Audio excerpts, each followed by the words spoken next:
It was an ordinary sunny day. Liu Feng had no idea that he would be hit by a truck with such fury, cruelty on such a beautiful, sunny, magical day. Liu Feng was just working as a regular food delivery man while he was out on a field trip, talking on the phone with his younger sister Liu Xintong. In the end, he thought he was distracted while talking on the phone with his little sister and was hit by a truck. Already lying on the asphalt, he could not understand what was wrong with this driver, since he was so easily able to hit an innocent person. He was in great pain. He thought he was dying, but he could not die, because he had raised money for the operation with great difficulty. His little sister suffered from a disease, black blood in common parlance Melanie has. To cure her of this deadly disease, he dropped out of school and worked as a delivery boy for 3 years. He borrowed several million and was able to pay for an operation to implant a special chip. After a successful operation, her condition improved.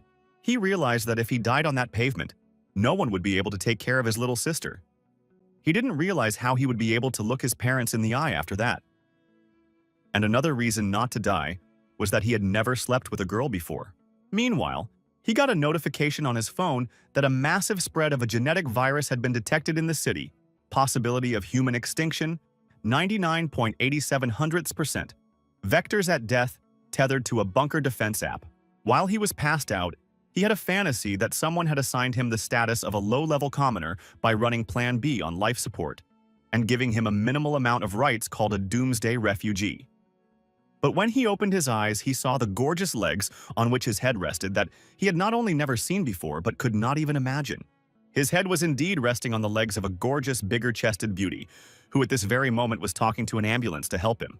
After Liu Feng woke up, the girl happily said that she had found him by the roadside, and it seemed that he had been in an accident.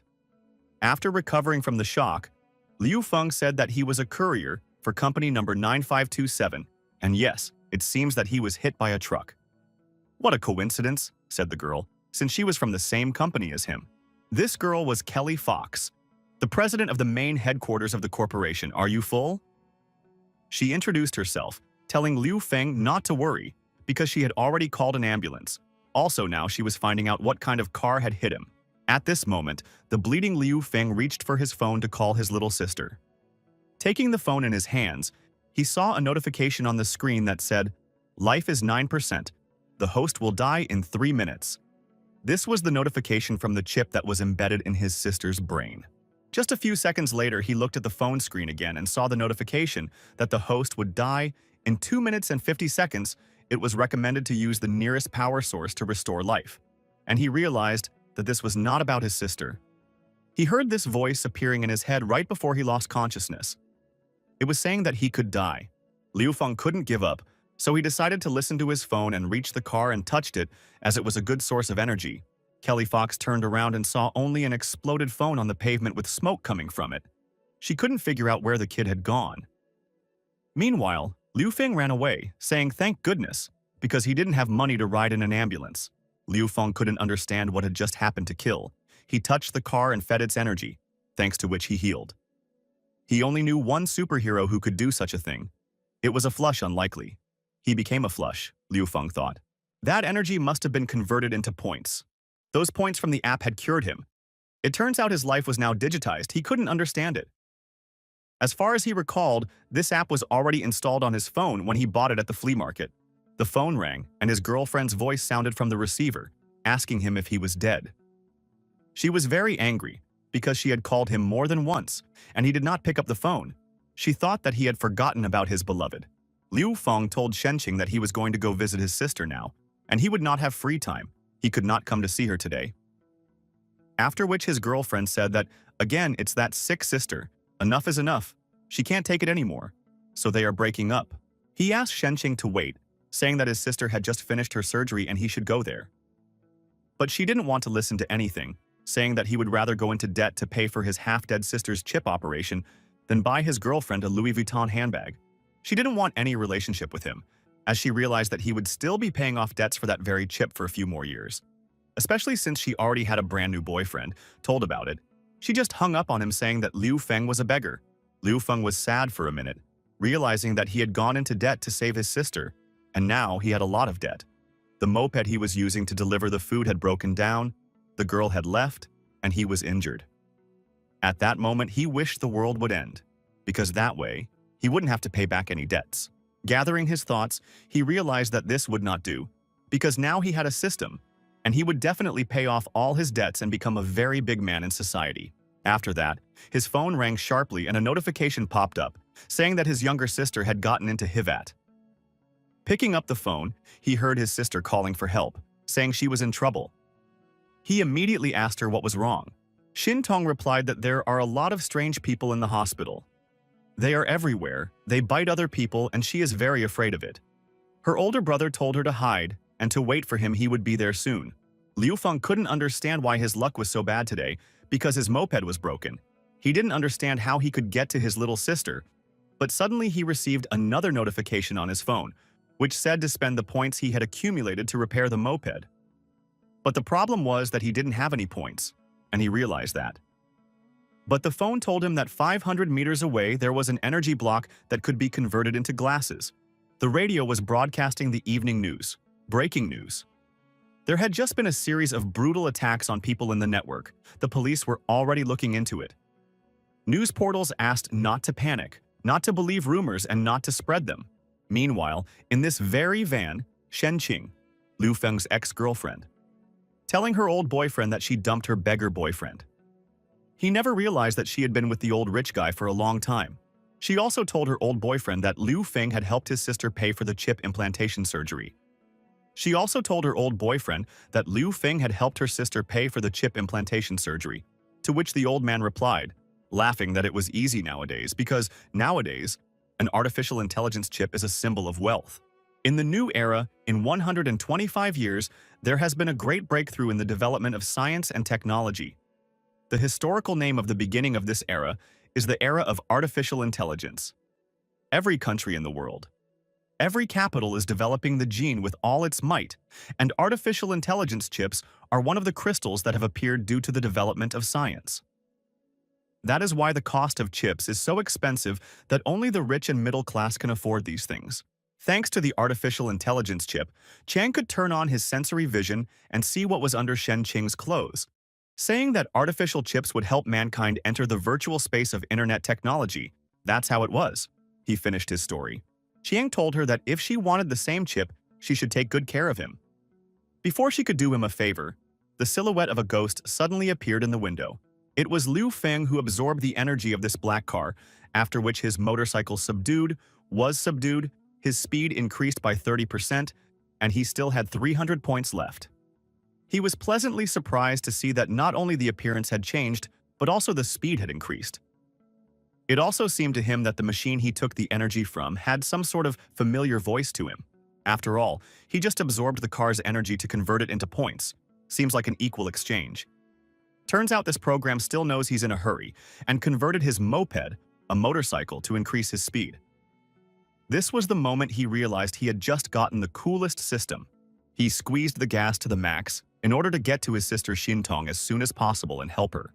An hour later, arriving at the main entrance of the hospital, Bluebird Liu Feng couldn't understand what had happened here, because he hadn't even seen the guard Uncle Liu. There were broken windows, boarded-up doors, and blood everywhere. He wondered if there had been a terrorist attack. Then he decided to go and find his little sister, Shin Tong. When he saw a sea of blood, he realized that there was something strange, because so much blood could not be from one person.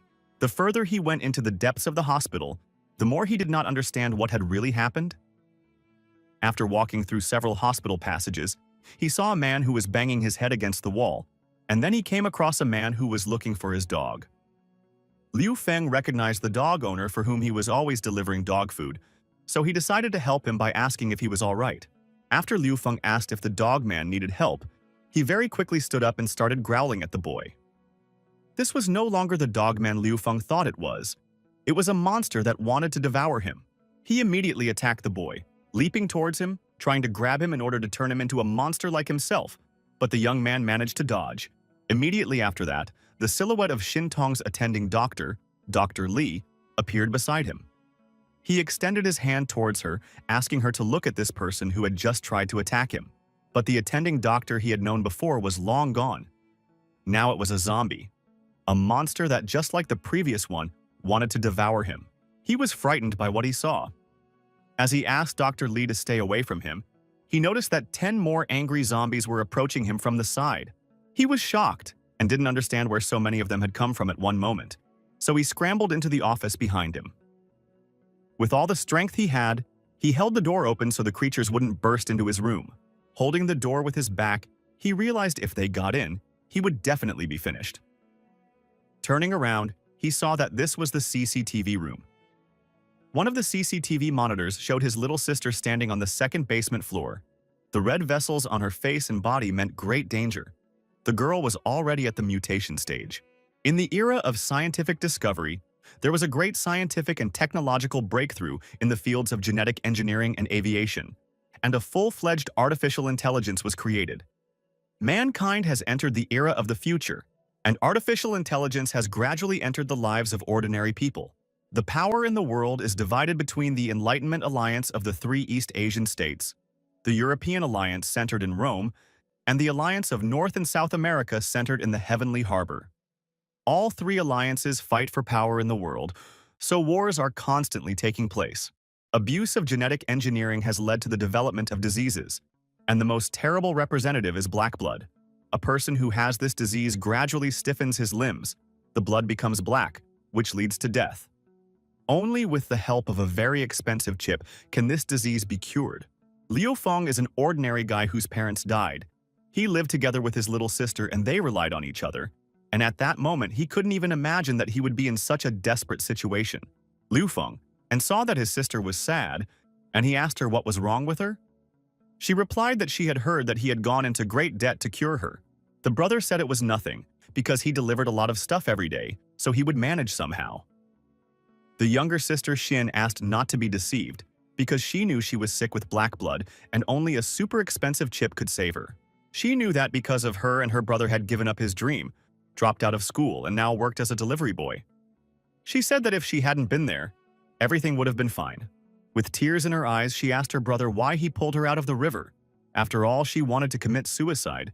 If she had died, everything would have been so much better. Seeing his little sister on the CCTV screen, Liu Feng said that he was grateful to her as he only had one sibling in this world, and he would definitely save her.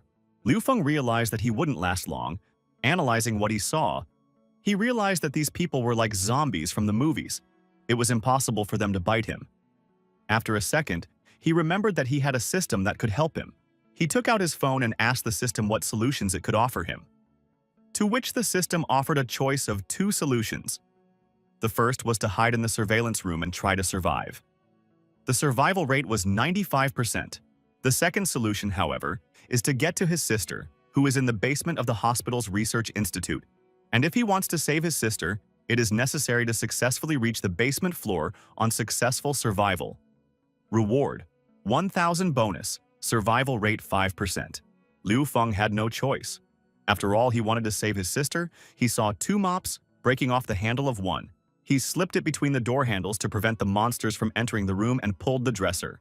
After searching the room, he found another brush cuttings, a knife, duct tape, a gasoline can, and a box. Thanks to the reconstruction, he decided to convert it all into weapons and defense against monsters. While Liu Feng was reconstructing the items he found in the CCTV room, the same Li doctor who treated his little sister burst through the door. But at this moment, she wanted to eat him by pouncing on him from behind. That very moment, he sensed the danger, turned around, and delivered a precise blow with his new weapon directly to her head, first impaling her, and then, thanks to the gasoline can, setting her on fire. He spent 100 points to reconstruct a mop, a knife, and machine oil into a weapon called the D-rank flaming spear. A lighter is taped to the handle of the knife. The high temperature can easily cut through the flesh of enemy creatures. He also spent another 100 points to turn the food box into a durable plastic armor. It should be able to handle the teeth of the zombies. Once he saw that his weapon worked, he realized that he could handle all those zombies that were piled up at the door. 2 minutes later, he found himself in that room. The way in which the system seemed to him. He saw a hole for dirty things. In a furious voice, asked the system, "What is this?" To which the system answered him that it was a tunnel. The hospital stuff goes from here to the laundry room on the basement floor. There is no other way, only through this tunnel system. Since he had no choice and he absolutely had to save his sister, closing his nose, he jumped into this tunnel passage, flying down. He confused all his protective armor, landing with a clatter in his dirty clothes. After recovering from his fall and raising his head, he saw two military men who were taking his sister somewhere. He picked up his sister's trail. They were death squad soldiers who were relaying to headquarters that the target under guard evacuation had begun. One of the soldiers reported to headquarters that this task is quite simple. The target does not offer any resistance. He did not even expect that the legendary mutant will turn out to be an ordinary girl, a teenager. At that moment, a lieutenant appeared and told the soldiers, "Beware of Sharkins," also ordered to immediately contact headquarters because something is definitely wrong here. Liu Feng ran out of the room and shouted his sister's name. The soldiers stopped at the same moment someone pulled him back into the room. He was terrified because he did not realize who was holding him. He thought it was a dead man, and his life was about to end. Hearing Liu Feng's scream, the lieutenant immediately ordered her soldiers to search this room, for this could be another threat to their missions. Xin Tong, who heard his brother's voice and realized that the soldiers were coming to kill him, became furious and began to smash all the soldiers in his way. The government special operations unit realized they had no choice but to destroy it, so they opened fire on it from all guns. Much to their disappointment, they failed as she escaped through the air duct. But because they didn't open fire, they attracted a lot of zombies. The lieutenant tried to fight off the zombies using all her skills, the weapons she had with her.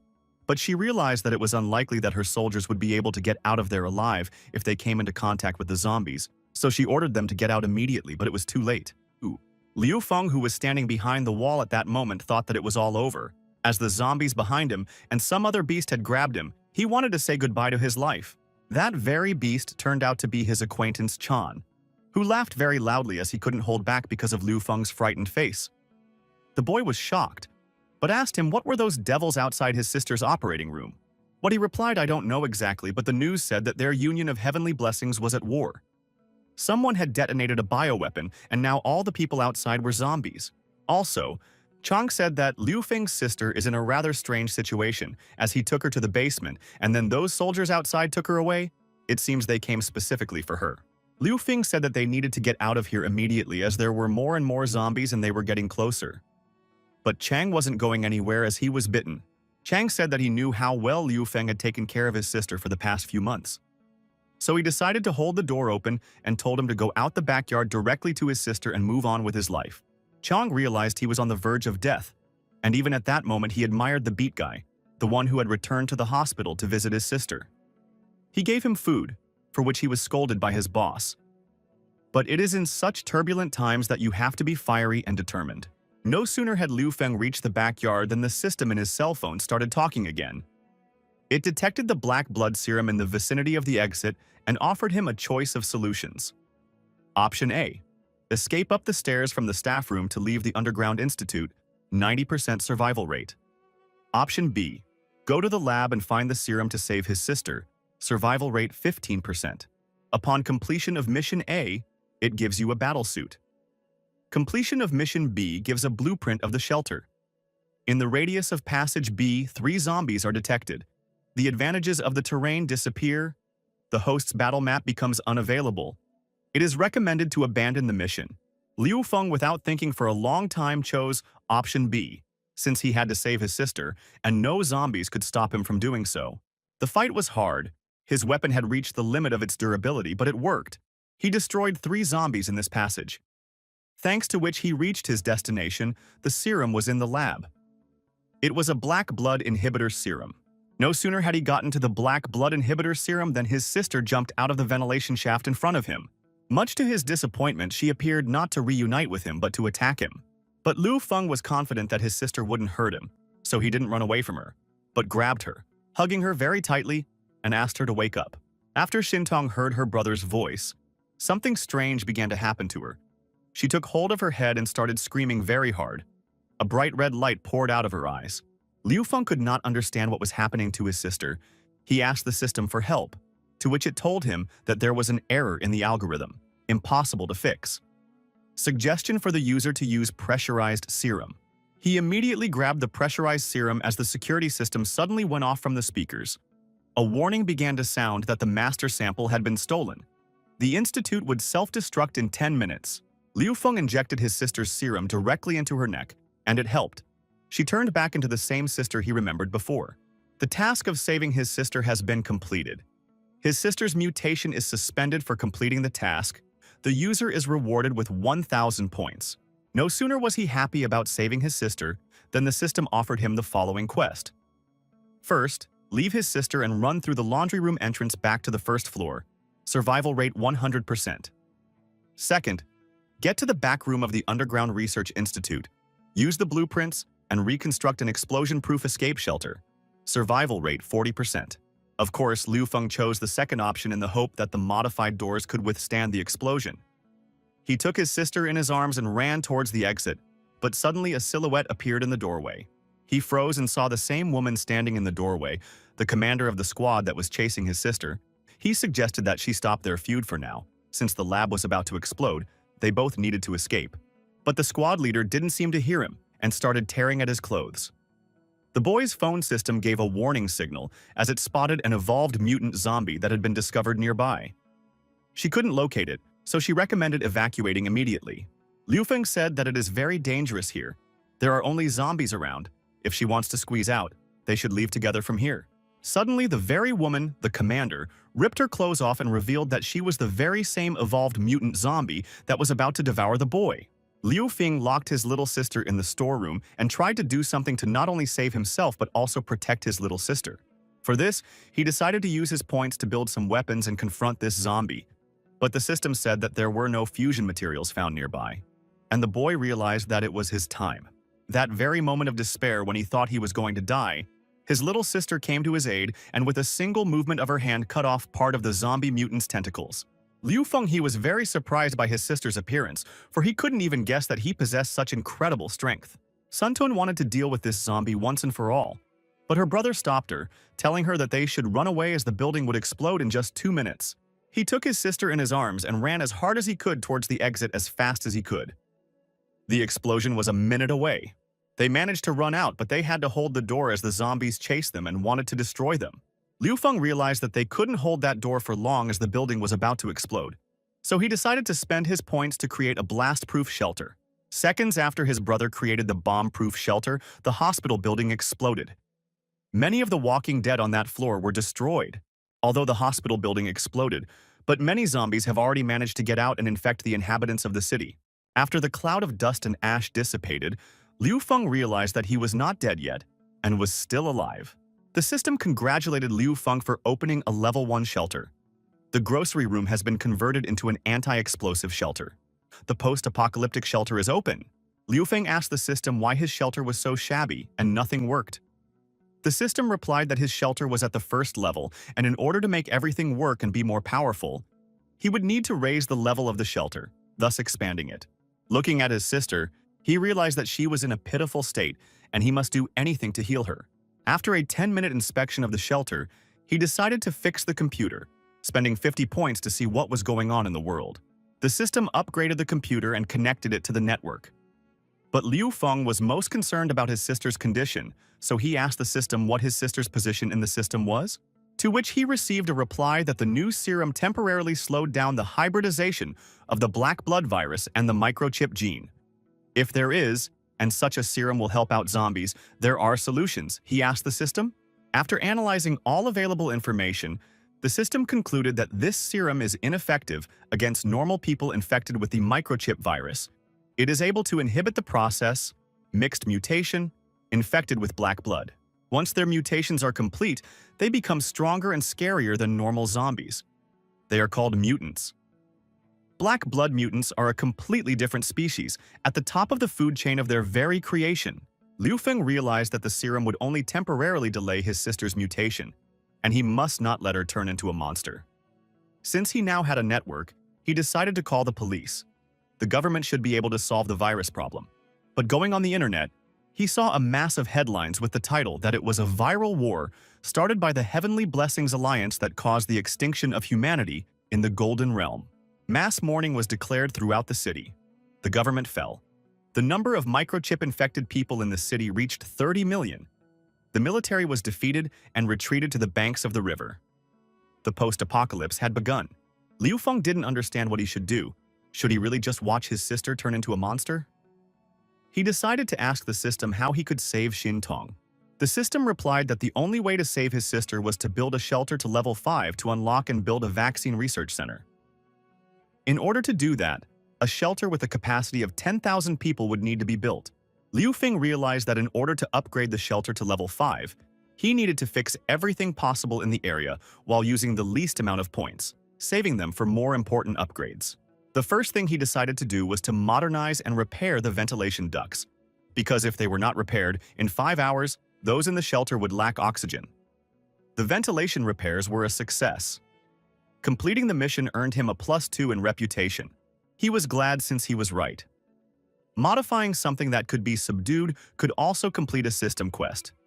And that meant that he could find the same items in reality to complete all the quests quickly, and accumulate a lot of points to buy all the blueprints to complete the climb up the high-tech ladder. Got it. He was the one who decided to modify and repair anything he could get his hands on, modifying the smoothness of toilet paper. Lubricant modification. After a few modifications to the items he found, he decided to ask the system what was wrong with his sister, since it seemed to him that she had memory lapses. Unfortunately, the system didn't have enough data for an accurate result, as some of her intelligence and memory had dropped to the level of a 7-year-old child, but she still remembered Liu Feng as her brother. Getting angry, Liu Feng crushed the gel bottle, saying that it didn't matter as long as he was alive, he would find a way to cure Xin Tong and turn her back into the wonderful girl he knew. At that very moment, his sister woke up and was very much surprised to see that there was some slime on her brother's hand. She said that he was a pervert, and she was disappointed in him. Liu Feng realized that the perfect image of his brother that had been building up for so many years had been shattered so ridiculously because he couldn't even explain himself to his sister because she didn't want to listen to him. The next day, a new death squad arrived looking for Commander Li's missing team.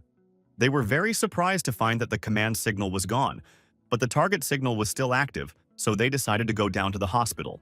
His sister had fallen asleep again, but Liu Feng couldn't help but think that his reputation as a decent brother had been ruined.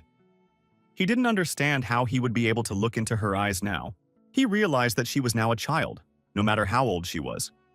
Just as suddenly, the system alerted him that because he had survived one day, he had a chance to play the pledge lottery. Also, the system suggested him to find the blueprint of the energy room and build it. He would get a reward of 100 points. But Liu Feng decided to play the lottery first and see if he could win the blueprints there. A moment later, he won the vaccine. He asked the system if this vaccine could cure zombies. If released in batches, could he save time? The answer he got was that the vaccine was designed to suppress the microchip virus and build up the body's resistance. It does not cure zombies and does not turn them back into humans. It can only be obtained at the National Institute or in level 5 shelters. After hearing the system's answer, Liu Feng decided to use the vaccine on himself as his life was very important now. Then he asked the system if he could repair the generator in the Underground Institute to provide power to the shelter. Everyone has been told it's possible. But the energy core of the generator is destroyed. But there is a spare energy core in the dean's office on the 16th floor of the research department of the hospital. The system then prompted him to choose a quest. First, find the blueprint for the power generator and build it. The reward is 100 points, survival rate 100%. 2. Repair the generator in the Underground Research Institute and go up to the 16th floor of the research department to find the energy unit. Reward 900 points plus 10 reputation points. 1,000 experience points, survival rate 10%. Of course, he chose the second task. After that, he thought about it because if the shelter he created would be recruited by people, then he would be its director and decided that he needed to come up with a name for it. Whereupon a brilliant idea came to him. To recruit a bunch of surviving beauties and become a sultan, and their adoring savior for them. After a moment of reflection, he still decided that he must do his best to save humanity and become the great creator of a new world. But first, he had to solve the problem of food. But despite all his thoughts about what he was and how he wanted to achieve it, he still couldn't get over the fact that his sister still thought he was a pervert. The next morning, he decided to complete the task and set out on his journey. This time, he needed to find the energy unit of the hospital's inpatient outdoor research department. Liu Feng understood that this hospital had everything because it was the biggest research center in the country. After he saw that the zombies were gone, he realized that this was the perfect opportunity to move on. Climbing out of the sewer manhole, he reached out to his sister, Xin Tong, to help her get up faster. At first, he wanted to do everything alone, but he couldn't leave his little sister behind as she was afraid of being alone. He realized that no matter how much she changed, she was still the same gentle Xin Tong. As they rose to the surface, they saw a zombie devouring innocent, helpless citizens at their side. Liu Feng realized that the apocalypse had already arrived. He couldn't help these poor people as he had to save his sister. The only ones they could rely on at a time like this were themselves. He gave himself his word that no matter what, he would protect the people he cared about. Suddenly on his way, he met his old acquaintance, Old Man Chang, who helped him survive and saved his life. He couldn't allow the viruses to further defile Old Man Chang's body, so he decided to free him from this filth. Meanwhile, on the other side, on the roof of the hospital building, there was an incredible battle of Death Squad versus the Walking Dead. This is 8th Captain Li Xin of the Government Special Forces, call sign Death. Seeing that her fighters are not really coping with zombies, she decided to teach them a lesson and show them how to fight this evil. She was smashing zombies left and right, ordering all her soldiers to cease fire. One of the soldiers told the newcomer to stop. Since the captain herself had taken over, they wouldn't need to do anything else. Enjoy the battle. For the crushing dance, lady, Death is beautiful as she's entered the game. We only have to watch this, he said to his partner. Literally 5 minutes later, Lady Death had massacred all the zombies in the area, leaving them no chance of survival. The soldiers admired her because she was very tough, not for nothing among the soldiers, and had the nickname of the Goddess of Death, indestructible. But the soldiers could not help but notice that she had some shortcomings. For example, she did not have the best eyesight. The soldiers knew that if they were teamed up with the Goddess of Death Li Xin, it was safe to die. After a moment, one of the soldiers noticed that the target had started to move, and Li Xin ordered everyone to move forward, for they must finish this mission. Meanwhile, Liu Feng was about to destroy his old friend Chang. From his arsenal, he had a blade that he had collected this morning. In the pantry, he found 1 box of instant noodles, 3 bottles of water, and 2 canned goods. Barely enough food for a week. Well, water was scarce, so he had to go outside to find food. He realized there was no point in going outside without a weapon. At first, he decided to rest and think of something tomorrow, but as soon as he saw his younger sister Xin Tong emptying 1 water bottle after another at an incredible speed, he realized that he had no time to rest. Just a moment later, the system prompted him to select and allocate his talents. After looking at all the talents available to him, he realized that his shooting skills were pretty good, but it was hard to get something like that in his situation. Therefore, he decided to add more strength to himself. After that, I decided to remake the knife and choose the Kung Fu Master Skill Level 1, as well as the Superpower Level 1. He realized that if there were no weapons or ammunition in such a terrible time, then welcome to the Doomsday Valley of the Juggernaut. The Kung Fu Master's chip was successfully loaded, and the strength was increased to C+ level. In his hands was a rank C fire blade, the blade attached to a flammable device, the weapon effectively suited for hitting a target in close combat. With just 1 strike of his fire blade, he cut Lao Zhang's head off his shoulders. On top of that, his body was also watered, freeing him from the virus. He did so without a shred of regret, for he had given himself his word that he would protect his baby sister and by any means necessary, no matter what. After he released his friend, he realized that with the Kung Fu Master chip, he could improve all of his melee skills because the system chip was really cool. In addition, because of the superpower skill, his physical strength had also increased a lot. He realized that he shouldn't linger outside with his younger sister Xin Tong, especially since their destination was the heart of the 16th floor of the Scientific Research Center. Meanwhile, in the corridor on the 7th floor, Xiao Guang and her friend Lixiang ran very quickly to the staircase that was ahead, in order to hide from the zombies that were chasing them. Xiao Guang couldn't believe that the most beautiful girl Lixiang would ask him for help. He thought that when they got out, they would get married immediately. But to his disappointment, because he was distracted, a zombie attacked him and bit him in the neck. He asked his girlfriend to save him, but she ripped her dress out of his hand, saying he was a nasty loser. That it was foolish to think in his place that, if the end of the world came, she, the prettiest girl of the school, would look at such a one as he. But a moment later, she too was bitten, and then eaten by monsters. Meanwhile, the president of the Legion Company, who was unchipped, was working out a plan with his colleagues and the remaining survivors on how to get out of the hospital alive. Seeing what was going on in the hallway, he suggested that the little guy go to the right side of the hallway and see what the circumstances were like. But his sister Zhao Jia stood up in defense of the boy, asking why her brother should do it since he is still very young. Li Zong replied that they were both useless and unnecessary and no one would feel sorry for him. Sarah, the secretary of the research department, also supported the girl, saying that she knew everything here. The right side of the corridor is also full of zombies. If he goes there, he will definitely die. Li Jun said that if she wanted to protect the boy, she should go instead, and everyone in the neighborhood supported him, saying that if she didn't agree, she still couldn't refuse since that was the majority decision. While Sarah was wondering what to do, Li Jun's assistant Xiao Wang threw the boy out of the room and into the zombie-filled hallway. A boy screamed for help to his sister, thus attracting the attention of the zombies. The sister wanted to save him by screaming at him to run back, but they shut her mouth, telling her she was stupid since they could all die from her screaming. The zombie pounced on the boy and seemed to be about to bite him, but at what seemed to be the last moment of his life, Liu Feng appeared and stabbed his sword through the zombie's head, thus saving the boy from imminent death.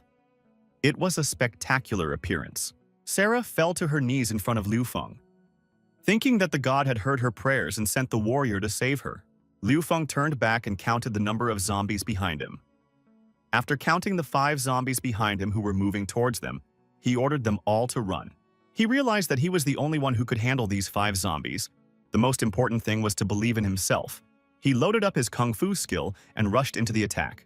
Thanks to his kung fu techniques and his awesome fire sword, he waded through zombies, killing them one by one without even giving them a chance to touch him. Thanks to his confidence and the strength he had pumped up, it wasn't long before he was fighting one zombie after another, slicing and piercing their heads with his sword. Sarah, who was watching Liu Feng fighting the monsters from the corner, was very much surprised as she couldn't even believe that he was even a human at all, as he was very strong. She couldn't believe her eyes because it wasn't even a fight, it was like a dance. Liu Feng's sword technique was so skillful that it seemed like he wasn't fighting, he was dancing, performing some kind of fire sword act. Sarah, along with the boy's sister, just couldn't take their eyes off of what they saw Liu Feng doing to the zombies. They even forgot that they had to run away. At the moment of the fight, Sarah noticed a very murderous aura, and the fact that he looked like a brutal warrior, thus making her fall in love with him from the first minutes of the fight. But not everyone was watching Liu Feng destroy the walking dead. Mr. Li's assistant ran without looking back, shouting for the creatures to stay away from him, as he still wanted to live. After a while, he couldn't run anymore, and stopped. When he turned back, he noticed that no one was following him. After panting a bit, he noticed some sort of strange fog coming towards him. He saw a very sexy and beautiful girl come out of that fog. He couldn't help himself, because he had never seen such a beautiful girl before. She opened her dress in front of him, showing her naked breasts and asking him to protect her. Dazzled by her beauty, he came closer, and at that very moment she impaled him with her poisonous tentacles, for she was not just a beauty, she was a walking mutant monster. After Liu Feng destroyed all the zombies, he said that he hadn't seen other people for a long time and was a little nervous. He said hello to everyone and introduced himself, saying that his name was Liu Feng, and next to him was his younger sister, Liu Xintong. Everyone admired him. They saw that he had destroyed all the monsters and realized that he was a master. After that, everyone rushed to ask him how the situation was now, had the government come to their aid or not. He said the government has collapsed. There are zombies all around the hospital. Then he asked them if they knew where the stairs were, because he wanted to go up to the 16th floor. Li Jun intervened in the conversation, telling no one to listen to him. After all, the state army is incredibly strong. Does he really mean to say that the end of the world has come? He also urged no one to believe him, as he wants to trick them into going upstairs with him to die. Liu Feng said that he could not reach anyone. It has been more than 24 hours since the zombies appeared, and there is still no army or government. He then said that if anyone does not want to go with him, he does not force anyone. At the moment when Liu Feng was accepting the thanks from Zhao Jiang for saving her brother, Li Jun grabbed him by the pouch on his shoulders to get Liu Feng's attention. In response to this action, Liu Feng punched him from a U-turn with his fist on his face with all his might. Li Jun was shocked after all. He is a respected director of the firm, a high-ranking official who previously, not that he could hit him, no one could even touch his finger without his permission. Liu Feng said that he knew and had seen how he treated people who were in the same position as him, so he dare not tell him what to do. Suddenly, his subordinate, Mr. Li, appeared behind Li Jun's back. He grabbed Li Jun's head with one hand. He told him that he had insulted him before and treated him like a dog. Then he bit him on the shoulder because he was no longer the same assistant. Seeing this, Liu Feng once again rushed forward to defend his sister and all those he had saved recently. This time, he was out of luck, because an unknown mutant had appeared, and it looked like things were very bad for Liu Feng. The system had detected a high level of danger among the mutants. Liu Feng fell to the ground due to the mutant's counterattack. He realized that going against the mutant zombie was dangerous, but he was also surprised by the strange fog around the zombie. Standing up from the floor and turning around, he saw some zombie girl behind him. He decided to attack her with his sword with a swing, but his sword stuck her arm without cutting her. At that moment, he realized that he was not in a good position. Gathering his strength and will into a fist, he swung his sword once more and chopped the mutant woman in half. But no sooner had he defeated this zombie woman than another creature appeared out of the fog and wanted to grab him by the neck with its tongue. But at that very moment, his younger sister appeared in front of him and grabbed this creature by the tongue. That very moment of desperation on the floor, windows began to break and the military death squad stormed the building. Led by their leader, using firearms, they destroyed one zombie after another, blowing their heads off and leaving no chance of victory. Lady Death knew how to use not only firearms but also everything that cuts and stabs. That's why she was nicknamed Lady Death, because she destroyed everything that moves and threatens her life. Liu Feng was shocked by what he saw. After all, he had never been able to destroy monsters so quickly, violently, and accurately. After the death squad had wiped out all the zombies, the squad leader ordered no one to move and stay where they were. After she saw Liu Feng and her sister, she said that they had been looking for them for a long time, and decided to introduce herself by saying that her name was Li Xin and she was the captain of the Death God Squad.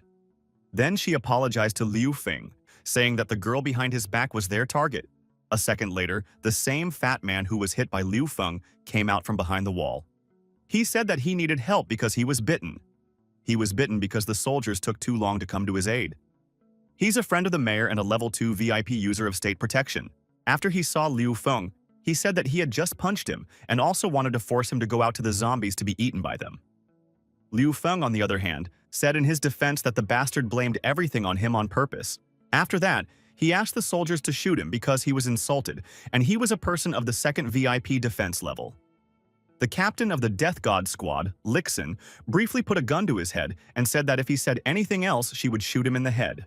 As suddenly one of the soldiers intervened in their dialogue, saying that the zombies started moving again, it was strange because they didn't die from a headshot. No sooner had he said this than the zombies with their long, dangerous tongues began to attack, the soldiers killing them one by one. Liu Feng realized that this was a great chance to escape. He took his little sister and Sarah by the hand, telling her to show her the way in order to go up to the 16th floor. Meanwhile, Li Xin saw the very same zombie mutants from the research institute she had been told about earlier.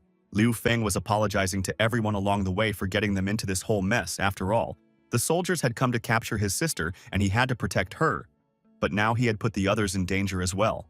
The girls said that there was nothing wrong with it because they believed him because soldiers only save people with VIP. Liu Feng was happy to hear this and thought that it was good that he had met such good people. He wanted to let them enter his shelter. Just as suddenly, he stopped and froze, for he saw that Zhao Hua's hands were bitten by a zombie.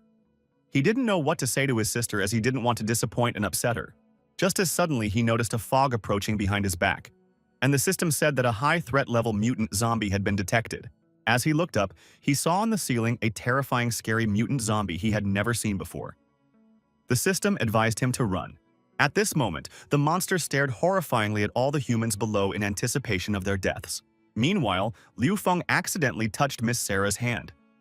Her eyes and thoughts were clouded with love for him, and she couldn't believe that he felt anything for her. She reached up to kiss him, but he stopped her, saying it wasn't a good time for kissing. Then he took her by the waist and pulled her closer to him, saving her from the zombie attack on the ceiling. He ordered her to go to his little sister and stand aside while he dealt with the monster. Then he drew his sword from behind his back and, thanks to the flames of fire, cut off the zombie mutant's tongue. After he cut off the tongue of this mutant zombie, he saw that two zombies had broken through the wall behind him and were trying to attack him from behind. Using his sharp sword, turning around, he pierced the head of one of the zombies, then pierced the head of another, but the zombies kept getting bigger and bigger. No sooner had he killed two than he noticed two more approaching them. Kara wanted to run away, but seeing Liu Feng's sister's big eyes and the fact that she was scared to death, Sarah decided to hug her, and at least protect her this time. Not just run away, Kara closed her eyes, preparing to die, as suddenly the Death Squad commander Li Xin burst onto their floor and saved them by shooting off a couple of stupid zombie heads.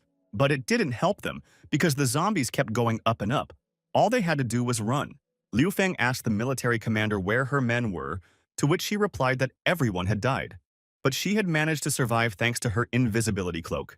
Liu Feng couldn't understand why there were so many mutant zombies on their way, because the system said that only one mutant zombie could appear per 100,000 people in a building. But there were already 5, and these zombies could always sense if something was wrong.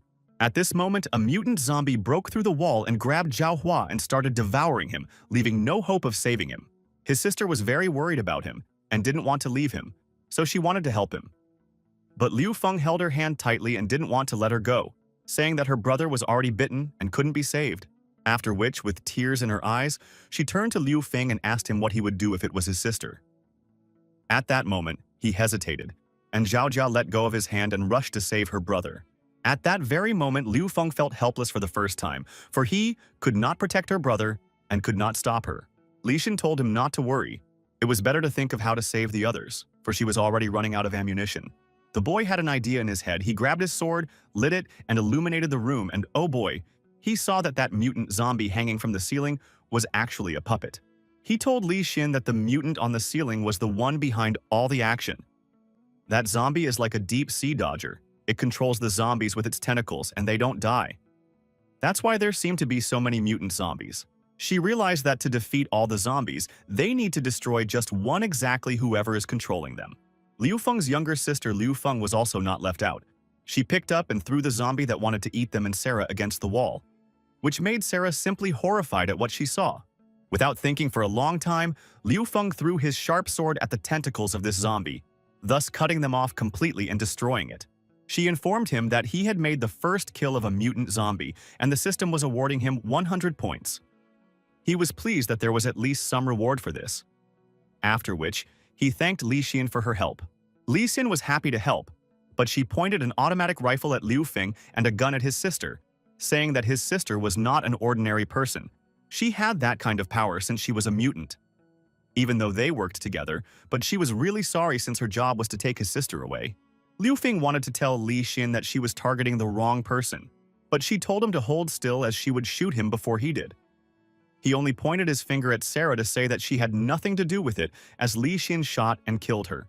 At that moment, she realized that she had awkwardly stepped out and her eyesight had failed her again, thus giving Liu Feng a chance to attack her, which he did, using the Kung Fu Chip Master. She tried her best to dodge and counterattack, but after a moment she realized that he was an excellent melee fighter and a master of Kung Fu. Liu Feng grabbed her by the neck with his hand and started questioning why she wanted to take his sister away. Li Xin replied that she was just a soldier and was only following orders. Li Xin threw Liu Feng over her shoulder, after which she saddled him. At this moment, Sarah came to her senses. She wasn't killed as the bullet flew near her temple, merely turning her off. After wiping her eyes, she saw that Li Xin wanted to kill Liu Feng with his dagger, and without thinking for a long time, she realized that she needed to block the blow. So she had no choice but to kiss Li Xin to confuse her. After preventing the fight with her kiss, she stood up and said, "Stop fighting." She didn't understand anything as it was all completely out of place right now, and asked them to follow her to Office 16F. When they entered the 16F's office, they found the hospital director, who had turned into a zombie like the rest of the people. Liu Feng stabbed him in the head with his sword so that he wouldn't pose any threat to them. Sarah went to the computer and said she was the director's secretary and had heard something about a military research project, codenamed Son of God. She also revealed that Health Minister Chung Tin-hung had ordered their hospital to conduct a study on simultaneously injecting the virus and serum into black blood patients to create mutants. Hundreds of people died in the experiment. Today was just about to be Liu Feng's sister's turn. She also said that the survival rate in this experiment was less than 0.1%. Therefore, Xintong mutated into a special mutant, and that was what brought the death squad to Zhongtianxiang City. Liu Feng couldn't believe that his mutant sister was a mutant, but remembering what happened just 10 minutes ago, when after he killed the mutant, she came up to him and took out the so-called mutant chip from his body, after looking at which literally seconds later she just took it and ate it. He wondered if she could be read as human after what she had done. The system interrupted his thoughts by saying something about why they were here, and that energy core was in the safe behind him. Thanks to the fact that he had Sarah with him, who knew the code to his boss's safe, they opened it and got the energy core. He also received 900 bonus points for completing this task. Sarah asked Liu Feng what this cube was, to which he replied that it was an energy core. He thought for a moment and decided that she deserved to know about his hideout. He told her that he had a shelter where it was safe. Since Sarah and Li Xin had nowhere to go, he suggested they join him, saying that why go back to this zombie world? Why don't they both join him? Then they can survive this apocalypse together. Sarah gladly accepted the offer since she had nowhere else to go anyway. Liu Feng admired himself, thinking that very soon they would be praying to him like a god. Before he could rejoice, Li Xin's rough voice sounded from behind his back, saying that she was refusing. After which, she said that in truth she needed to make sure of everything first, and if that was the case, she would apologize to Liu Feng. But that didn't mean she would join them. Besides, even if the government collapsed with her abilities, she could survive in this world on her own. Sarah and Liu Feng were shocked and didn't know what to say back to her. But after a second, he said that she was right. He's just a boy. But he has enough reasons to make her join them, the glorified goddess of death Li Xin. Li Xin said with a smirk on her face that she was curious and he had 5 seconds, in which he should try to convince her, but if he dares to play around with her, he's a dead man. He looked into the safe and saw the playboy there. He tensed up really hard and thought some more until he realized that she was military, and to get her to do anything, or to get her to stay with them, he would have to be older than her in rank. He decided to spend the ingots to make an ID, after which he said that he didn't need to hide anymore. He is actually a special government agent and also in charge of the Kindling Project. He said he was in charge of building a doomsday shelter called Kindling Fire Fetus, the last hope of mankind. Li Xin was furious, saying that if he decided to poke fun at her, she would kill him. After which, Liu Feng took out his ID card and asked her to scan it. Li Xin scanned the ID, making sure that he was indeed a level 5 authorized person whose status was classified. But she didn't care, because she realized that inventing a new identity during the end of the world was easy to do, so she couldn't be sure of this document. Enraged, Liu Feng said that the end of the world has come. Therefore, she can't even think of dragging her miserable existence alone. As a soldier, she must bravely stand up and march forward, saving humanity and trying to restore peace in this troubled time. To summarize, he said that she was not worthy to bear the title of a glorious soldier with her evasive behavior. After everything she had heard about herself, and not only that, she took Liu Feng by the shoulder and thanked him for the words he had just spoken. She said that yes, she was a soldier and really had to do something for humanity. In addition, he dared to invite Li Xin, the goddess of death, to join him, and it made her very sad. The system notified him that 2 people had joined his hideout. Authority plus 10 added 200 points for unlocking 2 comrades. Li Xin said that her co-workers didn't live long, and he not only dared to become her soulmate, but also dared to invite her to join the team. She really hoped that he would last much longer with her. Since Sarah had joined Liu Feng's team, she decided to make some contribution, which was why she brought her to the dining room on the 16th floor of the Research Institute, which she had the keys to. Since the cook had gone home because he was getting married, he gave the keys to her. Logging in on his cell phone, Liu Feng looked at the data of his girlfriends that he had recently accepted into his bunker. He saw a line called Relationship. The system replied to him that when the relationship is shown in green color, it means the object is good towards the shelter. If the relationship is shown in red color, it means the object is hostile towards the shelter. When he saw his little sister drinking milk, he realized that habits don't just go away, and remembered that she had loved the milk of the very charming neighbor as a child very much.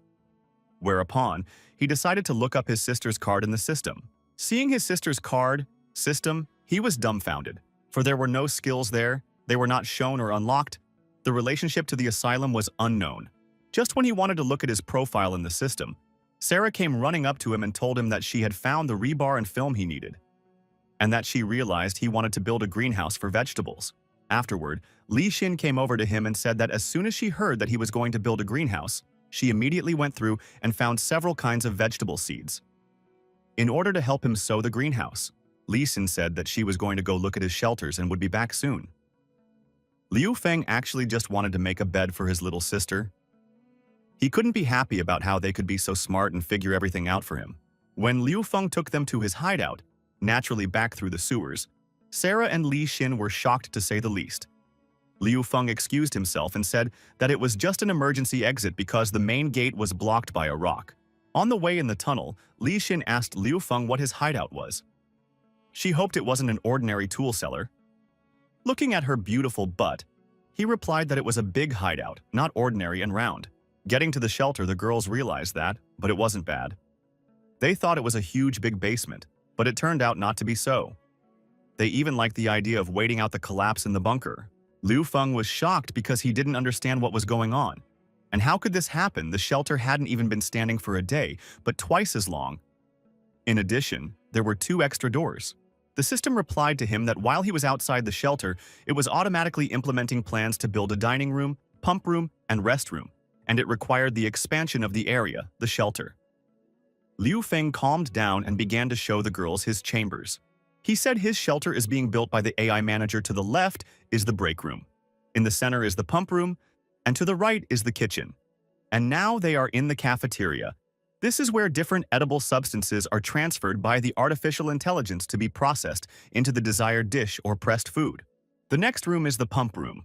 One of the main living facilities of the whole shelter. This is where water can be stored once electricity is available.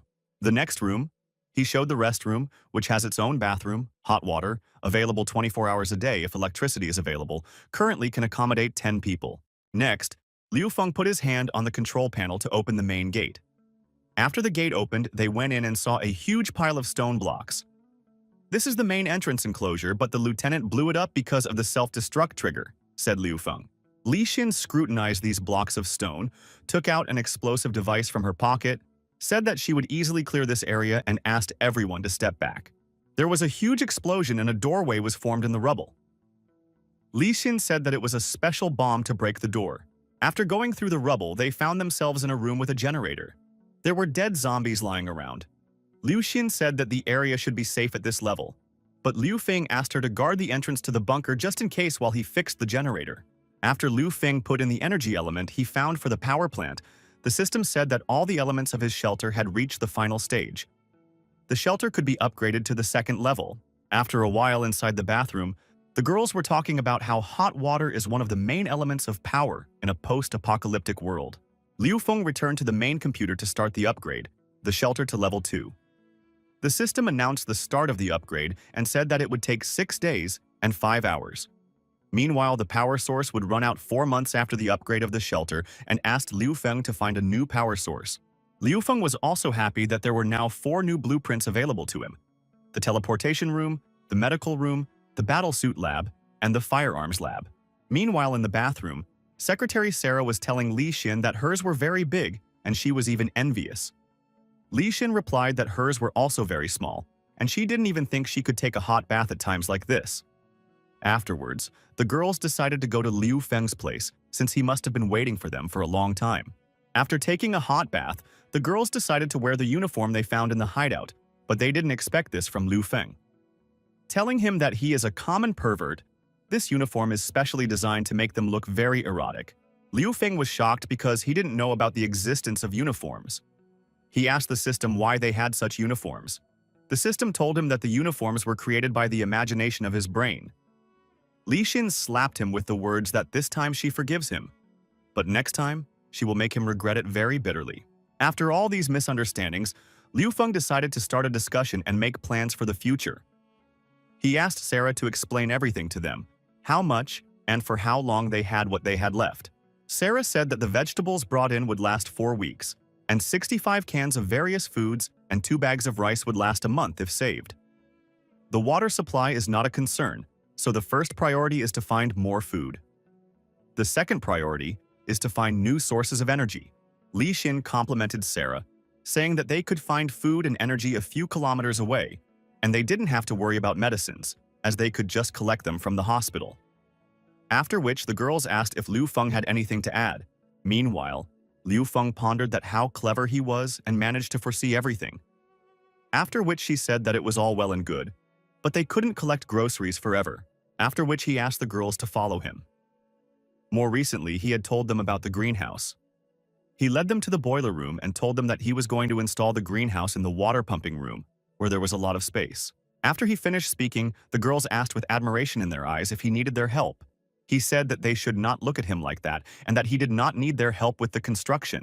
He asked the system what is needed to build the greenhouse. The system replied that it needed missing materials, namely nutrient solution, hydroponic bell plant with truth, Also need 100 points to buy everything. Liu Feng confirmed the acquisition and spent 100 points on everything, after which Robo-Crooks appeared from the floor and began to build the greenhouse. Sistema said that the greenhouse would be completed in 2 days. Li Xin was dumbfounded that it was possible to build a greenhouse so quickly.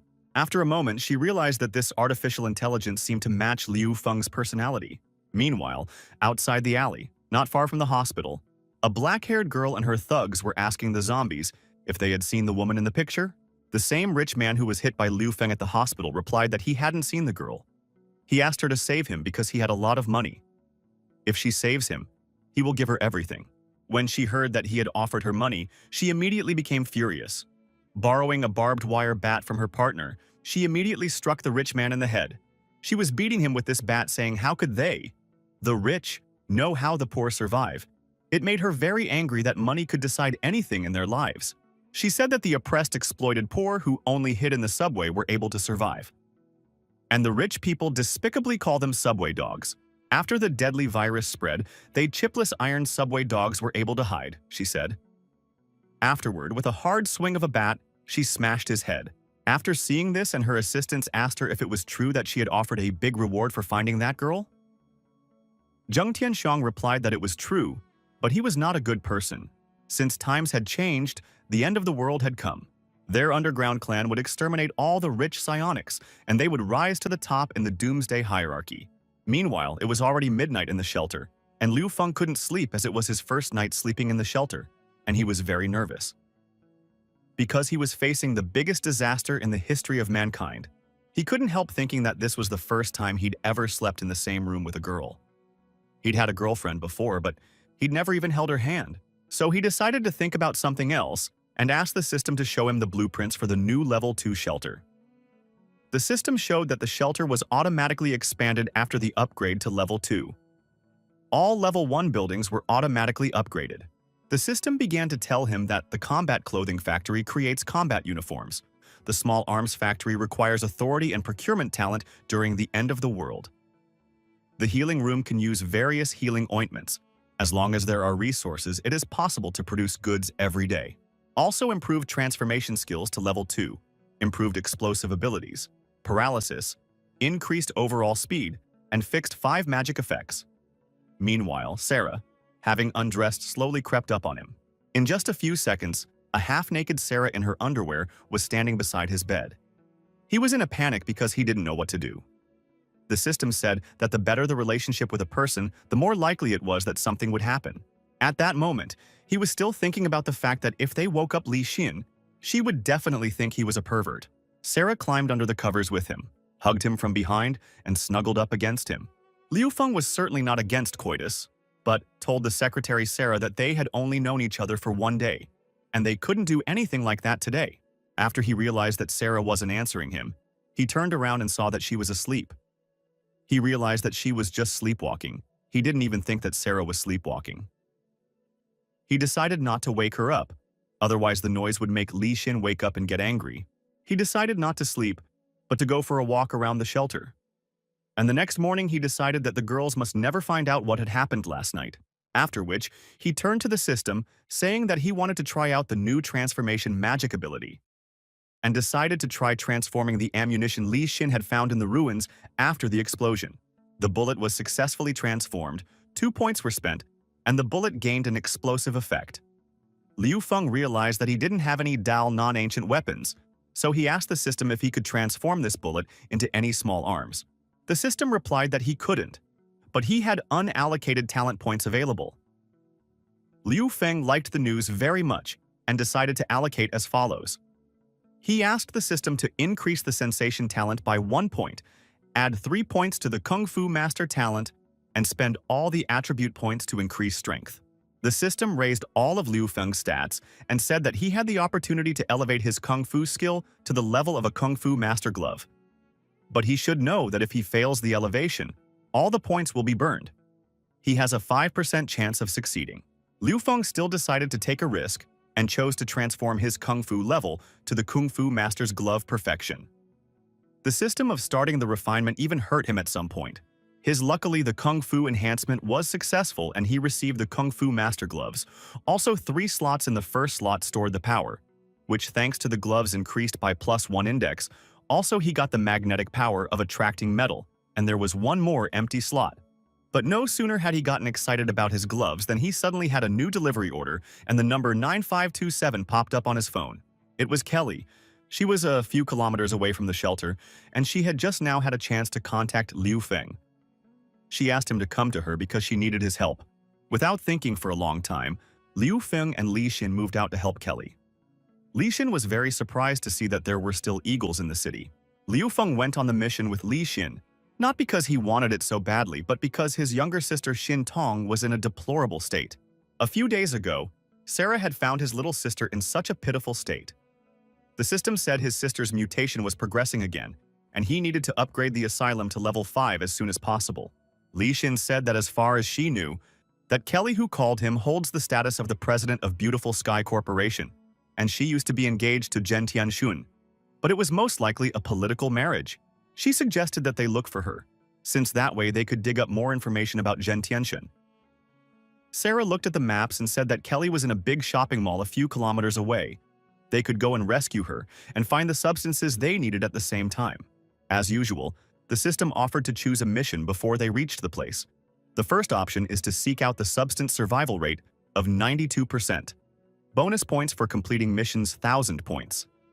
The second option is to seek out the materials. Join the shelter. Survival rate 30%, bonus points 5,200 points. Of course, they chose the second option and started making their way through the densely populated zombie neighborhoods towards the mall where Kelly was. As they suddenly decided to stop as there were so many zombies ahead, they realized that they needed to move quietly. Liu Feng suggested Li Xin to use her invisibility battle cloak, to which she replied that it has a tracking government chip on it, and she put it in a protective hiding place.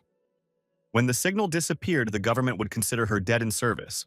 After listening to her, Liu Feng said that he modified the bullet for her. Now this bullet has a bursting effect. Only asked her to use it carefully. Li Xin thanked him and put the clip in her pocket. Liu Feng also said that in addition to the deadly fireblade, he now had burst darts and magnetic gloves. A bursting flying knife that can also explode at the end. Magnetic gloves can withstand and move about 40 kilograms of metal. After which, he thought about the fact that he needed some more energy to increase his points and improve his weapon. Li Xin interrupted him, saying that they would move out in 2 minutes. Just as they were about to leave, Li Xin noticed Liu Feng looking at her feet. She of course realized that her captain was still quite young, so she decided to play a joke on him, saying that maybe he was into silk stockings. She could see no other reason why he couldn't take his eyes off her legs. In response, he asked them not to make fun of him, since he had, by the way, figured out a way to get to Kelly quickly. Pointing his finger at a military vehicle, he said they should steal it and drive it to the mall. They ran to the car. Li Xin said that if they broke the car window, there would be a lot of noise and it would attract a lot of zombies. But Liu Feng hurriedly calmed her down because he had a plan. Using his kung fu glove, he used the magnets and pulled a pager from the dead man's pocket that could be used to open the car. "Really cool gloves," said Li Xin. After they opened the car, Li Xin killed the zombie with a sword blow to the zombie's head and threw it out of the car. The car was driven by Li Xin, who didn't let a single Walking Dead person pass in her path, hitting them all with extreme ferocity. Liu Xin had a lot of fun shooting down the Walking Dead. Liu Feng, on the other hand, was very concerned and asked her to drive more carefully. After which, he said that she had a lot more fun after joining the shelter. Li Xin said that Spi's triad.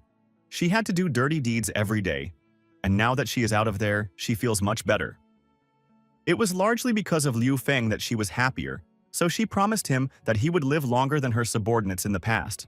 As they approached the mall, they saw not an ordinary zombie. They realized that the zombie had begun to evolve, as this zombie already had tentacles instead of arms, and one of its legs was turning into a tentacle-like body. Meanwhile, Kelly was sitting on the floor of the mall. She didn't know what to do as the glass and doors were about to shatter from the onslaught of zombies. Liu Feng, along with Li Xin, also realized that the doors and windows could not be blocked. Kelly was in danger. While they were thinking about how they could save Kelly, she was about to say goodbye to her life as one of the Walking Dead broke through her barriers and came closer and closer to eat her. Suddenly, 4 unknown guys burst into the room. They killed the Walking Dead. Thanks to their weapons and fearlessness, they destroyed all the zombies that were in the room at that moment. But no matter how much they killed, the zombies kept coming, because they broke the windows and piled into this room. So one of the strangers asked if Kelly was okay and suggested that she leave this room. I had no choice but to accept the stranger's offers. After they had successfully left the room, they locked the doors and stuck a bat between the doorknobs to prevent the zombies from opening it. Afterward, Kelly asked them who they really were and thanked them for saving her. Her rescuers were Kyung and San, the supermarket security guards, a college student, and a police officer. They said that they were hiding in this supermarket from zombies and asked how she ended up in it. Kelly introduced herself, expressing her gratitude for saving her. She also said she knew there would be someone in the supermarket, and she was right. She said that when the epidemic hit, the power suddenly went out in her car, and she looked for shelter for a long time before she came here. The entrance to the supermarket was blocked. There were barriers all around, not many zombies. It looked like someone was cleaning them up regularly. Looking in the window, she saw that each section had security doors. Fencing off the passage, it was clear that the room was occupied by someone. After listening to Kelly, the policeman said that they should return to the gathering place, as those comrades who could not go hunting with them were waiting for them there. Arriving at the gathering place, Kelly saw an old woman, a pregnant woman, a policeman, and young people. Looks like they have a good team, she thought.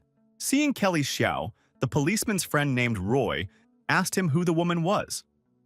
At that moment, Xiao Zhao said in a surprised voice that he remembered. She tops the list of the top 10 richest women according to Forbes. Kelly didn't stay silent for long and said that she is the president of Lithia Group and thanked the guys for saving her. Then everyone started, turning their noses up at her, saying what a forest she was and how dare she stay alive at all. At that time, someone came into the room. It was Jiang San, a convict who had escaped from prison with his henchmen. No sooner had he entered the room, he immediately asked how they were doing in finding food. But when he saw Kelly, he immediately forgot all about it. He immediately pulled the most expensive canned food he had from his camping bag and ran to Kelly, eager to make a deal with her. Running up to her, he grabbed her by the waist and told her he would give her a canned food, and in return she would have to sleep with him for one night. Kelly didn't like being treated that way, so she slapped him hard and told him to get his paws off her. If he wanted to do it again, she would break something. After recovering from the slap, Zhang San called Kelly a bitch. But before he could utter the word, a gun was pointed at his face by a policeman. He told Zhang San that he was still a cop even during the apocalypse, and that they shouldn't think he didn't know that they were escaped prisoners from a neighboring prison. Zhang San apologized to Officer Roy in a hurry, saying that he was just joking, to which the officer told them to put the food down, and those who want to eat, let them go with him to kill zombies. Seeing them bickering, Kelly realized that there were still hidden dangers on the team, and none of them could be relied on.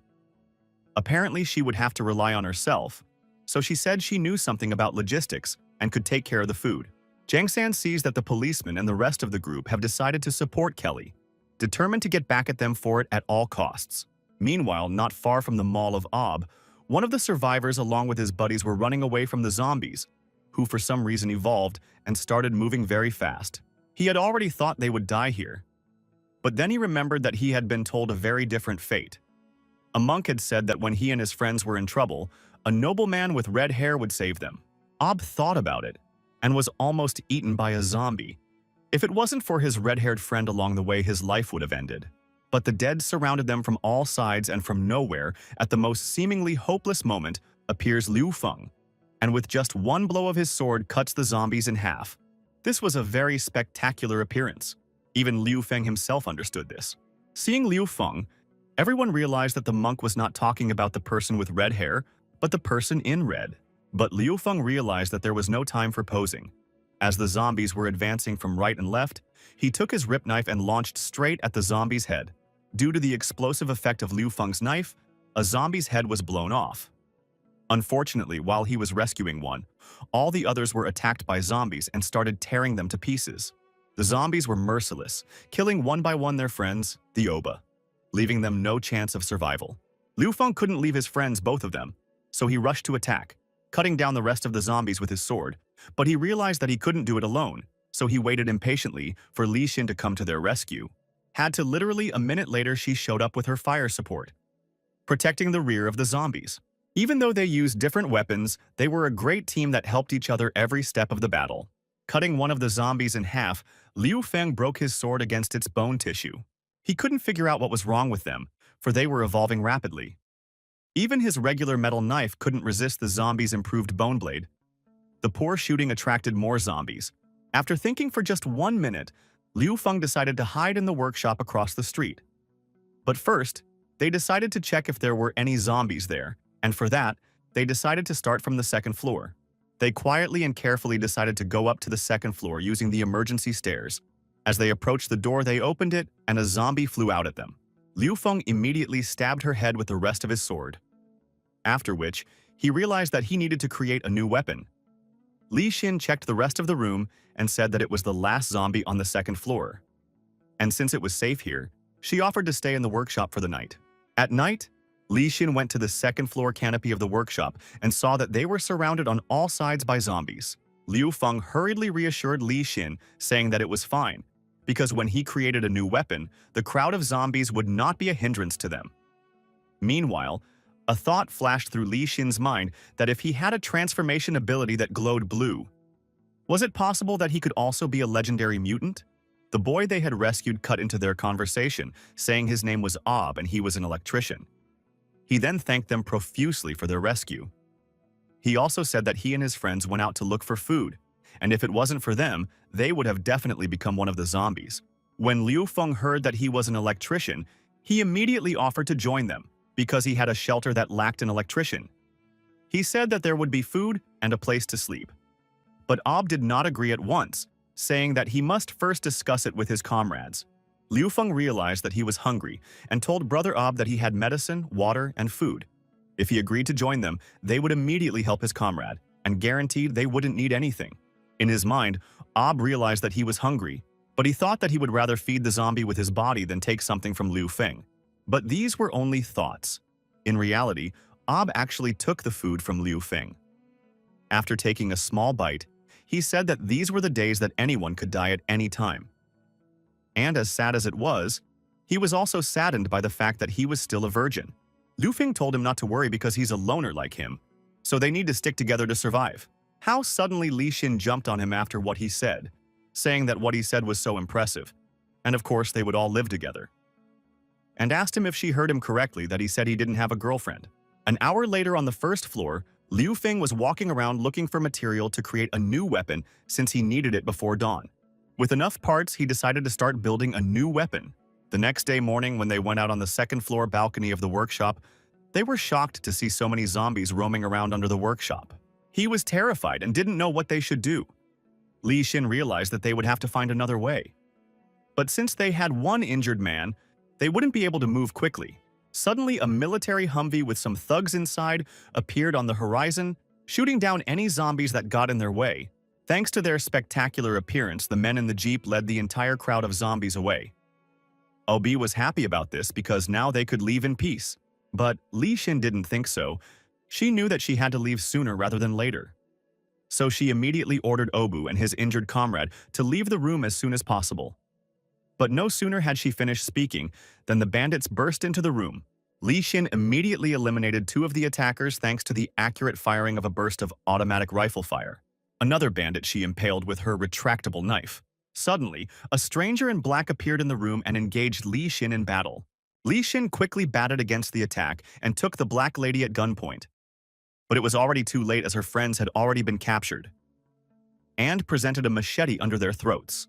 The girl in black laughed, saying that the gun was a very dangerous weapon and also very valuable. She then warned Li Xin that if she dared to shoot, she would kill her friends. She then decided to introduce herself, saying her name was Virus, the captain of the underground team, and asked who they were. Then Virus turned to Li Xin and said she was a government dog. After pulling out a picture, Kelly asked her if she had seen this woman. Li Xin replied that she had never seen her.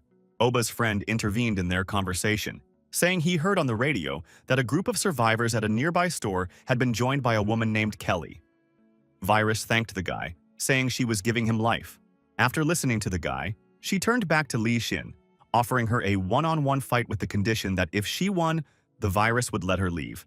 If not, she would forever be a military mutt that would serve her.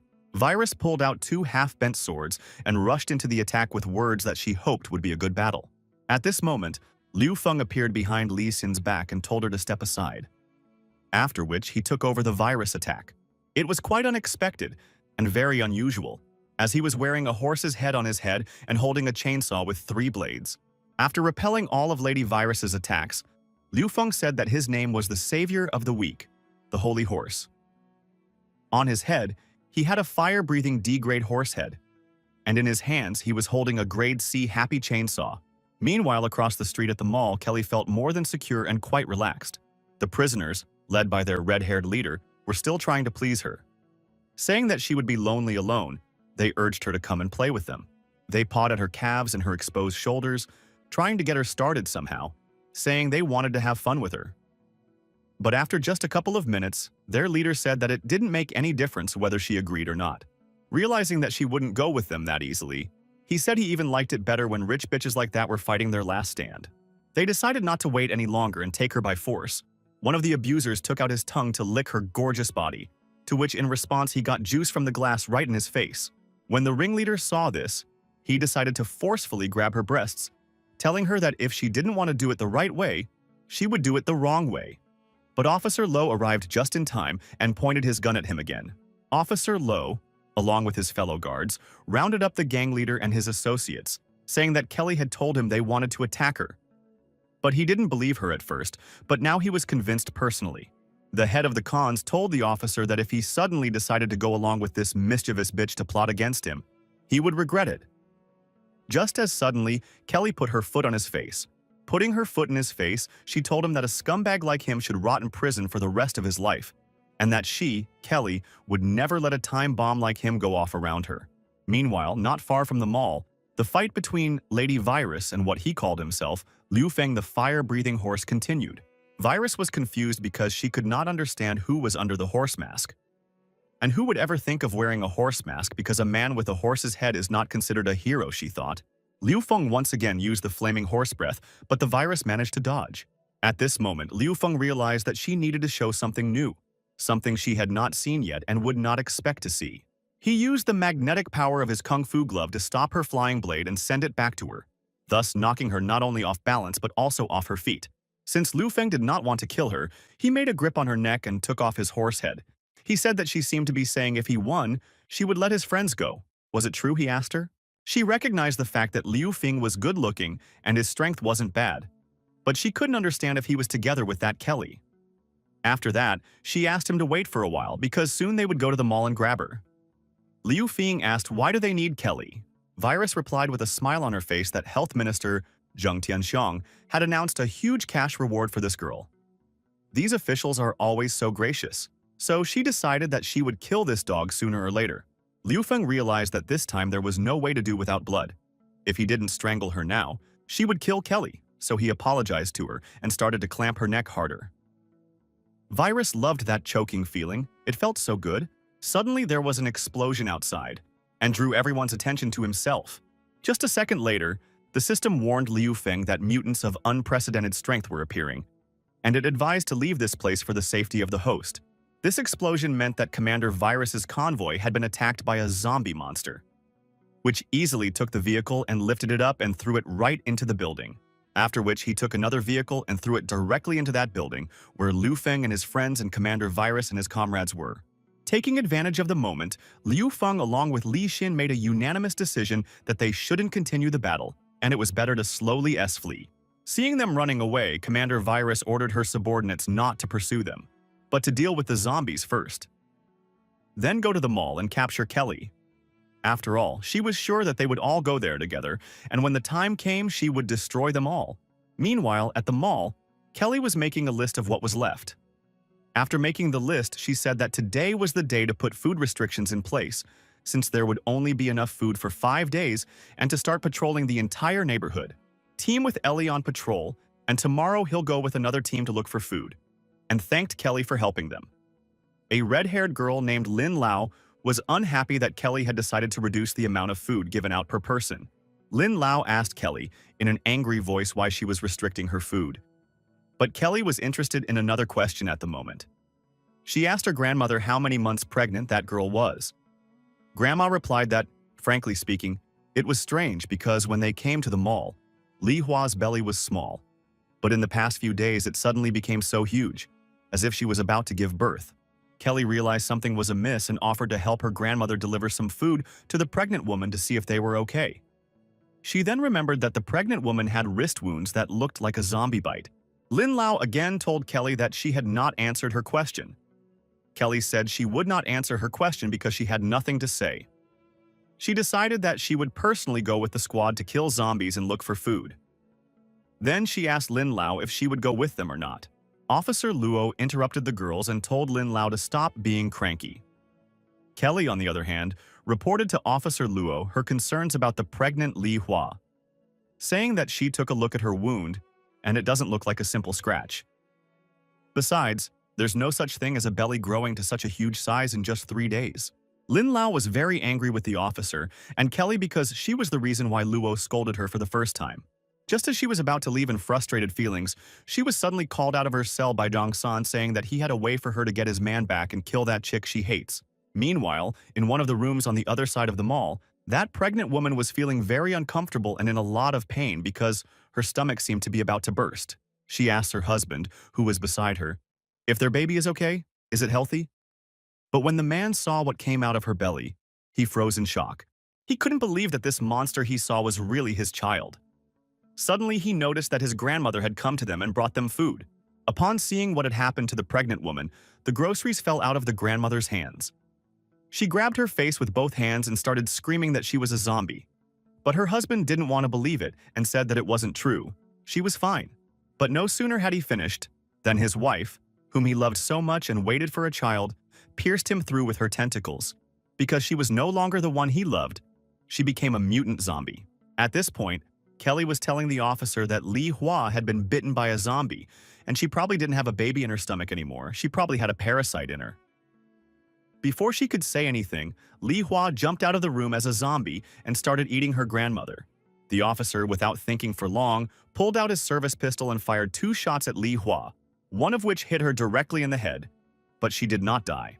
The officer immediately realized that she was now a mutant zombie and ordered Da Qiang to run away with Xiao Sun in order to protect the supplies. Kelly realized that her plan had gone awry again. She didn't understand what the end of the world was like, but it was definitely beyond her capabilities. She knew she only had 9527 to count on. Seeing that Xiao Li was dragged out the door by someone, Officer Luo wanted to pull out a gun. But the conspiring bandits Ling Lao pointed the gun at him and told him not to move.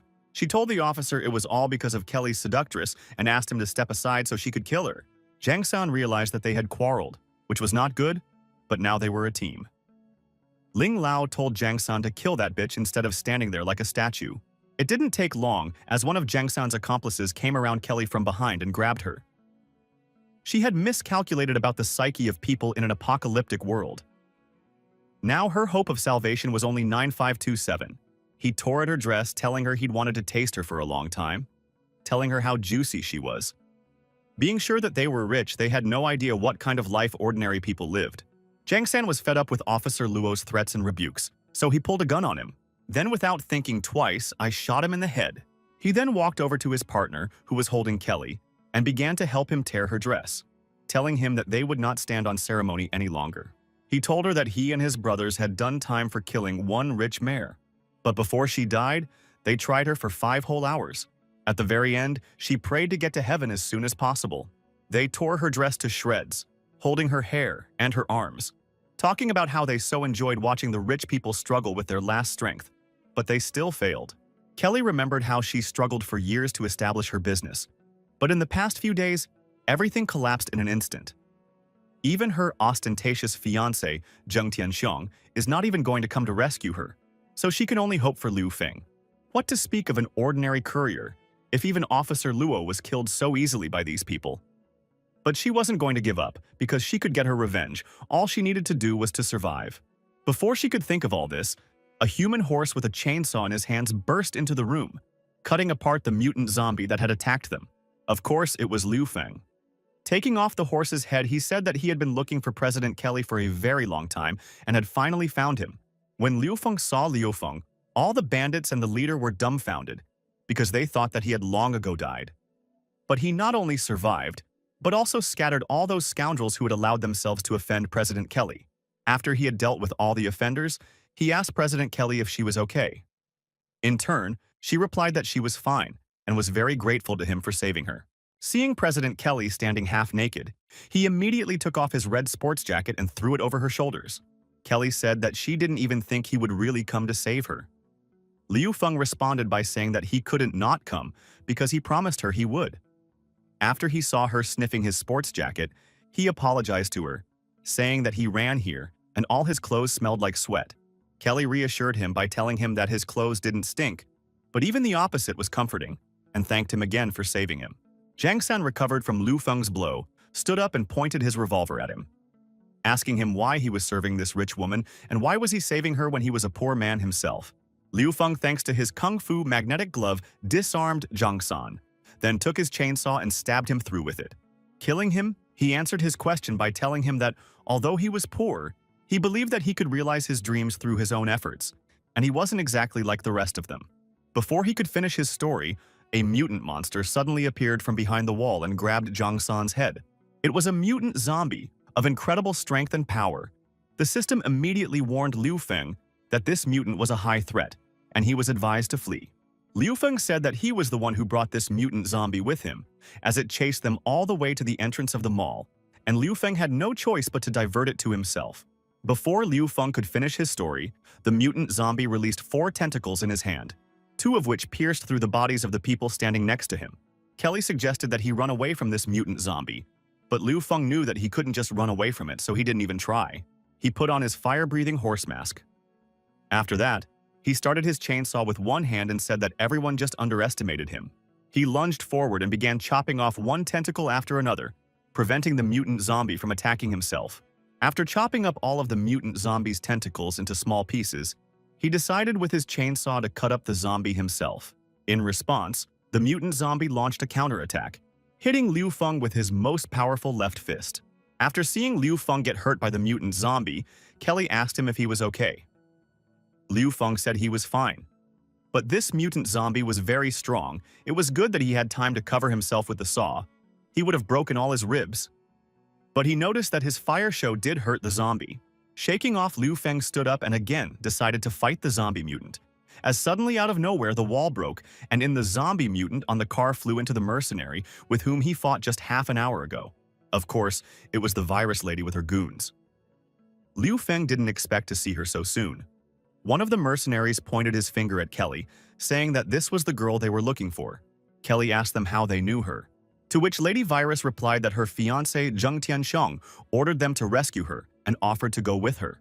Liu Feng realized that if Kelly left, Zheng Tianxiong's riddle would not be solved and the mission would be failed. He must find a way to make her stay here. At this moment, Lady Virus was saying that there were still some suitors in the Doomsday world who had lost their heads to love, and she must immediately deliver Kelly into his arms. Liu Feng asked her to listen to him and said that a plan was needed first, then he took her by the chest. It was only a minute later that he realized he had grabbed Kelly's breast because he had meant to grab her shoulder. So he apologized, and she said it was okay, but asked him how long he would keep his hand on her breast. Liu Feng immediately removed his hand, also told her to forgive him. Lady Virus, seeing this, told Kelly that she was just a prostitute who was putting horns on her fiancé. In response to such insults, Kelly asked Lady Virus to apologize for her words, as she and Liu Feng just have a mutually beneficial relationship. Besides, she is only engaged. Liu Feng took off his horse head and told everyone to stop.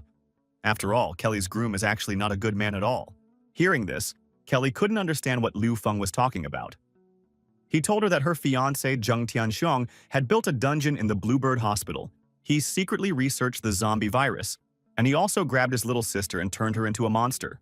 Kelly began to wonder about the fact that wasn't the Bluebird Hospital one of her businesses. And why was Zheng Tianxiong in charge there too? And was he also conducting human experiments? And where is he, after all, now? Just before the end of the world, did he destroy the asset of her medical industry? Should Liu Feng be trusted? After weighing the pros and cons, she realized that Liu Feng had risked his life and rushed to look for her in the zombie city. A lying person wouldn't take such a risk. Summarizing, she said that out of the two of them, she believed Liu Feng who had saved her the most. And until Zheng Tianxiong himself personally came to look for her, she and Lady Virus would not go anywhere. Lady Virus didn't like Kelly's answer. She realized that it was all that damn Liu Feng's fault that he was always messing things up for her. And he was also the reason why she had developed a strange addiction to suffocation. No sooner had they unleashed the fight for Kelly than suddenly the zombie they hit with the car woke up and stood up. Lady Virus shouted that Liu Feng had set her up again, as he had dragged her straight to the zombies. To which he replied that she had run into him on her own and he had nothing to do with it. Liu Feng noticed that the tentacles he had cut off from the zombie monster had recovered again. He couldn't believe his eyes. The system said that the zombie monster continued to grow in danger, and asked Liu Feng to run away as fast as possible. This time he listened to the system. Grabbing Kelly's hand, he rushed out. Unfortunately, they had no choice but to run away, leaving Lady Virus her team with no help. While running away from a mutant zombie of unprecedented strength, he called his partner Li Xin to find out where she was. Li Xin said they were on the second floor of a shopping center, eliminating zombies there. Liu Feng told her that he had saved Kelly, but now a huge zombie was chasing them, and asked Li Xin to help finish him off. Li Xin agreed. Li Xin said that she had come up with a plan, but they urgently need to go up to the second floor to execute it. When they took the elevator to the second floor after the doors opened, they saw a crowd of zombies numbering in the dozens standing in front of them, which shocked them. Liu Feng was a little scared after all. This was the first time he had seen so many zombies, and his limit was a maximum of 5 zombies at a time. But here there were at least a few dozen of them. He didn't understand what he should do. He was about to give up and surrender to the zombies. But then he remembered that he was only doing all this for the sake of his sister Xintong, who was waiting for him in the bunker. Seeing such a crowd of zombies, Kelly, that they better go back. But Liu Feng knew there was no turning back, for his sister's life and her health were on him. He took a shopping cart and seated President Kelly inside that cart, apologizing to her in advance and telling her to hold on tight. Liu Feng wanted to break through this crowd of zombies thanks to the shopping cart. At the end of the world, aside from evil human behavior, the worst part is a few zombies and not an isolated case of mutant zombies. With such a large army of zombies, mankind simply has no chance of survival, and unless they start exterminating them piece by piece. So the army requested permission to open fire on the tank division and sweep the city. They got permission and opened fire, killed all the zombies in the neighborhood, then reported the destruction and clearing of the neighborhood. All zombies were killed and no military casualties. The liaison reported that the operation was complete and their army had entered the building. The senior officer then reported to the commander that the mission was complete. A military meeting was taking place in a secret underground base. The general was reporting that the zombie mob had been destroyed. His army had taken away an oil refinery and a military research center, but most of the ammunition was wasted. In the near future, they would not be able to resume their actions. Great, said one of those present, that they had beaten back the oil refinery, so the plan could soon be implemented. The food ministry will soon be operational. His other comrade, however, said that as expected, the general was Major Li Chengdong.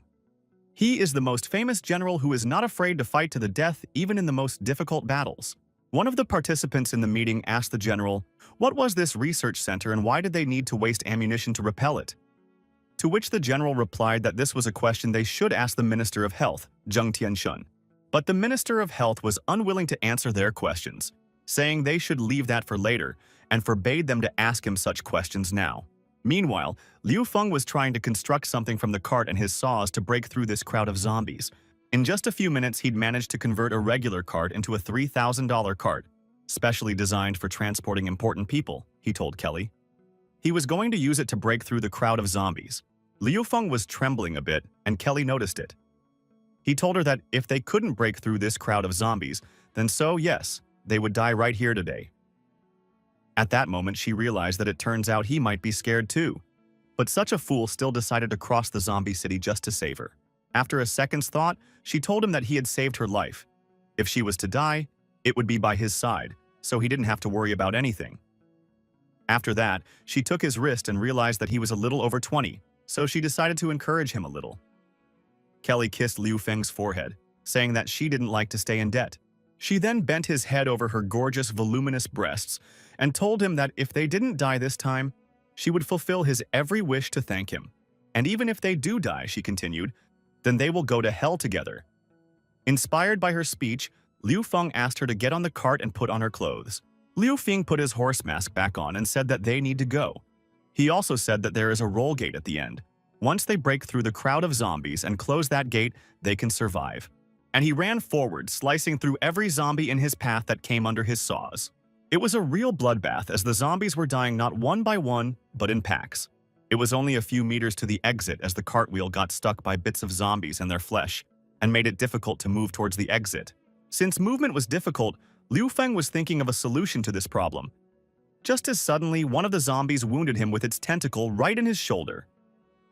Fortunately, he had already inoculated himself against the virus. And now he was immune to the virus, but the zombies could still tear him to pieces. Looking around, he saw a huge lamp on the ceiling, held up by a metal shield. Liu Feng realized that it was a good opportunity if he used his magnetic glove to throw this metal shield down, thereby killing the zombie. Using his magnetic gauntlet, he still managed to rip that metal shield off the wall, thus crushing a large number of zombies in front of him with it. But not insignificantly, he made a path for himself right to the exit. Knowing this was his last chance for survival, he rushed at an incredible speed toward the exit. He then lowered the switch knob of the metal gate to close it and secure it from all the zombies. After the gate closed, Kelly got out from under Liu Feng's jacket and asked if he was all right, as he looked very uneasy. Liu Feng said that not only was he fine, but he was also calm because he was able to save them from that crowd of zombies, and by absorbing the electricity, he earned an extra 150 points.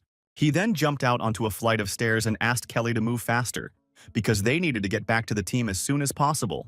Seeing Kelly, Lee Sin told her to listen to her carefully, as she knew what kind of person Kelly was, and warned her that if she dared to do anything bad, Lee Sin would shoot her on the spot. But Kelly said she wasn't afraid of her threats, and she wasn't afraid of herself. Kelly immediately realized that Li Xin was from the government and feared that she would sell out Liu Feng, thinking that she was indeed a complicated person. Li Xin, on the other hand, saw that Kelly realized that she was trying to intimidate her. After all, she really had seen a lot of things. Li Xin was startled when she saw Liu Feng being scratched by a zombie. But Liu Feng hurriedly reassured Li Xin, saying that he had inoculated himself against the virus. Li Xin calmed down by saying that he was very good, that he was just like a government secret agent. That said, he scared the hell out of her. Kelly also exhaled, realizing that another one of her saviors wasn't going to die. Liu Feng, with the kiss mark on his forehead that Kelly left him, told Li Xin that as long as he had a great teammate like her, he couldn't die.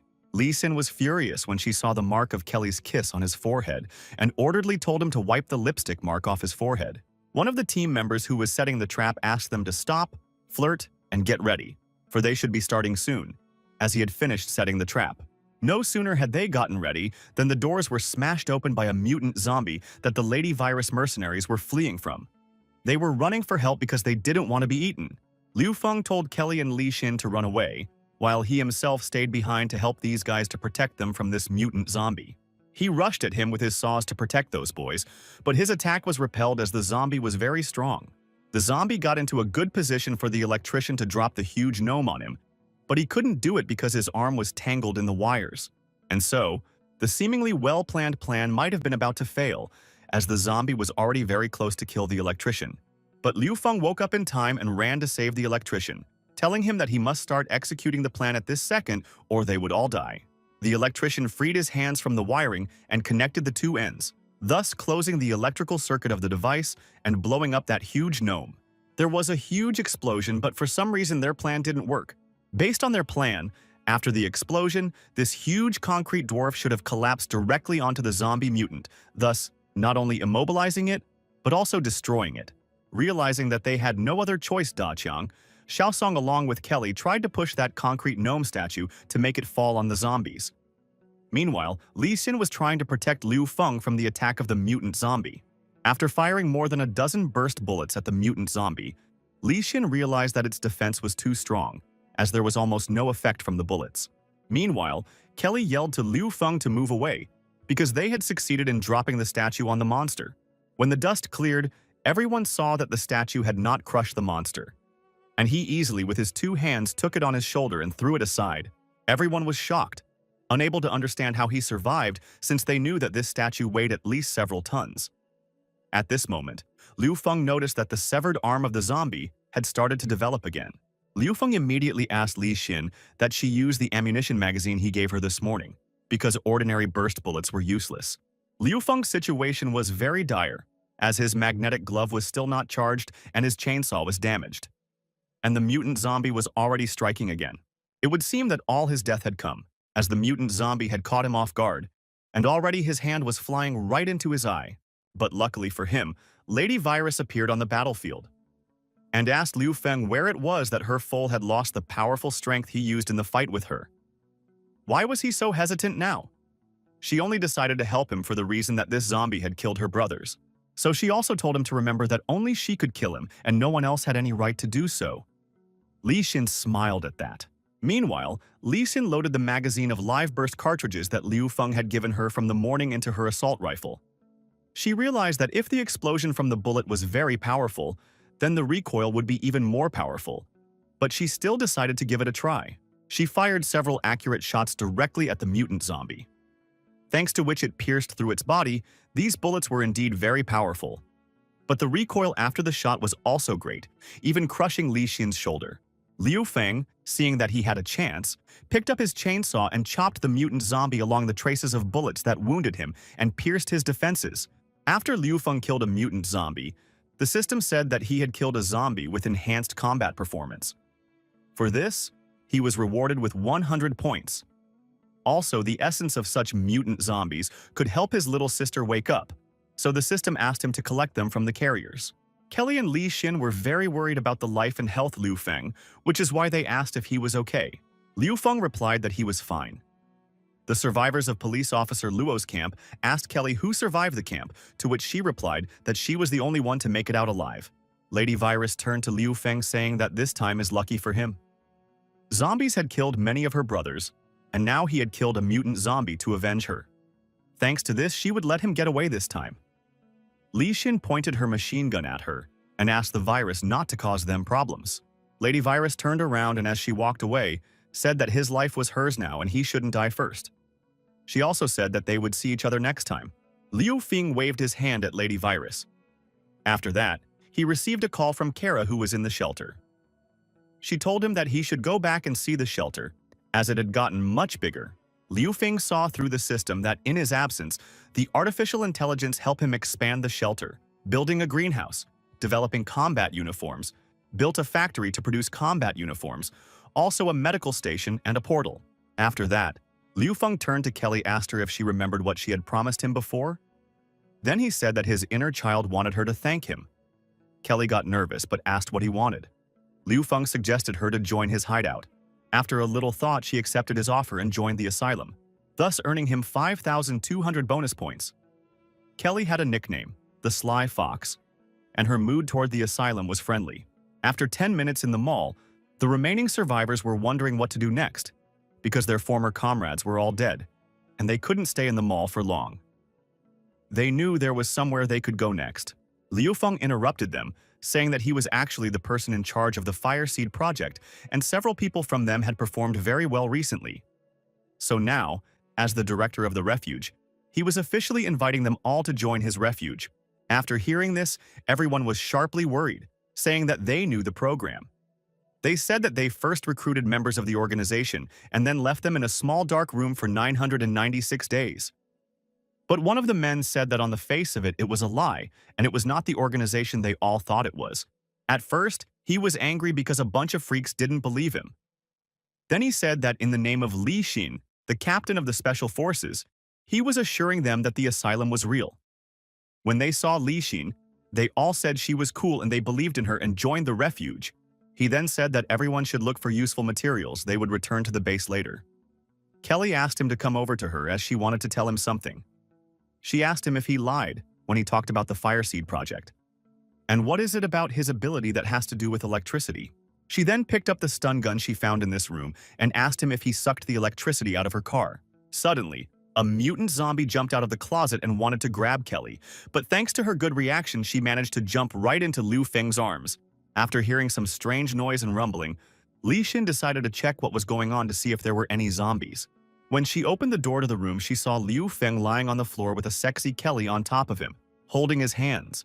She was immediately upset, thinking they had decided to make love in such a dangerous place, but turned her head to the right. She saw the walking dead man who wanted to eat them and calmed down. Liu Feng wanted to use his chainsaw to destroy this zombie, but he failed because the chainsaw ran out of energy. But not far from the bit, he saw a battery and decided to build a new weapon to protect himself and Kelly.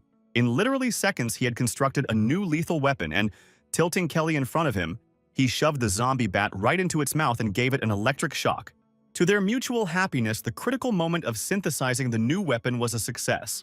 Seeing once again what Liu Feng Kelly could do, she realized that his ability really impressed her. She wondered what other abilities and many useful skills he possessed. Li Xin, who was standing outside the door, tried to overhear the conversation.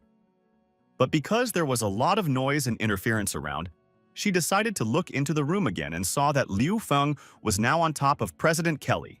Li Xin couldn't understand if Liu Feng was so good that Kelly let him climb on top of her. Kelly, on the other hand, once again thanked him for saving her, after which she asked him again, how did he steal the electricity from her car? But Liu Feng was in no hurry to answer her question, saying that his house was already very near and he would like to show her his patron first. Kelly realized at that very second that Liu Feng was hiding many more secrets. Meanwhile, there were simply a huge number of zombies roaming near Liu Feng's house. Liu Feng did his best to get into the house as quickly as possible and be undetected by the zombies, of course. While making his way to his house in one of the alleys, he saw a dog who loved his master very much, even after his death, watching from the corner of his eye the situation in the street. He had no idea that someone would start shooting at him. The first shot went straight to the horse's head, breaking it. It was the commander of the 6th team who recognized Liu Feng as the new horse-headed ghoul and decided to tweak his appearance. But she couldn't do it. She immediately called headquarters and said that a suspicious mutant zombie was found near the target and asked for directions if the target was unknown. From headquarters, she was told that she must find the target, and all who stood in her way were to be destroyed. Liu Feng could not understand where the sniper was, so he asked the system to analyze the trajectory of the projectile. After analyzing the trajectory of the projectile, the system replied that the sniper was on the roof of a high-rise building to the southeast of Liu Feng. Liu Feng was coming home to rescue Auntie, and he was sure she would be all right. He would definitely get to her and rescue her. Auntie Li Hanyan was actually Liu Feng's neighbor and constantly cooked him and his sister breakfast. This kind auntie constantly helped him and his little sister. He must surely save her. Meanwhile, while he was running away, the system offered him a choice of task as mutant energy was detected ahead. The first option was to turn around and run away. 100% chance of survival. The second option was to investigate the matter. Reward: 1,000 points, 10% chance of survival. No sooner had Liu Feng said that he was choosing the second option than a man in a metallic exosuit flew out of the neighboring house through the ruined wall towards him. He immediately decided to attack Liu Feng, striking him with his powerful metal fist. At the same time, he of course used the surprise effect. But not only did Liu Feng fall down, he also stopped this mechanical bully's punch. He realized that if he hadn't increased his strength, this mechanical bully would have crushed him long ago. Seeing that the enemy's suit was powered by a powerful energy generator, Liu Feng decided to try out a new technique called energy absorption. The man in the suit couldn't understand what the Lion N did and why his suit was out of order. Liu Feng, on the other hand, was very happy because the system did absorb energy, and he realized that it was a very useful thing. Liu Feng realized that he was now the nemesis of the robots. It was just a pity that they were not very useful in such a world. The system detected an update to the gloves and recommended him to get it. Liu Feng realized that the upgrade was related to this soldier suit. He told the soldier to speak into the frequency who they were and what they were doing here, otherwise he would take his gloves. The soldier didn't reply anything, so Liu Feng took his gloves in order to improve his combat gloves to the second level.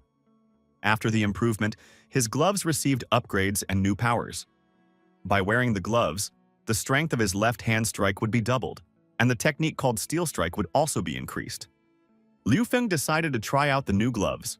Zaixiao reported to the captain that the Iron Bear had already gone to catch the boy and reassured her that everything would be fine because he was good at defending himself against mutant zombies. Then she saw something approaching her. As she took a closer look at the scope, she saw a flying metal fist, but there was no time to run. There was a massive explosion. This glove was launched by Liu Feng to try it out and thus get rid of the sniper on the roof. After that, he decided to return as soon as possible because there was a government army nearby. He always felt if something was wrong. 10 minutes later, he reached the apartment complex where his Aunt Li lived. But to his disappointment, government troops were already there. He also noticed that the savior of his youth, Aunt Li Hanyan, was captured by government troops along with her daughter Li Yuxuan. Meanwhile, at the entrance of the mall, Li Xin was eating ice cream while enjoying the hot weather. She remembered that Liu Feng had disappeared. She remembered that he had said he was going home to save someone, but he hadn't taken her with him, and she thought that was very strange. And Li Xin also marveled at Kelly and her ability to meet people easily. But what tormented her the most was wondering what they were doing with the hairdryer in the room. So she decided to approach him when she met him and ask him directly. Auntie Li asked the military if they had come to rescue them, and if so, why were they handcuffing them? Her daughter asked her not to say anything so as not to make the military angry. One of the military men couldn't stand it, and with the words, "Shut your mouth," he hit Auntie Li's face with the buttstock with all his might. Seeing that Auntie Li was in a helpless state, one of the military men decided to make a joke, saying that she had a really good figure and how sorry he was that her husband had died, but it was no big deal, because they could comfort her instead. By this point, Liu Feng was already now behind his back. He knocked down and knocked out one of the soldiers with just one swing of his bat. The other one saw what had happened to his comrade and pointed his weapon at Aunt Li's daughter. But Liu Feng didn't hesitate this time and used the swift strike of his new glove to slay the enemy, thus making a hole in his body and saving Auntie Li's daughter. He lifted Li Hanyan's Aunt Li Hanyan off the ground and asked if she and her daughter were okay. Her aunt thanked him for saving her, said she knew he wouldn't put her in trouble and would come after her.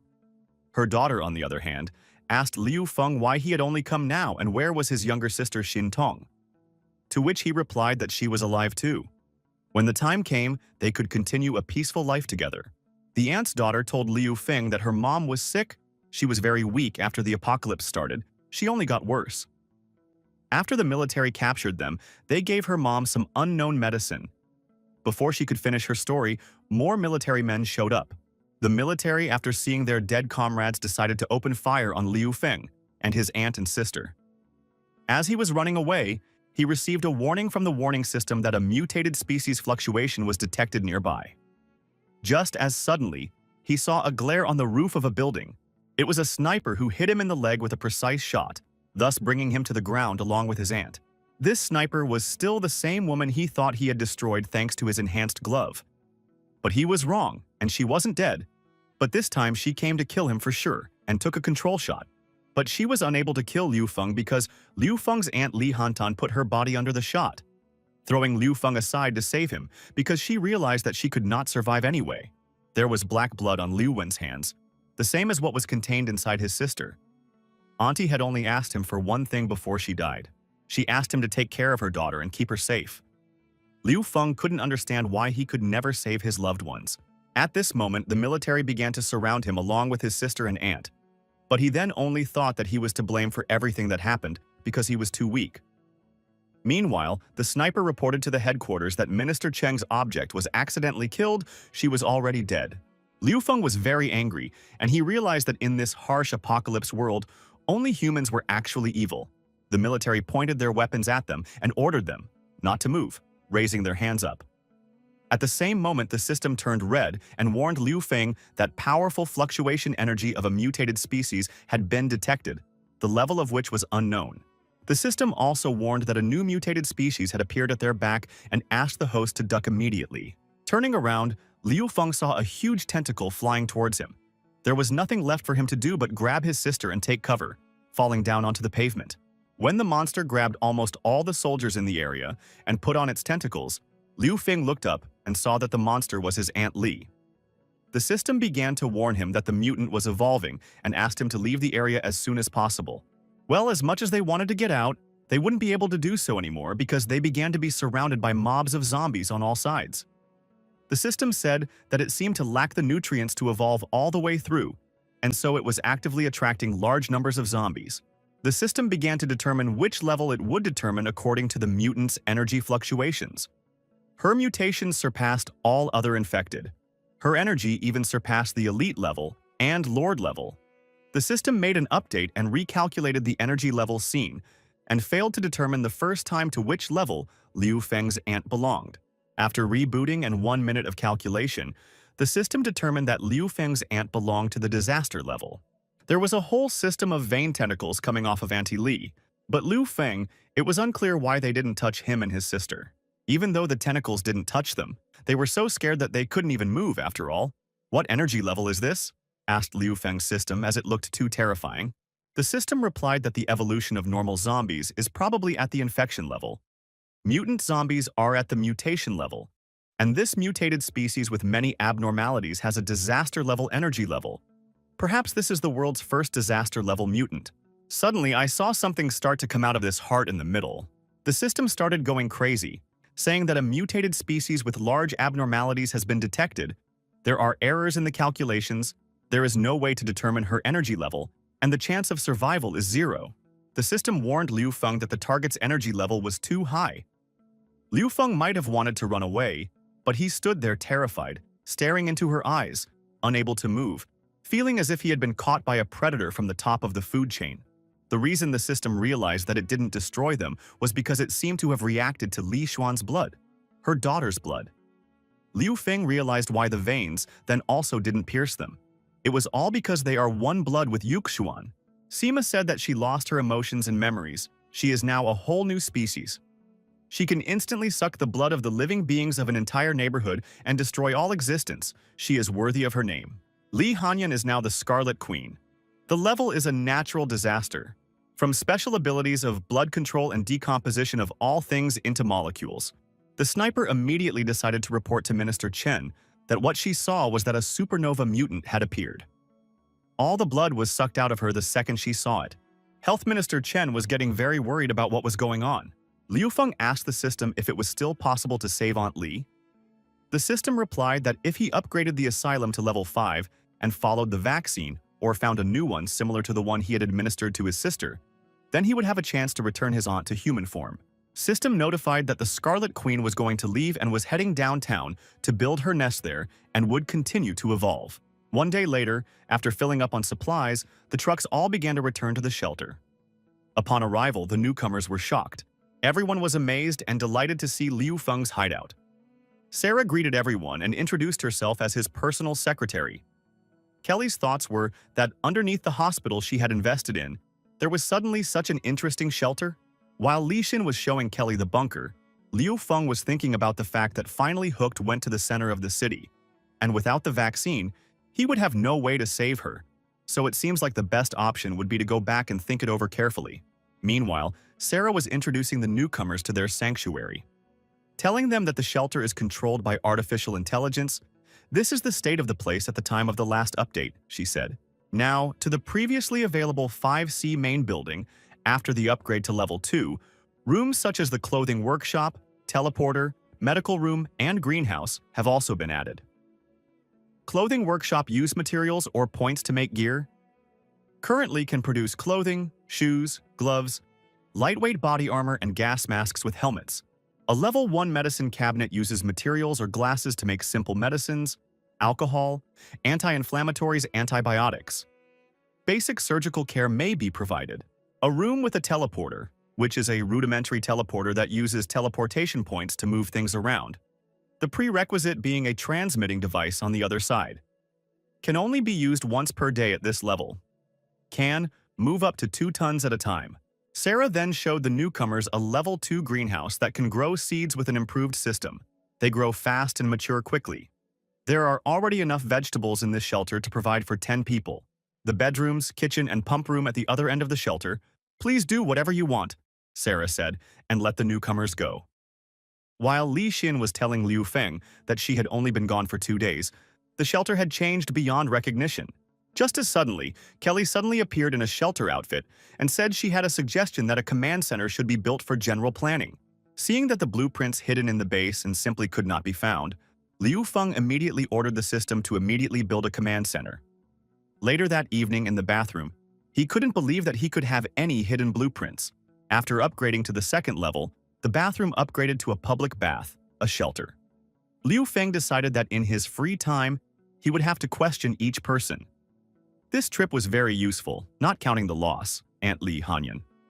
Tomorrow, he would find out what was hidden behind the secret blueprints there, and had the blueprints brought back. Li Xin?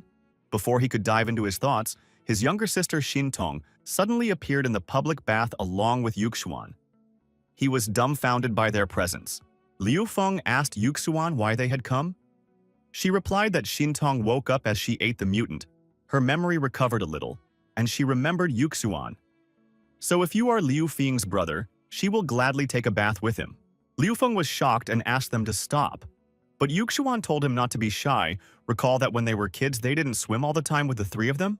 He realized that he couldn't just get rid of them, so he decided to find a way to distract them. After thinking for a while, he told Yuxuan that he apologized for Aunt Li because he had failed to save her. Yuxuan slapped him, telling him to calm down and listen to her. She said that if it wasn't for him, she would have died long ago. The fact that her mom turned into a monster was the mistake of the war freaks. In response, Liu Feng took her head and said that he thanked her very strongly for comforting him and promised that he would definitely save her mom. The next morning, Liu Feng, walking along one of the corridors of his hideout, came across a command center that he didn't expect to see so soon. The girls welcomed Liu Feng to the command center. Then Kelly said that she didn't expect him to actually build a command center. Then she told him that in addition to the command center, this building also had a dormitory where she and a few girls would live temporarily, and the headroom was his personal room. Kelly also said that she used the command center to capture a satellite that the government had lost contact with. After the collapse of the government, that satellite lost contact with the Earth. The command center's artificial intelligence decrypted the password and captured it. She also said that the satellite would allow them to communicate with the squad at any point in the mission, as well as provide remote monitoring and support. Li Xin agreed with Kelly, saying that she was right because the teams performing special operations had a very effective satellite support. It not only tells the way, but also with not yet and easier to hide from the crowd of zombies. Moreover, Kelly continued, the command center displays various data. There are points called resources. Making various items spends resources, which can be obtained by collecting iron, wood, oil, and other energy resources. These are like gold coins in the game. Every time you want to produce something, you only need to send a request and the asylum will automatically deduct the required amount of resources. Kelly also told Liu Feng that she wanted to discuss the regime in the asylum with him. Is the asylum currently a democracy or a dictatorship? At this moment, Liu Feng realized that his idea to create grief had failed before it even began. Liu Feng thought about it, realizing that it was the end of the world and his dictatorship was even good for survival. And if there was a democracy, they would just waste all the resources. But he was afraid that Li Xin as well as Kelly would not agree to live under such conditions. Before he could think and give an answer to the question, Li Xin said that there was no need to complicate things, because if Liu Feng was an authoritarian leader, it would be much better. She then asked that in their apocalypse world, wouldn't democracy lead to death? And even more so, the base belongs to him. Kelly said that she agrees with Li Xin because at the end of the world, centralized power and dictatorship is much more effective. She also said that everyone agrees to make him their leader. At this moment, Liu Feng mentally imagined that his dream of saving humanity and creating his harem was about to come true. After that, he said that since everyone agreed, he would be the leader, and now he wanted to distribute the cadres. He appointed Kelly as the head manager of the asylum, Li Xin as the head of security, and Sarah as the head secretary. Then he asked the girls to work hard together to revitalize humanity. Kelly told Liu Feng that he had given her the high position of general manager and asked him if he was afraid that her ambition would swell and she would push him off the throne. Liu Feng replied that if you work with someone, you should not doubt them. He believed in Kelly's human qualities. Liu Feng understood that as long as Kelly's green-colored mood, she would definitely not betray him. By then, she would no longer be such a seductress and would behave calmly. Kelly liked the technique of assigning duties that Liu Feng used, so she began to assign duties to the rest of the shelter. She appointed Ta Qiang and Xiaosun under Li Xin, said not to be responsible for the safety of the shelter. Ab, along with his friend, were appointed as chief electricians, who were responsible for the maintenance and repair of the energy supply room. After Kelly had assigned and handed out duties to all available members of the shelter, she went back to the management center and said she could later design a regimen of each person who would have to work to get food. With the help of the satellite, they would be able to recruit more people to form resource retrieval squads. Liu Feng asked how many beds were still available in the shelter, to which Sarah replied that there were still plenty of beds available. In the morning, she had already sent information to the people in the vicinity by satellite. All survivors who had radio equipment would receive it. No sooner had she finished than the system signaled that there were new people at the gate of the shelter. 3 people, 2 girls, and 1 guy. The three survivors said hello to the shelter guards and said they were the survivors of the area and asked who they were waiting for. To which one of the guards replied that there was no need to ask if they were not asked, their leader would be here soon. Liu Feng, Li Xin, and Kelly came out of the shelter to look at the three survivors and evaluate them to see if they were worthy of being in the shelter or not. Seeing them, one of the survivors immediately started praising the leader, saying that he was incredible, a real leader, and they were survivors and had come here when they heard the news on the radio. Liu Feng was pleasantly surprised, thinking that his overbearing spirit made ordinary people bow down to him. After which, he extended his hand to greet the survivor. But all those words the survivor spoke were not to him, but to Kelly. Thinking she was the leader, Kelly apologized for leading them astray with her authoritative appearance, but immediately said that the head of Liu Feng's shelter. The survivor was shocked and immediately said all the same things that Kelly had said before, but Liu Feng was no longer interested in that. He asked the survivors if they were sure if they wanted to join the shelter since they didn't need bums. Liu Feng used the system to see what talents these survivors had. One of them had a talent for growing vegetables, which was very good. The second was also good, but the third was very hostile to the refuge. Liu Feng suspected that he was a spy. Liu Feng took all the survivors into his hideout, even a spy, to see what kind of idiot decided to lash out at him. The next morning, Liu Feng woke up in his bed, but not alone, not understanding what had happened, and not understanding what Xintong's sister was doing in his bed. Was she really sleeping with him? He realized that it was most likely habit, since his little sister had been clinging to him since he was a child. But he also realized that he had to wake her up right away, because if other people saw it, it would be very bad. As the head of security Li Xin suddenly rushed into the room to wake up the head of the asylum, opening the door with the words, "Good morning," she was dumbfounded by what she saw. Literally in a second, her smile changed to sadness, and the thought that Liu Feng was a pervert came into her mind. But without saying a word, she simply closed the door and left.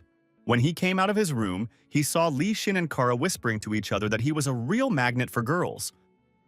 At that moment, the guards came up to him saying that they were going on duty. The shelter's resources provided them with body armor, first stage, engineer suits, and police shields. They thanked Liu Feng for the outfit, saying that he was the real leader, and that with this outfit, they guaranteed that the headquarters would be safe. Liu Feng proudly agreed with their words and said that it was a pity there were no guns, but they could use his modified electric rollers. He was called back to headquarters before he could speak. Sarah reported that the three survivors who had recently come to them had told her that the government had built camps for the survivors in the northern part of the city and that everyone was going there now. Kelly added that Zheng Tianshun was there too. Liu Feng said he would go and look for him. After that, he immediately asked Kelly to plan his route. He also asked her to help him come up with the perfect name for their hideout. Kelly mapped out the route, saying that the main goal was to make sure there was a survivors' camp in the northern part of the city and find the Minister of Health, Zheng Tianshun. But first, she had to get weapons. There is a prison down the road that she once invested in. There should be a whole arsenal there. Kelly suggested we try our luck since the asylum needs weapons now. The system updated, the tasks offered 3 options. The first was to get to the survivors' camp. The second option is to go to the prison to get the firearms. And the third option is to rescue Li Hanyan's aunt. Liu Feng said that they would call the L Asylum, and he would personally lead the squad to the prison. Kelly said that she would form 2 more squads with Ta Qiang and Xiao Sun and personally lead it to clear the area around the gas station shopping center and hospital, because it would save their base's resources. Liu Feng asked her if she wanted him to leave Li Xin to her, but Kelly replied that his task was to find weapons. That was more important. With those weapons, they could get to the steel mill in the northern part of the city and the gasoline depot before winter came to grab more resources. Otherwise, they won't survive this winter. She's not some pampered girl. Sarah will be more than enough to hand over command of the base. Liu Feng to say that in order for him not to worry, he would still leave Li Xin at the base. After which he said that he has an assignment for Kelly. There is a spy among the 3 survivors. Her task will be to find him. In the meantime, he'll grab the weapon and return through the portal, and then they'll figure out who's behind the spy and destroy them in one fell swoop. Kelly realized that with her technique, she would need at least a week to discern if there was a problem with this man, especially since Liu Feng's hideout was so huge. After the meeting, sitting on the couch in his room of the head of the asylum, Liu Feng realized that this time he had to raise the levels of not only strength but also skill levels nicely. Liu Feng realized that he had to become stronger to avoid that situation again. This time, he raised all his characteristics by 3 levels. He knew he had quite a few points, and decided to trade them for 2 vaccines for Li Xin and Kelly, since that way he wouldn't have to worry about them when they came out of the shelter. After that, he decided to pump up his abilities by increasing his strength to the 9th level and pumping up the gift of a scientist. After that, a lot of information began to appear in his mind, which was related to the talents of the Kung Fu master and the scientist. The cyber-military arts of war became available to him, and with it, techniques such as nuclear fist, palm, flamethrower, mantis knife, infinite attack, hot knife, laser, mechanical palm full strike, the lightning knife art of radiation, knife, plasma blast, and jet cloud. Liu Feng directly felt that these skills were very cool. But he realized that although the martial arts were very cool, most of them would not be very practical in close combat. After 1 minute of thought, Liu Feng decided to modify the gloves so that it would increase their range and add 1 special combat element. This time it's the little brother and sister on the attack. The target is the prison and the survivors' camp in the northern part of the city. The prison was located almost in the very center of the city of N. The prison guards were running away from something in a hurry. One of the guards asked Warden Zixuan what they were doing. And why are they still being chased? She told him to keep moving. The prisoners had revolted and they should get weapons. They were being chased by mutated police dogs, pushing police zombies, mutants. Not expecting an invitation, mutant police dogs decided to attack them to eat their flesh. She ordered her subordinates to open fire on the dogs. But the dogs were very fast and immediately started attacking the officers who fired at them. Well, zombies, dogs weren't their only danger, as behind them on the wall was a zombie, a mutant that had its tentacles impaled on Li Fan's head. The zombie mutant on the ceiling let out its tongue to eat Zixuan, but it failed, as it was attacked by metal arrows that cut off its tongue and tore its head. It was Liu Feng who came with his younger sister to the prison to get weapons. When he saw that Zixuan was in danger, Liu Feng told his younger sister that he would take 1 dog each, and the rest he would take care of. Upon seeing them, the zombie dogs immediately rushed towards them in order to attack them first. But Sun Tong's younger sister didn't fear them in the slightest and ran towards them, grabbing one of the dogs with her hands over her mouth. After she grabbed his stock, she slammed him against the wall with all her might. After that, she took him by the muzzle again. Without even using her full strength, little sister Lufana easily tore the mutant police dog into 2 halves. Liu Feng, on the other hand, used a bursting crossbow arrow to destroy his dog, the mutant zombie. Explosive throwing knives were not very practical, so he converted them into explosive crossbow arrows. After he killed the zombie dog, he thought he was done, but a new mutant zombie was about to pounce on him from above. Liu Feng was not confused and decided to use his military cyber arts and technique, the detonating palm. He took the zombie's head with his mechanical glove and simply blew it up. Meanwhile, inside the prison, the prisoners revolted and hung one of the guards from a chain, intending to burn him. He begged them to let him go, but they didn't care.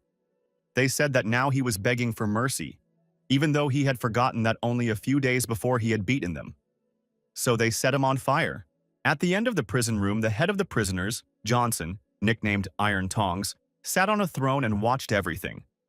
He ordered his henchmen to divide the meat of the murdered man among his subordinates, for he knew that the food was about to run out, and there were plenty of these pigs, so if there was not enough, they must kill 2 more. Just a minute later, one of the cons came to him with a report that something irreparable had happened. Zixuan had escaped. He was very angry because she had the keys to the weapons storehouse. Iron Tongs told them that if they didn't find Zixuan within 1 day, he would fry and eat them. Afterward, he immediately turned to the purple eagle named Long Xuan, which he kept locked in a cage. Iron Tongs offered him to submit, and then he would let him go. But the sniper of a small unit of the government army, Major Purple Eagle Long Xuan, didn't want to submit. On the other side of the prison, the survivor Zixuan couldn't understand how 3 people couldn't deal with these zombies. They only took a few blows, and even this little girl tore apart the police dog, zombie, with her hands. Meanwhile, Liu Feng was wiping his little sister Xintong's hands, telling her that one could not tear apart enemies so harshly with their own hands. Xintong saw Zixuan's gorgeous breasts and said she wanted milk. Her brother asked her where would he find her milk now. She then pointed at Zixuan's breasts with her hand. She was thinking at this moment Did she mean normal milk, or the milk that children also drink? Seeing the misunderstanding in Zixuan's eyes, Liu Feng extended his hand to her, asking if she was all right. In response, she cuffed his hand, saying that the end of the world is no reason to become an animal. In their country, there are a number of criminal articles for seducing minors. Liu Feng was shocked at what was happening. He told the officer that it was his little sister and they had saved her. But instead of thanking her, she decided to handcuff him. "This is out of order." Officer Zixuan immediately released him, saying that she apologized. This was the cost of her profession making itself felt, after which she asked, what was going on outside now? After all, she hadn't been out since the end of the world started and the prisoners revolted. Liu Feng replied that there was devastation everywhere, and he had come to the prison to find weapons, and asked her if she knew where the weapons room was in the prison. When she found out that he had also come for weapons, she decided to offer him a deal, saying that she has the key to the gun room and he is very powerful, and if he agrees to help her stop criminals and hurt her co-workers, she will immediately give him the guns and he can take as many as he wants. Liu Feng agreed with Zixuan's suggestion, said that she would have to fulfill the promise she had just made. She said that she was willing to answer for her words, and he could take as many weapons as he himself could carry. Zixuan said that these prisoners have driven her to the point where she has to whip them all the time. In fact, 5 days ago, one of the prisoners partially cut off the electricity in the prison, and the prisoner Johnson Iron Tongs escaped from the cell and illegally released all the prisoners from the prison, which is about 100 people, who seized the warden's office on the 8th floor and the armory on the 4th floor. They went up to the 4th floor and were already not far from the weapons room, when suddenly Liu Feng heard that there was someone in the corridor. They were prisoners guarding a cell with guns while perverting some girl guard, filming the whole thing on their phones. One of the prisoners filmed everything that was happening on his phone, drooling, while the other one tore her clothes, telling her to make him feel good. Otherwise, they threatened to boil her in a cauldron like her comrade. They were laughing and giggling, thinking they were about to fuck this pretty girl, when suddenly, one of them was hit in the neck by a crossbow arrow. It was Liu Feng who, seeing what was going on, couldn't stand by. And he attacked these freaks, saying that he was a cannibal who had killed 10 people and had come to eat them. Used the explosive fist technique, disciples take the fight. Liu Feng dealt him a fatal blow, after which he activated the Kung Fu Master and destroyed another enemy cons with a lightning-fast leg kick.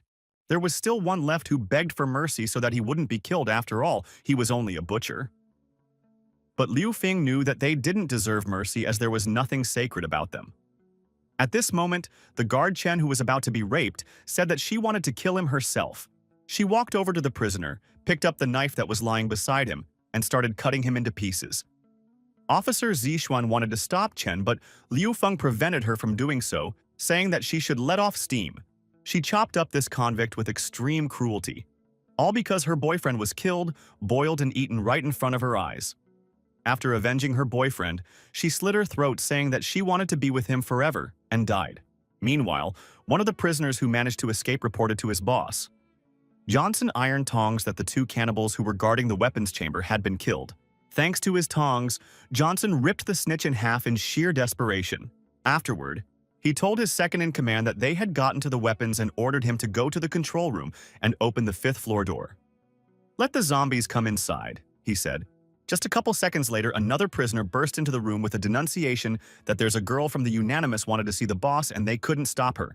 No sooner had he reported than a woman and her 2 servants entered the room right behind him. She told them not to worry because she just wanted to talk.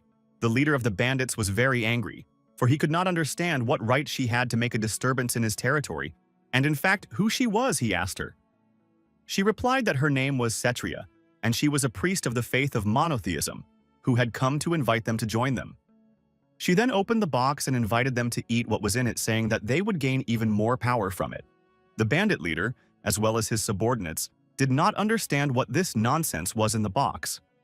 Meanwhile, the purple halo realized that there was something unclean here. Therefore, he prepared himself and hid a self-defense spoon behind his back. Meanwhile, after Liu Feng buried a female police officer named Chen, who had committed suicide, he entered the weapons warehouse and saw a great deal of guns and ammunition. Meanwhile, as the boss was standing there thinking about whether to eat this nonsense that was offered to him or not realizing what it even was, another of his assistants came running over to him, saying that Zi Ying had escaped. Running up to his cell, Tai Chen saw that he had dug a tunnel and escaped. Da didn't immediately realize that he was sporting to cover the hole in the wall, and realized that this fugitive was very dangerous because he alone could outnumber all of his men. Cetria once again offered him to eat it and gain and incredible strength. Tichen was about to agree, but he wondered what price he would pay for having great strength. Meanwhile, in the armory, Liu Feng's eyes were just running wild from such a huge amount of weapons. Zai told him that was it. He could take whatever he wanted, and in whatever quantity he wanted. At that moment, Zixuan was sad thinking about Chen committing suicide. She asked Liu Feng, "Are they going to die here too?" But he told her not to take it personally, as he too was going through this, and also watched his loved ones die too, and unfortunately could not do anything about it. After which he said that his only desire now was to protect his little sister. With a hand on his shoulder, he invited Zixuan to join them, because together they could survive the end of the world. This was very unexpected for her, as they had only known each other for a short while. While the guys were chatting nicely, Xintong's younger sister heard some strange voice nearby, calling to save him, so she decided to take a walk to check it out. Zixuan had told Liu Feng that his sister was very strong. She wondered if all of his men were that strong. He replied that not all of them were, but he had one very cool friend in middle school. Then he was recruited into the troops. Before he could finish his story, he suddenly saw a suspicious glare in the air duct and immediately pulled Zixuan towards him, saving her from a bullet. He immediately fired 3 retaliatory shots at the air duct net. As a result, Ziying's purple eye jumped out of the air duct. Upon seeing Liu Feng, he immediately rushed to attack him. Thanks to just one jump and a twirler, he was nearly knocked off his feet. Liu Feng realized that his opponent was a skilled fighter and immediately activated the skills of a kung fu master. Liu Feng realized that the fight could also drag on for a very long time, as the two of them were very good at kung fu techniques. Therefore, Liu Feng asked his opponent who he was. Liu Feng realized that the duel could drag on for a very long time because the two of them were very good at kung fu techniques. Liu Feng asked Lun Xuan if he remembered him, saying that they went to high school together and that he didn't expect to meet him in prison. Liu Feng said that when Lun Xuan was taken into the army, he became a role model in their school and an idol for Liu Feng himself. Liu Feng, in order not to waste time, said that he had shelter, food, and water, and that he would like them to join him. Zixuan said that if he helped her save her colleague, she would definitely join. Liu Xuan, on the other hand, leaving in a hurry, said that he refused. Liu Xuan turned around and said that since Liu Feng was his former classmate, he would give him advice to stay away from him, since he was now a demon who had stained his hands in blood. Liu Feng couldn't understand what had happened to his classmate over the years that he hadn't seen him. 10 minutes later, in the weapons warehouse, Liu Feng and Zixuan had built a very simple transmitting device together, in order for Liu Feng to transfer the weapons and ammunition to the shelter. In just 1 minute, thanks to teleportation, all the weapons and ammunition from the armory were teleported directly to the shelter. Zixuan held her head with both hands and couldn't understand what had happened, because all the weapons and ammunition had disappeared in just 1 minute. She shouted and started to ask Liu Feng where he had gone, all the weapons because there were so many of them. He replied that she had told him that he could take whatever he wanted. Li Xin suddenly teleported into their room, saying that they hadn't seen each other for a few days and Liu Feng already had a new lover. He immediately said that she had misunderstood and asked her what she was doing here. Li Xin said that she had almost finished her tasks in the main area, got the weapons, and came to help them. Liu Feng introduced Officer Zixuan, saying that she helped find the weapons. After Li Xin listened to him, she asked him where his sister Po. Xintong? Liu Feng was terrified because up until now he thought she was behind his back. But before he could panic, he suddenly heard someone laughing from the speakers. This was followed by information for Officer Zixuan. Someone said that he already knew that they had found the weapon, and that it was not the end, because he had already opened the front door, and soon a crowd of zombies would come to them. Hearing this, Liu Feng realized that they should leave the 4th floor as soon as possible, in order to escape and avoid facing the zombies. But no sooner had they left the armory than Liu Feng received a warning from the system that a new type of zombie mutation had been discovered. Meanwhile, on the other side of the 4th floor, Liu Xuan thought about the words said by Liu Feng and saw a little girl who held out her hand to give him a golden rose. He realized that it was again, most likely one of his hallucinations that wanted to lure him into the zombie crowd. And he decided not to fall for it. He was about to leave when suddenly his head ached very badly and blood came out of his nose. Lifting his head, He saw a girl dead against the wall and dripping blood in his hands, which was once a broken flower. He knew it was just a hallucination, and he didn't want to believe it. He stood up and rushed toward the exit as suddenly a living person walked past him, a girl with a flower in her hair. He realized that this was not a hallucination. Holding onto the wall with one hand, he watched this girl. And seeing that she went to the zombie, he realized that trouble could be coming. If he did nothing, she would die. He talked himself out of it, saying that he shouldn't get involved. After all, he was a renowned sniper and wouldn't put himself in danger. But just 1 second later, his good side overcame his evil side, which was hesitant, and he fired a shot that scattered most of the zombies in the area.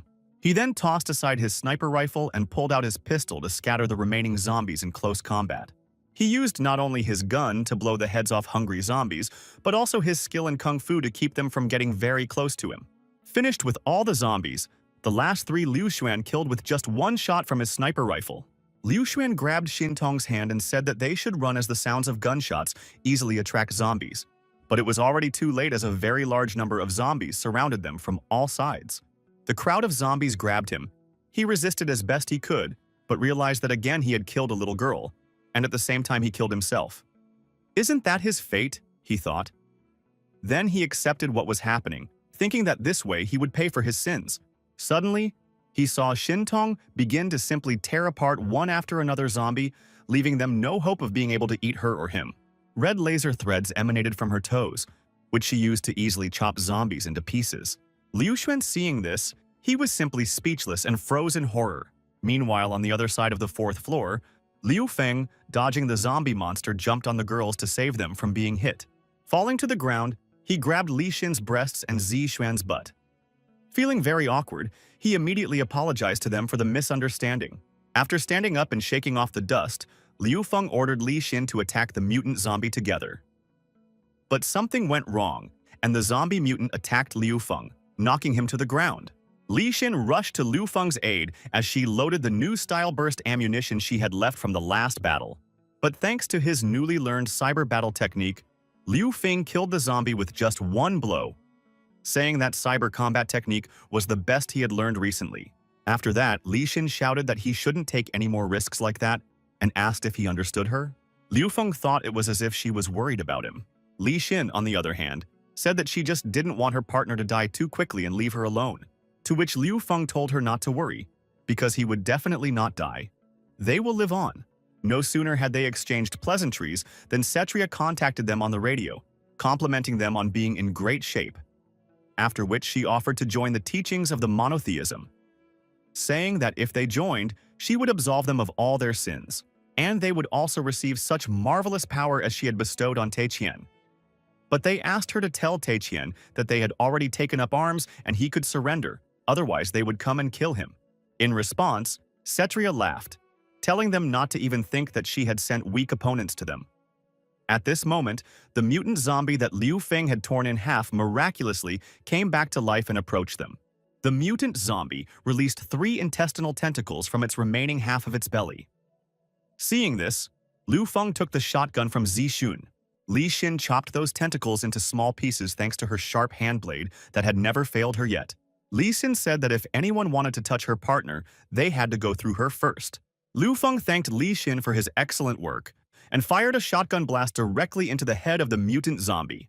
Meanwhile, just as Liu Feng was discharging the entire clip of his shotgun at the mutant zombie, another one appeared behind his back.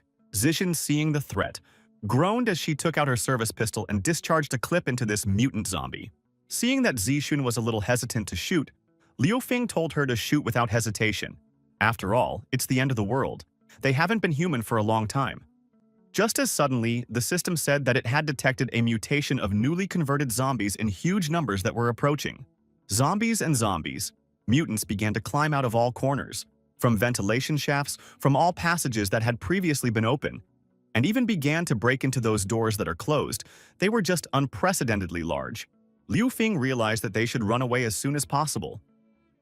As he ran, he thought, where could so many mutants come from? Could it be that these sectarians had the ability to create new zombies?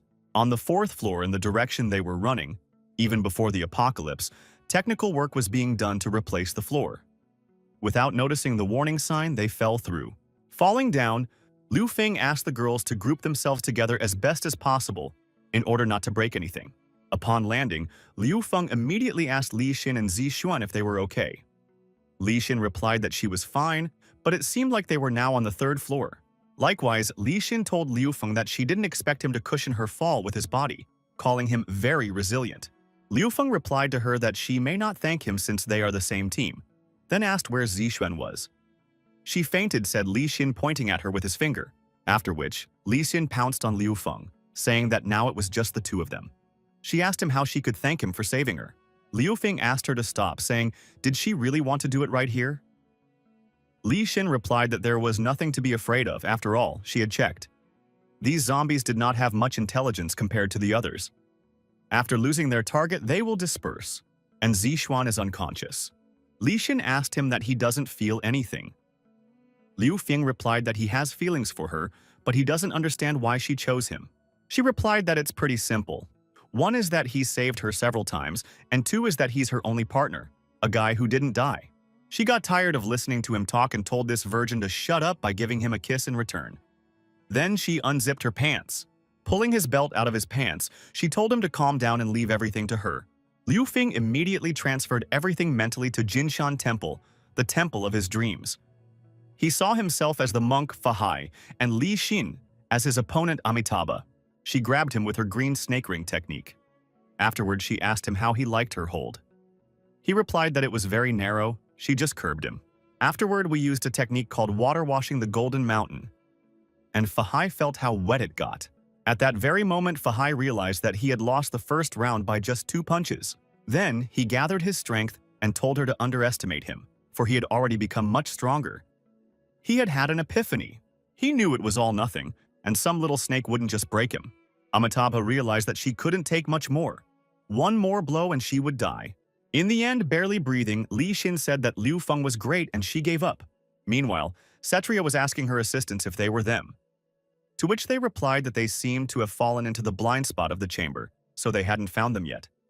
Setria ordered them not to stop searching until they found them. A little later, she noticed that the transformations would soon be over, and the tentacle arms would soon become a full-fledged mutant zombie. So she ordered to gather as many people as possible, find and bring them to the arena. Then she asked how the situation was with the assignment she had given back in the beginning. The assistant asked the high priestess not to worry because that thing had already been imported and placed on the 5th floor. Meanwhile, Xin Tong and his sniper had reached the 5th floor and found themselves in front of some incomprehensible living wall of many veins.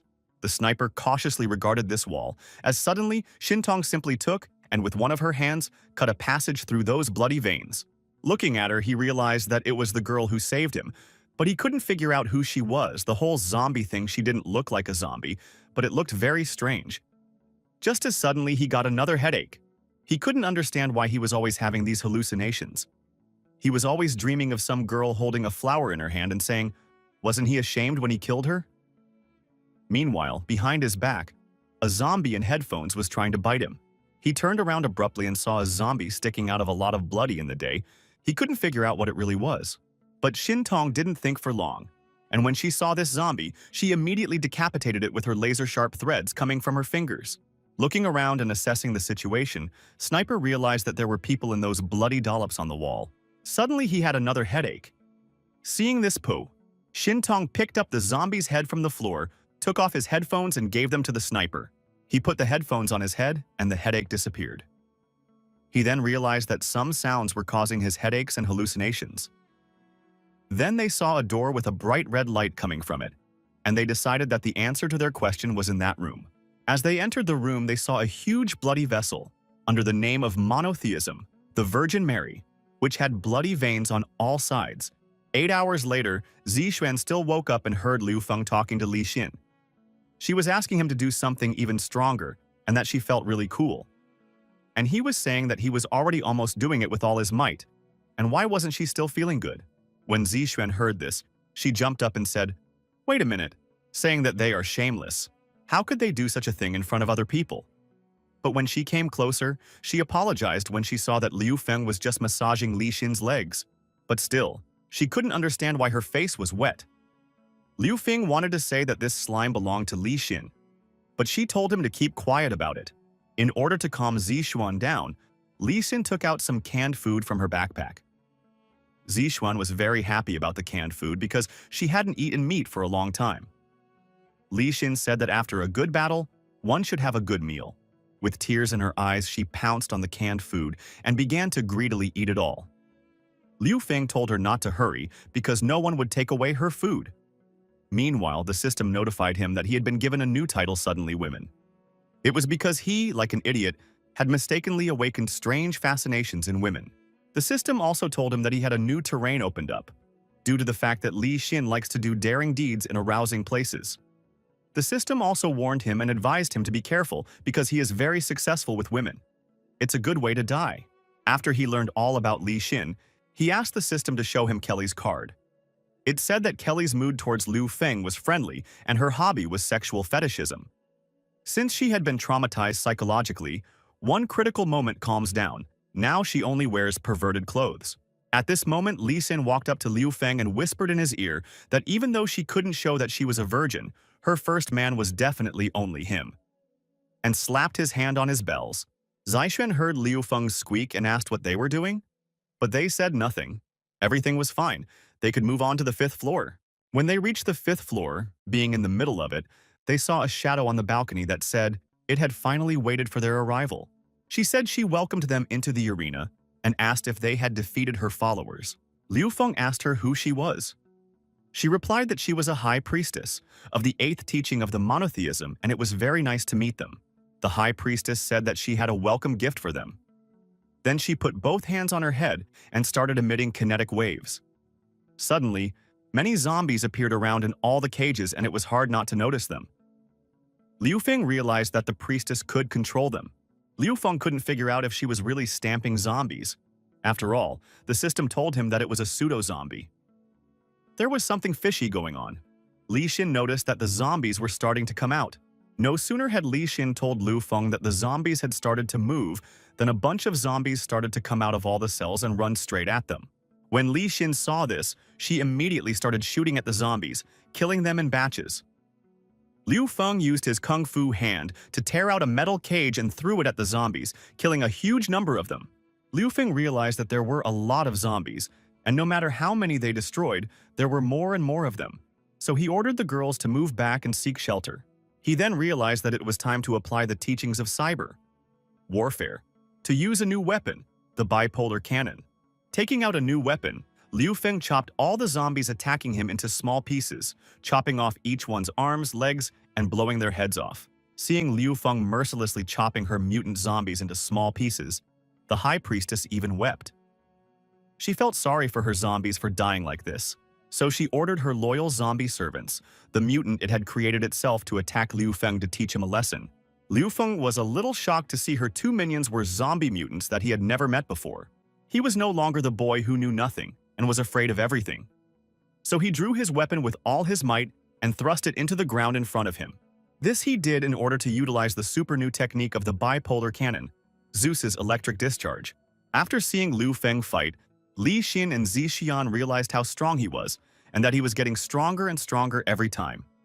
Thanks to his technique, he destroyed one of the zombies. A no-nonsense battle broke out between Liu Feng and the zombies.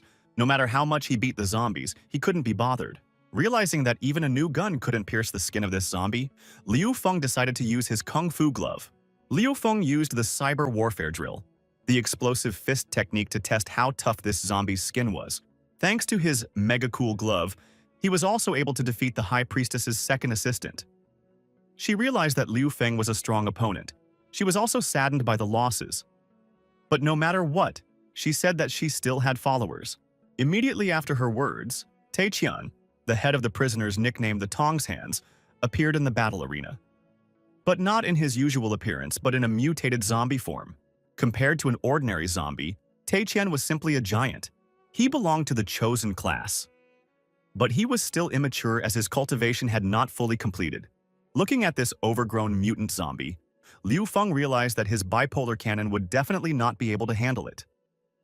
The High Priestess didn't want to wait, so thanks to her telepathic zombie control ability, she ordered him to attack everyone. After receiving the zombie mutant signal, it obeyed and immediately attacked Liu Feng.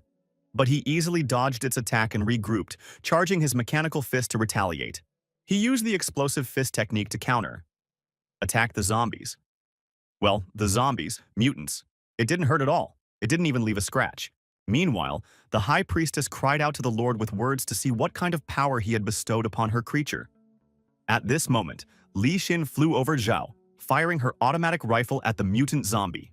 As she got a little closer, she showed him her martial arts skills, deadly leg kicks.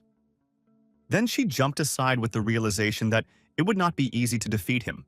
She then replaced the magazine of her assault rifle with an upgraded one with bursting bullets, as she realized that such a monster could only be fought with bursting bullets.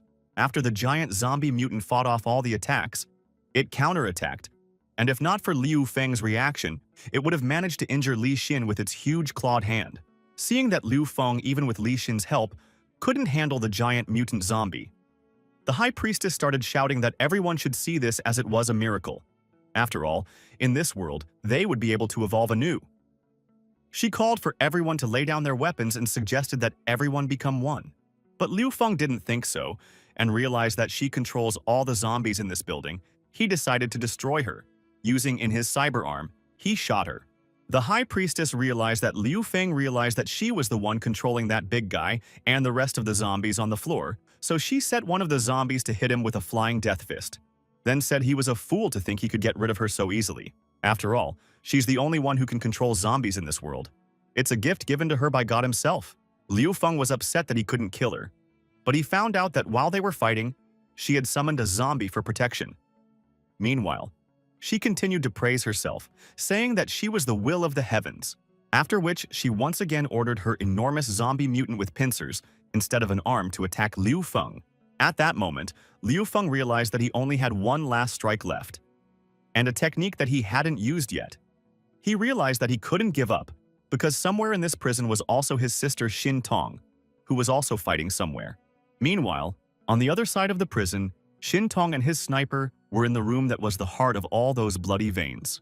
It was a monster that looked like a heart, but had a head and a mouth, which it used to emit sound signals. It transmitted hallucinations into people's heads.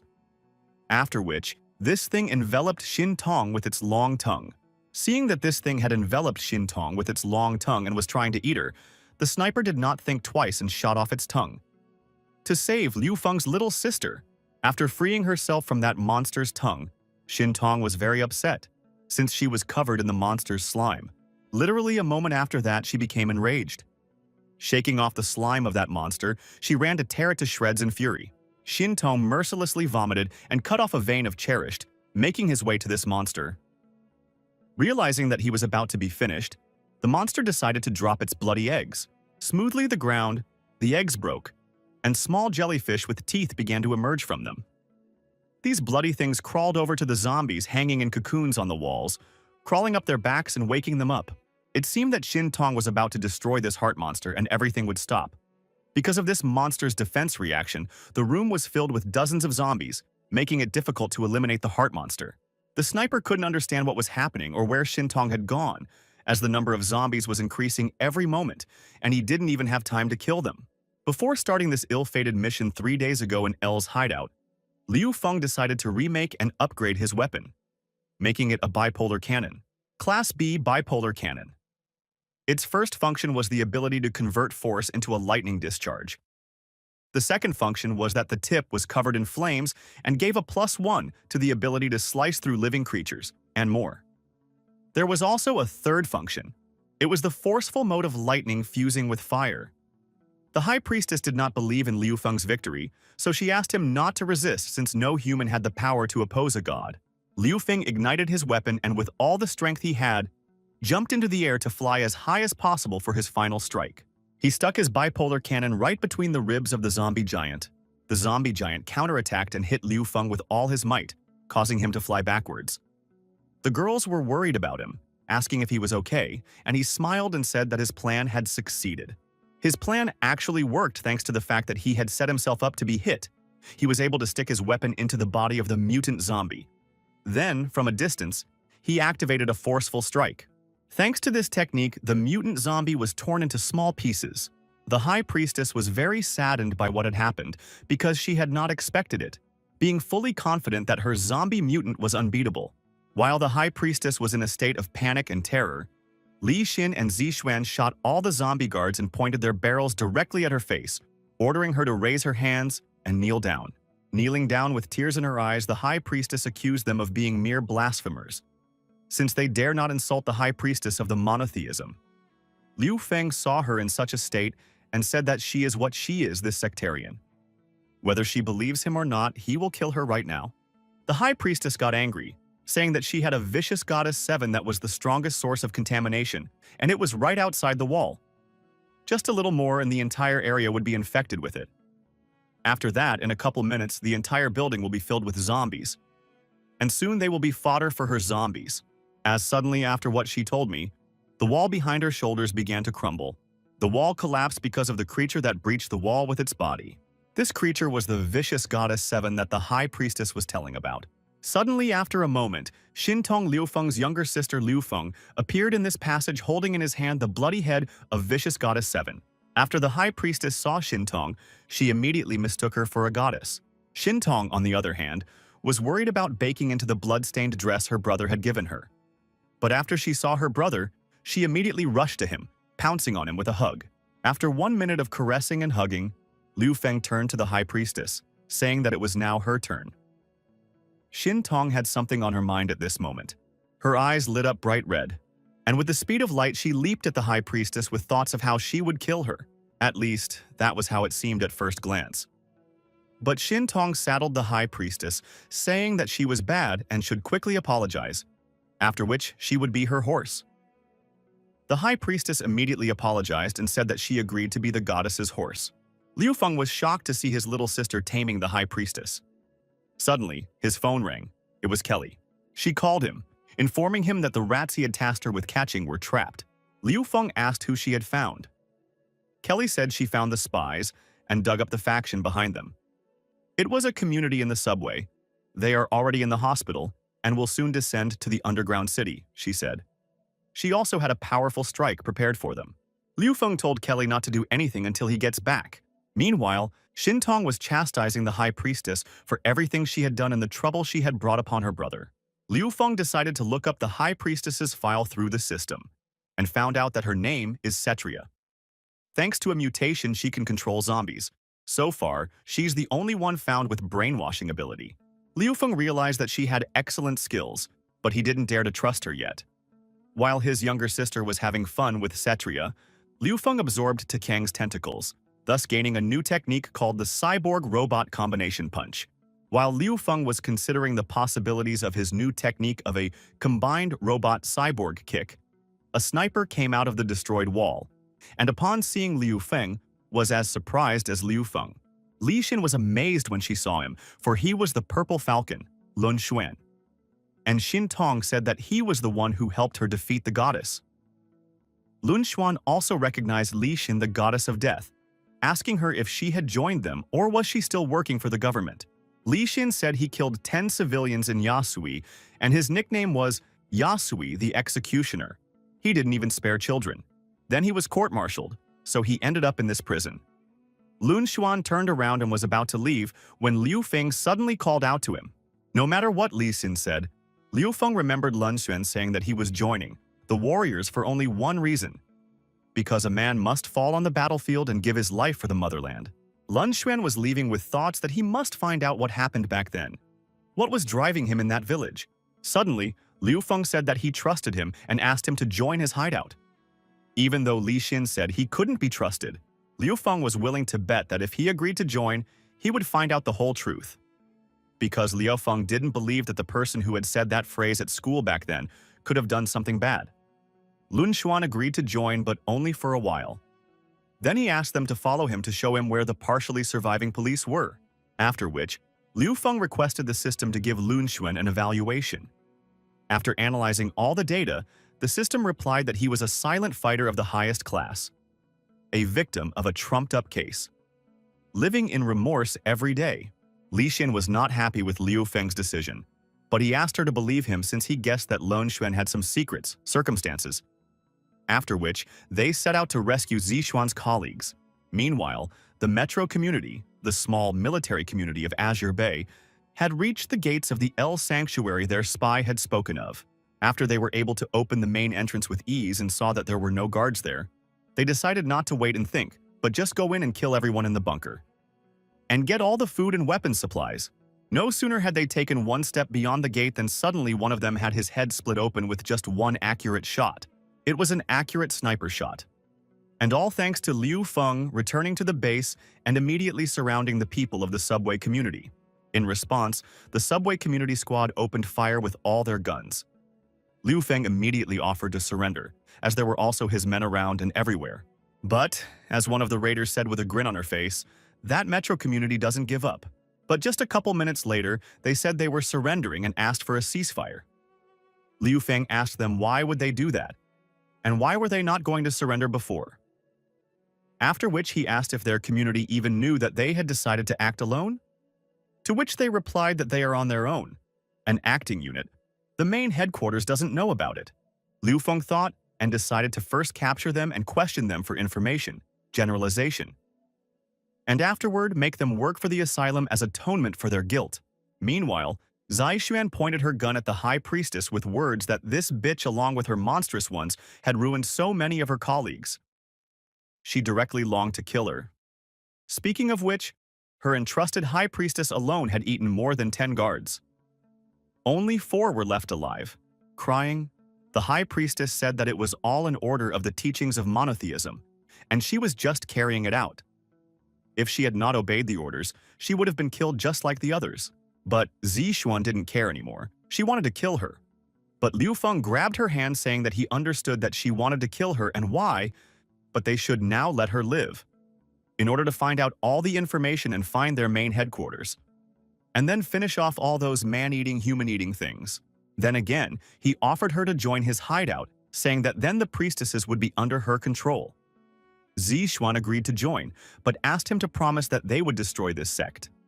Also that they would build a prison in the hideout for the likes of the high priestess. Thanks to Zixuan entering the asylum, Liu Feng had obtained the blueprints to build the prison.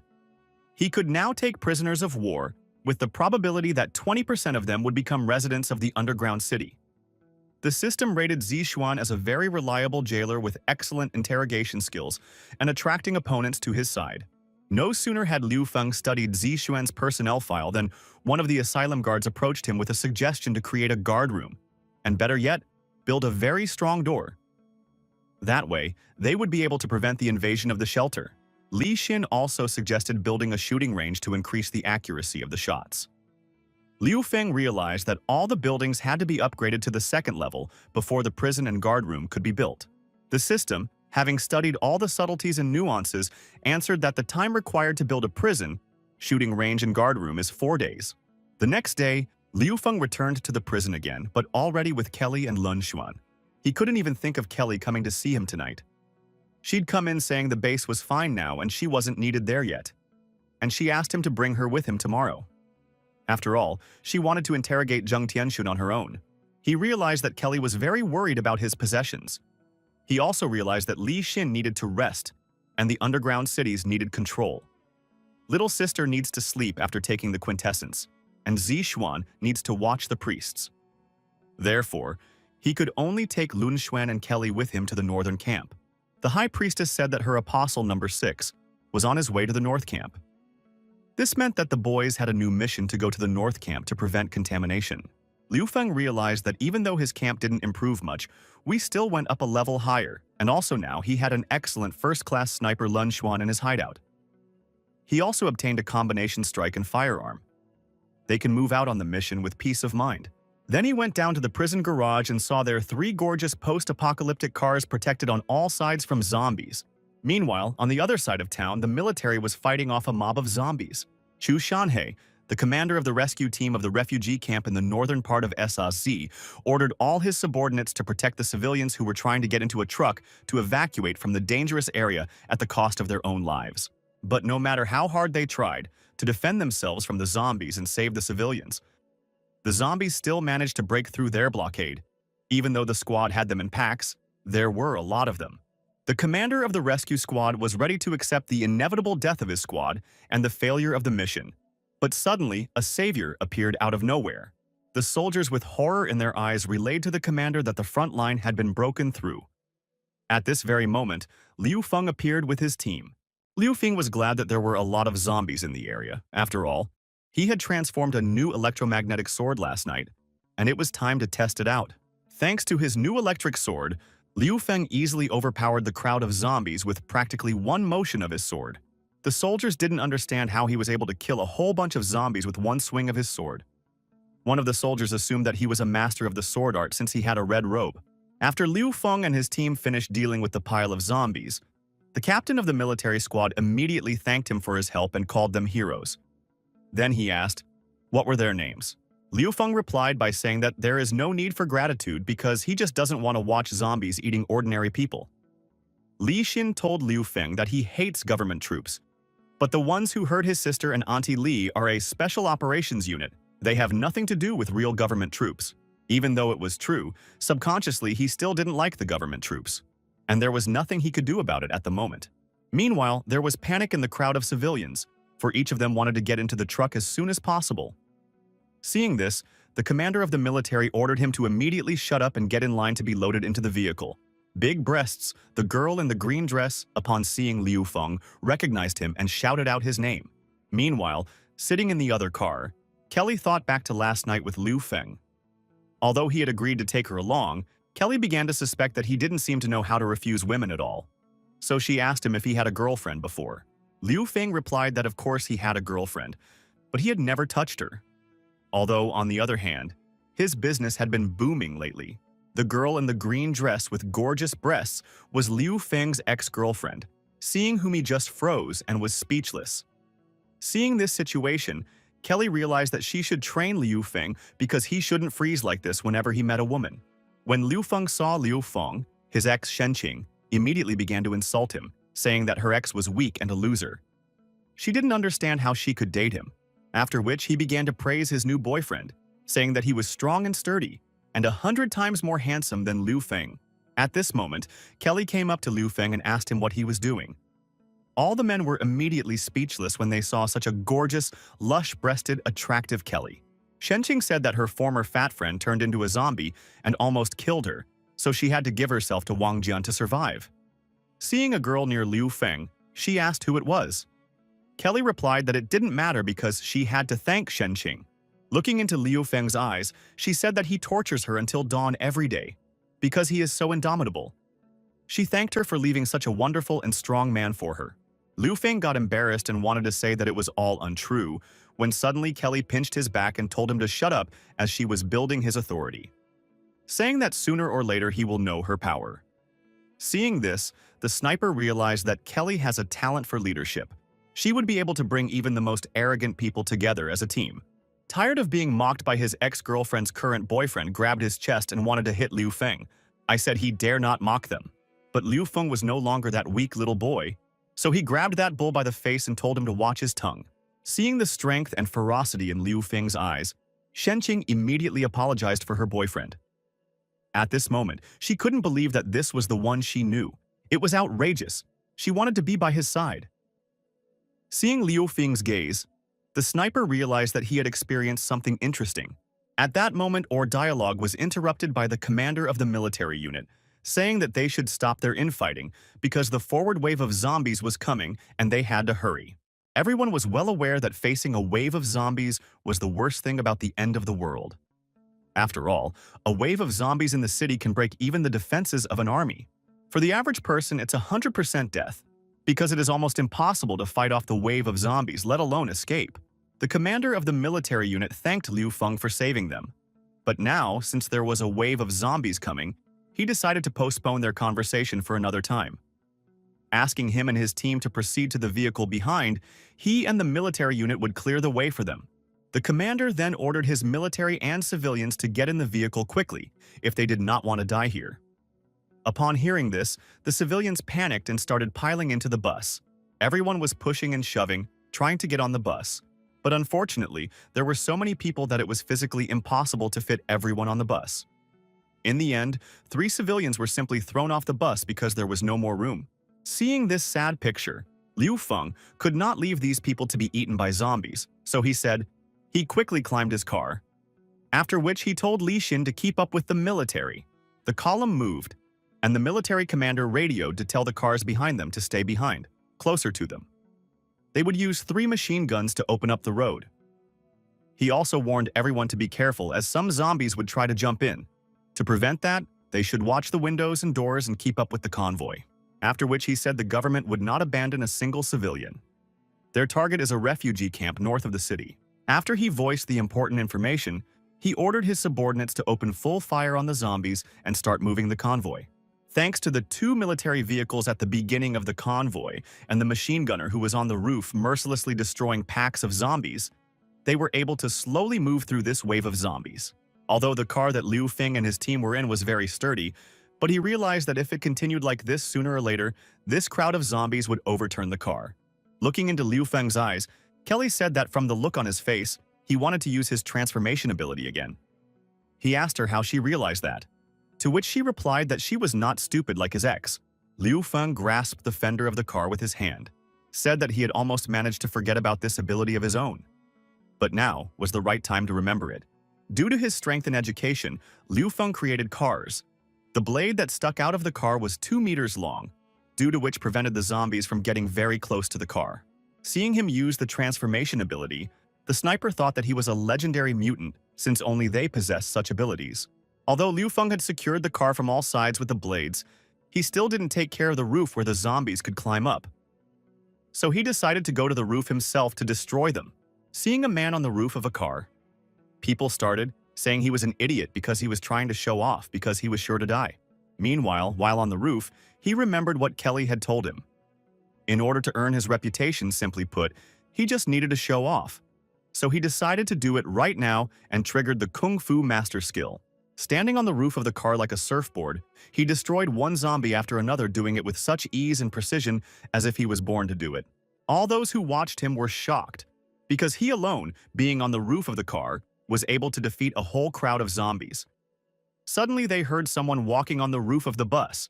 Realizing that they couldn't capture Liu Feng's vehicle, the zombies shifted all their forces to the bus with the civilians. A real meat grinder started in the bus. Zombies were not only on the roof but also penetrated through the windows. The military tried to shoot back, protecting the civilians, but they failed. In the end, they were eaten by zombies. Liu Feng realized that he couldn't leave the common people in trouble. Therefore, he activated the claw mode. The robotic arm transformed into a claw. He fired his claw at the bus in order to latch onto it and enter it in this manner. He flew into the bus through the window, immediately destroying one of the zombies in his way with his sword. The civilian girls and guys were very happy to see Liu Feng because they considered him their savior, and the female half was also handsome. Only the guy Shen Qing was not happy to see Liu Feng. Meanwhile, while Beacon was massacring the zombies on the other end of the bus, Shen Qing and her boyfriend were surrounded by zombies. In order to escape and survive, her boyfriend pushed her towards the zombies. Finding herself on the edge of life, Shen Qing couldn't understand why everyone was giving her a hard time. After all, she just wanted a better life. She just wanted to live. She couldn't understand why she had gotten such a bad man, and why she had been so wrong in choosing the men in her life. It would seem that her life has come to an end. But it is at the very last second that Liu Feng appears and cuts the heads of the zombies attacking her with his sword. After climbing onto the roof of the vehicle, the sniper decided to help overpower all these zombies that were on the bus. Liu Feng destroyed one after another zombie, when suddenly the commander reported over the radio that the third car was attacked and out of service, and ordered the entire convoy to leave the vehicles as quickly as possible. Behind the Shenqing guy's back, at this moment, some strange zombie with unusual eyes appeared. The convoy came to an abrupt halt, and the commander of the military group gave the order for everyone to leave the vehicles immediately. Liu Feng accomplished the task of protecting the civilians on the bus by killing all the zombies, and received 1,100 points from the system for this. Liu Feng fell to the floor due to the sudden braking of the bus. He was immediately surrounded by girls who said that if it wasn't for him, they would have died. They asked him to gladly accept their gratitude, while thinking about that mysterious zombie he saw on the bus, for he had very unusual eyes, not like all the other infected. They still managed to break through this wave of zombies, and by nightfall they were in the forest celebrating their victory. The commander of the military unit said that they would reach the refugee camp tomorrow, and if not for Liu Feng's help, this time the consequences could be unpredictable. He introduced himself, saying that his name was Chu Shanhe, and it was heroes like Liu Feng that he admired the most. Chu Shanhe told Liu Feng that, unfortunately, they didn't have enough food, so they would only have to eat the leftovers tonight. It was good that they would already be able to return to base tomorrow. Hearing this, Kelly said that if there was a chance, they could sell the army canned food made in their shelter. After which, Liu Feng gave a dozen of his canned food and asked him to heat up food for everyone. Tasting the canned food from the shelter, Liu Feng, the commander, said with a twinkle in his eyes that it was the currency of the future. The girls, on the other hand, could not contain their emotions at how delicious it was to them. Midnight, and decided to see, thanks to the satellite system, what other institutes her ex-fiancé had appropriated. Seeing that she had lost contact with all 4 research institutes, as well as Li Tian's 14 research institutes, Kelly suspected that he was looking for the same thing she was. A little later, she remembered telling Liu Feng to establish a relationship with the army. She thought that with his temperament, it would probably be very awkward for him to make new acquaintances. Meanwhile, at the campfire, Liu Feng was spending time in the pleasant company of 2 gorgeous ladies, and also the commander, who praised him and raised his glass to the master in the red robe. Uncle Fu ate the canned food that Liu Feng had nobly given them and noticed that it had a too pleasant smell. So he told Liu Feng not to sell too many of these canned goods in the city, otherwise something bad would happen. Liu Feng asked him why he thought so. Uncle Fu answered him, telling him that there was no need to look for brotherhood in wealth. He heard that they have a lot of money. If people found out about it, the asylum would most likely become a target. The old man only suggested that the asylum would be better off making an exchange deal with the military. Jia Shuili took Liu Feng under her arm and decided to take him to her tent, saying that if he drank another cup, he would get drunk. She took him to her tent, saying that she would show him something interesting. She laid him on the bed and climbed on top of him, asking him if he understood what she wanted to do. Liu Feng didn't understand what she wanted to do to him. Jia Shuili told him to be quiet and just seduce her. Liu Feng said that she didn't have to do that and pushed her away. Jia Shuili took her face and said that she had been starving and exhausted for so many days, and she had also almost been killed by a zombie. He not only saved her but also fed her. She just wanted to thank him. Liu Feng couldn't watch the tears rolling down in her eyes. So he asked her to forgive him and said that she could thank him however she wanted. Suddenly, at this moment, 2 other girls entered the tent and said that they too wanted to thank him for saving their lives. They asked him to close his eyes and feel their concern. At this moment, it seemed to Liu Feng as if he was a teenager again, and the 3 women had left him for special extra tasks. The hum, the cicadas, the sweltering summer math equations of English speech and readings of ancient poetry. All of this put so much pressure on his young body and mind. For he was saddled with 3 gorgeous girls. Sometimes even he would fall down from fatigue. 3 beautiful ladies gave him 60 marks in the exam, which is a bad score. And they asked him how he was going to become a good student. But Liu Feng wasn't about to give up. The foundation of success is repetition, and his greatest asset was his youth. He satisfied one of the ladies with his answers and performance, passing the exam with 100 points. After that, he took up the English language and spoke it so positively with his tongue that the English teacher could not resist and gave him 100 points too. He then set about solving math problems, and so good was he at solving them that he also got 100 points in math. He loved this kind of study, and the girls were trying so hard for him to finally become educated. He had to study well because he didn't want to be like that Manhwa cow. Meanwhile, elsewhere, on a tree branch, a sniper decided to commit suicide. After loading a revolver clip and taking 1 bullet out of it, he decided to play Russian roulette. After spinning the revolver drum a few times, he pulled the trigger. But the shot was a blank, and he realized that heaven didn't seem to want him to die that way. At this moment, he thought of Liu Feng again. I think this guy has top-notch skills and has conquered so many masters. He is indeed full of mysteries. Just as suddenly, he heard a branch on the ground breaking. So he decided to see who was there through the scope of his sniper rifle. In the crosshairs of his sniper rifle, he saw the guy from the bus. But he couldn't figure out why he was staring at the car. It was Shen Qing's ex-boyfriend who had turned into a zombie. It was unclear how, but he was able to track them down. The sniper was ready to shoot him, but he vanished like the wind. He was very fast. 1 hour after everyone had rested, the military commander ordered everyone to line up. Everyone was extremely unhappy about it because they thought that waking people up in the middle of the night was not good. But Chu Shanhe said that they had just found out that there was an infected person among them. Liu Feng then pointed his sword at Wang Jian and ordered him to step forward. Liu Feng's ex-girlfriend said that it was a joke and asked the soldiers not to let him do whatever he wanted. The military raised their machine guns and ordered no one to move or else they would open fire. Chu Shanhe said that they certainly believed Liu Feng, but hoped that he had proof. Otherwise, he would be court-martialed. The sniper Xiao Lu said that there was definitely something wrong with this Wang Jian, and if he hadn't noticed him, he would have killed Kelly. Shen Qing couldn't believe it and asked her to stop because she thought it was a mistake. Xiao Liu had already pointed his revolver at her and told her to shut her mouth. After which he told Liu Feng but not to worry about her and just kill Wang Jian already. Wang Jian walked out of the crowd, laughing and saying that Liu Feng thought he could kill him. After all, he is a murderer himself. Liu Feng, without thinking for a long time, took his sword and cut his head in half, saying that this was the apocalypse and he would kill whoever he wanted. After which, he added that anyone who dares to go against him will die. Shen Qing tearfully started shouting that he was a bloody murderer. And Liu Feng realized that he was very blind that he loved her once. After which, her lover Wang Jian attacked her from behind. And she tasted the fruits of her actions. The military opened fire on him in an attempt to save the girl. But Liu Feng turned around and put his sword behind his back, thinking that now he had definitely said goodbye to his past. Standing next to him, Kelly told him that his momentum was pretty good. He replied that if she thought he was trying to clear his reputation, that she was wrong. It's just that no one dares threaten him. Kelly noticed something blue in the pocket of the departing Liu Feng and asked what it was. These items were the panties of Jia Zuili, a mathematician.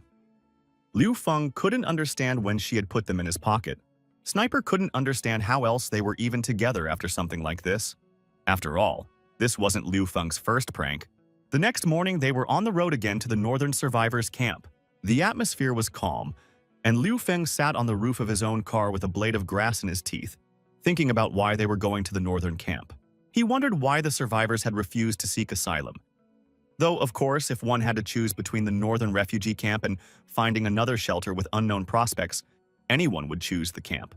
Uncle Fu and his granddaughter, who wanted to play with Liu Feng, came up to his roof. He thought that Uncle Fu was good at many things, so he asked what he had done before. Uncle Fu said he was a researcher from a government program, forestry project. The project specialized in studying the profound effect of male hormones on the cerebral cortex. Liu Feng didn't expect Uncle Fu to be such an expert in science. Well, his granddaughter interrupted him and said that Grandpa was being very high-minded because he was just the lead expert of a project on hair growth in bald men. As suddenly the grandfather along with his granddaughter jumped up and in one voice said they were almost there, pointing their finger at the North campground. Seeing the northern base that was in the process of being built, Liu Feng opened his mouth, his eyes rounded. This was the Northern refugee camp. Meanwhile, the same strange zombie that Liu Feng saw on the bus came to the parking lot in the forest. His head split in two, and a worm came out of his head and entered the body of Liu Feng's ex-girlfriend. Shen Qing had risen from the dead, becoming a mutant zombie. It was under the control of this worm that appeared to be the apostles who had come to faith number 6 that the high priestess had told them about. Meanwhile, the survivors were already passing through the northern gate of the base. Liu Feng paid attention to the walls, which were truly grandiose. Chu Shanhe turned to Liu Feng, saying that he and his team should first go through the formalities to enter the city. In the meantime, he would take care of the refugee resettlement. Uncle Fu and his granddaughter waved goodbye to Liu Feng and said that if he had a chance, they should come over for tea. Liu Feng said goodbye to them and decided to go on to explore the camp, when suddenly he was stopped by a man in a suit.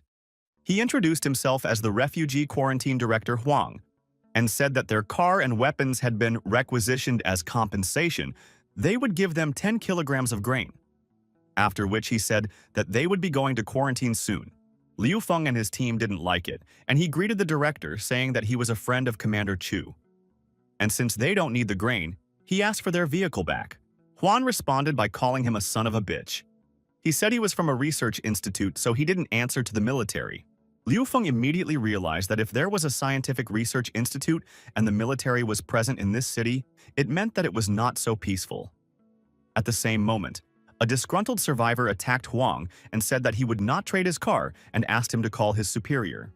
With a smile on his face, holding a cigarette in his teeth, Huan ordered the man to be shot, which the military did in front of everyone else. Liu Feng immediately took up his sword when he noticed that these people's equipment was the same as the ones who took his sister. At this time, Huang said that he suspected this person was infected. And to make sure no one else makes mistakes, he said that the base has military control and obey orders or else they will all be shot. Kelly got out of the car and asked Liu Feng to wait, as he shouldn't be so impulsive. Huang was speechless when he saw Kelly and almost swallowed his cigarette. Kelly apologized to the principal for insulting him and said she had a few packs of cigarettes. Upon hearing about the cigarettes, Huang said that in the post-apocalypse it was the new currency and asked to see them. Afterwards, Huang said she understood the rules, and since she did, she could sleep with him, because he wanted to try out that firm ass.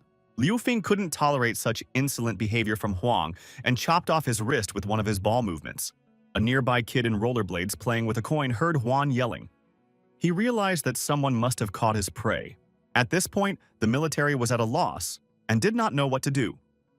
Liu Feng told Kelly that her beauty in this apocalyptic world would cause some people to think bad thoughts in such cases, so using force was the only way out. She apologized to Liu Feng, saying that she had underestimated the strength of her attraction. She realized that her behavior hadn't changed at all, and luckily Liu Feng was around this time, otherwise there would have been trouble. After recovering a little and coming to his senses, Huang immediately ordered the military to kill them. Everyone panicked and didn't know what to do, while the confident Liu Feng, holding a sword in his hand, told Kelly to go back to the car to secure it and figure it out for himself. Just as suddenly, the same kid on rollerblades from 2 showed up but punched Huang in the face.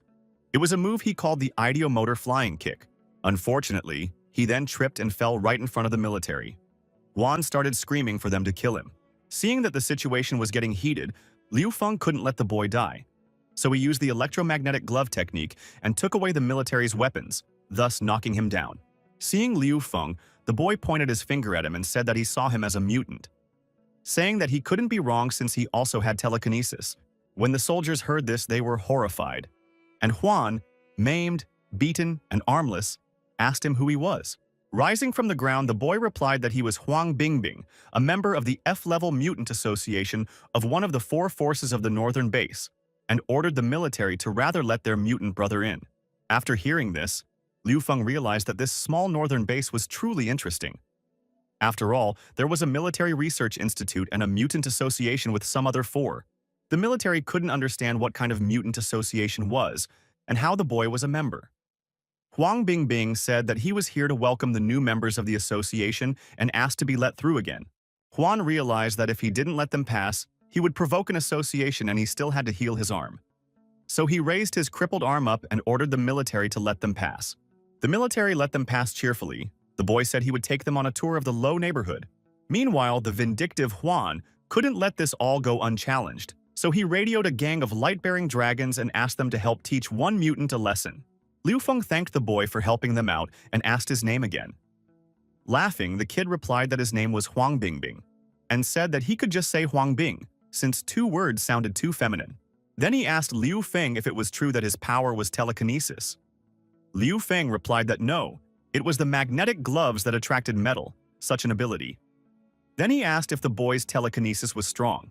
Huang Bing replied that he can only move small objects, which is why he has an F level. After a moment, they arrived at the northern base itself.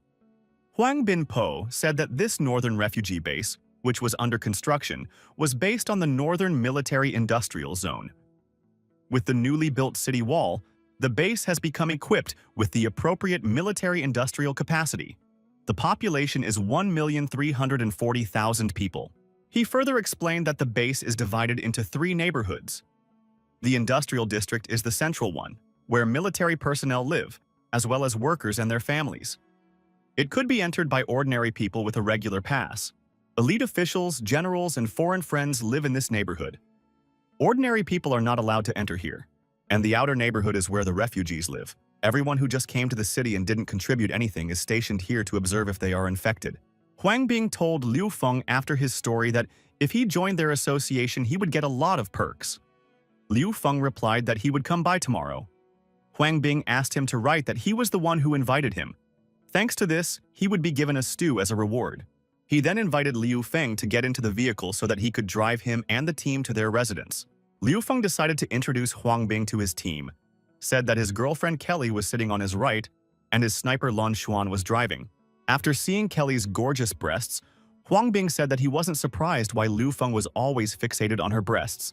Passing by a settlement, Liu Feng saw poor people, beggars, and hungry, who had nothing to eat and even somewhere to live. He also noticed that food prostitution was rampant in the settlement, as a woman standing outside a club offered him entertainment for just one bun. One man sold his wife to another man for just one sausage, saying that he did it because he had not eaten for 4 days. It was a terrible sight. Liu Feng realized that Uncle Fu had warned him not to bring food here for a reason, because if he did, there would definitely be a robbery here. Kelly put her arm around his shoulder and whispered in his ear that he'd already done a lot of good. After all, if he hadn't saved her back then, her end would have been the same as those standing on the street now. Liu Feng's imagination ran wild. Liu Feng asked Huang Bing with special worry, the government wouldn't give him such a bad house.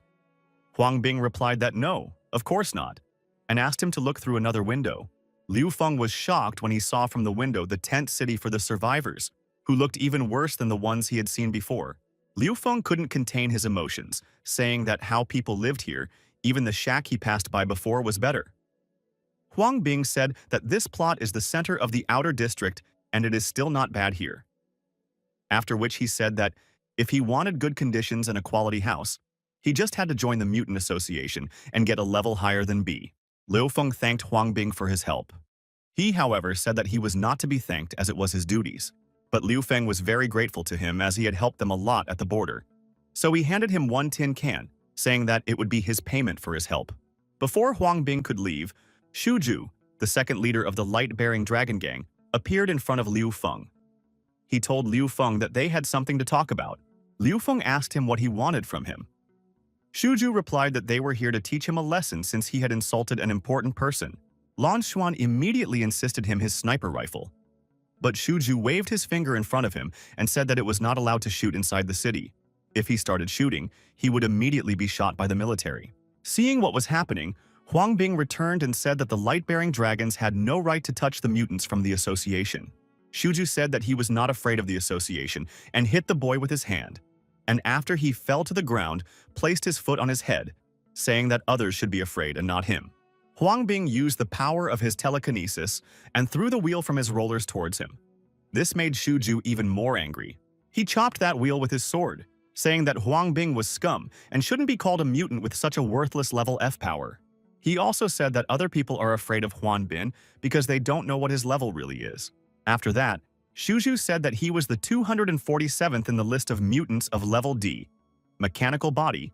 His body is completely unresponsive to mechanical transformation, and according to the rules of the base of communication between mutants, uncontrollable to the base, so he is not afraid of anyone. After that, he turned around and was about to leave when Liu Feng suddenly called out to him and told him to take out his axe and show him a couple tricks. Shuju heard this and turned around and said that he knew that Liu Feng had armor and speed that were very good and strong, so he was offering him a bet. Shuju also said that if he lost, he would have to give him his armor and mechanical arm.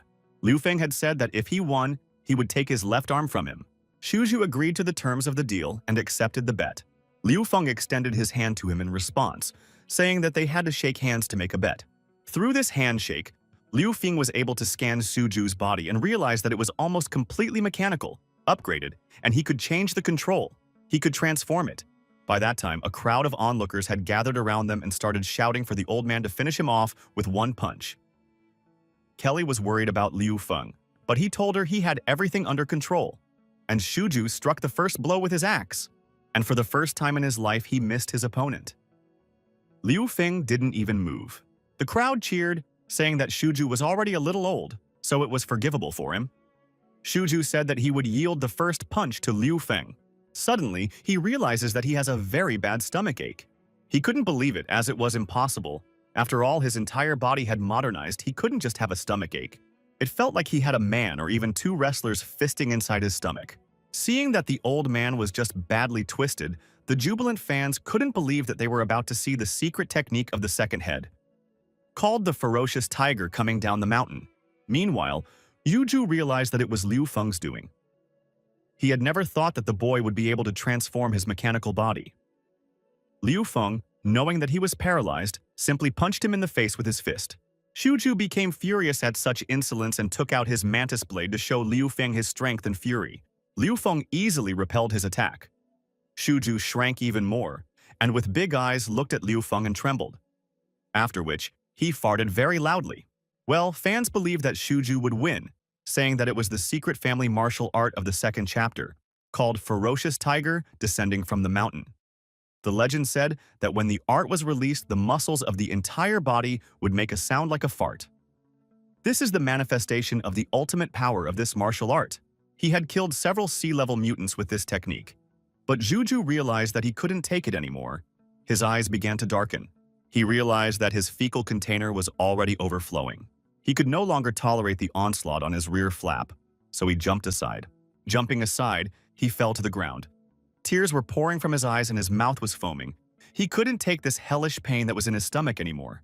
His fans were horrified. Even Huang Bin didn't expect the old man to be so embarrassed. Liu Feng, on the other hand, walked over to him and took his trophy in the form of his left arm.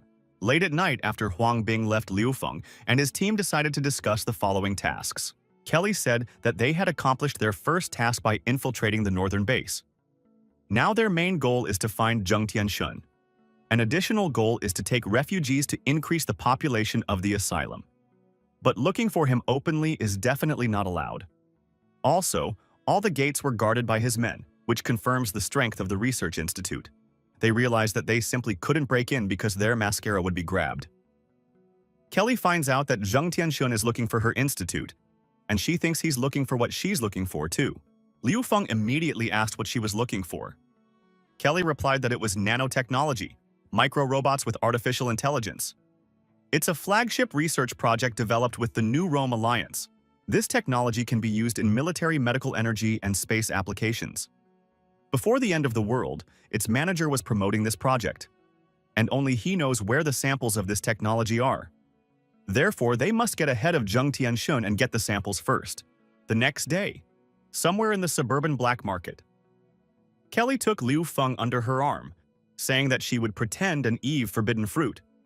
Otherwise, they would attract unnecessary attention. Smiling, Liu Feng said to her, "Could they not attract attention with her charm power?" Kelly told Liu Feng that her family has a secret code, usually located in inconspicuous places, so they came here to find it. While they were looking for the key, Liu Feng was accosted by a one-eyed devil who offered him a tin can to play with Kelly, which caused Liu Feng to hit him in defense of his pretty partner. After walking a few more meters through the market, Kelly noticed a bar called the Mare and said that was where they should go. It seemed to Liu Feng that this bar was quite abnormal. Suddenly, a person came out of the shadows behind them. It was Grandpa calling Kelly by name and saying he was very glad he had finally found her. Kelly recognized him immediately, for it was Grandpa Kane. She was glad he was okay. Grandpa Kane got down on one knee and started kissing Kelly's hands, saying that he had been wandering for so long, and now that she had found him, he could die in peace. Kelly then introduced Liu Feng to Grandpa Kane, saying that he had saved her and she was now working for him. Grandpa tearfully bowed his head to her again and apologized to her for being useless to her and having to bend over for such an oaf. Afterward, they sat down at the table, and Kelly asked Kane's grandfather what had happened to her father. Had the transference been successful? Kane replied that he had lost contact with his master when the apocalypse had started, and he had gone to the family retreat. Kelly next asked him which institute he took the nano-robot samples to, saying that she should find them before Zheng Tianshun did. Grandpa Kane asked her, wasn't she and Zheng Tianshun's fiancé? To which Kelly replied that he probably betrayed them. Grandpa Kane said that when the world ended, he took the experimental samples to the K3 Research Institute and then went to the North Base to wait for Ms. Kelly. Liu Feng asked him where this K3 Institute was located. At this moment, Grandpa remembered that he had a photo of its location and held out the photo card to Liu Feng. Liu Feng was shocked because the photo card showed a rabbit-shaped light girl with very revealing forms working in the same bar. Looking at Liu Feng's face, Grandpa Kane realized that he had given the wrong photo card. So after rummaging through his jacket, he found the right one that showed a bell tower with a tower and gave it to Liu Feng. After which, Grandpa Kane said that the K3 Science and Research Institute was hidden in the basement floors of the bell tower, in the small city of Shinan, 10 kilometers away from here. Suddenly, Liu Feng's side vision saw two men trying to lead a woman in a white coat out of the bar under their arms. She was begging to be let go, saying that she still needed a drink. The bald guy with the long beard licking his lips said it was okay. He wanted to take her for a drink at his place. Hearing this, she slapped him with her hand, and she kicked his partner right in the groin. She said they had just bet her on whether she could drink 3 shots in one go and lost. but never gave her the money either. The bald guy got mad saying she was a stupid bitch, after which he swung his right hand to hit her and teach her a lesson. But he was stopped in time by Liu Feng. Grabbing his hand, he said that you can't raise your hand on a woman. Seeing Liu Feng, bald guy and his friend told him not to be so bold and decided to beat him up, feeling that they were outnumbered. But Liu Feng took one of them by the arm and elbowed him in the head, killing him. Then, after a moment's hesitation, he did the second. He swung his right foot straight at the red-haired guy's chest, and then he did the second one. The blow was so strong that he flew out of the bar through the window. Liu Feng didn't want to kill them, so he offered to leave in peace. At this moment, Kelly noticed that Liu Feng had changed a lot since their first meeting. Meanwhile, the girl he was so fiercely protecting had fallen to the floor and passed out. He couldn't leave her lying unconscious on the floor of the bar, so he decided to take her back to his tent. Sitting in his tent, after thinking over everything Grandpa Kane Liu Feng had told him, he realized that it was time to head to the K3 Underground Institute. The system said that this mission belongs to the Orange Task level. When you get nanotech, the asylum will get a new technology tree.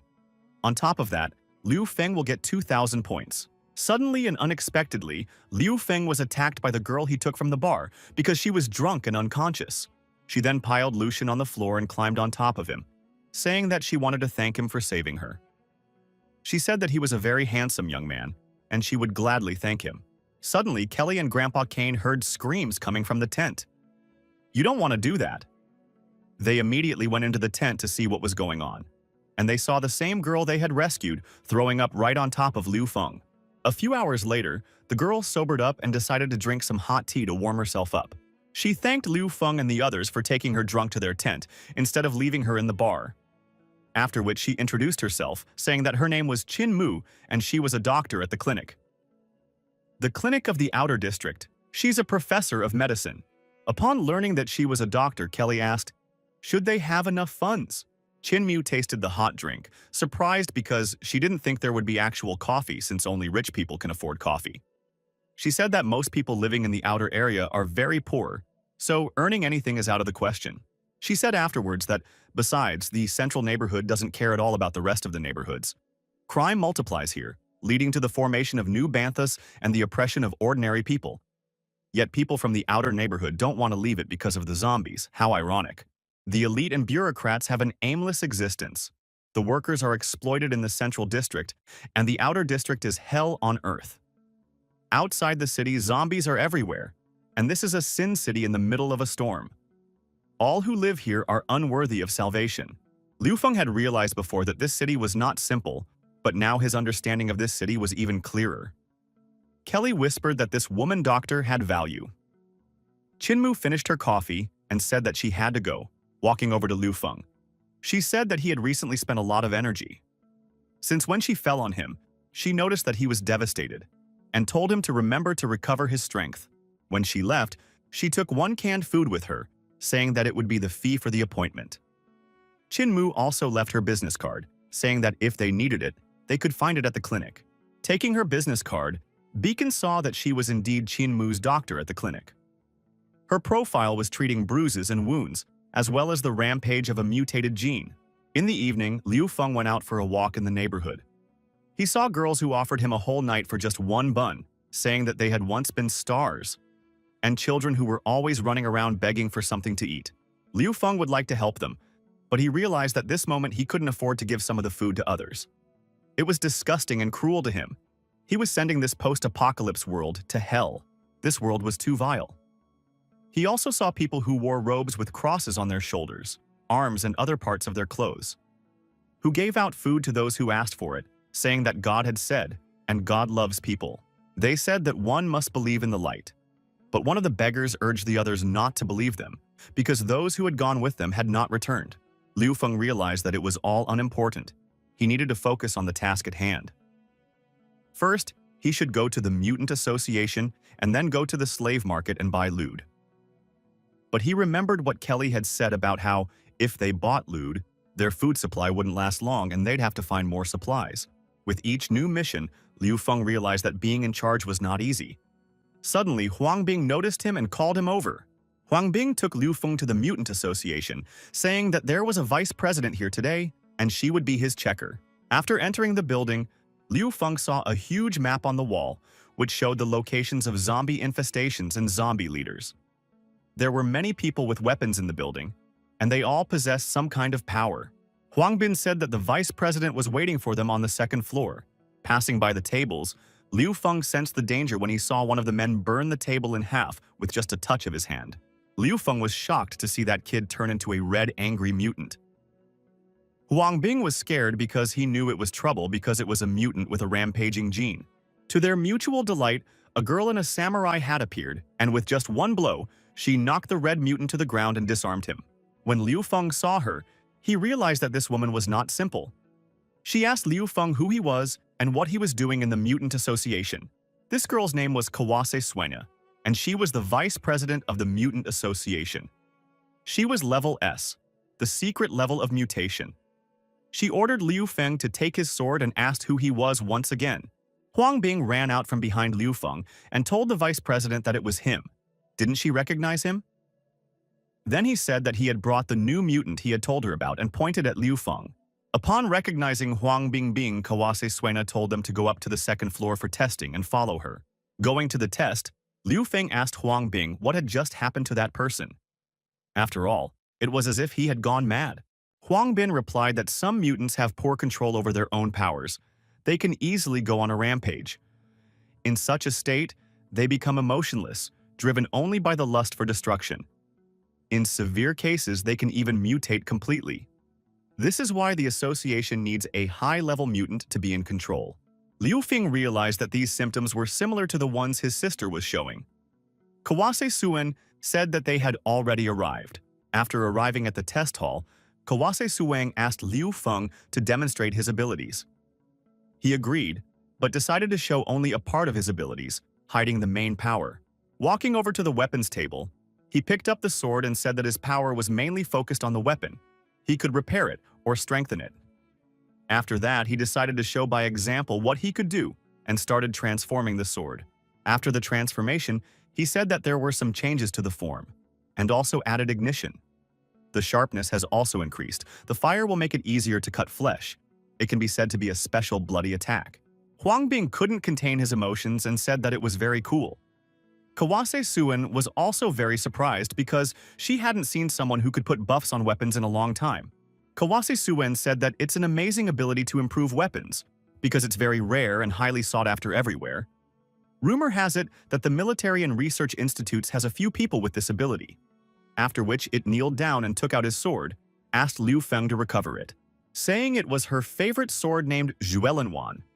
It was her family's sword. It had been with her since she was a child. But unfortunately, it broke when she was chopping up a mutant zombie. She would be very grateful if he could subdue it for her.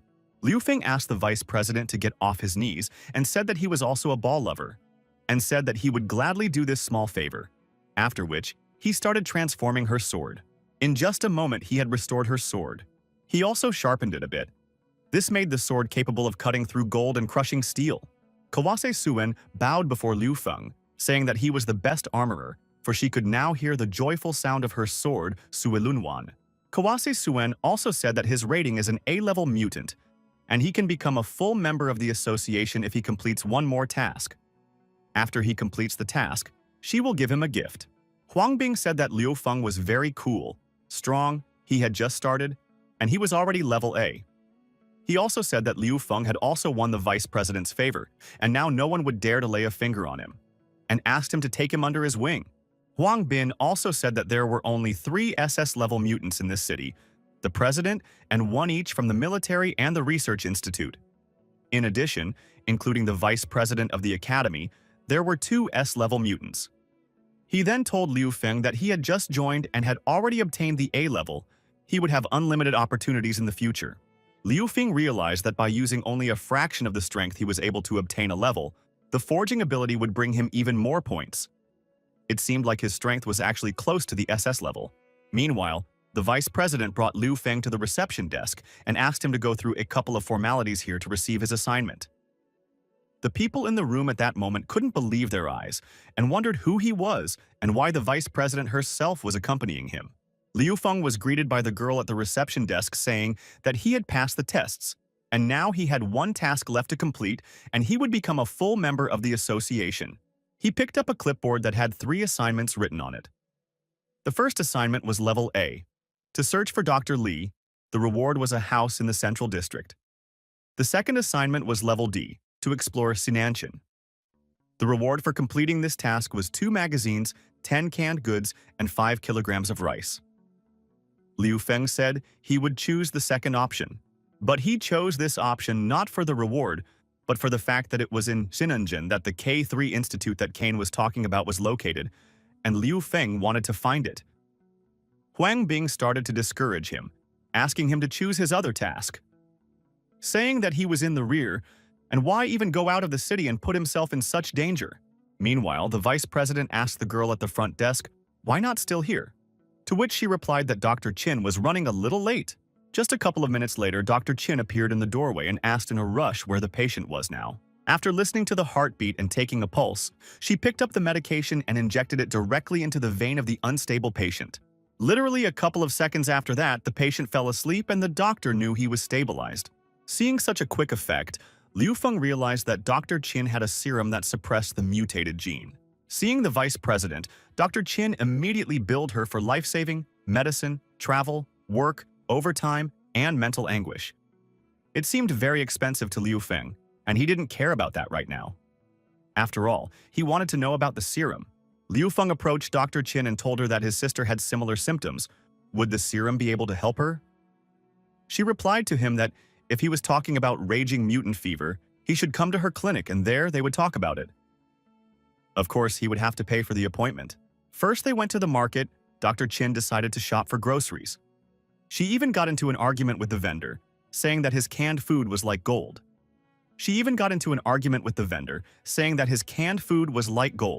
After walking a few blocks, they still came to the hospital, even though it looked like a strip club. Dr. Chin made herself comfortable in her favorite chair and told Liu Feng to tell him what was bothering him.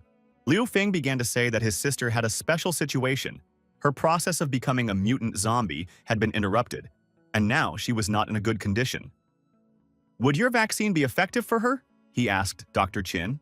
Hearing about the interrupted transformation process, Dr. Chin asked him to show his sister sooner. But Liu Feng said that his sister was out of town right now and he would bring her next time. Dr. Chin said that her serum is probably useless for his sister. She can develop inhibitors for her. But that's what it would take to see his sister. Liu Feng said that he had an assignment from the Mutant Association. He has to go explore Sinanjin tomorrow, and the day after tomorrow he would take her to his sister's place. Hearing about this city, Dr. Chin said that they might see each other even sooner. Dr. Chin also told him that if he gave her 5 canned goods, she would go with him. Liu Feng thought that she was a very greedy woman. Suddenly, hungry and homeless children came into the room with empty plates to eat. When they saw Liu Feng, they apologized to Dr. Chin and said that they were very hungry so they couldn't wait. Dr. Chin said that it was no big deal and began to distribute the food to the children, giving each one a server and a loaf for now, saying that she had earned enough food today. After that, she sent the children home with the words that they should eat on their own and share with their parents. Liu Feng couldn't believe it, nor could he understand why she was so greedy for the sake of the orphans. Dr. Chin saw the question in Liu Feng's eyes and decided to tell him why she was doing this. She said that shortly after the construction of the northern base, she betrayed a man and was brutally beaten. Her body was dumped in the dump of the outer neighborhood. Ordinary people would have taken her clothes and sold her body to a black market butcher shop, but these kids saved her. They had very little food, but they gave it to her so that she could survive. At that moment, Dr. Chin realized that for their sake, she would continue to live and would not give up so easily. As she finished her story, she said that these children are a ray of light in this gloomy city. Meanwhile, outside the clinic, the children were having fun and cheering thanks to Dr. Chin for having food today. Suddenly, someone bad appeared and trampled on their canned food. It was the brigands who came who wanted to beat Dr. Chin out of his debts. She looked out the window and realized that things were bad. Apparently, one of their pawns had seen her buying groceries. Liu Feng asked Dr. Chin if he could help her. Answered that no, even if he can't help him with these, and she doesn't want to hurt him after all. They are the biggest of the local gangs. She said that they were being controlled by the second leader of the light-bearing dragon gang, an invincible D-level mutant, Shuju, who, if she doesn't return the favor, will kill these children one by one. Hearing about Shuju, Liu Feng was amused. And amused after all, He had just defeated him a day ago and took his hand away from him.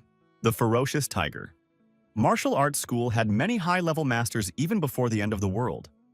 All the men of this school are as brave as tigers. About the real match, they always encounter setbacks along the way. By then, Shuju had already recovered from that damn break. Of course, there were many who recalled the moment when he crapped his pants during the fight. But Shuju shut everyone's mouths, saying that it was just a mistake. He was very angry because Liu Feng had not only made him look like a fool, but he had also stolen his hand.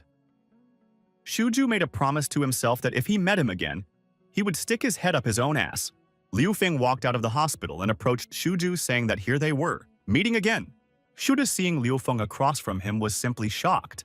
Immediately, he fell to his knees and began to apologize in a trembling voice.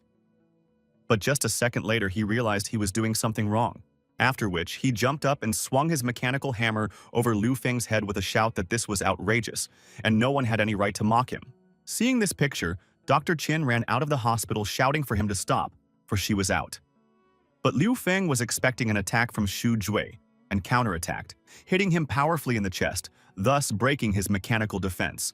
Holding Xu Jue above his head with one hand, Liu Feng told his henchmen to go back and tell the chief that there was a level A mutant named Liu Feng, and that if anyone dared to cause trouble for Dr. Qin, he would kill everyone. Dr. Qin saw that Liu Feng was very strong, and thought that maybe he could help her get revenge. Liu Feng had never thought that he would stay with Dr. Qin for so long. The slave market was already closed as night had fallen. He realized that he would have to come again, for he did not know that the slave market closes at 5 o'clock in the evening. Dr. Qin said that the head of the market was grateful to her for saving his life, and she could introduce him to him next time. Thinking about tomorrow's task, Liu Feng realized that he, Kelly, and Li Xin would be in charge of the task, while Long Xuan would guard the house. Their main objective was to search for samples of nano technology. But before that, he decided to log in and pump himself up. Lately, he had accumulated a lot of points, quality and skill points.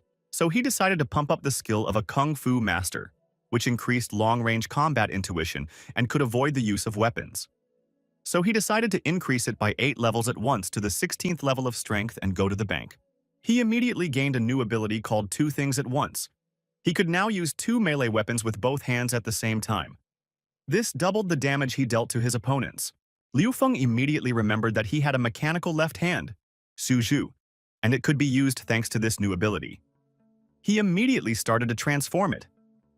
After finishing his education, he discovered a new Kung Fu technique, a level 3 technique called combination strikes. He also obtained a mantis sword, 2 things at once, the art of wielding 2 swords, and the sword of the praying mantis to top it off. His evening was a success. Liu Feng still had 3,000 points left, so he decided to buy a weapon for Li Xin since her old one was no longer suitable. So he bought her an MHI assault rifle for 1,500 points. Just as suddenly, Li Xin entered the room. Liu Feng told her that she had come on time and asked her to look at the weapon he had made for her. Li Xin was pleasantly surprised, saying that she had just arrived, already receiving such a beautiful gift. As a thank you, she sandwiched his head between her breasts. But Liu Feng asked her to stop because Kelly was outside. Li Xin said that if not now, she would definitely thank him tonight. Liu Feng realized that he couldn't get away with provoking her wild nature. Suddenly, Kelly entered the tent. Hearing that Liu Feng was chatting with someone, she decided to check and find out who.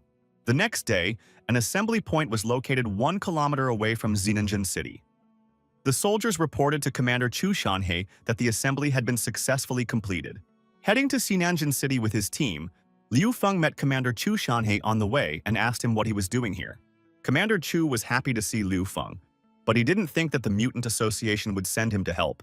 How suddenly unexpected for Liu Feng, but someone called out to him. When he turned around, he saw Dr. Qin and asked her what she was doing here. The doctor replied that she was accompanying the military as a doctor and would also look for pharmacies in the city. As she got closer to Liu Feng, she said that, judging from his facial expression, his body was devastated again. And she didn't like it. Li Xin walked up to Liu Feng and said that they hadn't seen each other for only a few days, and he had already managed to get a new girlfriend. She then walked over to Dr. Qin and said that her name was Li Xin, and she was Liu Feng's partner first. Dr. Qin said that she was pleased to meet her, and apparently she realized that Li Xin was the reason why Liu Feng's body was so often exhausted, and told her to control herself. Kelly noticed that Li Xin was wearing yesterday's latex clothes, but she didn't have time to say anything because Commander Chu appeared and asked everyone to go to the tent, because it was time for the pre-military meeting. At that moment, the tent was very noisy because everyone was discussing the future offensive. But Commander Chu stepped to the microphone and asked for silence in order to briefly describe their combat mission. He said their mission is to investigate the city as the garrison in the city suddenly stopped communicating 2 days ago. Their goal is to investigate the cause of the sudden loss of communication with the garrison. Liu Feng, on the other hand, remembered that the K3 Science Research Institute was under the bell tower and decided that he should also get supplies if possible. Commander Chu asked all of the bounty hunters to participate in their mission, saying that the military would allocate 3 of their soldiers as support. Then he said that they could perform. Upon arrival in the city, Commander Chu stopped the convoy and ordered everyone out of the vehicles. The town was too quiet and there weren't any zombies, which was very strange. There were traces of blood on the ground, but there were no traces of zombies. Liu Feng and his team decided that they should check everything first.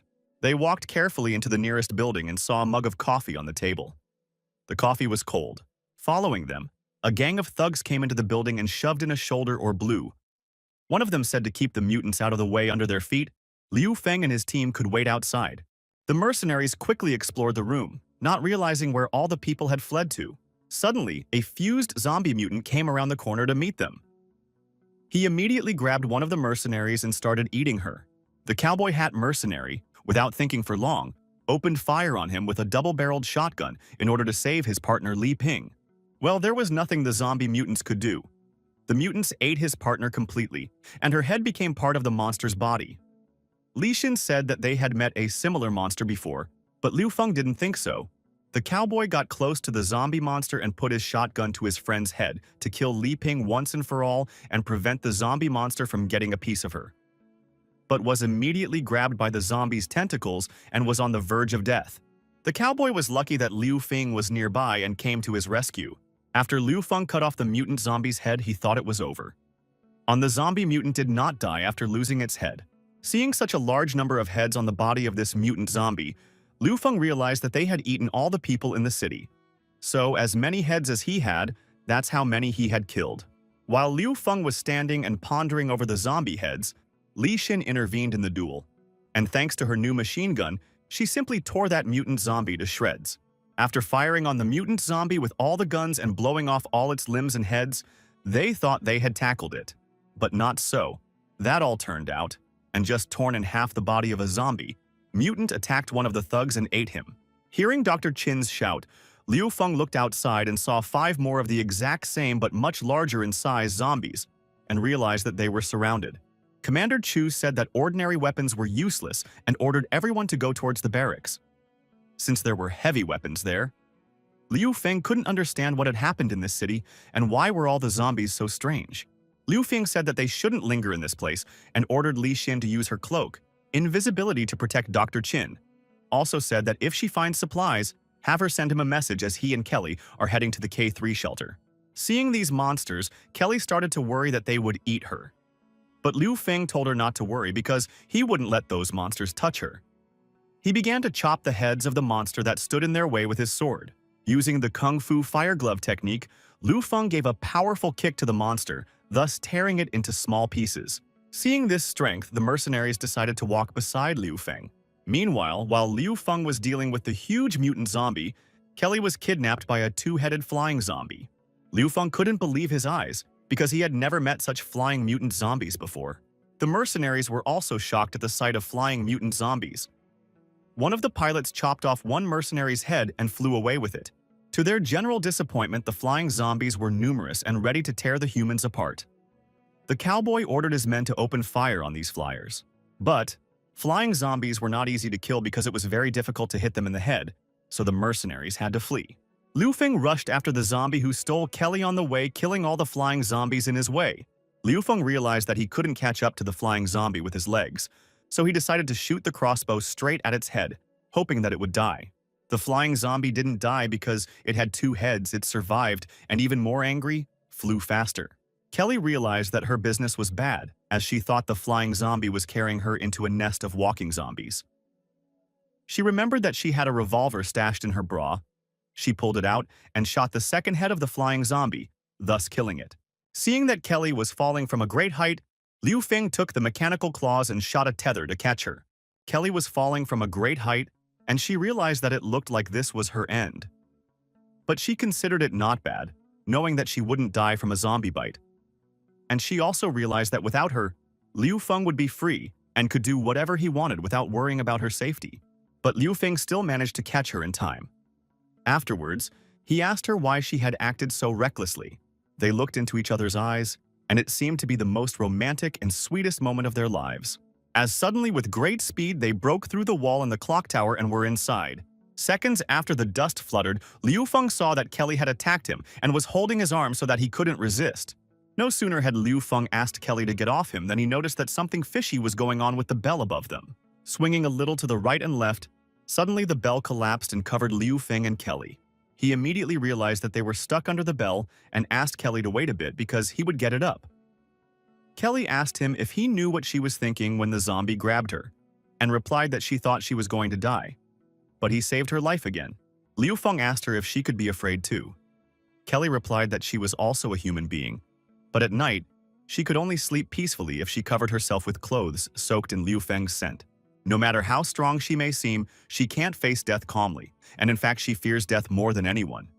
And that's because she hasn't gotten her revenge yet, and this end of the world has taken everything from her. Liu Feng realized that he had to comfort her, so he told her to calm down because he was by her side. Kelly responded by telling him that he was so gentle, she thought they could discuss some other things. Kelly pulled off her dress, exposing her breasts, and said she wanted to talk to him about what he was afraid of. Liu Feng was terrified because he was afraid he wouldn't make it. In his fantasies, he was the perfect military pilot. But seeing Kelly, he was afraid, for he knew she was an enemy pilot AC, and she spotted him. He realized that the enemy had noticed him, so he tried to call Mei Dai. Mei Dai, the enemy is coming! Liu Feng said he had to evacuate. The enemy pilot warned that he was about to shoot down his ship and asked him to eject. But Liu Feng, looking at his brother's photo, realized that men only brave forward, and he could not give up. Pilot Kelly didn't even notice when suddenly Liu Feng suddenly took a dominant position, applying a kick from the rear. After such a hard and unpredictable dominating blow from the rear, Kelly realized she had lost and gladly accepted defeat. Meanwhile, Li Xin decided to ask Dr. Qin, "Who does she think is ringing the bell? It's been ringing for hours. Aren't they afraid of attracting zombies?" Dr. Qin rummaged through her things and found 2 green hats, saying that one of them was Li Xin's, so she put it on her head and the other one on hers. Li Xin was getting a little worried about Liu Feng and Kelly, because they didn't even know where they were. In reality, Liu Feng and Kelly were quite nearby and had been ringing the bell all night. The next day, Liu Feng woke up quite tired. Since they had been ringing the bell all night, Kelly was more difficult than Li Xin. By the feel of it, he knew it was 100% worth it. After defeating Kelly the first time in an aerial battle using a rear attack, Liu Feng never thought that he wouldn't make it back home in time. As suddenly, on the way back, his hold was smashed and his ship was infiltrated by Kelly, saying that did he really want to get rid of her so quickly, he would definitely fail.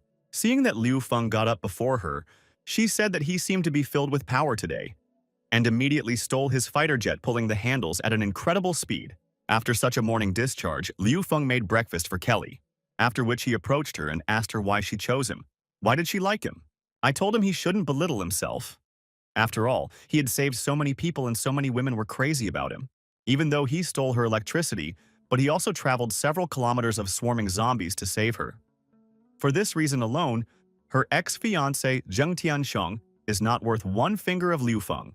Looking at Kelly, Liu Feng realized that this was the first woman other than his sister that he wanted to protect day and night. He realized that he had to make a protective suit for her because the apocalypse world was too dangerous. At that moment, he received a call from Li Xin reporting that she had found the granary and had completed a side mission. He thanked Li Xin for a good job and sent her the coordinates of the bell tower, asking her to find him. At that moment, Kelly asked him who he was with last night in the tent. Not with Li Xin by any chance? Liu Feng asked Kelly to wait, as he was ready to explain everything to her. Kelly realized that men, even before the end of the world, would remain the same. so she pinched his back with all her might, causing him unreal pain.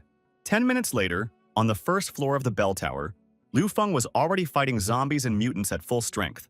Luckily for them, the zombies here haven't had time to merge with humans and become super mutant human-eating mutants. Meanwhile, searched the entire first floor and found a secret retina reader in the statue. The statue scanned Kelly's retina and recognized her as the head of the Fox family, Kelly Fox, and granted her access to the K3 lab. Meanwhile, the cowboy was shooting back at the zombie mutants, but realizing there were too many of them, he decided to run away from them. As he was running away, he saw a door, a back room, and decided to go in there to hide from the mutant zombies. Once inside, he saw a nondescript hottie with drab pantyhose who asked him if he wanted to have some fun. The cowboy jabbed his face into her lush, gorgeous breasts, not believing that such a thing could really happen, because she was very beautiful. And unfortunately for him, he was right. The pretty girl was actually a zombie, a mutant that used a woman's body to attract living people and eat them. Meanwhile, inside the granary, Li Xin was shooting back at the crowd of zombies protecting Dr. Qin. Li Xin blamed Dr. Qin for attracting too much attention from the zombies because she was looking for the first aid kit. To which Dr. Qin replied that the children needed antibiotics and she couldn't leave without them. Li Xin asked the doctor to hurry up, as she could no longer hold back the flood of zombies. Dr. Qin was on the verge of death and still managed to get the first aid kit, realizing that they couldn't defend themselves anymore, as the zombies were getting very many. Ellie Blue, together with the doctor, decided to run away. Seeing a narrow gap between two walls on the way, they decided to jump in. While in the gap, Dr. Qin asked Li Xin what she was and what made her breasts grow so big. Meanwhile, Liu Feng had gone down to K3's underground laboratory with Kelly. They found a very large number of mutant zombies in the lab, and of many different specimens. Liu Feng realized that there were a lot of zombies and they couldn't just walk past them. After that, he saw a fire extinguisher and a generator standing nearby and decided to transform them into something else, thanks to his ability to make useful military gadgets out of things. Liu Feng assembled a lightning-fast fire extinguisher. Thanks to his lightning-fast fire extinguisher, he destroyed part of the zombies, and the rest of the zombies were doused with foam from the extinguisher, preventing them from orienting themselves in space. Realizing they didn't have much time, they immediately ran to the inner lab to pick up the nanotechnology. But when they went inside, they suddenly came across a three-headed, one-eyed mutant zombie that should not have been there in the first place. Kelly and Liu Feng couldn't understand how this monster could be in the inner lab of nanotechnology. It was an elite-level, one-eyed fused zombie. As a reward for killing it, the system offered Liu Feng 1,000 points. Seeing Kelly and Liu Feng in front of him, the one-eyed zombie immediately began to attack them, slamming its two mighty arms into the ground, thus splitting the floor in front of them. Liu Feng took Kelly in his arms to save her from the one-eyed zombie's attack. At the same moment, he realized that it seemed like the zombie's strength was somewhere at the A to S level. He asked to stand aside and hide without interfering with him to straighten out this one-eyed zombie, as he realized that this was the first time he had met such an elite zombie, and he needed to be careful with him. The one-eyed zombie, thanks to its huge eye, did something to Liu Feng that he dropped his sword from his hands. Liu Feng didn't realize what was happening because his hands were not obeying him at all. The system alerted him that an elite-level zombie had temporarily paralyzed his hands. The elite mutant zombie didn't think twice and decided to attack again. Thanks to the fact that Fen's legs were fortunately not paralyzed, he was able to dodge the blow by just ducking down. Things were bad because Liu Feng didn't expect the elite zombie to have special abilities at all. In the blink of an eye, he stripped him of his melee ability. Liu Feng couldn't understand what his abilities were controlled by, the three heads or the huge eye. Suddenly, the mutant zombie spit acid spit at the dog's head that was on his body. At the same time, next to the grain storehouse, Li Xin along with Dr. Qin were still in this narrow passage in which they were very cramped. Li Xin asked Dr. Qin to shrink down a bit so that she could reach her hand from behind her back and grab her weapon, as suddenly one of the zombies grabbed them with its long tongue, enveloping their bodies with its tongue all over their bodies. The zombie mutant grabbed them by their bodies with its tongue and tried to pull them out of this passage to eat them. But Li Xin regrouped and took the mutant zombie by its tongues with one hand. With her other hand, she pulled out her automatic rifle. She first fired a machine gun round at the mutant zombie's head, and then gave it a crushing blow with her right foot. After dealing with those long-tongued mutant zombies, Li Xin told Dr. Qin that everything is fine and they need to get out of here. They finished off another mutant zombie that Li Xin had forgotten about, after which they successfully escaped. Dr. Chin thanked Li Xin for the rescue, saying that she had used the terrain to kill the zombies and it was really beautiful and professional. Hearing such praise from Chin, Li Xin said that she could give her a little kiss for it, pointing her hand to her cheek. At this moment, Dr. Chin noticed the wound on Li Xin's arm and said that she needed an emergency amputation. Otherwise, she would be infected. But Li Xin hurriedly reassured the doctor and said that it was fine because she was vaccinated. Li Xin told the doctor that not only did they have a bunch of food in their safe haven, but also a vaccine. Dr. Chin couldn't understand how they managed to develop the vaccine. After all, she had heard that the Research Institute of the Northern Base was still in the process of developing it. Furthermore, she couldn't believe that Liu Feng was the manager of the shelter, because from the looks of it, she couldn't say that he was capable of such a thing. Dr. Chin realized at this moment that if she joined them, she would be able to help a lot of children. Suddenly, at that moment, a girl came out from behind the wheat sacks. Appearing in front, the girl offered them to have fun together, unbuttoning her blouse and exposing her breasts. Li Xin immediately pointed her machine gun at her and told her to stand still and not move. Dr. Chin asked Li Xin to lower the machine gun, thinking that there was a living person in front of them. But Li Xin didn't listen to Dr. Chin and shot this girl with her assault rifle right in the forehead. Seeing this, the doctor was shocked, because she couldn't understand why Li Xin had just killed a person. Dr. Chin was standing with her back to the seemingly dead girl, when suddenly a zombie, the mutant that had previously consumed the cowboy, emerged from her body and grabbed her arms. Kelly was very worried about Liu Feng. But thanks to the Kung Fu chip, Liu Feng was able to activate his mechanical arm and protect himself from the acid spit. Kelly was pleasantly surprised to see that Liu Feng was able to use his mechanical arm. He told her that while he couldn't raise his hands with, well, a kung fu glove, he could control with a chip and give instructions through the system. He then commanded the system to prepare a steel fist strike and capture the target. As soon as the system did so, he fired a shot and destroyed one of the mutant zombie heads with his mechanical fist. After that, Liu Feng immediately rushed to attack using his crossbow. He decided to attack the central head.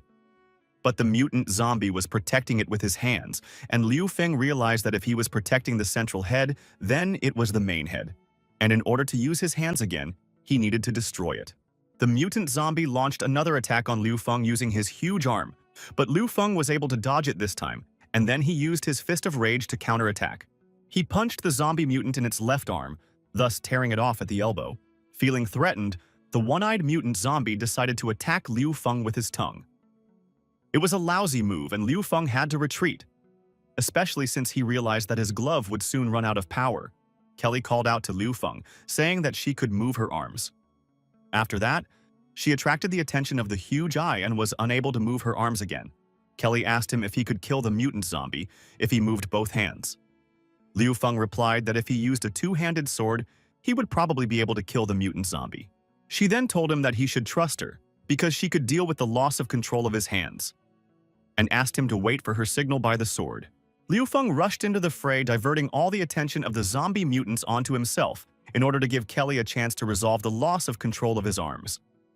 The zombie mutant grabbed his mechanical arm with his tongue, but Liu Feng was not going to give up. Use the mantis sword to cut off the zombie monster's tongue, after which he sprinted around and with all his might, he punched the one-eyed mutant monster right in its big eye.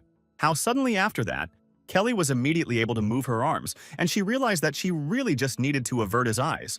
She pulled her favorite revolver from her chest and aimed at the mutant zombie's eye. Realizing that its eye was only capable of tracking a small area, she realized that an animal is an animal. Saying that this mutant zombie had an IQ like bread, she fired a precision shot right into his huge eye. Liu Feng immediately felt that he could move his hands again, and realized that the source of the problem was still the eye. Picking up his second sword from the ground, he jumped at the mutant zombie, using the double strike technique with his swords to deliver a crushing blow. Meanwhile, in the granary, Dr. Chin recognized one of the zombie heads, seeing that it was the bounty hunter who went with his team to get Liu Feng.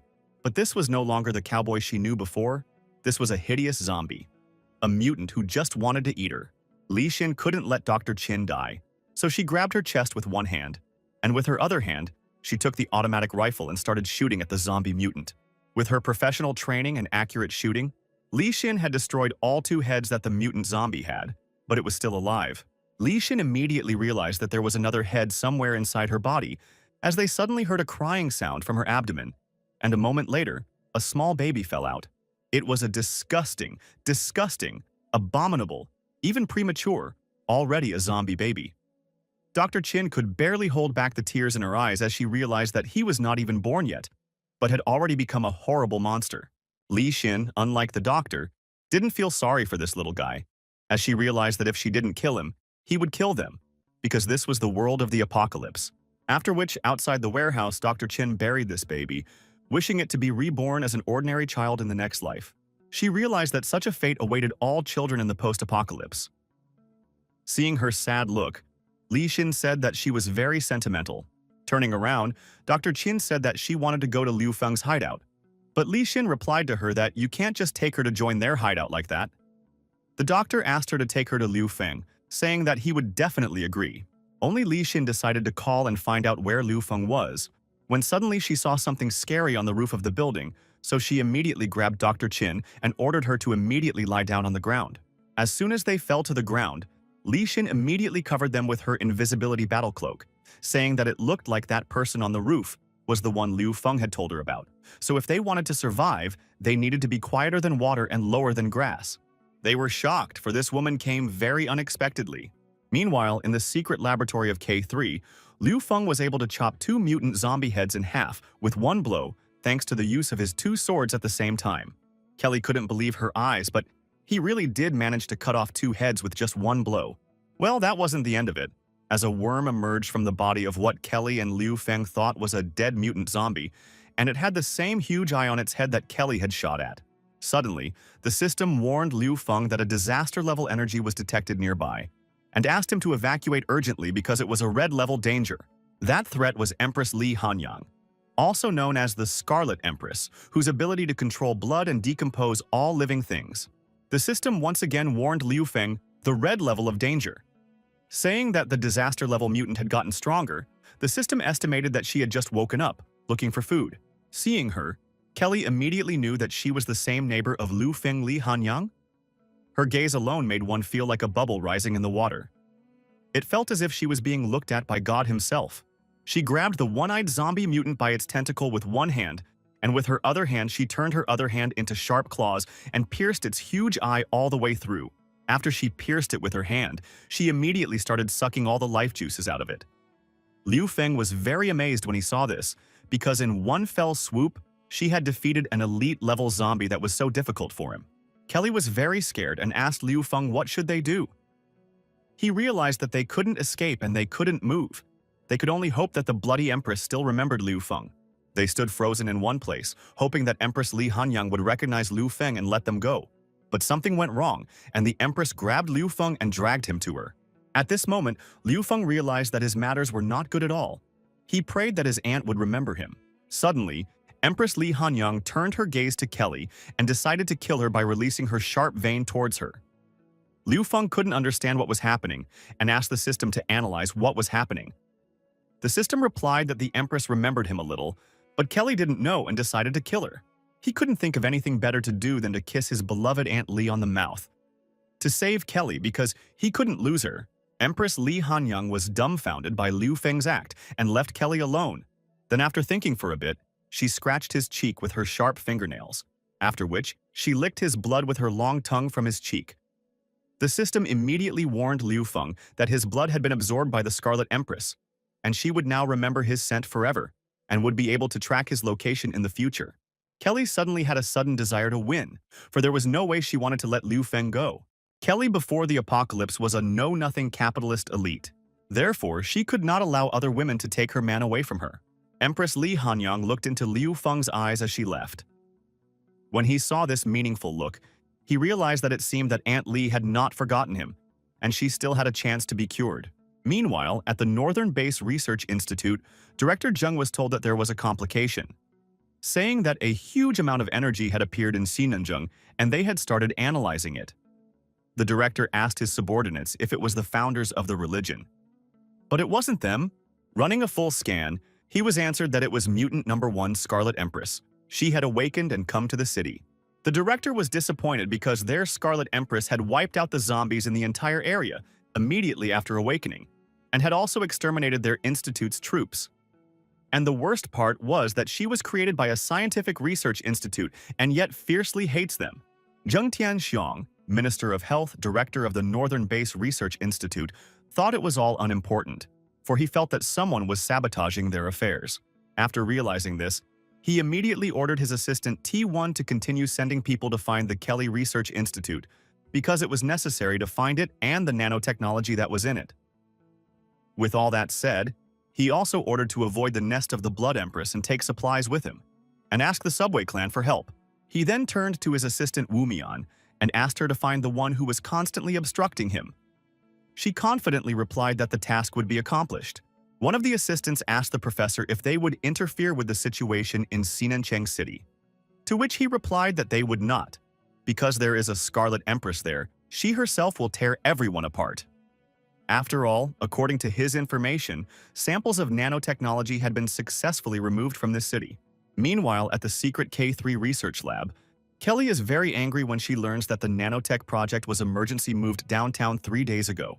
Kelly realized that things were bad, because 3 days ago, the nanotechnology had been taken by subway to the research institute in the center of the city. Liu Feng didn't understand which subway the nanotechnology had taken. Kelly told him that all of her research institutes are linked by an underground system. And as soon as there was a problem with one of the institutes, the system immediately transported the secret projects to the nearest safe institute. Then, looking at the map, she said, the map showed that the nanotechnology had been moved to the Freyer Institute. Lufa was very upset because he realized that they had come all this way for nothing, risking their lives. Suddenly, Kelly found a leak of the fusion virus that had been eliminated from the lab. At this very moment, Li Xin and Dr. Qin appeared in the lab, who immediately noticed that this virus was what caused the city to have a bunch of different zombies. She was interested in this virus. Liu Feng was very happy to see Li Xin and Dr. Qin, saying that he was worried about them. Dr. Qin thanked him for sending Li Xin, who had saved her, with her. Then Dr. Qin suggested we talk about the virus. She had no idea that there was such a lab in this city and that they were still studying the virus, so she decided to take a closer look at it. Then she learned that a byproduct of nanotechnology research allows you to combine nanorobots and a virus. It's a powerful technology. The Fox family was the initiator of the project. Upon seeing this, Dr. Qin turned around to Kelly and said that she was the famous Kelly, and this underground institute was under her direction. She also said that she believed that she wouldn't do something like this since she had always been a white knight in this field. Kelly, on the other hand, replied that she knows nothing about the initiation of this project. Dr. Qin believed Kelly, but asked her what would happen if someone in her family colluded with outsiders, for example, Zhen Tianxun. Dr. Qin then added that Fox Corporation has nothing but money. They invested in quality assets around the world. After that, they act like white knights, or better said, they are a science and technology firm, not an investment corporation. The doctor said she used to work at a research institute that Kelly's company had invested in, and there she saw a man appointed by her family collude with Zhen Tianxun. Li Xin hugged Kelly with a grin on her face, saying that she didn't think she would ever see a fox like Kelly being humiliated in public. Dr. Qin noticed that the fusion virus was still active, and she thought that she might be able to use it to restart the development of a serum that removed the mutation virus, telling Liu Feng that it could probably alleviate his little sister's symptoms. Hearing this, Liu Feng immediately suggested that Dr. Qin join his hideout, saying that now his little sister and Aunt Li would have a hope of escape. Meanwhile, on the other side of the city, Captain Chu and his subordinates were fighting a wave of zombies. He gave orders to his military to hold their positions as they needed to chase these zombies away to keep them from going to the northern encampment. One by one, his soldiers were killed by zombie bites. He realized that the zombies here were not like the ones he had met before. These ones, no matter how many times you shot them, they would not die. In order to hold back the onslaught of zombies, waves of Captain Chu along with his soldiers used all the weapons available to him, even grenades. But even grenades couldn't save them, as they were blocked by a bone shield that couldn't be penetrated not by bullets, not even by a grenade. Captain Chu couldn't believe his eyes, because it was really bad. In a couple of months, they had evolved to impenetrable bone shields. The military's defenses had been breached. Lying on the ground, Captain Chu thought about the fact that humanity would most likely no longer be able to defeat them. Before he could even think about what Liu Feng would do in his place, a red cloak of salvation appeared out of nowhere and pierced the head of the zombie who wanted to kill Commander Chu with his sword. after which he immediately asked Old Chu if he was all right. In response, the commander thanked him for saving his life again. Before they could talk, the Bone Shield zombie decided to attack them again, at which point Liu Feng pushed Commander Chu aside and dealt a crushing blow to the Bone Shield zombie. But he didn't destroy it, and on top of that, he broke his sword against the Bone Shield. Seeing his broken sword, Liu Feng was not upset. After all, 10 minutes ago, back when he was still in the grain store, he had prepared for such an occasion. While in the granary, he contacted his assistant Sarah and asked her to send all that grain to their base. He then said that tomorrow he would bring more people to the base. Dr. Chin was very surprised to see such technology, and she asked Liu Feng what kind of technology was this that could teleport things. He replied that it was just a small equipment from his hideout. Meanwhile, Li Xin came over to them and said that they had cooler things in their hideout. She then pressed Liu Feng's head against her chest and led him to another room, saying that she had said this to interest Dr. Chin in their hideout. At this moment, Kelly called Liu Feng over to her place, saying that she had found another byproduct of nanotechnology development at the institute and asked him to take a look at it in case he could use it. Opening the suitcase inside it, Liu Feng discovered a nano-level, a level striking glove. After his sword broke with this very gauntlet, Liu Feng delivered the next crushing blow to the bone-shielded mutant zombie. Through the use of the nano-striking glove, Liu Feng had destroyed the bone-shielded mutant zombie with his first strike, tearing it to pieces. Captain Chu and his soldiers could not believe what they had seen, only realizing that Liu Feng was very strong. Now in the eyes of the military, Liu Feng was no longer like a sword master, and he had become a demonic fist in people's hearts. After half an hour, they arrived at the gate of the northern base. Commander Chu reported their return, saying that thanks to Liu Feng, they had delivered 2 truckloads of supplies and scouted the situation in Xinanzheng. Liu Feng listened to Kelly's advice, who said that they should leave 2 truckloads of food to the military to win their favor, and in this way, they would make it easier to do business in the future. While driving one of the trucks, Liu Feng looked sideways at the pass of people and saw his ex there. He couldn't believe his eyes. Therefore, he blamed it on the fact that he was too tired and he was dreaming of his former Shen Qian. The next day, together with Dr. Chin, Liu Feng went to the slave market, where she introduced him to the owner of the largest slave market in the northern base, Boss Zhang Li. He, on the other hand, was happy to see the famous demonic fist Mr. Liu. He said that he had wanted to meet him for a long time. Zhang Li asked Liu Feng not to worry, saying that for Dr. Chin's sake, he would provide him with the best goods. He gave him the best beauties of the old world, Xu Qianqian and Hua Meimei.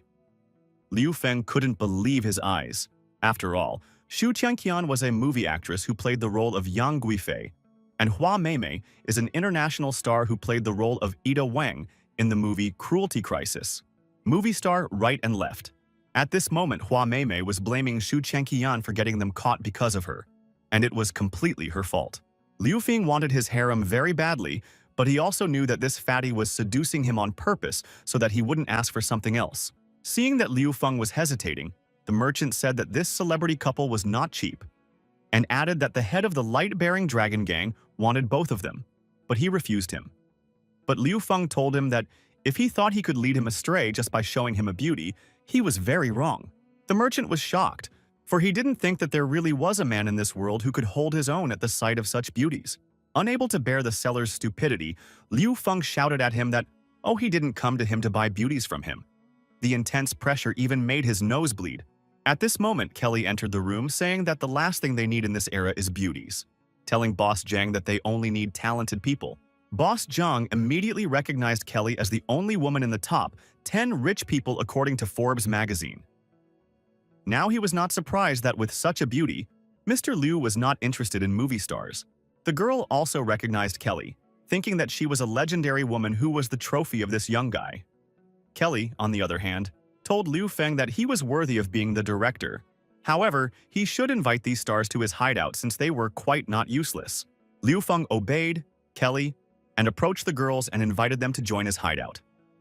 The girls gladly agreed.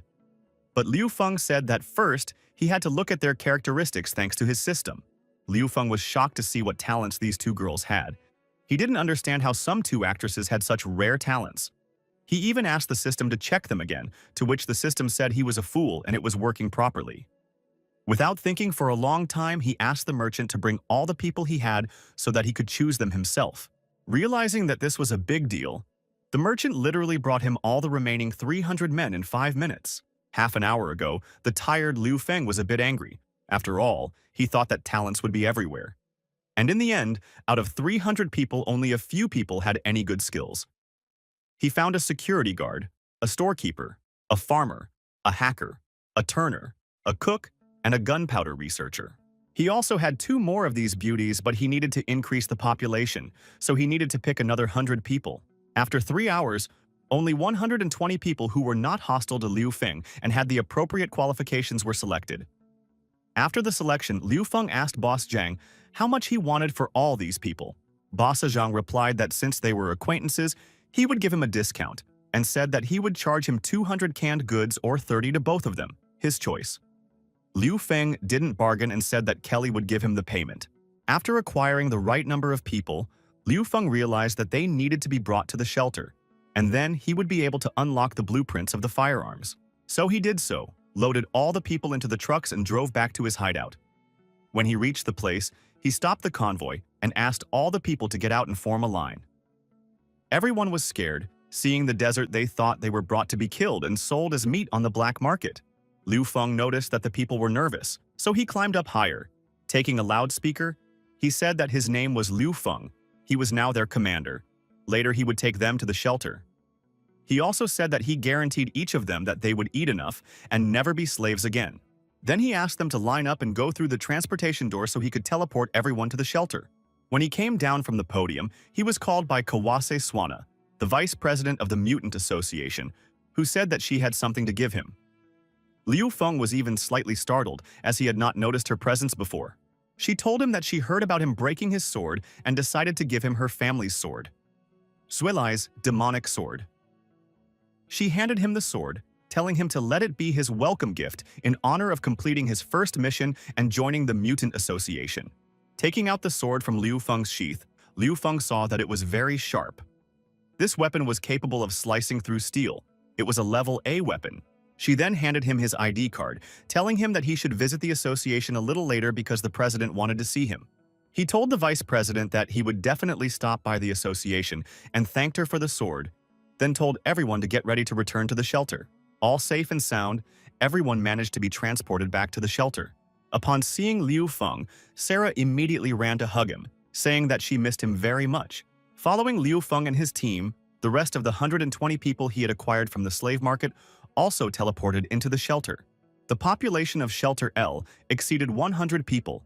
The level increased to the 3rd level of the shelter.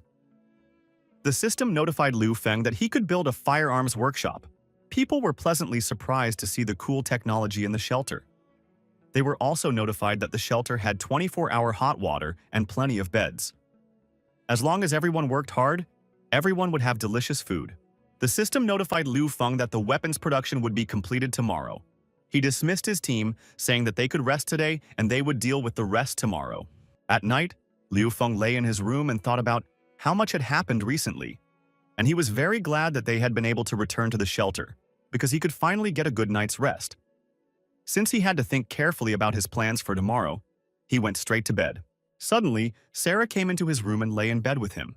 Liu Feng thought that she was sleepwalking again, and decided that she could stay in his bed until dawn. Suddenly, she whispered in his ear that she was awake. When she got up a little, she told him that he had fallen asleep too early. That's when he realized it wasn't sleepwalking. The whole thing was like a movie about a secretary invading the principal's office. A beautiful secretary and an angry director in the office. Climbing onto his lap, the secretary said she wanted to report to him. The boss tried to stop her by saying that it was past office hours, but she wasn't interested. She began to tell him that their stock prices had dropped a lot this month, and they needed to think about how to raise their prices. Liu Feng asked why she was doing that. To which Sarah replied that ever since he saved her, she has admired him every day. But she is not like Li Xin and Kelly, for they can go out, while Sarah can only express her love to Liu Feng when he comes home. After which, she cried. Liu Feng took her hand and said that he was willing to accept her pleasures, but only if she stopped crying. The secretary told her boss that if he didn't start performing better, the shareholders would replace him. At that moment, he realized that he was about to lose. The secretary, riding on top of him, asked him to admit his defeat. After a few minutes, the secretary told the boss that he should quit because he was no longer available for serious problem solving. The boss got angry, saying she was underestimating her boss and he would show her what a real job was. Then he took the secretary lightly by the chin and whispered in her ear that she was very brave. He then loaded her up with overtime and at his desk showed her how to enter overtime. While watching the stock chart, the secretary reported to her boss that the stock was going up too much and she couldn't contain her admiration for it. Just a few minutes later, the stock price peaked, and the secretary realized that it was too early to write the boss off if he was capable of such an explosion in the stock market. After all these reports, Sarah fell asleep. On the contrary, Liu Feng was energized and even energized, thanks to the rise in the company's stock price. So Liu Feng decided to go to the sauna. After all, nothing relaxes like a swim after sports. No sooner had he dipped into the pool and relaxed than Li Xin appeared behind him with a bucket in his hand. No sooner had she pounced than he grabbed her and pulled her to the ground. Liu Feng asked Li Xin why she decided to sneak up on him and attack him. She got very angry and started beating him with her hands, saying he was a fool if he still didn't understand anything. After which she said in a rage that she knew that he was having an affair with another woman behind her back. Liu Feng's case was bad, but he didn't realize who she had found out about, Sarah or Kelly. And what should he do next? She also added that he was very disappointing. Liu Feng at this moment realized that he had now been burned by Li Xin, and what would happen if Kelly and Sarah also found out about each other? He realized that if everyone found out about each other, he would lose everyone and it would be over. So he urgently needed to think of something. At this moment, Liu Feng remembered that Li Xin has a thrill fetish and she likes variety. Therefore, he asked her if she was angry because he didn't call her out. Seeing the subdued reaction to his words, he said that it was okay, because next time he would definitely invite her for a threesome, that she wouldn't be shy. No sooner had he figured things out than suddenly his younger sister and Auntie Li's daughter walked into the sauna. Since he didn't want Xintong and Li to find out about his connection with Li Xin, he pushed her under the water, telling her that she should hide and then quietly leave afterward. But since Li Xin had a fetish for sharp sensations, she wasn't going anywhere. It all began to resemble the underwater adventures, Mira and Aquaman, Liu Feng. Liu Feng asked her to behave herself since she was in Atlantis, but Mira said that today she would punish the king of the sea. Mira used deep sea magic to restrain the sea king's movements. It was mean of her to use that kind of magic in the water. Mira was shocked to see that the sea king could withstand her sea magic, and she realized that he was the ruler of the seas for a reason if he could do that. At this moment, Xintong, along with Sister Li, rushed over to Liu Feng to help him wash, rubbing his body with brushes and soap. Aquaman couldn't hold back any longer, and so he made a haul, saying that he didn't want to be underestimated. Mira was shocked to see the jet was really strong and she couldn't resist it. The jet was so strong that even the mug that was on Kelly's desk fell over. Meanwhile, Sister Xintong and Sister Li were busily trying to help Liu Feng wash not only his body but also his head. At this moment, Wu Feng felt dizzy and his eyes darkened. He even thought that he had gone to heaven, because just now, he had done it right into Li Xin. At the moment when the sisters were washing their brother's head out of the water, Li Xin appeared. Liu Feng was puzzled because he didn't think Li Xin could last so long underwater, and she also seemed to have something in her mouth. Just a moment later, the sisters also noticed that Li Xin had something in her mouth. So Sister Li asked her, did she also help brother Liu Feng wash? Li Xin realized that she urgently needed to answer something, so she decided to spit out Liu Feng's thingy, but she accidentally swallowed it. Liu Feng and his sisters were shocked when they saw this. The next morning, Liu Feng decided to show Dr. Qin the medical section. She couldn't believe that his shelter was so big. After arriving at the infirmary, Liu Feng said that it consisted of 2 rooms, an outer room and an inner room. The outer room was a ward with beds, and the inner room was a laboratory. Both rooms were now completely vacant. They proceeded to the laboratory. The system said that the equipment was working fine and that they could do various tests on it. Dr. Price immediately realized that there was artificial intelligence in the lab. After looking at the lab, Dr. Qin said that it was even better equipped than the one at the northern base. The space, although not much, was enough for one person. Then he told her that she could bring those children of hers directly to the shelter, for here they could learn. Since many children had come to the shelter this time, he was going to find teachers and start a school. After the head electrician left them, Dr. Qin kissed Liu Feng gently on the cheek. From surprise, he fell to the ground and she along with him.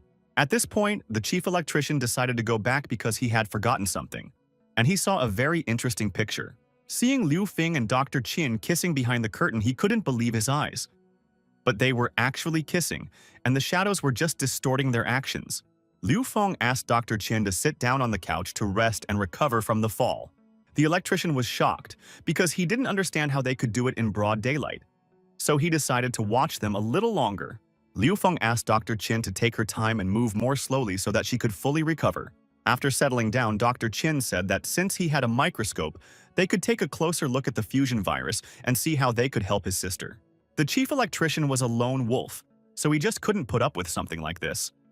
Vedum, he knew that Liu Feng had Li Xin, and he just didn't dare to pull something like this on Dr. Qin. So he decided to barge in and prevent the cheating. But the video, increasingly passionate shadows, he just fell to the floor.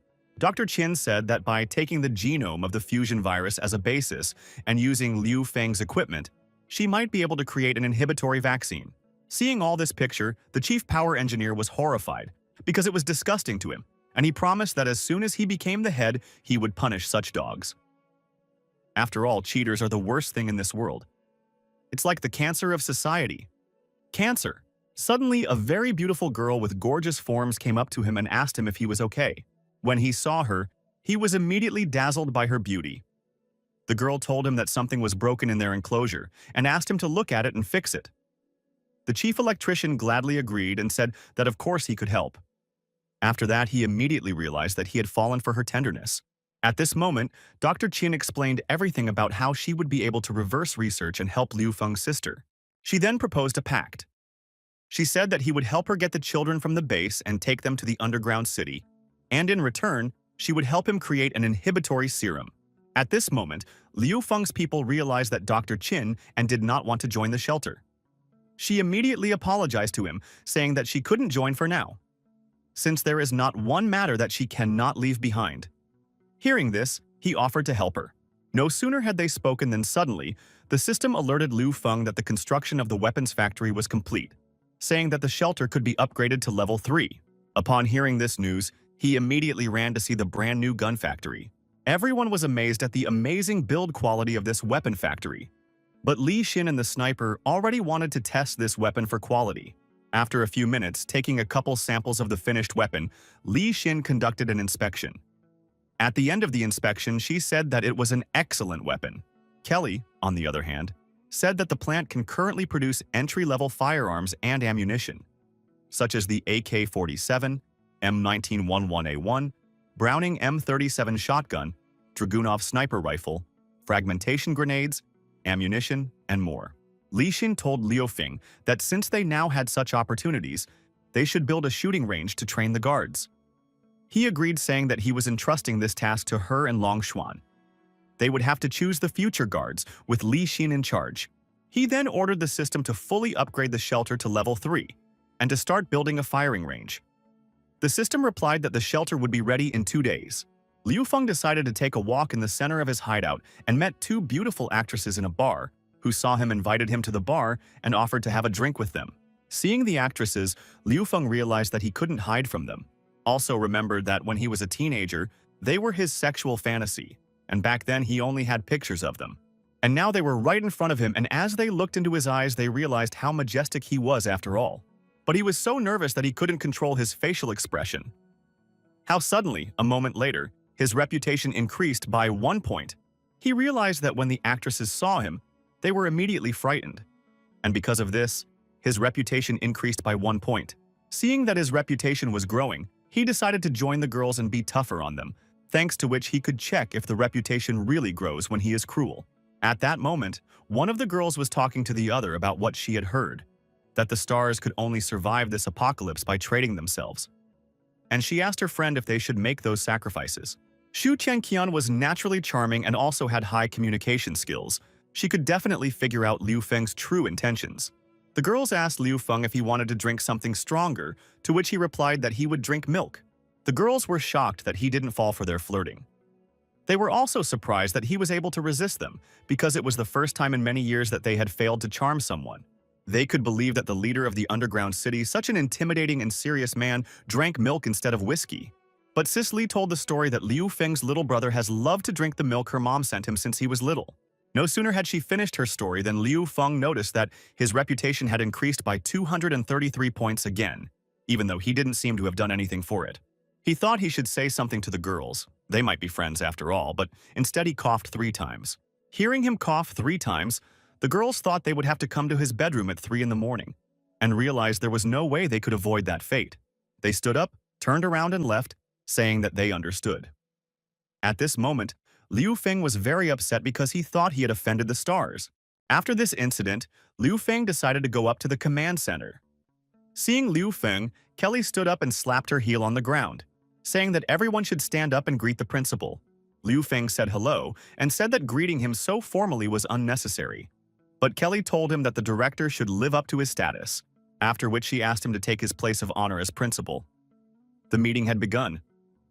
Sitting in the center of the table, Liu Feng pondered, did he need to pretend to be strict now? Kelly stood up from the table, saying that since everyone was present, they could proceed with their first question. Saying that now that the problem with creating the weapon was solved, she suggested that they create a 30-man security detail. Because lately 2 groups have gathered around the base. The first is the Salvation Army, and the second is the co-religionists, who are a direct threat to the refuge. Liu Feng asked Kelly to tell more about these groups. Kelly said that one of the groups is this One God Church. They have recently intensified their activities in the south of the city. The rate of spread is very high. Their slogan is that belief in the Day of Judgment will save you from the bonds of worldliness. The other group near the shelter is the Salvation Army. This gang created by thugs, they had already gathered about 200 people. Li Xin laughed, saying that the Salvation Army sounds like a gathering of collective farmers. Lun Xun asked Liu Feng, didn't they capture the high priest of the co-religionists? Liu Feng replied that she was captured and asked his little sister to bring her in. After a couple of seconds, Xin Tong brought in the high priest of the One God Church dressed in a prison short tunic with a black leather collar around her neck, holding her by her leash. Li Xin immediately asked her to tell what she knew about the development of the One God Church and its emergence. The captive told them that the Church of the One God had been founded before the apocalypse to save all living things. Now it had tens of thousands of believers, and a branch must have sprung up near the asylum. Liu Feng was shocked when he heard the number of tens of thousands, and asked which sect next to them is small or big. The hostage continued the story, saying that the ordinary sect is ruled by several bishops. 8 of them are the highest ranking. They are named by numbers from the 1st to the 8th. She was the 8th, and the 7th was killed by Liu Feng said. Liu Feng realized that all those zombies were created by the founders of their religion. The hostage said that all the mutant zombie eggs were given to them by the founder. Xin Tong couldn't stand the long story and bent her over and started whipping her butt with the leash so that she would quickly tell her who their founder was. After which she immediately said that although she hadn't seen him in person, she felt like he probably wasn't human. Li Feng, along with Li Xin, were very upset with her answer and asked her what about the apostle she mentioned. Would she be able to recognize him? The hostage replied that of course she could, and that he was probably already in the city. Liu Feng then said that next time he would take her on a mission with him.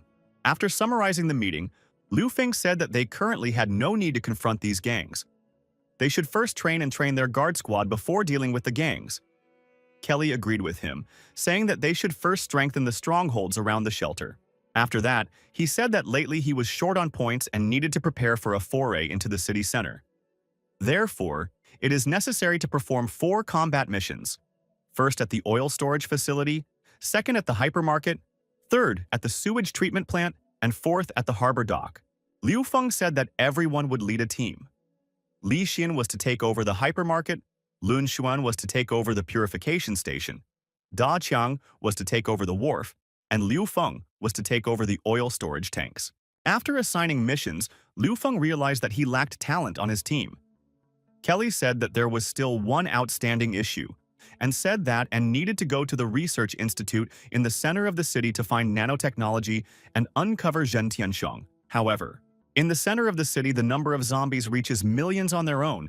They will not be able to get there, so you need to take advantage of this opportunity. Li Xin suggested going for broke, to which Kelly replied that not everyone in this office was as crazy as her, saying that Principal Liu had already thought of a way. Suddenly, Grandpa Kane came on the video link to them saying that while he was waiting for Kelly to call him, he heard that the military wanted to explore downtown.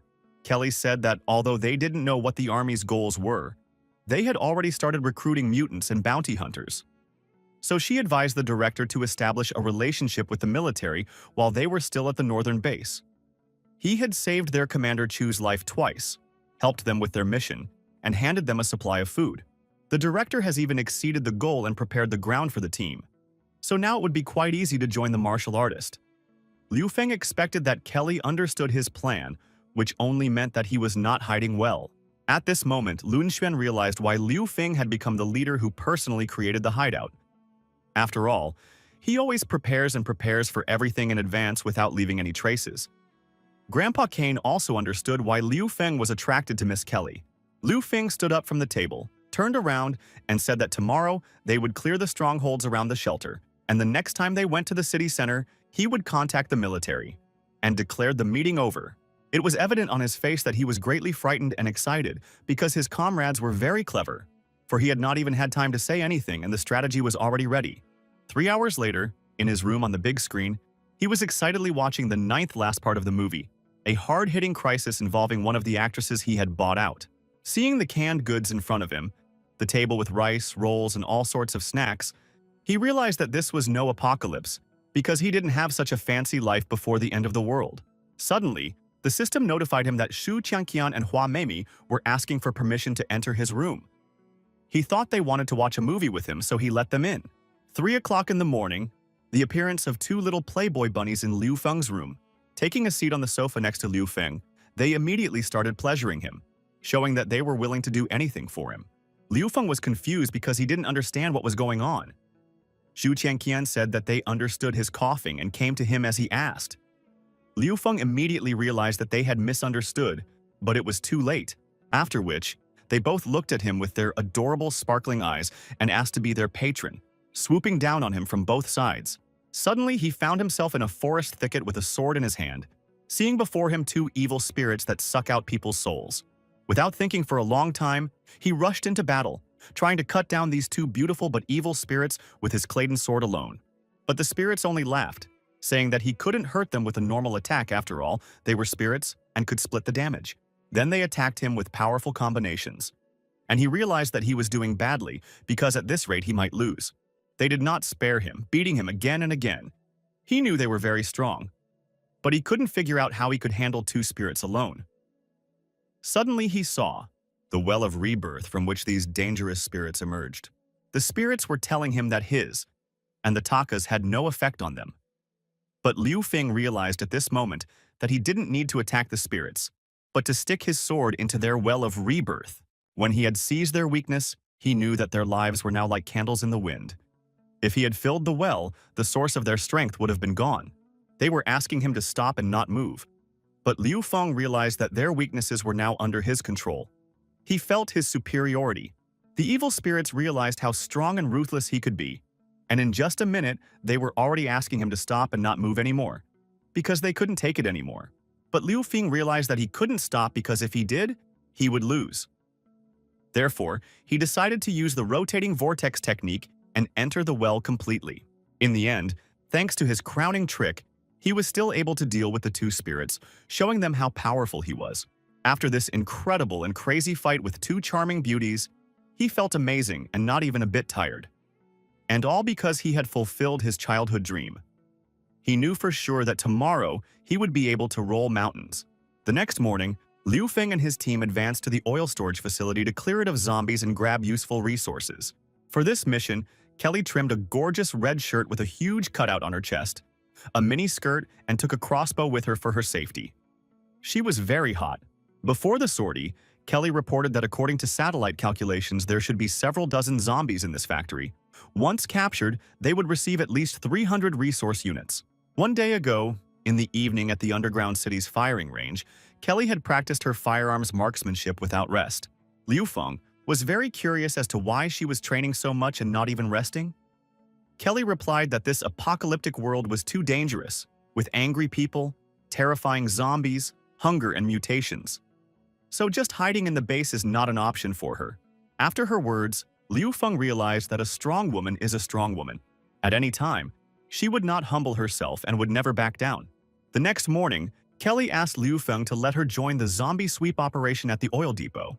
Liu Feng agreed, saying that their task was to clear the area of zombies, but no firearms could be used to avoid an explosion. From the satellites, they saw that there weren't many zombies inside. Also, most likely the zombies are not mutants among them at all. So this task should be pretty easy for them. All they had to do was bait the zombies. Of course, the bait was the chief power engineer. He was running away from the zombies, chasing him so fast that he didn't notice the stone under his foot and tripped over it. As he fell, he rolled over onto his back and saw that the zombies he had been running away from so quickly were about to attack him and tear him into small pieces. But luckily for him, Liu Feng was nearby and chopped the head of the zombie, attacking him in half, saying that he had done a great job in his role as a decoy. Kelly was also not left out. Thanks to her crossbow, she pierced the head of several zombies at once. Her shooting lessons were not in vain. Suddenly, she noticed a zombie approaching her from behind. She turned around and kicked it in the groin with all her might, immobilizing it even without arrows. Seeing such a harsh reception, together with the electrician felt the pain on themselves. Meanwhile, Kelly finished off the zombie with an accurate headshot. Meanwhile, Kelly told herself that she had to become strong, because she wasn't just a piece of jewelry, especially since she was able to build a business empire all by herself before the end of the world. She was sure that even after the apocalypse, she would also cope and become strong and independent, creating her opposite copy that is not afraid of anything and easily able to use any weapon. Looking at Liu Feng and Kelly standing back to back, the electrician thought that they were very suitable for each other, as he thought they were almost a zombie extermination couple. Zombies were everywhere. No matter how many they killed, they kept coming and coming. It was an intense struggle for survival. Standing on the front line shoulder to shoulder beside Liu Feng, Kelly couldn't understand how this gorgeous and strong man, all this time you carried such tension, being on the verge of life and death. Kelly also realized that Liu Feng was a very strong man, so she gave herself the word that she wouldn't lose either, and decided to use the bursting bolts that Liu Feng had made for her. It would seem that all the zombies had already been destroyed, as suddenly a new mutant zombie appeared on the horizon that they had never met before. It was a mutated poison gland zombie. Upon seeing him, Liu Feng immediately made an immediate decision to give him the strongest sword strike, causing him to cut his belly, from which acid began to spray out. Seeing that he couldn't destroy the mutant zombie with this, he decided to use a secret technique called the Devil's Desert Sword and strike the zombie again. Thanks to this fire technique, he chopped the mutant zombie in half and burned it. After seeing the power of his sword, Liu Feng immediately realized that it was not for nothing. The sword was a Class A weapon. Seeing the Lu Fen calmly dealt with everything. At that moment, Kelly felt that no matter how hard she tried, she still wouldn't be able to keep up with him. 10 minutes later, they were already at the gate, in the oil tank, and the electrician was trying to open the security system in order to open the gate and get in. Literally 5 minutes later, the electrician still managed to open the gate. Seeing this, Liu Feng said that they had cleared the courtyard area. Now what was left was to clear the building and the task would be completed, so he would go first. But Kelly didn't lag behind him a single step. Liu Feng asked her how it felt to kill zombies, to which Kelly replied that it was harder than she thought. Well, Kelly told him not to worry about her because gradually, but she will get stronger. Hearing this, Liu Feng was once again convinced that she was a very strong woman, the likes of which he had never met before, and he suggested that she should try together to improve her skills. No sooner had they entered the building than suddenly over the loudspeaker, a mysterious voice began asking for help, saying that the three of them should quickly go to the main control room and rescue him. The mysterious voice repeatedly asks for help, saying that there are zombies outside. And he is in the main control room and asked with tears in his eyes to save him, calling Liu Feng's team heroes. Liu Feng asked the system to show him the floor plan of the building. The system showed him the floor plan of the building, telling him that there were only 5 floors and that there was a working service elevator on the first floor. But Liu Feng was not going to rush to the rescue as there was something wrong with the voice. In addition, there was a noise but no zombies appeared on the floor. Something was definitely wrong here. After looking around the rooms near the elevator, Liu Feng noticed corpses whose brains had been eaten. It didn't look much like ordinary zombies. He realized that it seemed to be a type of mutant zombie that had never been seen before. Just as suddenly, the system alerted Liu Feng to what it detected was zombie mutant energy. Upon recognizing this, he immediately warned his team to be careful as there was probably a mutant that had appeared here. No sooner had they gotten into the elevator than a voice came out of the radio, telling them that they had finally arrived. Then the mysterious voice warned them of the danger on the 5th floor, saying that there would be a couple of zombies waiting for them there. Then it said that Liu Feng was staring at Kelly's breasts. Liu Feng immediately told him to immediately stop lying. But the mysterious voice said that he definitely saw it, and he didn't even imagined it. Even that Liu Feng was staring at her butt right now. After a few minutes, they arrived at the 5th floor. Liu Feng drew his sword and told his partners to stay behind him. Kelly realized it would be safe behind his back. She even felt like hiding. Thinking about the battle just now, she realized that she had trained for so long, but it was worth it when a couple of zombies appeared and she was on edge. But it was a momentary weakness. For gathering her thoughts, she said no. She would not give up. For in this world of apocalypse, only the strong can survive. She then told Liu Feng that she wouldn't hide behind his back. He was happy to hear her say that, realizing that she was very determined. And despite the danger, she can handle everything. A moment later, the elevator doors swung open, and they saw the dark and half-empty hall of the 5th floor. You see, something is amiss here. He asked his partners to be very careful. But the electrician only got angry because he was jealous of Liu Feng, saying he's not like him and doesn't have a woman behind him. How suddenly after that, the electrician started to parody Liu Feng, showing him looking at Kelly. As suddenly at that moment, some drooling tentacle touched him. Thinking it was Liu Feng, he asked him not to parody or touch him. Seeing Liu Feng standing aside, the electrician realized something was wrong, and then a second later, a huge slimy tentacle appeared in front of his face, and a huge mutant zombie that they had never seen before hovered over him. Seeing in front of him such a terrible and so huge zombie, mutant, the electrician from fear, just froze in place. Kelly decided to kill this mutant zombie and fired a crossbow shot at it, asking the electrician to duck. But to their mutual disappointment, this mutant zombie's skin was very hard and the arrow couldn't penetrate it. Sitting on a metal partition, the intimidating zombie was a mutant zombie, Red Claws. A new kind of mutated zombie. Immediately after the shot, a mutant zombie grabbed the electrician with his tentacle, and another mutant zombie grabbed Kelly around the waist with his tentacle. So it's time to choose. Save Kelly first or save the electrician. Liu Feng realized that these zombies were like jackals, grabbing two people at the same time to force him to choose. But there were more mutant zombies in the room.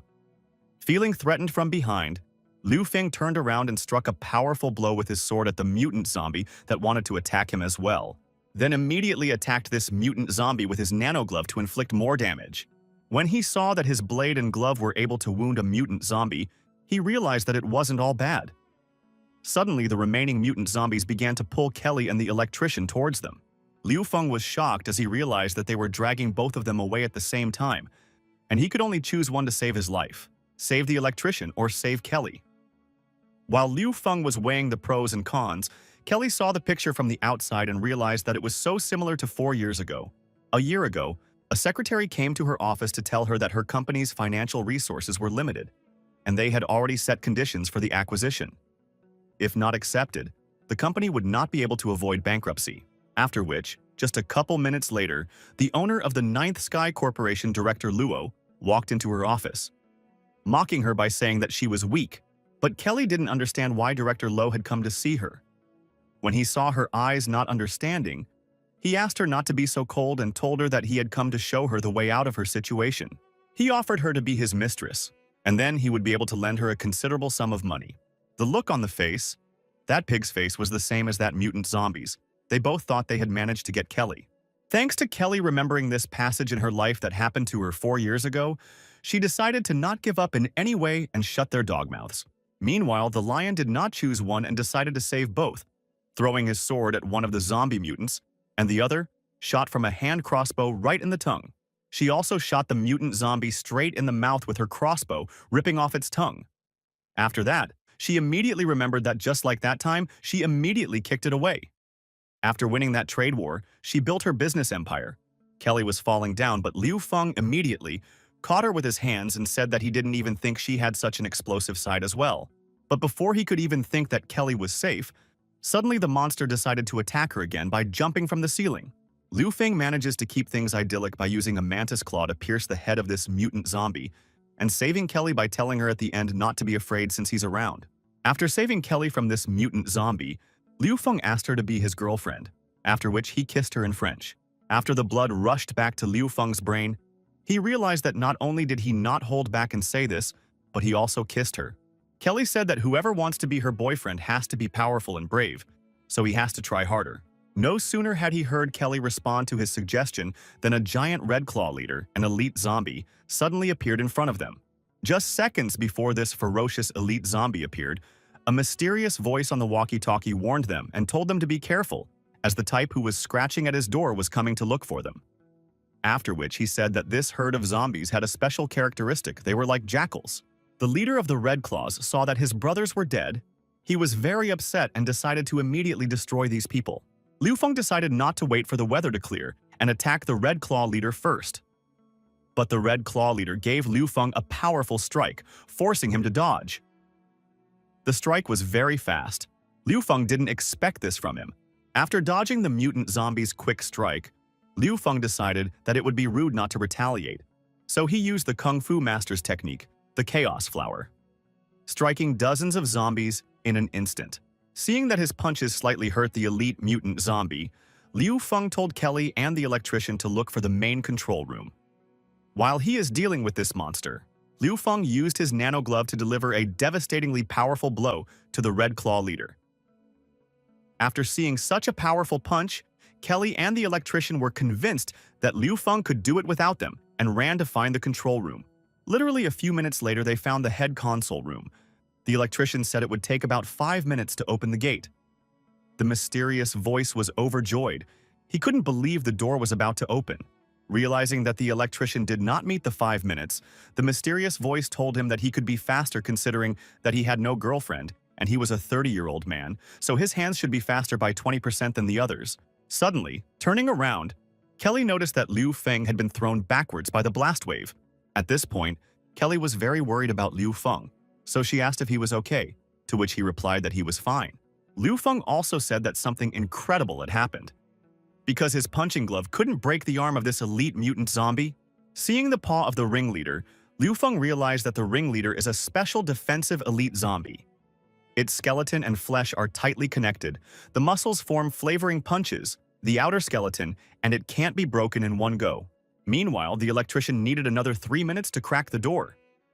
Liu Feng had just hit the zombie mutant directly in the forehead, but the armor on its skull was peerlessly hard. Furthermore, Liu Feng realized that in close combat, the leader of the Red Claws had a very strong sense of smell, and the skills of a kung fu master would not give a meaningful advantage. It was moments like this that he realized that he missed his brother Lun Xuan very much, who could aim for the soft spot under his ribs and destroy this elite mutant zombie with just one shot. The Red Claw leader, meanwhile, decided to retaliate. Seeing that he could hit Kelly and hurt her, Liu Feng pushed her aside and took the full force of this crushing blow on himself.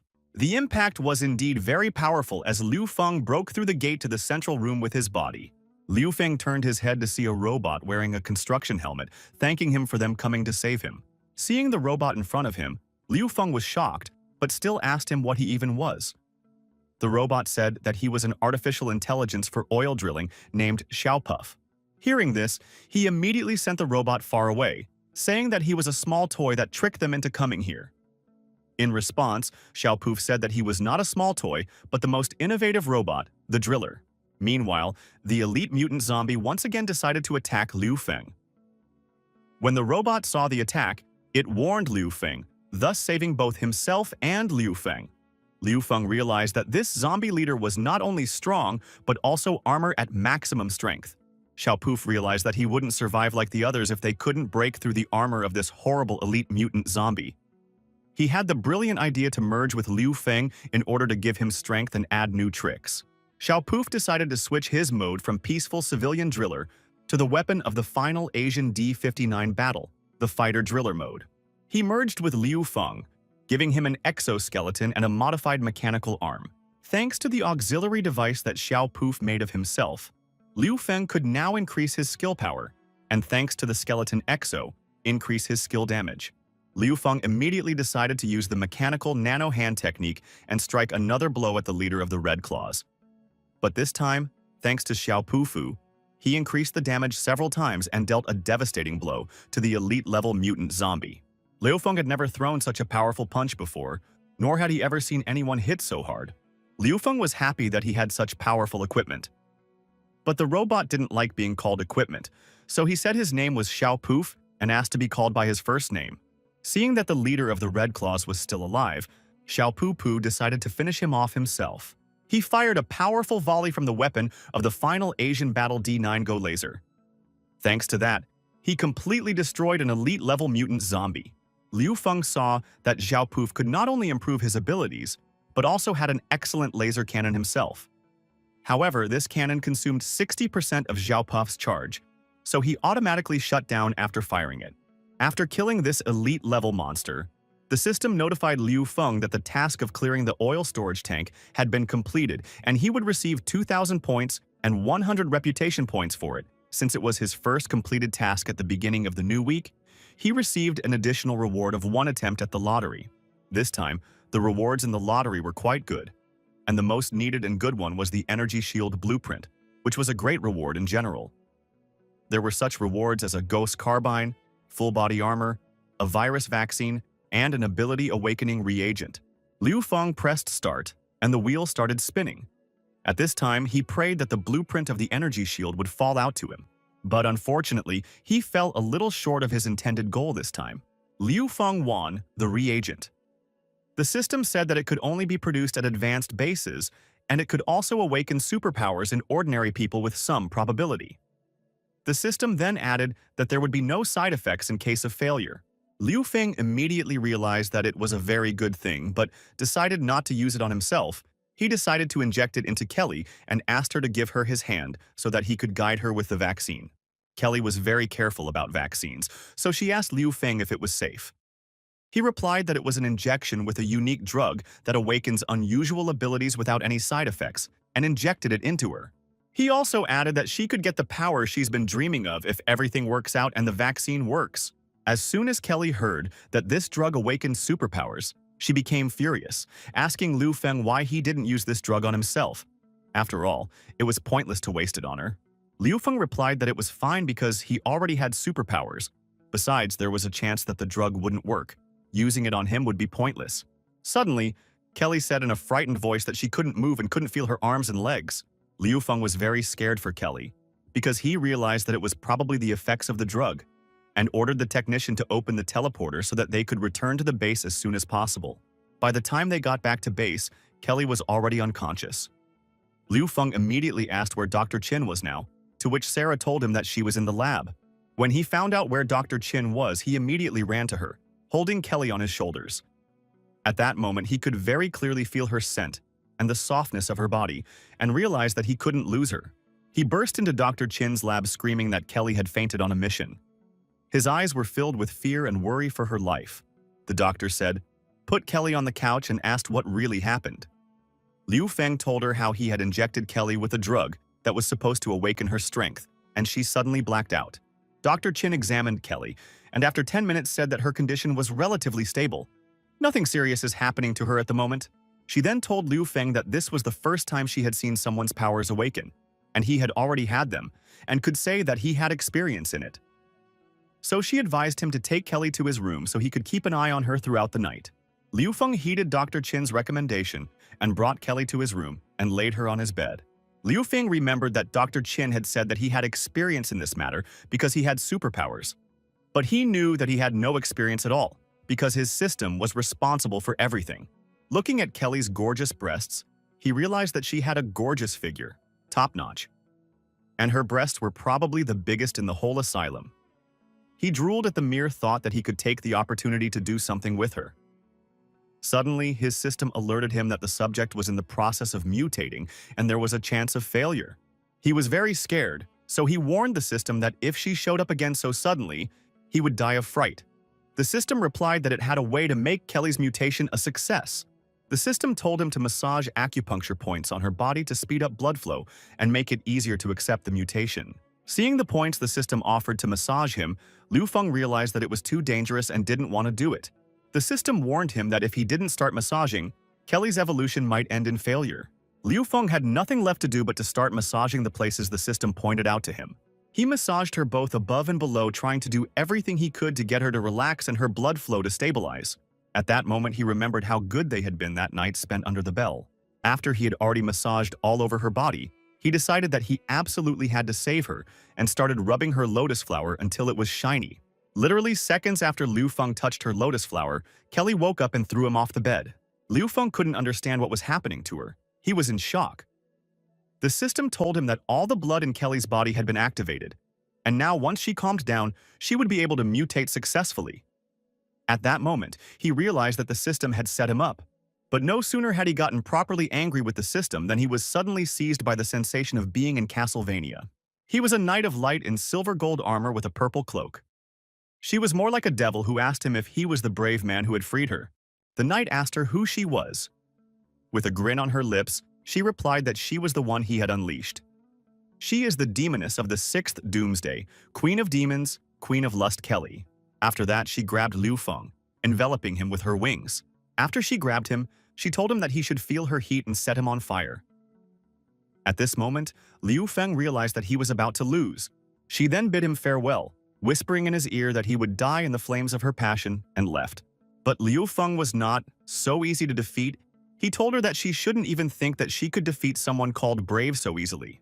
Kelly couldn't understand why he wasn't hurt by her fervor. Liu Feng had told her by that if one had faith in his heart that fire could not scorch. Therefore, faith would become his sacred sword. He made the most enormous lightsaber possible and told her that she should accept the justice of God's light. And he pointed his lightsaber straight at the devil woman. She realized that her body would not be able to withstand such a powerful blow and asked him to stay away from her. But Liu Feng said that his credo is that brave men are not afraid of hardship. There's nothing difficult about it.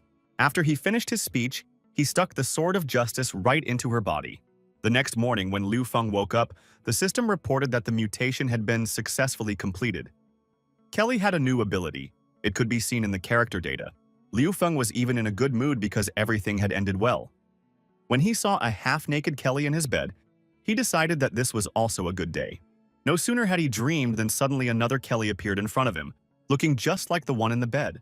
Liu Feng immediately realized that he was in a dream, and since he was in a dream, he didn't act like a gentleman and immediately pounced on the two Kellys. Just as suddenly, another Kelly, the third in line, came into the room and said that if he was already awake, he could go to breakfast. While drinking a mug of coffee at breakfast, Kelly thanked Liu Feng for awakening her abilities. That's why she made breakfast especially for him. As Liu Feng ate, he realized that she had no memory of their coitus last night, so he relaxed. Kelly said that while cooking breakfast, she realized her ability a little bit. Liu Feng immediately thought that her ability was doppelgangers, but with just a flick of her hand, Kelly made her doppelgangers dissolve. Saying it was just one method of using her new ability, Kelly also said that she made these two clones from the metal in his room, because her ability is transformation. She went on to say that she can reshape almost anything, but metals take new shapes more easily. Hearing this, Liu Feng immediately thought that she had turned into Magneto, or rather his female version. Before he could think about it, Kelly said she'd spent the whole morning studying her ability and realized that she probably didn't have offensive power like a Magneto, at least not until she found one. Afterwards, she said she could transform objects but could barely move them, but she could apply them to her body. Liu Feng suddenly didn't understand. How did her clones move then? She replied that it had to do with the research she had done this morning. Having said that, she could split her consciousness and control the clones, and perceive the environment through them as through cameras. Of course, the more objects there are, the more you have to split consciousness, and if abused, she could go insane. She also said that right now her maximum limit was to control 2 columns in a short period of time. But she realized that after training she could easily split into even more bodies. It made Liu Feng's head spin, knowing that he now had not 1 but 4 Kellys. Then she said that her mutation was 100% compatible with Liu Feng's. Before they could finish their dialogue, the system suddenly notified Liu Feng that the shelter had been upgraded to level 3, saying that the construction would begin soon. The system then notified all residents of the shelter that construction of the level 3 shelter had begun, and asked everyone to hold tightly to the railing and be careful while shaking. The upgrade would begin in 5 minutes. The modernization of the shelter was completed successfully in just 5 minutes. Everyone noticed how huge the shelter had become, even though it didn't change a bit in appearance. At this very moment, Li Xin and Lun Luan returned back to the base. They had completed their mission successfully and without any casualties. They also noticed that the others had not wasted any time and had improved the shelter again. After which, raising her eyes upwards, she saw Liu Feng and Kelly standing with him. Li Xin couldn't understand why Kelly was standing next to him and piquing her with his gaze. It was as if he purposely wanted to provoke her. Li Xin was indignant after all. She was putting Liu Feng up for one day, and this fox had already managed to seduce him. Even the actresses have noticed that this base is a marvel. They had never seen such an automated place before. They realized that Liu Feng was a very skillful leader. Meanwhile, Liu Feng asked the system to show what changes appeared with the third level. The system opened the map of the asylum, showing that the second floor of the underground city had opened. The system also told him that he could now build a Level 1 Science and Technology Institute, a Level 1 sewer circulation system, an entertainment room, and a Level 1 mechanical mining equipment. Realizing that the first floor was completely full, Liu Feng decided to build the mining equipment on the second floor, spending 600 points to build it. After Liu Feng resolved all the issues with the base, he decided that they would go to the northern camp tomorrow to contact the military. As early as midnight, Liu Feng was already having a wonderful time over a mug of milk with his sisters, declaring this night as the night of brother and sisters.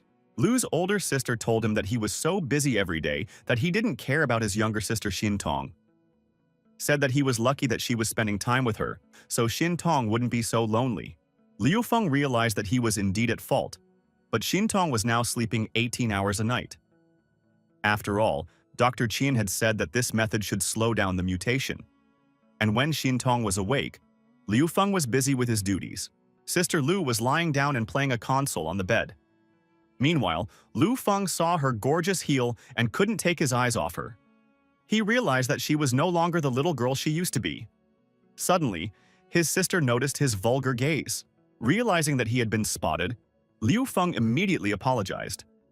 But his sister said it was okay for him to watch after all. When they were little, they had promised that they would become husband and wife once they grew up. Liu Feng was shocked at what he heard and asked his sister to forget it. After all, these were childish jokes that couldn't be taken seriously. His sister became furious and began pounding his chest with her fists, telling him that he could not now renege on his promises that he had promised to fulfill as a child. Then she threw him on the bed and sat on his face as punishment for daring to betray the promises he made as a child. She asked him not to move and to talk more, using her skillful tongue. Xin Tong's younger sister was drinking milk at this moment and didn't understand what was happening. An hour later, Liu Feng was left alone with his younger sister Xin Tong to play the console, as brother and sister's private time began. Liu Feng had never thought that they would all be alive by this day. After all, it wasn't very easy for them. Xin Tong told Liu Feng that when she grew up, she would marry him too. He laughed and said he felt better, and she comforted him. He realized that even though Xin Tong had lost her memory, she was still the same gentle and caring angel. Liu Feng remembered the first time he was brought to Xin Tong's family as a 10-year-old.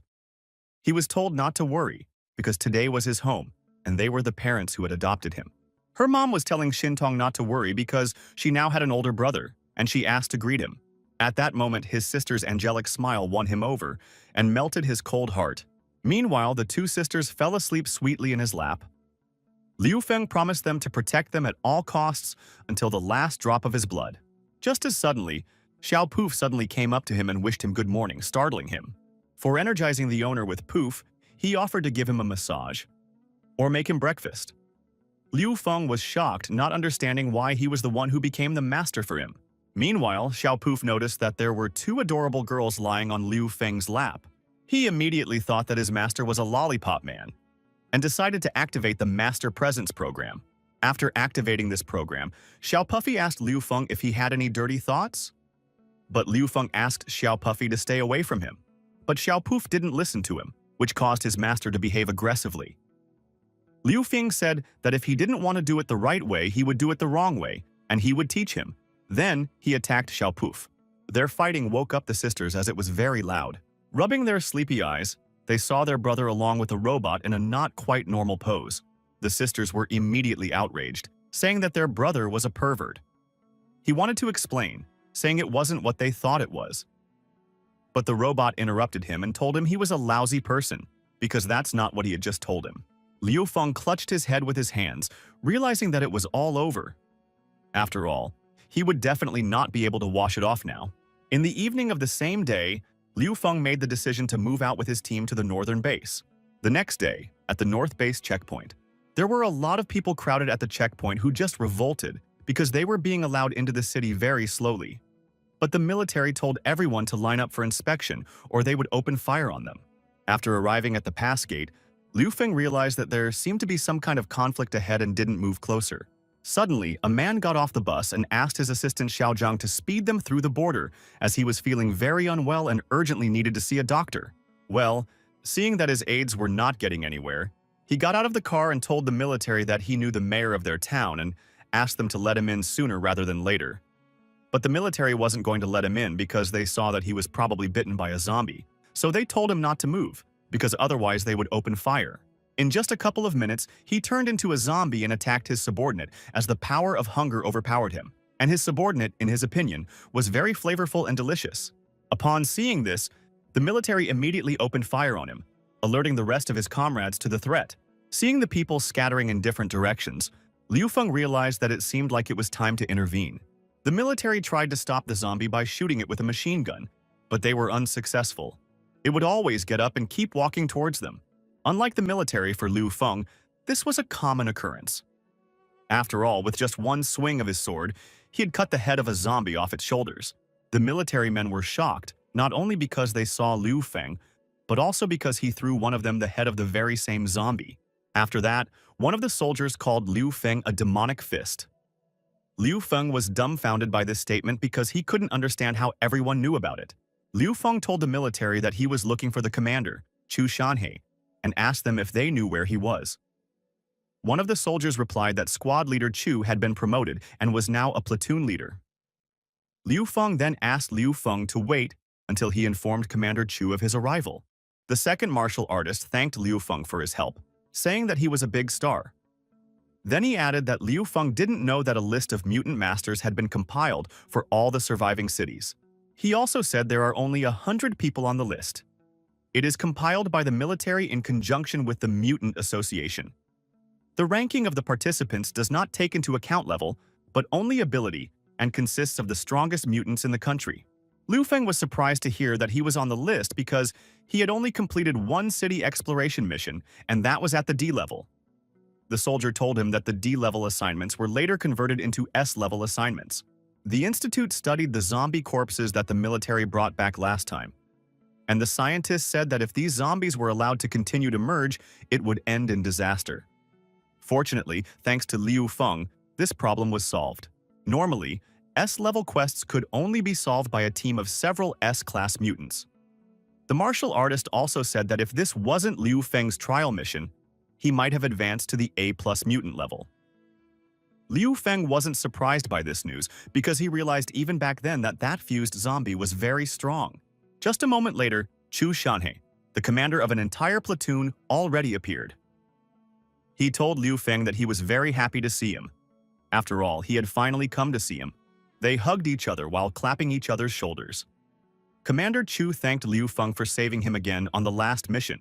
After all, he was promoted thanks to him, saying that Liu Feng was his guardian angel. Liu Feng congratulated Captain Chu on his promotion to platoon leader. Afterward, Commander Chu asked Brother Liu why he was looking for him. He invited him to walk and talk, inviting him to have lunch with him later. Liu Feng replied that he really had something to do with him. Liu Feng reminded him that he had once talked about having a shipment of goods, but he didn't want to put them on the market for fear it wasn't safe. So he wondered if he could trade with the military. Captain Chu brought up a shipment of canned goods, saying that he thought the military would welcome it. Commander Chu offered Liu Feng something to eat, after which he will introduce him to his battalion commander, Guo. Meanwhile, in the central district of the northern base, Liu Feng's ex-girlfriend Shen Qing, whose body had been taken over by a zombie, was pleasuring some bigwig.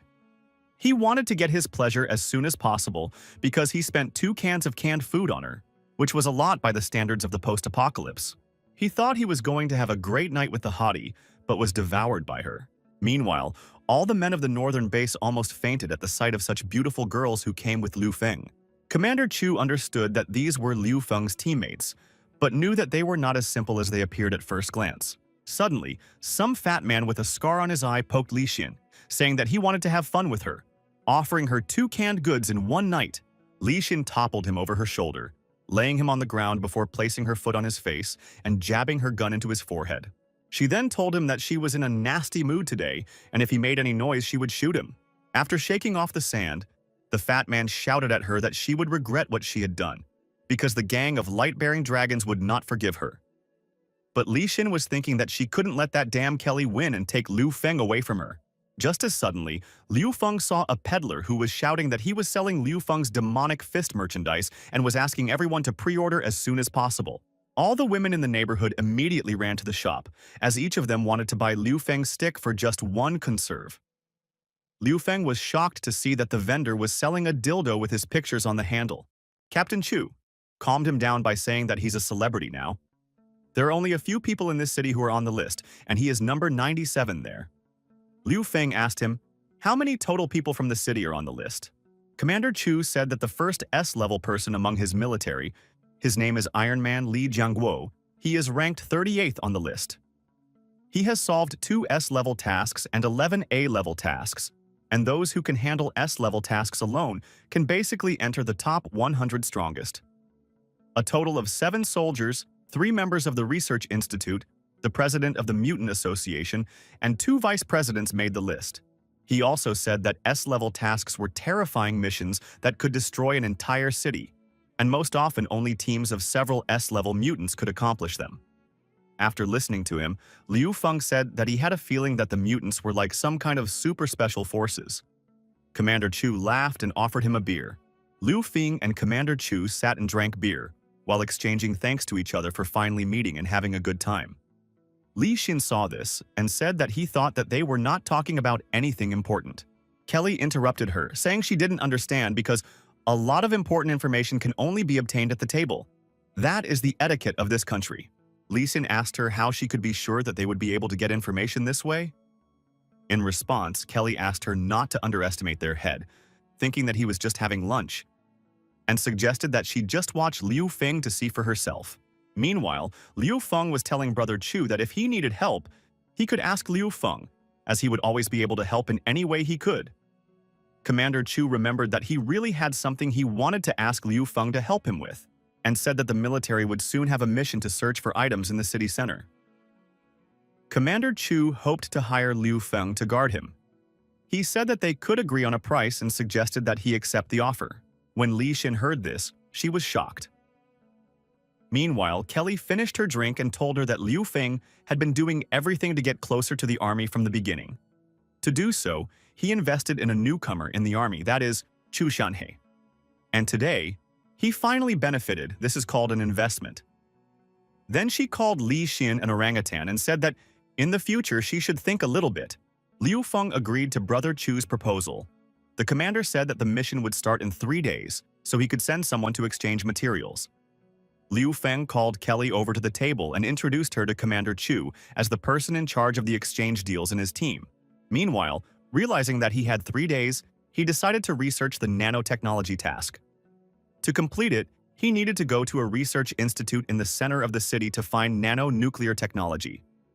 Suddenly, he was called out by what girl? This girl turned out to be one of the 3 beauties he saved at night in the woods from a zombie mutant in a car lot.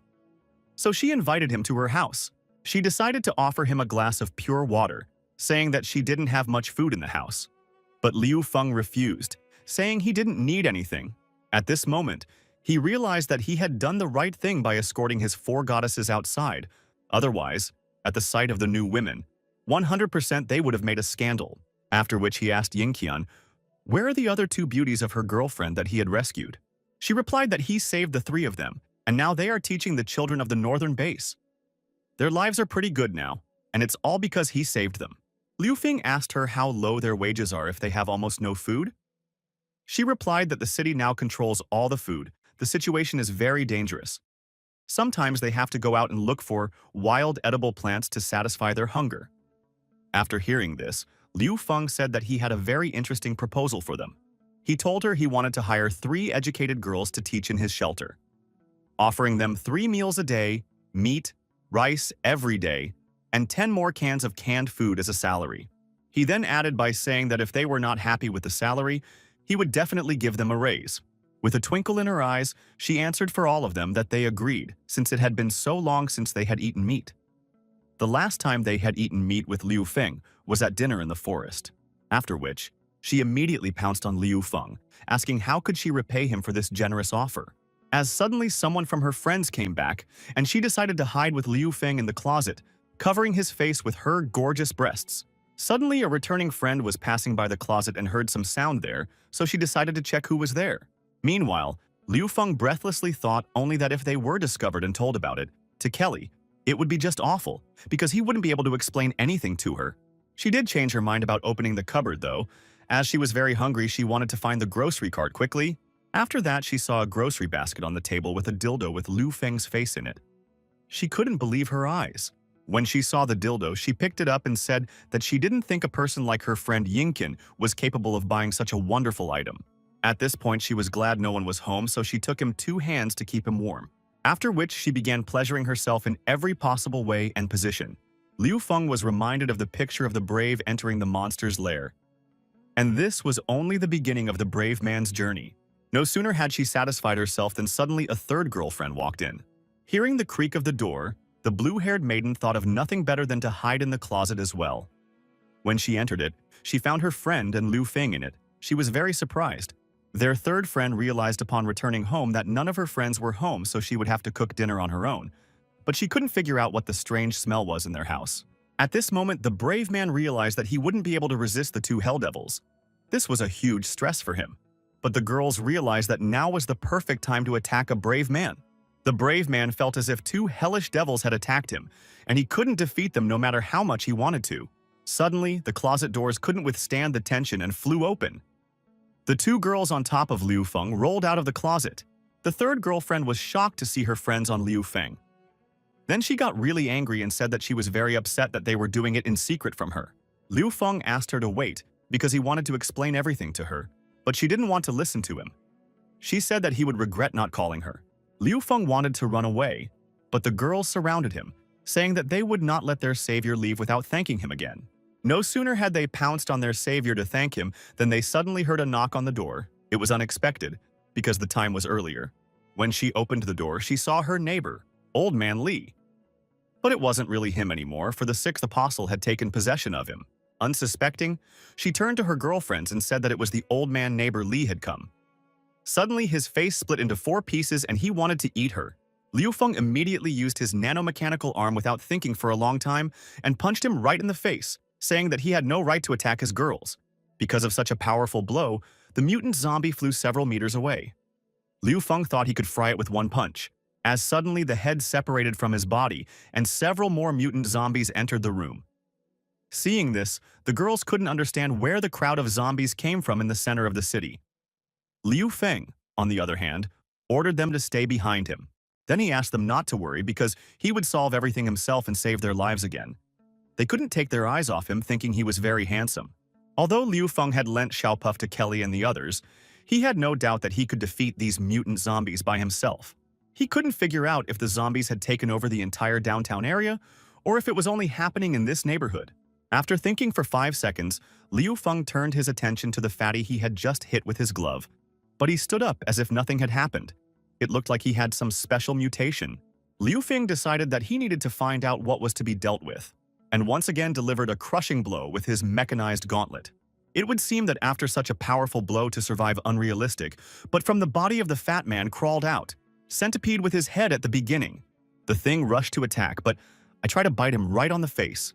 At that moment, he decided to use his favorite sword. With his sword, he chopped the centipede in half, killing it. But it was too early to rejoice because another mutant zombie was already attacking him from behind. But thanks to his reaction, Liu Feng was able to dodge his attack and counter-kick him in the head. Then he stabbed it through its body with his sword. But a centipede also came out of its body and jumped towards the girls. So Liu Feng decided to use a crossbow to deal with this unkillable type of zombie. Realizing that it was an unusual species, Liu Feng decided to use bursting bolts at once. The centipede was shattered into small pieces after the first explosion. But this was only the second zombie. So Liu Feng realized that he had to use a more powerful and massive technique on them. He decided to use the Dragon Flame Blade technique.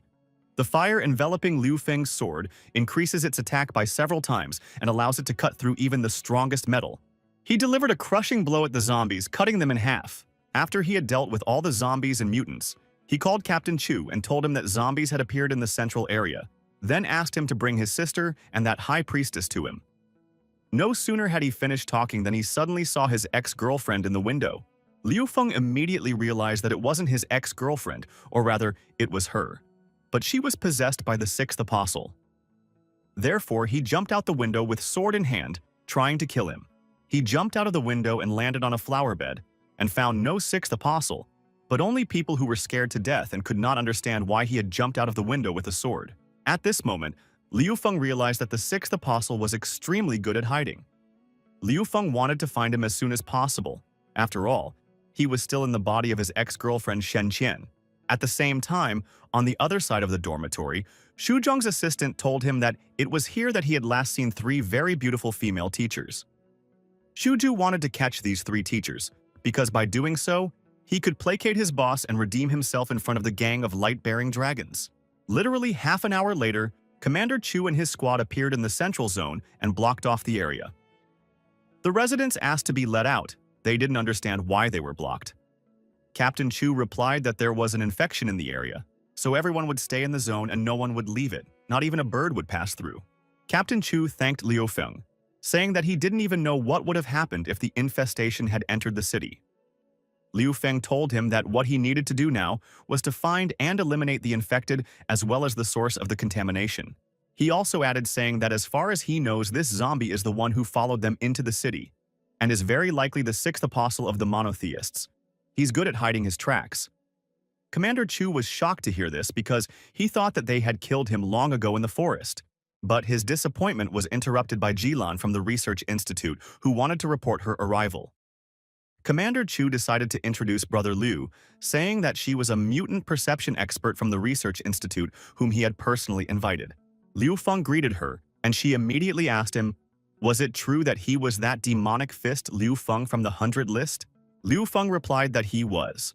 But Jilan grinned and said that he was not like the legends, because everyone said that he was huge and strong like an ox. Seeing the incomprehension in Liu Feng's eyes, Captain Chu told him that she didn't look like an ordinary scholar at all. Jilan gaped and said that she wanted to get to work, since she doesn't want to work overtime because she still needs to sleep.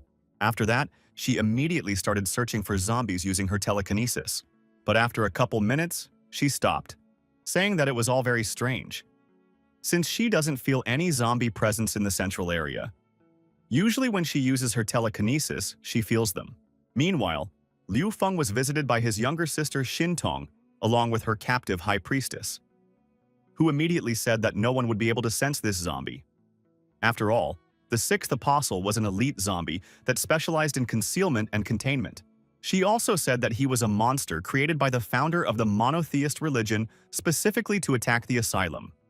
A monster that specializes in infecting and taking over a sanctuary from the inside. And she added that countless human cities would disappear under the onslaught of the monotheists, for only they would survive in this world of apocalypse. This is the horror of faith. Noticing that the captive was getting out of control, Xintong immediately told her to shut up and kneel down. The high priestess immediately fell to her knees, not even realizing what had happened to her. But after she looked at Xintong, she immediately remembered that she was the goddess she worshipped and served.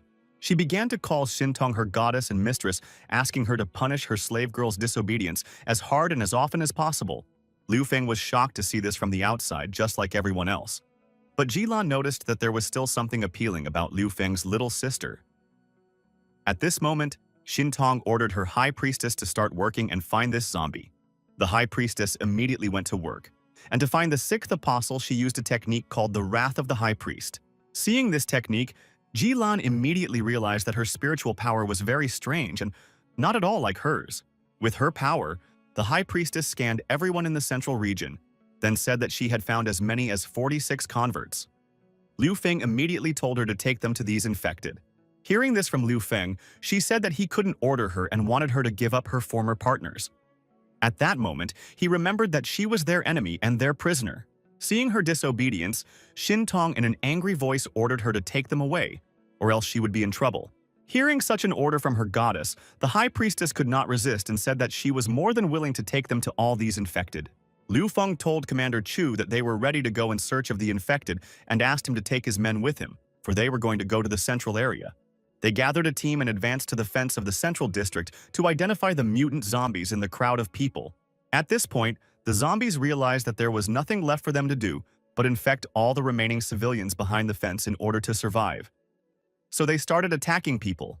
But Liu Feng knew his business very well, and in the same second, he chopped the mutant zombie's head in half with his sword, thus saving this beautiful girl from his bite. People were in a panic. They were scattering. One person shouted that there were about 30 zombies in the crowd and asked the military to save him and the others. Seeing this madness, the military immediately opened fire on the mutant zombies, taking care not to hit civilians.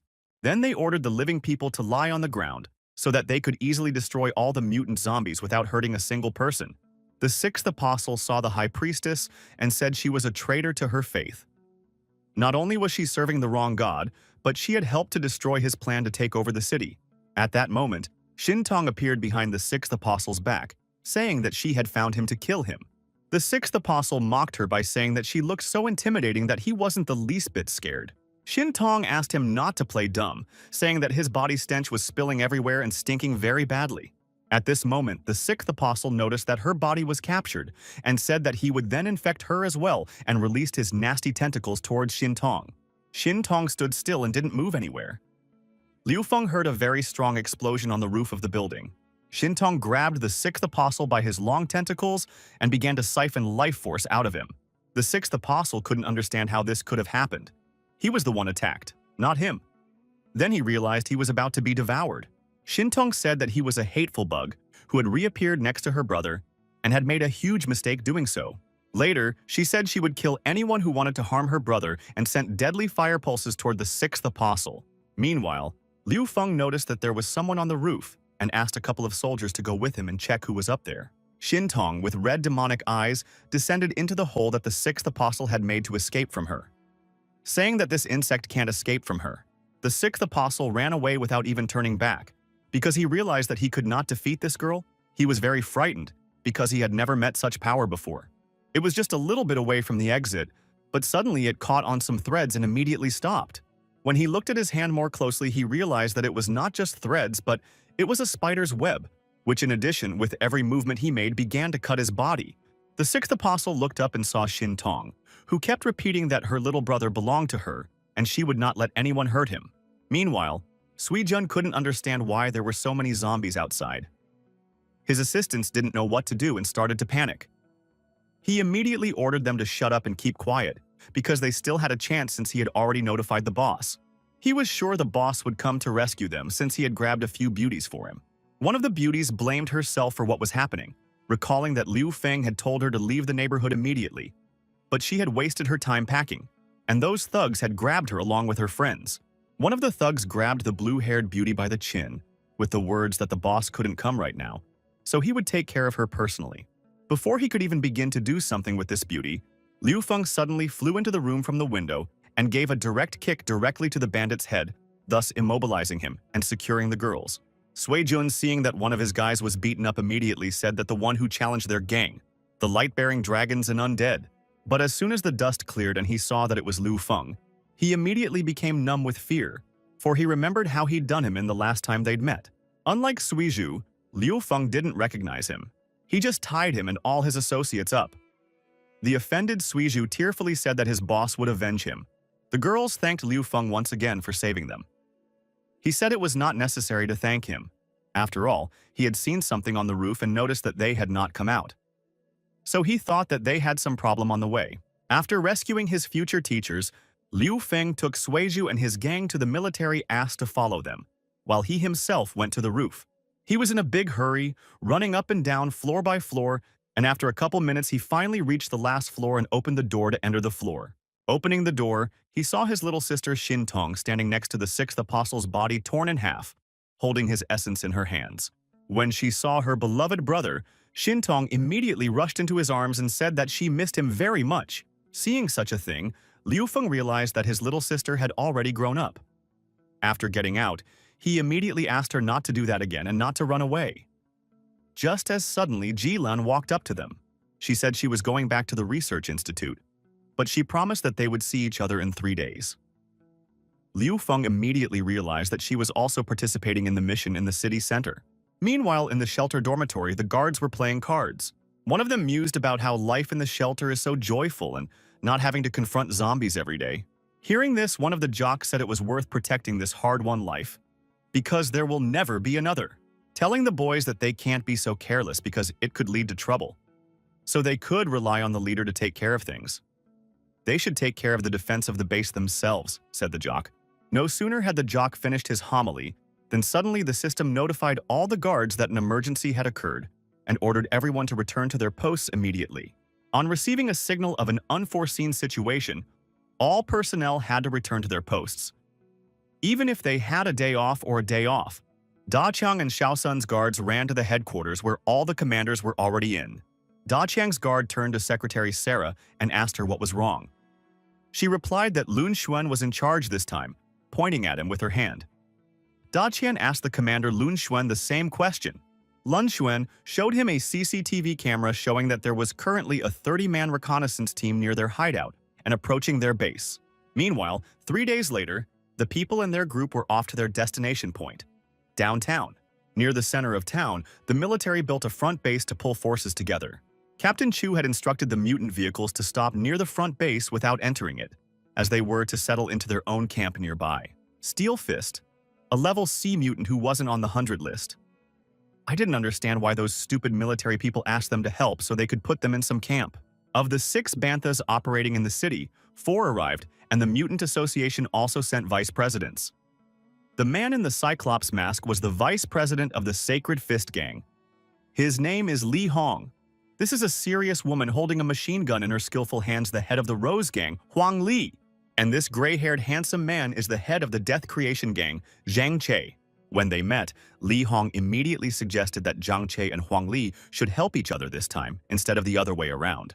Huang Li had heard that the head of the Light-Bearing Dragon Gang would personally participate in this mission. Suddenly, Captain Chu ordered his soldiers to raise the barrier because his motorcade had arrived. The bandit clan leaders couldn't understand who was so coolly blowing dust in their eyes. After getting out of the car, Liu Feng was surprised to see such a large number of people. He asked his younger sister Xin Tong to stay in the car with the priestess, saying that he would take care of things and come back. No sooner had Liu Feng stepped out of the car than a steel fist came up to him and put his hand on his shoulder and offered to buy his car and Liu Feng's girls in addition. Liu Feng immediately asked him who he was. Suddenly, this bully's assistant appeared and said that his master's name was Steel Fist Mutant Level C, and he was the head of the Hyena Gang. After hearing that this Steel Fist was a Level C mutant, Liu Feng decided not to offend him. Well, after Liu Feng heard Iron Fist saying lewd things to Kelly about how he'd like her on both weekdays and weekends, Liu Feng couldn't help himself and said that he was going to kick Iron Fist's ass. Liu Feng grabbed his fist and stopped the attack. It would seem that the battle cannot be avoided, but suddenly appeared between them Huang Li, head of the Gang of Roses, and said that they do not need to fight because they can both be hers. When Iron Fist saw her, he and his henchmen were horrified because they knew that the head of the Rose Gang, a level A mutant, Diamond Barbie Huan Li, was standing in front of them. She, in turn, told Iron Fist that if he had any problems, he could turn to her. After which, pointing her finger at Liu Feng, she said that he was the rookie on the master list who had the same level as her. Next, she asked the Iron Fist if he wanted to mess with him. Iron Fist was even more shocked after learning that Liu Feng was the same demonic fist from the list of mutant masters. The conflict with the Iron Fist was resolved without a fight. Meanwhile, Captain Chu called Liu Feng to a meeting. Sister Li warned Liu Feng to be careful because the head of the Light Dragon Gang would also be at the meeting. Kelly took Liu Feng under her arm and led him into the tent, saying she wanted to see him show everyone his greatness. Right after Liu Feng, the head of the Light-Bearing Dragon Gang, a level A mutant, Zhao Feng, entered the tent. He immediately sat down next to Liu Feng, saying that he was happy to meet the very demonic fist that was constantly disturbing his gang. Captain Chu asked Zhao Feng not to provoke Liu Feng. Zhao Feng turned to Liu Feng and said that it was a pity that he would die so young and promising. After that, the green-haired hooded mutant attacked Liu Feng, trying to kill him with his sword. But Liu Feng was not so easy to kill, because he had a very well-developed reaction to the threat from outside. So he not only fought back, but also killed the Light-Bearing Dragon Gang member who was attacking him with a retaliatory strike. After that, Li Feng pointed his bloody sword towards Zhao Feng and said to him, "One more move, and his entire gang of light-bearing dragons will be annihilated." The atmosphere at the meeting became very heated. It looked like a real fight was about to break out. But fortunately, Captain Chu showed up and calmed everyone down.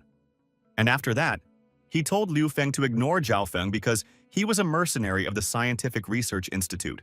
After that, Captain Chu returned to the podium. He said that the purpose of the mission was to cover the Science and Research Institute while searching the city center for a target. The military will send 2 platoons to cover it.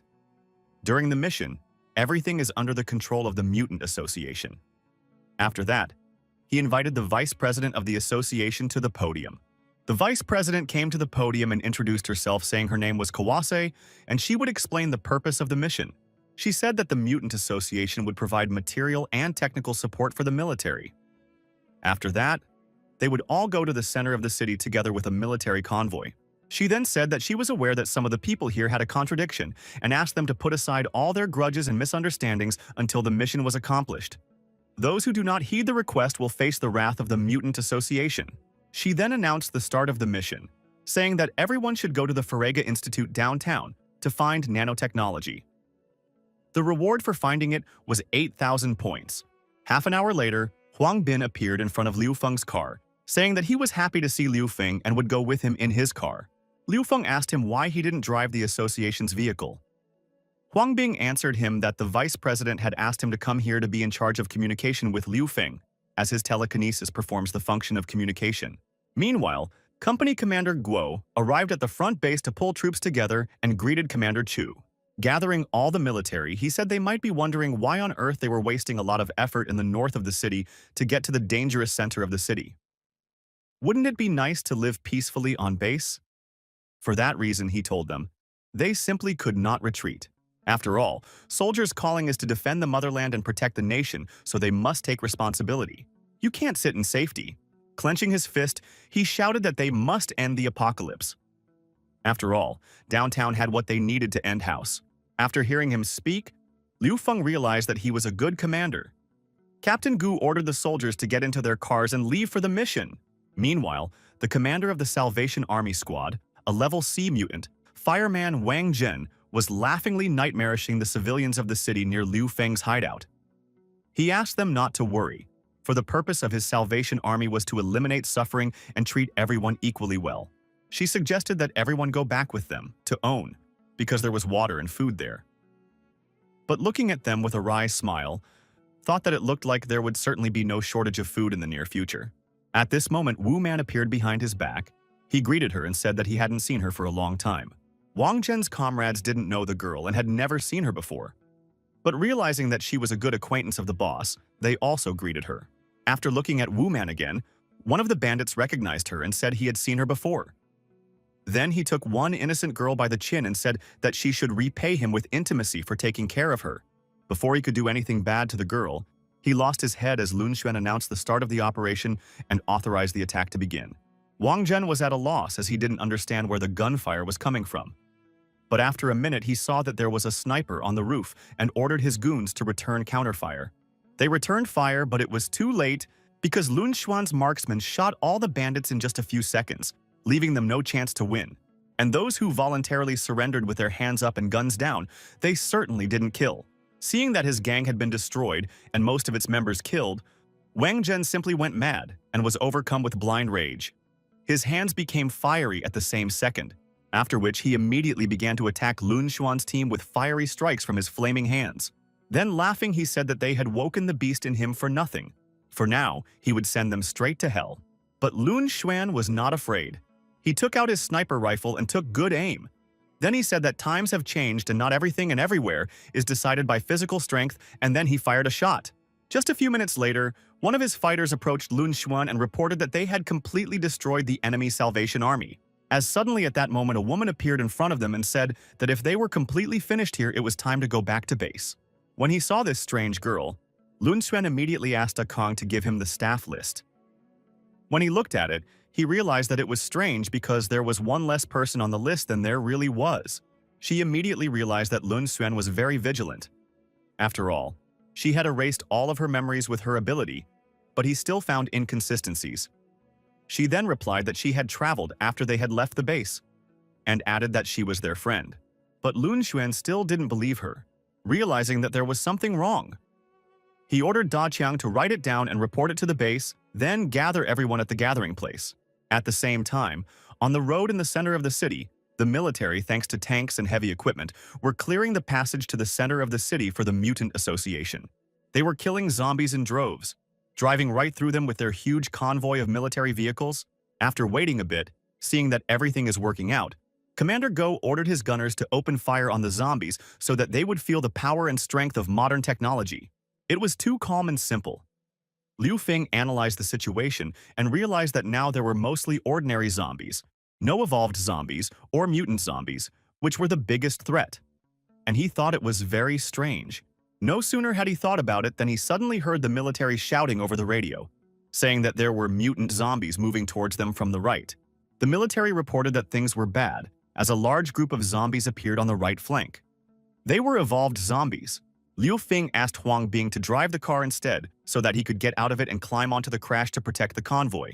As he climbed out onto the roof of the car, he saw that the vice president of the Mutant Association had done the same. He thought they were thinking alike. She told him he was on the left and she was on the right. Kawase Suena was just shushing these zombie mutants with her sword. Suddenly she heard someone in the front of the car calling for help, and she immediately sped off, chopping all the zombies and zombie mutants into small pieces along the way. Seeing her fearlessly fighting the mutant zombies, Liu Feng realized that she was very tough, and it was probably not the first time she had killed these things. Seeing Liu Feng on the roof of the car, the members of the Light Dragon Gang immediately reported to their leader that Liu Feng was going to single-handedly stop the crowd of zombies. To which Zhao Feng replied that he must be looking for death, as even the leader of the Light-Bearing Dragons himself couldn't dare to face such a large crowd of evolved zombies. After which Zhao Feng added that Liu Feng would definitely not survive this mission if he thought that he alone could defeat a horde of mutant zombies. But just a few seconds later, everyone clutched their hands over their mouths because they could not contain their surprise, seeing that Liu Feng had killed a whole bunch of mutant zombies with just one blow. Zhao Feng saw this and realized that Liu Feng was a very serious opponent, and realized that he should not let him leave this mission alive. Therefore, he ordered his right-hand Zhang Hu to find an opportunity and finish him off, saying that he didn't have to worry about the consequences because Liu Feng was a rearguard. After chopping up all the mutant zombies that got in his way with his sword, he thought it was too easy. And he was right, because just 1 minute later, a huge boulder flew into their transport convoy. To their mutual disappointment, they were new, mutated zombies, redcoats with incredible strength. It was a very strong mob of evolved zombies that turned the tank over and split the column in two. But the worst awaited them ahead, for dangers follow one another. Seeing the huge boulder above his head, Liu Feng immediately ordered everyone to jump out of the car and jumped away from the car with all his might. Not only the car exploded, but also the fuel drums that were on it, causing the roadway to be surrounded by flames and separating Liu Feng and Kelly from Xin Tong and Li Xin. Liu Feng asked if they were okay and if they could get through the fire to him. Li Xin replied that they were fine, but they wouldn't be able to get through that wall of fire, so she suggested everyone meet in the center of the city. Liao Feng agreed with her but asked her and her sister to be careful. Then he turned around and found that he and Kelly were surrounded by mutant zombies. They were mostly mutant zombies with impenetrable bone shields. They were not easy to chop with even the sharpest sword, let alone destroy them. But Liu Feng was very confident that he would deal with them. So he told Kelly not to worry, because he would deal with them soon. He attacked and struck the mutant zombies with his sword. Seeing that his sword was broken, he was very upset. Even Xiao Puff was upset, but not because the sword broke, but because he was expecting an epic battle and it didn't work out in the end. Seeing that Liu Feng was a little upset, Kelly asked him what kind of weapon he wanted. He replied that he would need something like a hammer or a shield-piercing axe. Suddenly, in just a second, Kelly produced a weapon for him. But he was quite surprised at that, for it wasn't an axe or a hammer. But what a club it was. Kelly, however, rushed to reassure him, telling him that her ability could change the shape of objects, but they were only dummies, so he could change them at the very end. At this moment, Liu Feng realized that with Kelly with him, he could have any weapon he wanted. After which, he began his integral transformation. Through integral transformation, he had created a sea-level mechanical hammer for himself. Thanks to this super powerful hammer, he began to crush zombie mutants left and right, despite even their strong bone shields. In literally 10 minutes, he had destroyed all the mutant zombies that surrounded them, after which he asked Kelly what they would do next and where would they go. Liu Feng looked around and said that if they went through the university, they would go through the subway tunnel, the center of the city. He had never thought that he would ever return to the N university he had left. At the same time, in the auditorium of N Jin Yangshu University, a stunning beauty ordered her admirers to find her food. Meanwhile, on the other side of the shelter, Commander Moon and his squad had returned. Zara immediately reported to him that she had read his report and replied that there was no problem with the size of the squad. This mysterious woman was very surprised to find herself in such a hole. She saw a very high-tech shelter. Captain Loon immediately asked his subordinates if there was any problem with the report he sent to headquarters. He was told that everything was fine, and the monitor had not detected any extra people. The woman who had tricked her way into the shelter decided that as soon as she finished her reconnaissance, she would immediately blow up the shelter. Sniper Moon couldn't understand where the misalignment was because it seemed to him that there was one more person. Then he began to think that the sensation he felt then was maybe just a hallucination. Had the hallucination come back again, he thought. Suddenly, he remembered that he used to have a habit of writing reports to combat hallucinations. So he asked Da Qian to let him see the hiking report, and again, taken in hand, he read that 13 people went out and 14 people in returned. He couldn't believe his eyes that this report was written by himself. After all, he couldn't have made such a big mistake and returned to the base. Unless a mutant with powers had snuck in, he could have confused them and the computer. Upon realizing this, Commander Moon immediately ordered Sarah to issue an alert at the base, as there is a problem with the report, and he suspects that a mutant has followed their squad and infiltrated the base. Sarah immediately questioned Commander Moon if he was sure of his order, since the shelter's computer and none of the people had noticed any anomalies. Moon replied that because of personal problems, he records everything. During the training camp, he had clearly recorded 14 people with one more, which means only one thing: someone has the ability to make the world forget about him. This ability makes everyone feel like everything makes sense the moment they see him. He can contaminate computer data, but he can't change reality. Even though Moon couldn't memorize him, the numbers he wrote down on paper are still there. Moon said that now that the impact on him had lessened, the mutant must have moved away from them and entered the base. So he again ordered Sarah to sound the alarm faster, saying that if there were any problems, he would be responsible. Once the alarm was activated, the system alerted all residents of the shelter that a mutant had infiltrated the shelter. All combat teams to go to the past designated location, all to follow the message and redeploy. The mysterious woman was very much surprised by the alarm. She couldn't believe that there was a mutant with heightened perception here, since it was normally impossible for a mutant to notice her. Just as suddenly, Commander Lun Xuan came on the loudspeaker and declared martial law in the shelter, ordering all civilians to return to the restrooms and all military personnel to act in an emergency scenario. He ordered defenses to be organized at the entrance to the command post, power sources, restrooms, rooms, water supply, and other important facilities to be taken under guard. Then said that since the enemy has the ability to distort cognitive perception, as soon as any unknown person is in sight, whether they know it or not, shoot to kill. The stranger heard Lun Xuan's speech and realized that he was the one who had declassified her, but she didn't know how. Afterwards, she mentally thanked him for using a way to solve the problem that was available to an ordinary person, after which she used the faceless activation technique. This is the power of facelessness. It's not easy to deal with, even for a high-level mutant. After applying this technique, the guards immediately forgot who they were and what they were now doing and should be doing. Lun Xuan had also forgotten what he was doing, and what he was doing at the moment he felt as if his memories had been erased. Meanwhile, in the city of N, University of N, 2 students were running away from the zombies chasing them. Suddenly, a boy named Yu Wen fell to the floor and shouted for help to his friend Zhang Yu. Zhang Yu couldn't leave Yu Wen to the zombies, so he went back for him, and thanks to his flying technique, he was able to escape from the zombies' clutches. They ran to classroom 54 where their classmates were waiting for them, and it was safer than the corridors of the university. After they had just run into the classroom, the students had bolted the door. Classmates immediately surrounded them, asking if they were okay, and if they had been accidentally bitten by a zombie. The boys replied that they were fine, after which a classmate immediately asked Zhang Yu Princess if he princess her what po? Food? He apologized to her, saying that he only took a bag and threw one backpack to save Yu Wen. Classmates pounced on the guy and saying that they brought very little food. Suddenly, a very sexy girl in a leopard blouse stood up for them and said that no one dared to treat the saviors so disrespectfully, because they were risking their lives to get food for everyone. It was Jin Yanshui, the Black Gold Witch, the president of Hanyuhan Corporation. One of the guys immediately went up to Sister Jin and said, "Here is the water and food she asked for."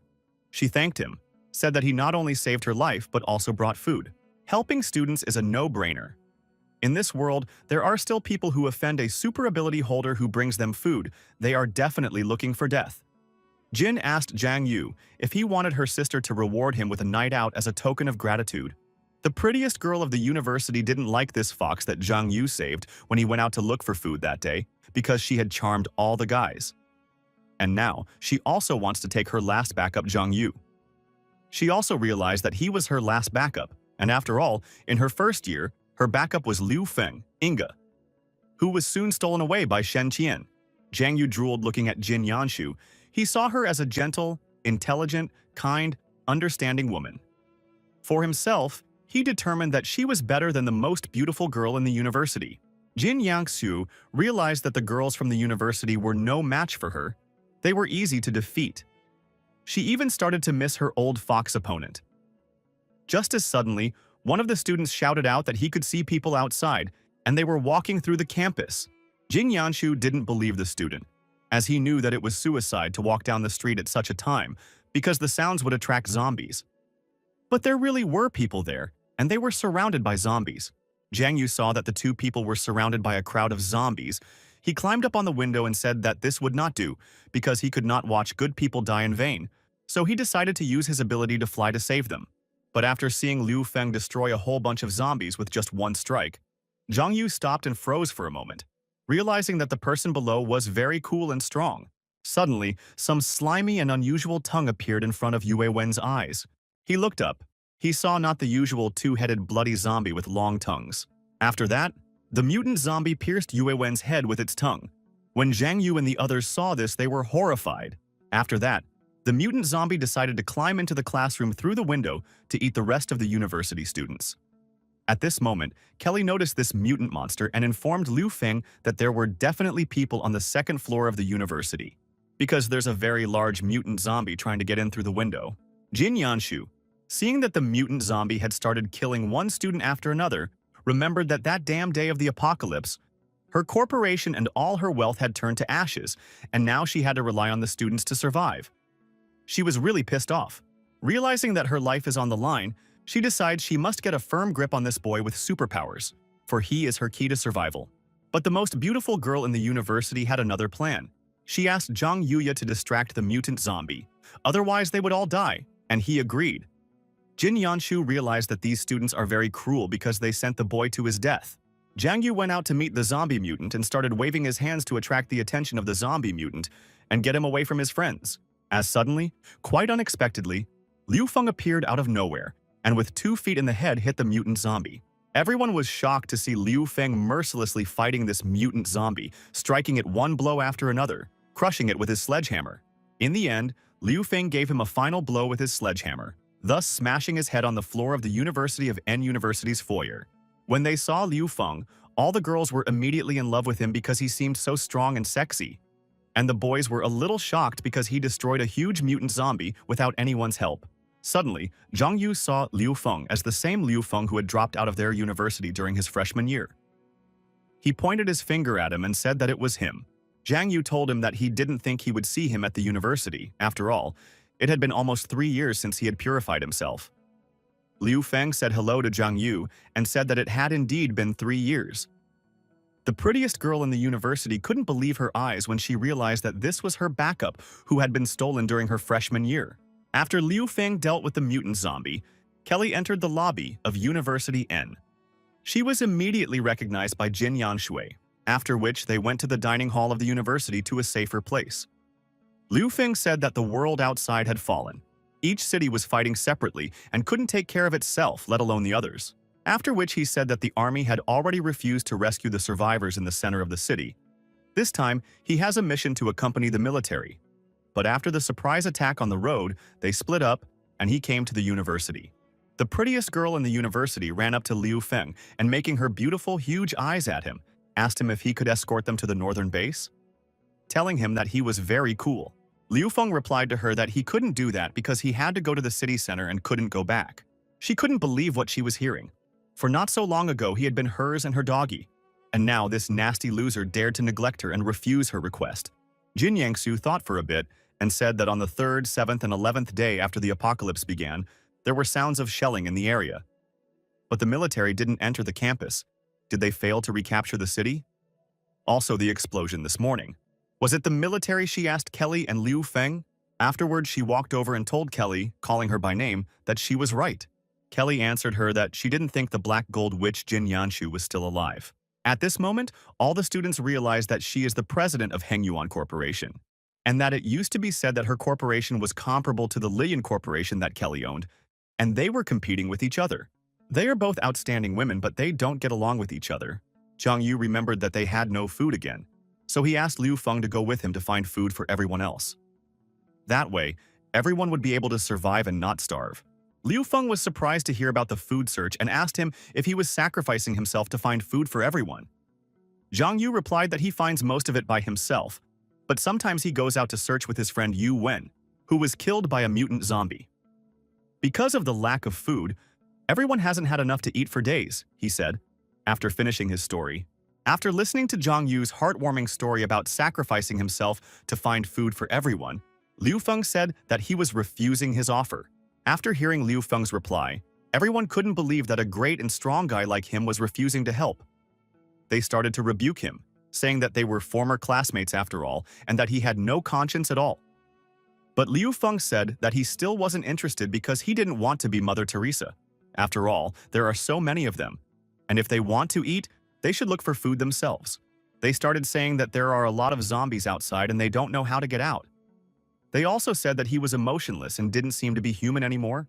Liu Feng was very angry, so he took his hammer and smashed it on the floor in front of him. Then he said that this was the last time he would say he refused to help look for food. He said that if they wanted food, they could try to change his mind by force. If not, they should organize themselves to kill zombies and get food on their own, since the supermarket was nearby. He then sent them all away saying that they have so many men, but they all count on one mutant Zhang Yu. Seeing that Liu Feng was about to explode, Kelly decided to cool him down and keep him out of trouble. She said it's not because they're stingy. There are zombies roaming around the world now. And there are those who can't find food and those who can eat easily, she said. Kelly said that today they are resting here at the University of N, and tomorrow they will go to the supermarket to get food. And she suggested that the students should go with them to kill zombies to get to the supermarket. Seeing Kelly and Liu Feng standing next to each other, Jin Yanshu realized that they were very close and decided to use trickery. A couple hours later, the break room in the neighboring auditorium. Liu Feng asked Kelly if Jin Yangshui was her close friend. Kelly said she couldn't be called a close friend.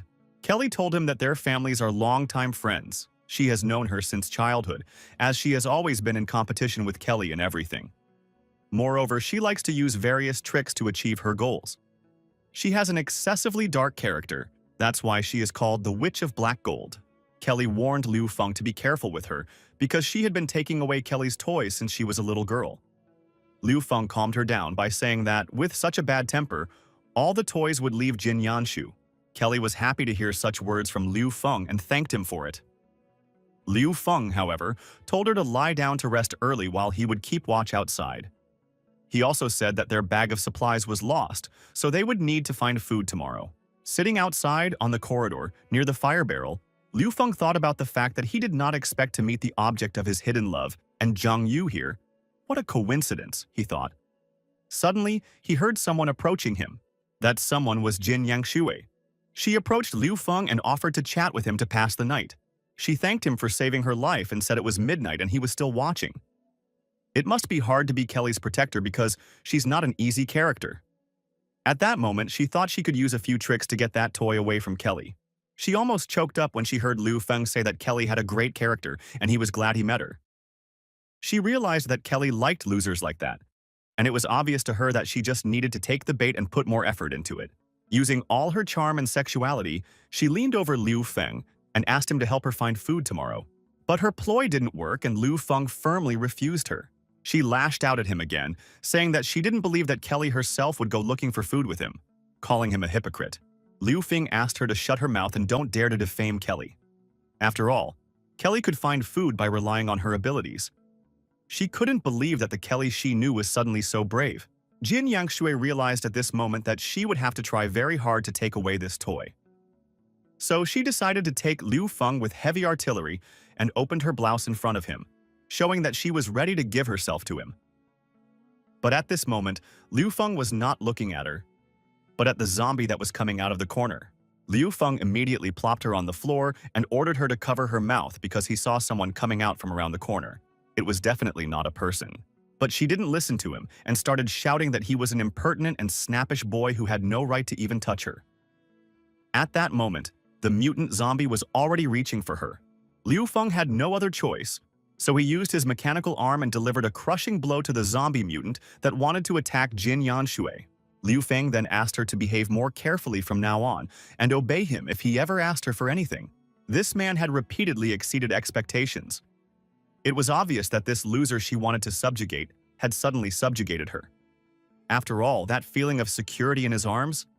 She realized that this man had to be hers no matter what. At that moment, the most beautiful girl, a student from the University N. She was biting her nails, realizing that she had been outdone again. Jin Yanshu said goodbye to Liu Feng and said that she would go to her guys because she had enough adventures for today. Just a couple minutes later, Kelly came out of the room and asked Liu Feng why it was so noisy. He answered her that President Jin had come to talk and a zombie had shown up. Kelly couldn't understand what Jin Yangshui had come for, but she didn't ask Liu Feng about it and told him to go rest because she still needed to find food tomorrow. Suddenly, Sarah contacted Liu Feng and told him that there was an accident at the base. She said someone broke into the base, and now they're trying to find her. Lun Xuan reported that relying on the military records, he assumed that it was capable of contaminating memory and cognitive ability, making people forget it. Liu Feng, hearing this, immediately realized that it was a mutant ability. After all, even a computer could be contaminated, and he immediately decided to return to the base. Lun Sun asked him not to hurry because he had thought of one way to find her. But Liu Feng was already on his way to the base. As a friend stopped him, Kelly told him not to hurry and listen to Lun Xuan, because he himself appointed him commander. Then, she told him that he didn't want to become the second Zhang Yu, right? At this moment, Liu Feng realized for the shelter could not rely only on him, otherwise he would be just like Zhang Yu, and everything would depend only on him. He contacted Lun Xuan again and asked the commander to tell him his plan. Commander Lun Xuan said that his plan is that Liu Feng and Kelly should not return. After all, this thing could contaminate the data of its description. That was why he was describing her, so her capabilities shouldn't be huge and wouldn't be able to affect reality. Lun Xuan said that Liu Feng had the highest access to the base. Therefore, he asked Liu Feng to turn on the radio broadcast every 5 minutes. The contents of the broadcast should not be about this stuff. We need to make people remember the goals and objectives every 5 minutes. That way, they can set the traps. The hunting plan is starting. But that's not all it takes for Kelly to activate Emergency Backup Plan F. Lun Xuan said that he had a way to memorize this mutant. First, you need to determine where it is, and then in combination with Plan F, finish it off. Wu Man heard the alerts again, stating that all military personnel should immediately open fire if a stranger came into sight. A curfew was declared for all civilians. She realized that the broadcast was repeated every 5 seconds. Its content did not concern Wu Man. It could not affect their minds. They seemed to have found a way to resist her power. But that didn't stop her in any way, for she realized that she was already close to the command post. But suddenly, someone threw a smoke bomb in her direction. It was Lun Xuan using the surprise factor. He attacked her. But Wu Man was able to repel his attack. She used her munitic powers on him again. Afterward, she said it had been reckless of her to come to her like that. She said that as long as he saw her, his memory of her would be erased every 2 seconds. That was the impersonality. Then she attacked him with a knife, but Lun Xuan was able to repel her attack. Wu Man was shocked to see that he was not affected by her ability. Lun Xuan told her that he had written down the words on his hand, and now every time he raised his hand, he could see them. Afterward, he said he wrote down a reminder to himself that the mutant had infiltrated the base not only on his right hand, but also on his left hand. Wu Man appreciated his cunning technique, recognizing him as a Purple Hawk, one of the army's top snipers. Meanwhile, Liu Feng gathered all the students and told them that if they wanted to eat, they should go to the supermarket with him. And if they encounter zombies, they should kill them themselves. The students panicked, saying that it was terrible that they would be mauled because there were so many zombies outside. Liu Feng recognized one of them as a member of the Physical Education Committee and told him that he had a strong body, arms, legs, and head in place, so he could kill some zombies to find food and survive. After which he said that if they didn't save themselves, he didn't care about their lives. After opening the door, Liu Feng said that if they wanted to eat, they should go with him and kill zombies together to find food. At this moment, Jin Yanshui realized that the students were really scum and very unreliable. Gathering all the daredevils and those who just wanted to squeeze, Liu Feng advanced to hunt for sustenance. Jin Yangshu couldn't believe her eyes that she was following Liu Feng of her own free will. She didn't look like she was following him at all. Her legs and body trembled, but she took step after step forward behind him. She asked Liu Feng if he had any plan or something like that. Liu Feng told her not to panic and just follow him. At this moment, she felt completely safe and calm again. Walking outside from University N, Liu Feng immediately asked Kelly to make a crossbow for him to transform. Kelly created a crossbow from a metal pole, and Liu Feng transformed it. This crossbow he made for Kelly so that she could protect herself by using it. Seeing that Kelly also had strength, Jin Yangshui realized that the two of them were very strong. Only Miss Jin and Zhang Yu went with them to hunt, so the rest don't want to live, Liu Feng thought, and decided to bang his sledgehammer on the trash can to attract the attention of the zombies. Hearing the loud ringing sound, the zombies immediately pounced on Liu Feng, and he began to destroy them, swinging his sledgehammer left and right. He was destroying zombies in packs, swinging his sledgehammer, and using his hand crossbow on top of it. Kelly was also not standing idly by thanks to the crossbow Liu Feng had made for her. She was shooting off all the zombies approaching her. Jin Yanshu had never used any kind of weapon, so she stuck the baton into the zombie's mouth, thinking that it would die from it, and with a trembling voice called out for help to Zhang Yuya, who immediately split the head of the zombie that was attacking Miss Jin with a single blow. But to his great disappointment, his club got stuck in the head of that very zombie, as suddenly at that moment another zombie also attacked him from the other side. Seeing this, Liu Feng threw his hammer directly at the head of that zombie that was attacking Zhang Yuya. Kelly fired her arrow at the head of the zombie who wanted to eat Jin Yanshu, thus saving her life. Jin Yanshu sat on her knees and looking at her bloody hands realized that the apocalypse is when you can die at any moment. Seeing her helplessness and the fear in her eyes, Kelly brought her her handkerchief and told her she could wipe the blood from the zombies on her body with it. Jin Yangsu took the handkerchief with the realization that even Kelly was no longer that rich bimbo who was afraid to soil her blouse. She had changed and had become much braver and stronger. As they entered the supermarket, they saw many racks of all kinds of food. Zhang Yu immediately began to fill his briefcase with a variety of food, saying that now everyone would have food and survive. Liu Feng looked at him and realized that he was really Mother Teresa. Jin Yanshu decided to talk to Kelly, telling her that she had changed a lot. Kelly replied that times have changed and she just found someone to rely on, that's all. Ms. Jin was shocked to hear this from the cold, arrogant bitch that Kelly used to be. Kelly asked Jin if she was having fun playing with the kids. Jin replied that she didn't have time to argue and had something to talk to Kelly about. After half an hour, they returned back to the university, and in the dining hall, Zhang Yu proudly said that they had found food and now everyone would be fed. Zhang Yu got the prettiest cookie girl she wanted. Seeing this, Jin Yanshu realized what idiots they are. Are they asking for specific foods at such a time after all? If there is food, it is already good. She remembered what Kelly had told her at the store. After they went back to school and rested, she and Liu Feng would leave the school and head downtown. So given that they already knew each other, she could join their team. Therefore, she suggested that she should think about it and make a decision before they leave. Jin Yangsu realized that living with these students would be very hard for her, but she couldn't figure out if she could trust Kelly. Suddenly, Liu Feng said that he would soon leave the university, after which he said that, given that they were his classmates, if anyone wanted to leave the university, they could go with him, but he would not accept bums. Meanwhile, at Wu Man's hideout, after learning that her opponent was a purple hawk, she said she wouldn't give in to him, after which she threw her knife in his direction. Lun Xuan responded in kind, and they fought to the death. All kung fu techniques were coming in, as well as masterful wielding of sharp objects. She attacked him without sparing any of her strength. She used a variety of tactics and techniques, both close and long range. But Lun Xuan was also a great fighter, so he not only repelled her attacks but also attacked back. She slashed his hands that had inscriptions on them. At this moment, Lun Xuan realized that her technique was very familiar to him, and Wu Man said that he guessed correctly because she was the fifth queen of Lan Ying's soldiers. Then she ordered him to call her mistress, because that was the only way he could keep his life. At this moment, Lun Xuan's mind was once again blurred. Taking advantage of his weakness, she stabbed at him again with her knife. He hadn't anticipated the attack, and all he could do was block his hands in front of him, exposing them to the knives.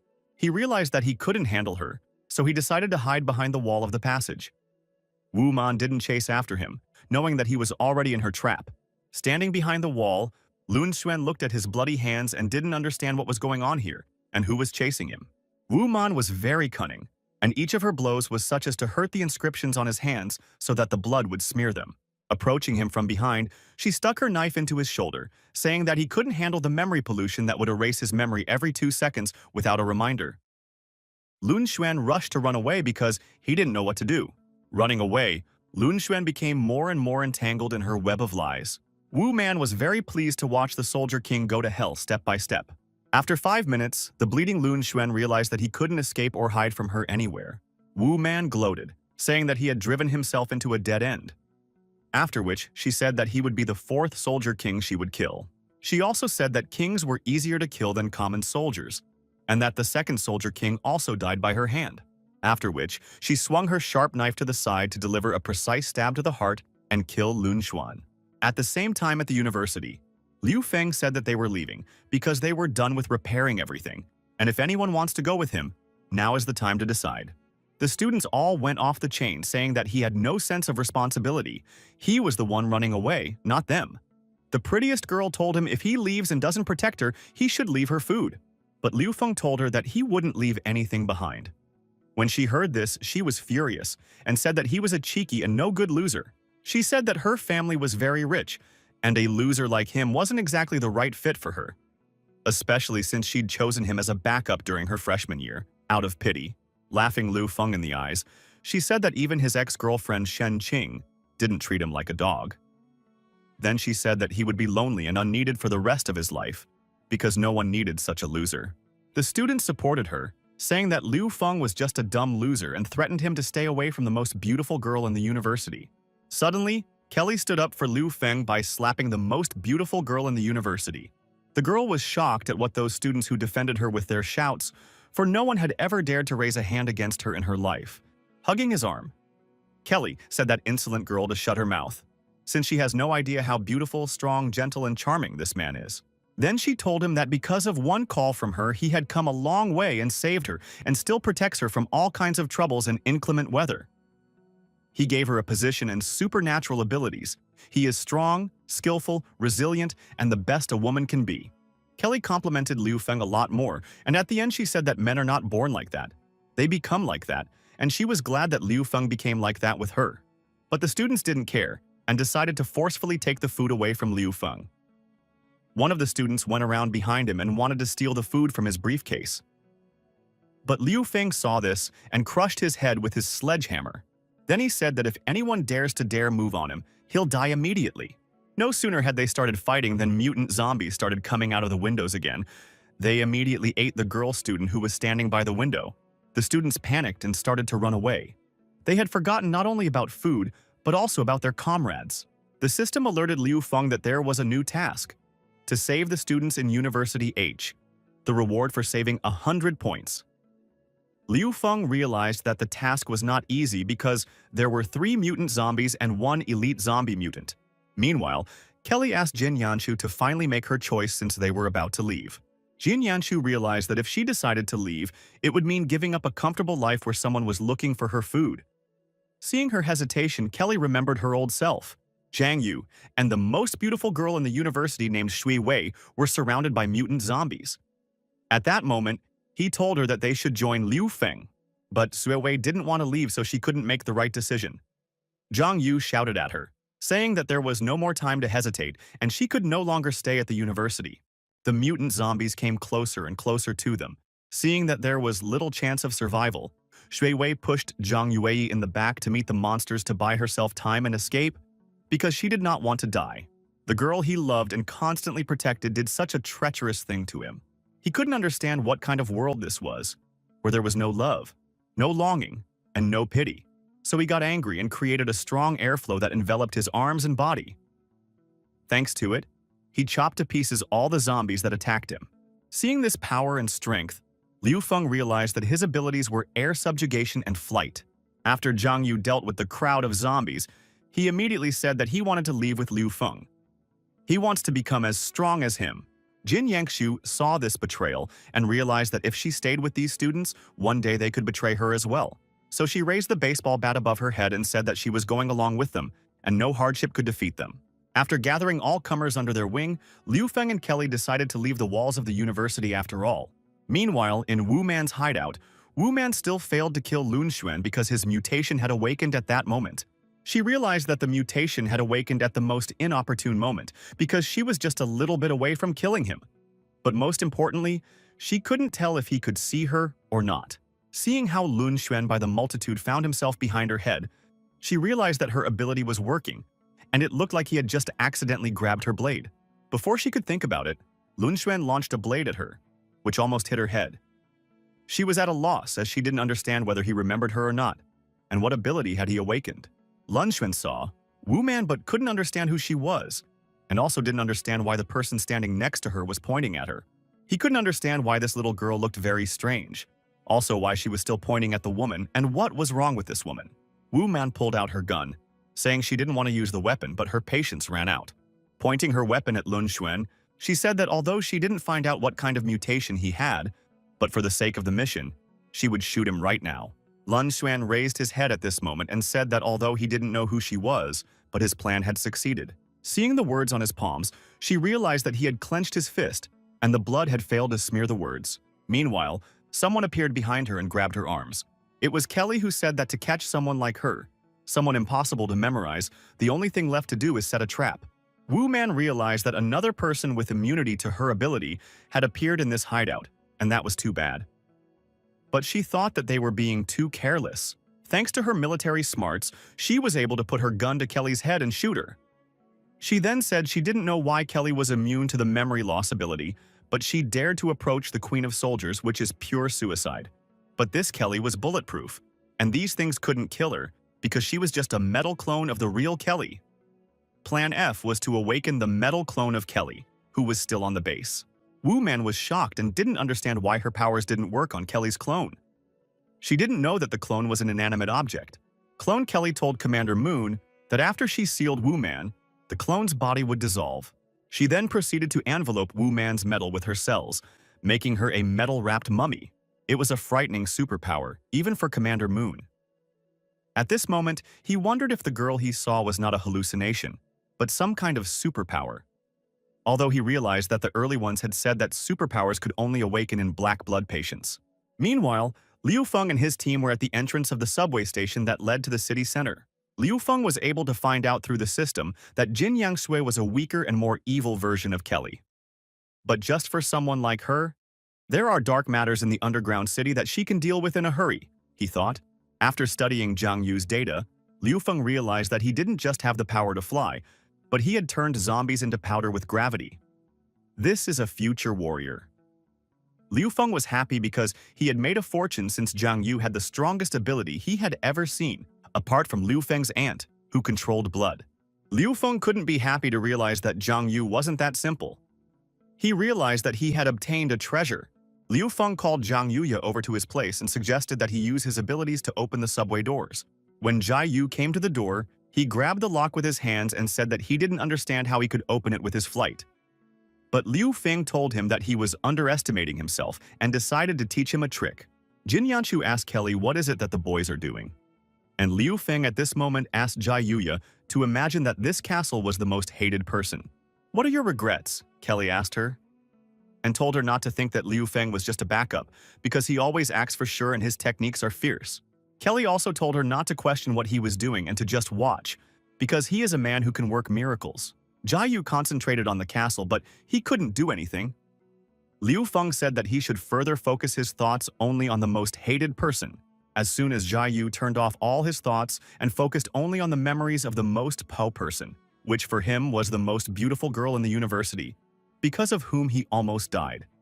The metal bar doors simply began to twist and break, dissolving into his air power. After that, his rage overwhelmed him, and he simply tore apart all the gates. Liu Feng was happy about it because he realized that he wasn't wrong about him. And Jai Yu couldn't believe what he had done. Kelly told Jinyan Shui to look at them because Liu Feng had just performed another miracle by unlocking Jai Yuya's ability. Jinyan Shui was shocked because she and the students had been with this kid for so long and didn't notice anything. But Liu Feng just took a look and noticed his real ability. Jiang Yu thanked Liu Feng for helping him discover his inner strength. Liu Feng replied that this was the apocalypse, and if he had the strength, he no longer needed to look back at anyone because the past was already in the past. Afterwards, he said that on the contrary, now that he had lost the one and only love, he would meet someone much better, just like Liu Feng did. After all, a talented person will always prove himself. They shook hands, and Jiang Yu said that he would make Liu Feng his idol and find a shapely woman to marry. At that moment, after all the words Liu Feng had said, Jiang Yu realized that brother Liu was right, because if a person died, it was just one tree, but there was still a whole forest. It was at this moment that his role model was Liu Feng, who was able to get a very gorgeous woman. After a little more rest, they decided to go down to the subway and go to their goal, the city center. Xiao Poof said on the way that he hated the dark because it was like going down a mine. Following them on their heels was Shadow, a level B Wang Ping mutant from the light-bearing dragon gang. When they got down to the subway, Liu Feng asked Kelly which subway line they should take to get to the city center. Kelly opened the map and looked at it and said that they should take the blue subway line and go straight to the right place. They went down the tracks into the subway tunnel and turned on their flashlights and walked straight down it. After walking a few meters down the tunnel, Liu Feng said that something was wrong here, since after they came down here from the surface, they still hadn't seen any zombies along the way. Meanwhile, on the other side of the subway, the Azure Bay Subway Station Clan's battle group didn't want to go on patrol thinking it was a waste. One of the deputy commanders remembered that a soldier had his eye on their boss, but was denied and was now obstructing them. Before he could finish his story, he was kicked in the head. It was the commander of the Metro Station Clan's battle squad, Azure Bay, Bingdu, nicknamed Virus. She told her subordinates that they should focus on the mission. She then asked what the situation was in this metro area and why her squad had been sent to patrol the area. One of her deputies said that it was rumored that people often went missing from the clan in this area, but no zombies were found. The clan sent out a 12th squad to reconnoiter, and eventually the entire squad disappeared. Virus liked the story of his deputy, and she became curious because it seems that there is something hidden here. At this point, her leg was jumped on by her one deputy, saying that he wouldn't want her to let that pig who said he loved her into the gang, and said that in a pinch, that horse-headed type wasn't bad. He was just like her, and very strong, any better than that pig. She slapped him, telling him to shut up, since she wasn't interested in Liu Feng at all. No sooner had she said this than suddenly blood spurted from her nose from sheer overexcitement. She took her deputy by the hair and ordered him to shut his mouth and go on patrol with her. Then she told him that the next time she saw a guy with a horse's head, she would kill him without a second thought. A moment later, she saw Liu Feng running towards her, shouting to run away. At this time, inside the scientific research base, Zhuang Tzu said, once he saw himself in a dream as a butterfly, a happy butterfly who fluttered among the flowers in his pleasure, and did not know at all that she was him. Suddenly, he woke up and saw that he was Zhuangzhou, who dreamed that he was a butterfly who dreamed that she was Zhuangzhou. There is definitely a difference between Zhuangzhou and a butterfly. That's what the transformation of things is all about. The robot standing next to Director Zheng asked him what dreams were. He replied that dreams are a place where anyone can do whatever they want. Director Zheng asked the robot named Zero if he wanted to become human. Zero replied that he didn't want to, he was just curious about it. Director Zheng asked his adjutant, the artificial intelligence Zero, what did he think about Faceless One stopping communicating? Zero replied that they couldn't see more behind the little, and said that thanks to her latest report, they knew who their enemy was, a certain L Asylum. So Zero also said that according to this information, they were the ones who stole their operation that the director had assigned to the underground clan to retrieve Kelly, as well as the operation to find the Scarlet Empress patient with the black blood disease. And when they entered the base, they chopped off the hands of their institute director Juan, made a big food deal with the military, and bought a group of slaves. In addition, their leader also took Kelly with him on a trip to the city center. According to the intelligence, their leader Liu Feng is looking for the same thing as Director Zheng. Director Zheng said that Zero had amazingly clearly analyzed all the cause and effect from the report. Sacrificing Faceless for such information was not such a big loss. After that, he asked Zero what he proposed to do. Zero decided to notify the Subway clan and the Salvation Army that they should unite to take over El Asylum. Next, he contacted the gang of light-bearing dragons and the deputy commander of the Subway clan, and after finalizing the matter with the co-religionists, ordered them to unite to eliminate the leader Liu Feng. He also requested cooperation with 4 of the 5 combat units. The probability of accomplishing the mission increased to 92%. Director Zheng told Zero that there is an expression that even a lion rushing at a hare must exert all his strength. Therefore, told him to activate the internal security of the Research Institute, and also authorized him to send a Valkyrie to find and kill Liu Feng. Zero warned Director Zheng, so the probability of success would be 100%, but the Valkyrie is a prototype and should not be recklessly used. But Director Zheng didn't care about the result, not the consequences. He thought that this would bring back his fiancée Kelly, because he thought that she had had enough and it was time for her to go home. Meanwhile, not far from the Azure Bay metro station, a squad of ghost sharks were calling a motorcade. The SWAT team called for reinforcements, saying they were being chased by a monster that was not afraid of bullets or grenades. It would seem that this is it. The life of the soldier is numbered because in his face and body is a huge mechanical paw, resembling a claw. Suddenly, this killing machine whose purpose was to destroy the Special Forces squad had an updated target. The new target was to kill Liu Feng, the leader of the El Asylum, and Valkyrie accepted the task. Liu Feng and his team couldn't understand the tunnel for more than an hour, because they had been walking for a long time. But they hadn't met a single threat in the form of zombies, let alone humans. Jin Yanshu grabbed Liu Feng's hand under the pretext that she was very scared because she was afraid of the dark. Using little tricks like this, she figured she could get this wonderful man and wrestle him away from Kelly, as suddenly a mutant zombie tongue appeared from above and licked her cheek. But she thought it was Liu Feng who did it and said that he was very brave since Kelly was still around watching them. But Liu Feng said it was definitely not him. Hearing that it wasn't Liu Feng, Jin Yangshui raised her head up and saw a huge mutant zombie above her that wanted to eat her. Liu Feng realized that she couldn't defend herself, and to avoid being eaten, he grabbed her shoulder and pulled her aside to save her from the zombie attack. They were elite zombies, mutants, water zombies, worms, a very dangerous and complex kind of zombie mutation. The system notified Liu Feng that no matter whether he would fight them or run away, he would receive a reward of 3,000 points for doing so. Liu Feng along with Kelly decided to try to fight them first, using all their weapons and abilities. But after just a couple of beats, he realized that the tunnel was too dark to see anything. He decided that first he had to lure these mutant zombies into the light and then destroy them. Then they immediately began to run, and after 500 meters began to see a light at the end of the tunnel. They thought it was the entrance to the next station. As a sudden surprise to himself, Liu Feng saw Lady Virus along with her gang of thugs. Without thinking for long, in order not to embarrass herself in front of her fighters, she immediately decided to attack Liu Feng using her whip. But Liu Feng couldn't stop to deal with her, so he dodged her whip and picked her up and started to run away with her in his arms. Seeing this, everyone was shocked, and Kelly and her friend and Lady Virus's minions opened their mouths. But Liu Feng tripped on a rock and fell, dodging the mutant zombie's tongue. They fell on the floor, or Liu Feng immediately grabbed Lady Virus by the neck and started squeezing her. She couldn't breathe, but she liked the feeling. She asked him to squeeze harder because it was amazing. Hearing this, Liu Feng immediately let go of her and apologized. Seeing that the mutant zombies were coming closer and closer, Lady Virus ordered her fighters not to touch Liu Feng and his team, but to open fire on the zombies. A squad of Lady Virus people riddled the zombie mutants, but they still did not die and continued to move forward. Suddenly, one of Lady Virus's men was stabbed from the back with his sword by a light-bearing dragon mercenary who had been sent to kill Liu Feng. Seeing this treacherous attack from the back, Liu Feng immediately rushed to fight this scum. Meanwhile, mutant zombies have killed 2 more people from the Lady Virus team. The masked man holding a sword said that this place would be the grave for Liu Feng. Liu Feng remembered that his opponent's nickname was Shadow, and he was from the light-bearing dragon gang. It seemed like his ability was quite sophisticated. He could penetrate the shadows. He really could merge with the darkness 100%.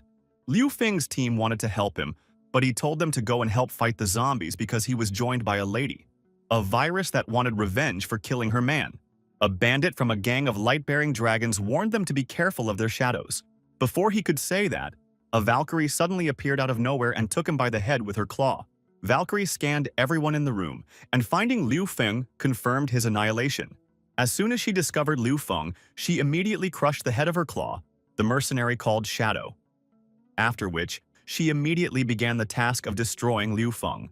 Valkyrie struck Liu Feng with her lightning-fast fist, throwing him into the wall of the subway tunnel. Liu Feng was shocked because even his Kung Fu master system was unable to react to the threat. I immediately realized that there was something wrong, as something had affected the Kung Fu master's anticipation.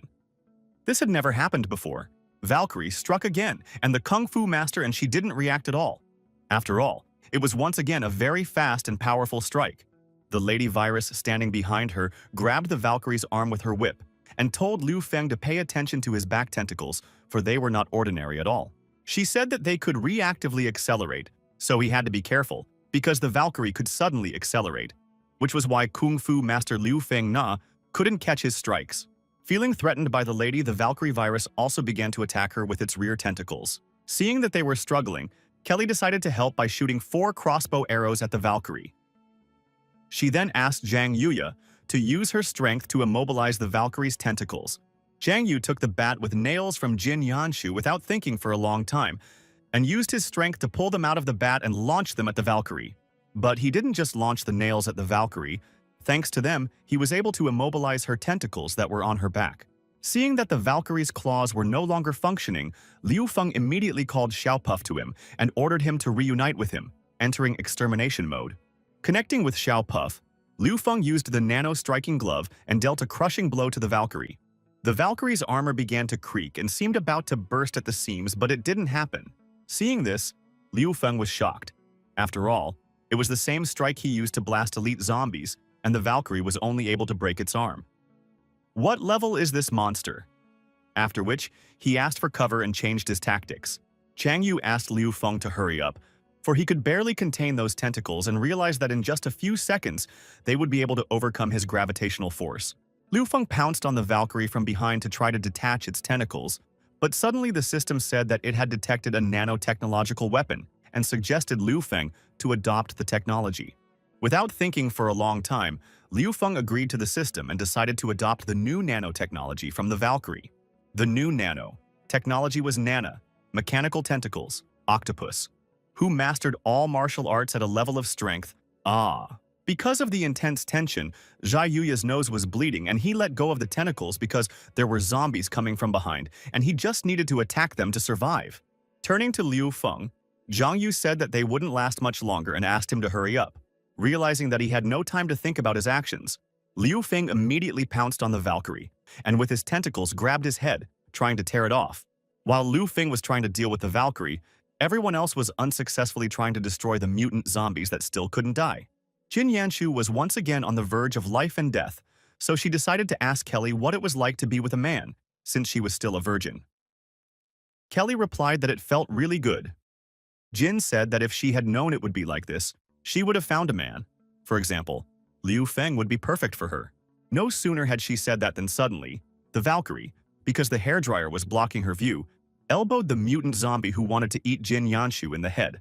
But Jin Yanshu didn't see the Valkyrie, she saw Liu Feng, who had once again saved her from the deadly zombie attack. Due to Liu Feng blocking Valkyrie's view, he was able to piss him off and slam his head against the wall, causing Valkyrie's head to get stuck in the wall.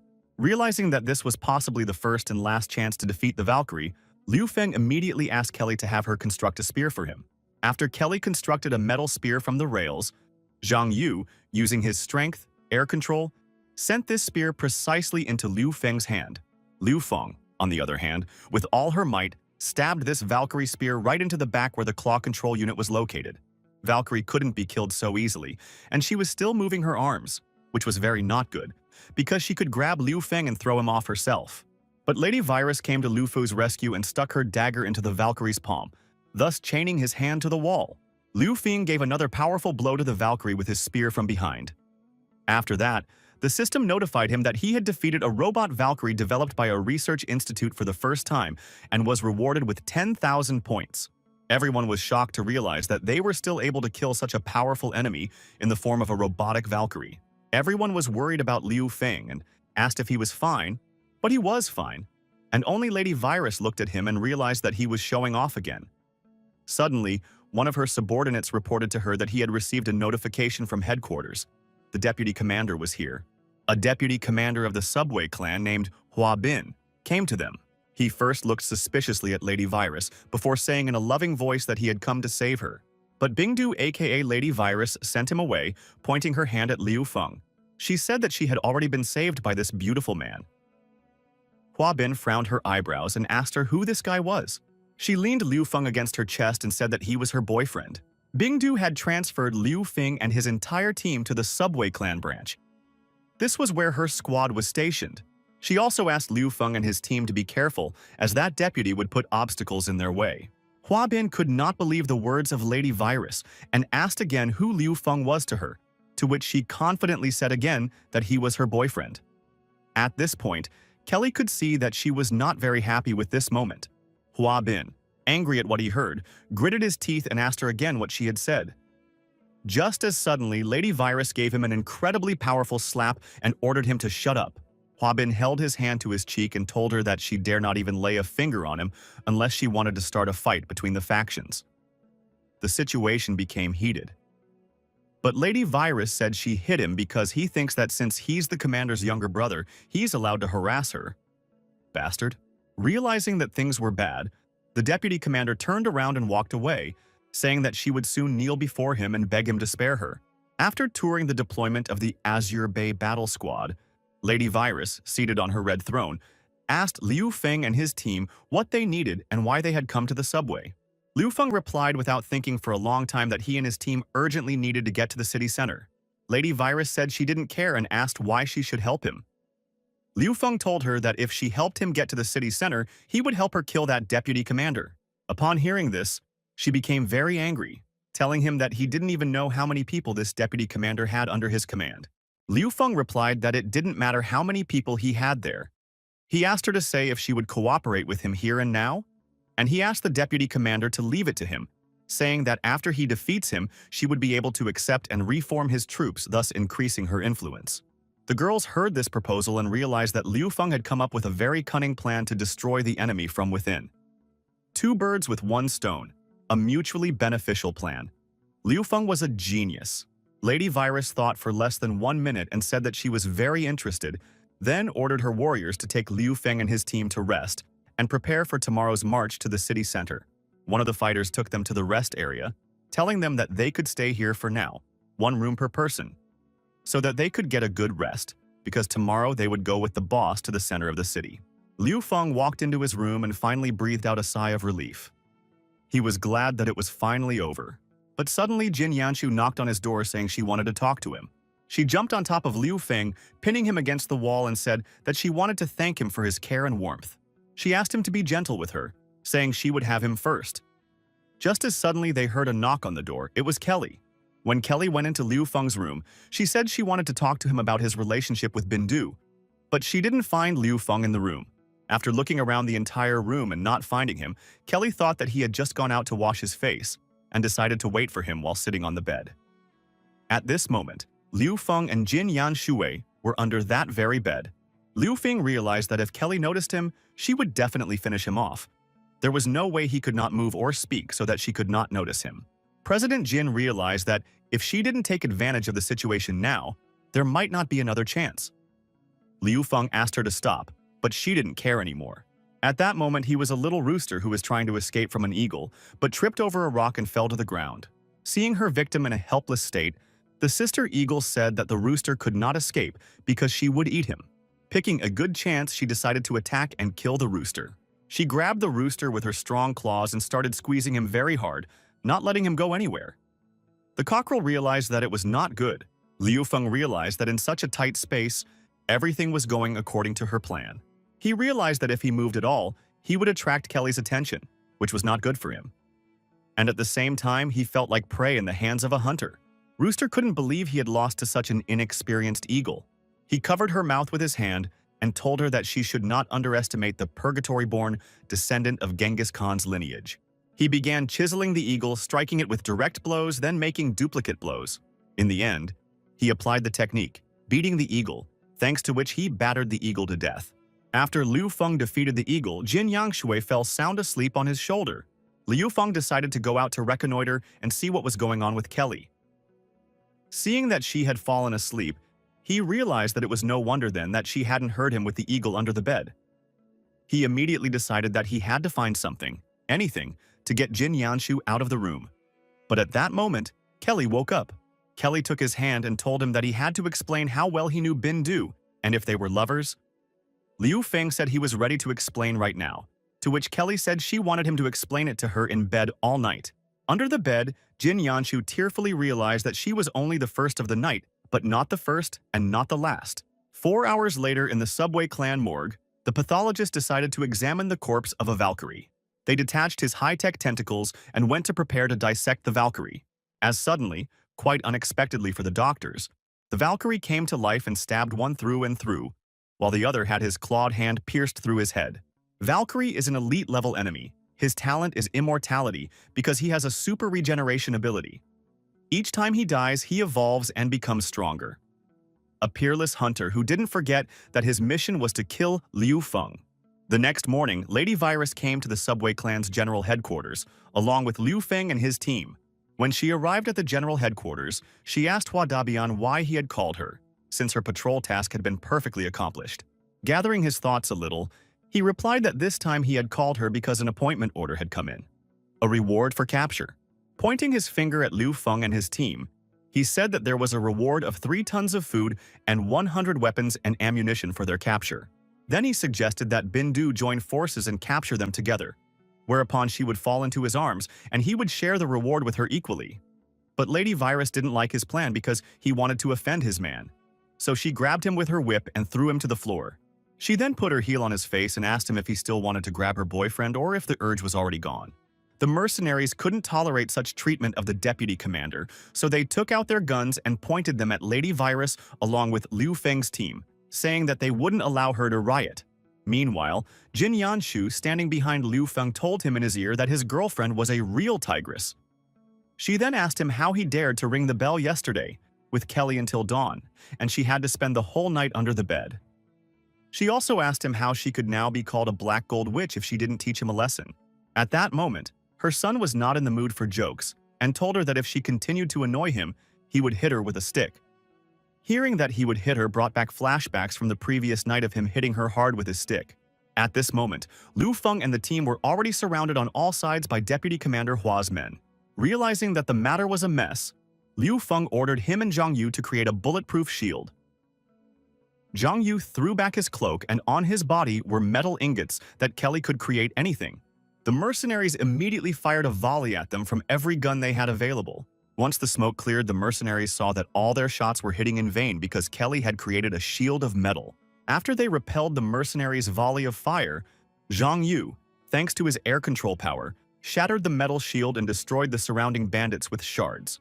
The mercenaries didn't expect this turn of events and started shooting at Liu Feng and his team. But it was already too late, because thanks to his nanotechnical tentacles, Liu Feng jumped out of the encirclement and began to destroy the mercenaries with his new weapon. Liu Feng waved his tentacles and destroyed the mercenaries one by one, not sparing any of them. Then he grabbed Deputy Commander Hua with his tentacle and offered him to surrender, saying that he had lost all his subordinates and was alone. But Huaban didn't want to give up and said that a soldier prefers death to humiliation. Gritting his teeth, he said that their subway clan also has ideals and strength. So there is Liu Feng wants him to surrender no matter what he does, he will not succeed. Suddenly, Lady Virus appeared and with all the power she had, she whipped Hua Ban in the face with her whip. Seeing this again, Liu Feng asked Bin Du not to do it again.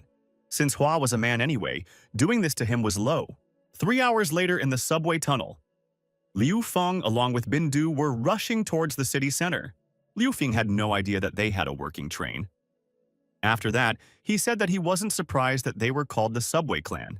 Bin Du told him that they occupied the subway center when the disaster broke out and used it to spread their influence to all parts of the city. And owning the train is the symbol of the leader of the Subway Clan branch. Now this train will take them to the center of the city. Liu Feng understood why the deputy commander of the Hua Ban clan had handed over the train key of their Metro Clan branch, Azure Bindu Bay. In general, Liu Feng didn't care where the train came from or whose train it was. The most important thing was that it would get them to the city center. He was more concerned about whether the Subway Clan would persecute them later on for what they had done. Lady Virus told Liu Feng that the strongest in the Subway Clan is in charge. As long as they have a lot of weapons and a lot of people, they can possess their own clan.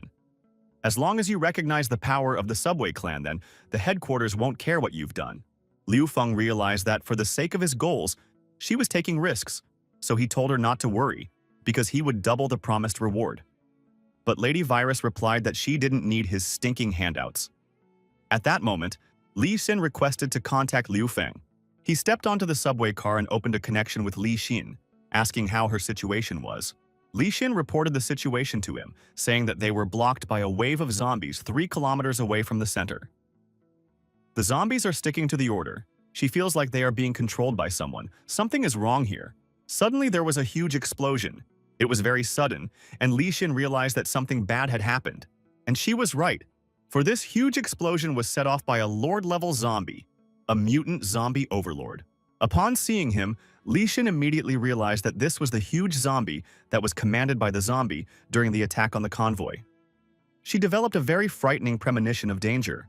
The commander-in-chief of the military immediately radioed that it was one of the 5 Lord-level zombies in N City, the mutant zombie overlord, after which he ordered to focus all fire on him and stop him. Liu Feng still didn't understand what was going on there, and Li Xin only had time to tell him that she would meet them at the next subway station, and their connection was cut off. As a friend, Liu Feng heard some strange scraping on the ceiling of the subway car. He immediately realized that it was definitely not people, so he ordered his team and T to the head of the train and wait for him there. Bidu came to his rescue immediately. She couldn't leave him and her brand new train, which she had recently successfully obtained. Not even a minute later, the roof of the subway car was opened by something with its sharp clawed paw like a tin can, injuring Lady Virus in the process. Then a Valkyrie appeared in the subway car. She had immortality and super recovery ability. This time, she was more powerful because she had upgraded herself after her last fight with Liu Feng. Seeing that Bindu was injured, Liu Feng realized that he had to give her the virus vaccine as soon as possible to save her life. But unfortunately, he had a bigger problem in the form of a Valkyrie who wanted to destroy him, no matter what this killing machine became. The Valkyrie attacked Liu Feng very quickly and strongly. It wasn't that he couldn't react. He just didn't notice which side the blow came from. The Valkyrie cut the subway car, creating a passage in it, and grabbed Liu Feng's body with her huge tentacles to pull him out of the subway car. At this moment, Kelly came out of the head of the train. Seeing that Liu Feng was not coping, she decided to help him. But Liu Feng ordered her to stay away, for the Valkyrie had become even stronger. He said that she should get to the city center and team up with Li Xin, after which he ordered Xiaopuff to separate the carriages. Kelly was very worried about him, but he told her that once he dealt with the Valkyries, he would definitely find them. At that very moment, he realized that the Valkyrie's purpose was to kill him. Valkyrie was holding Liu Feng by the neck on the edge of the subway car. Suddenly, Liu Feng realized that his hands were free and he could fight back. Using his nano-striking glove, Liu Feng decided to attack the Valkyrie with all the strength he had.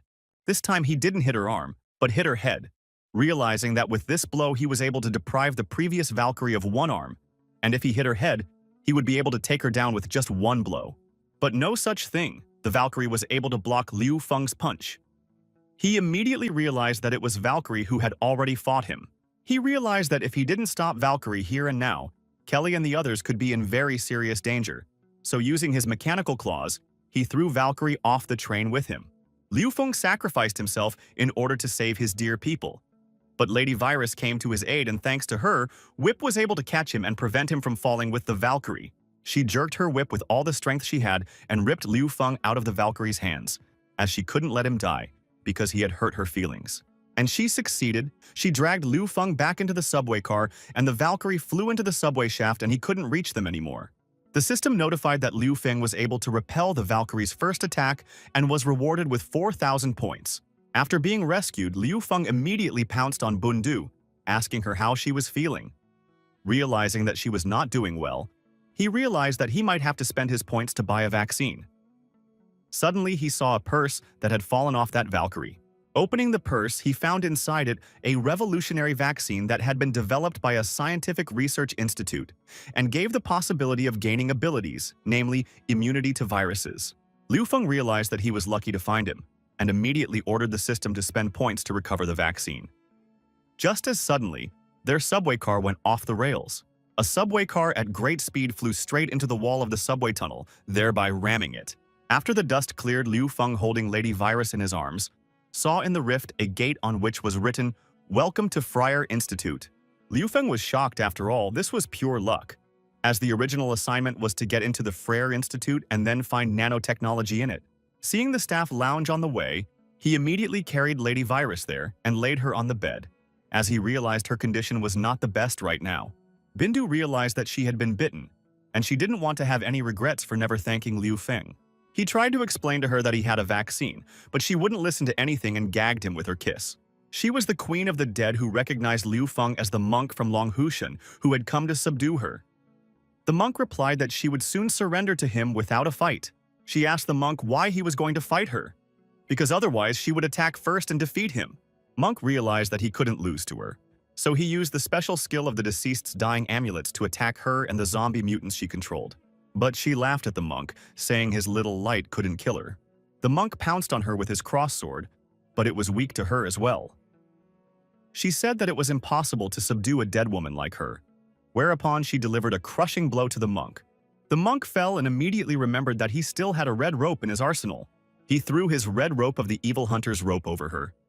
But, she smiled, saying it wouldn't kill her. At most, it could hold her, and not for long.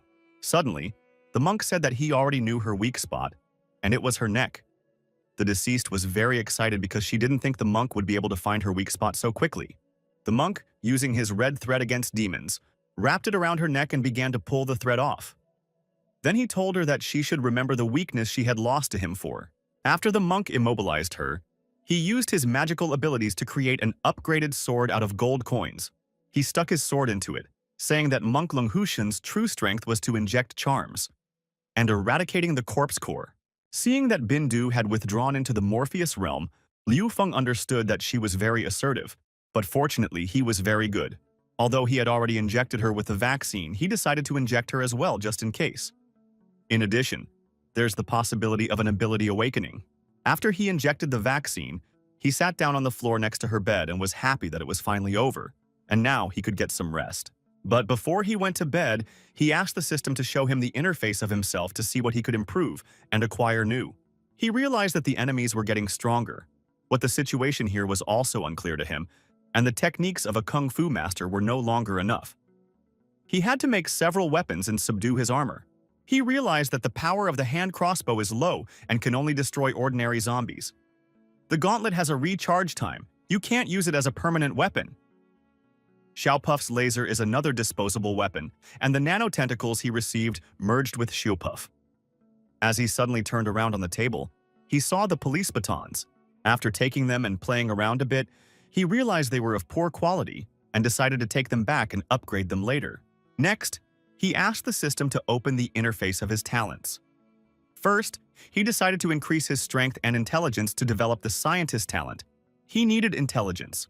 He realized that his strength, stamina, and perception could be enhanced through Kung Fu Master and transformation. Therefore, he decided to increase his scholar talent to level 8 and his superhuman talent to level 4, thus increasing his strength.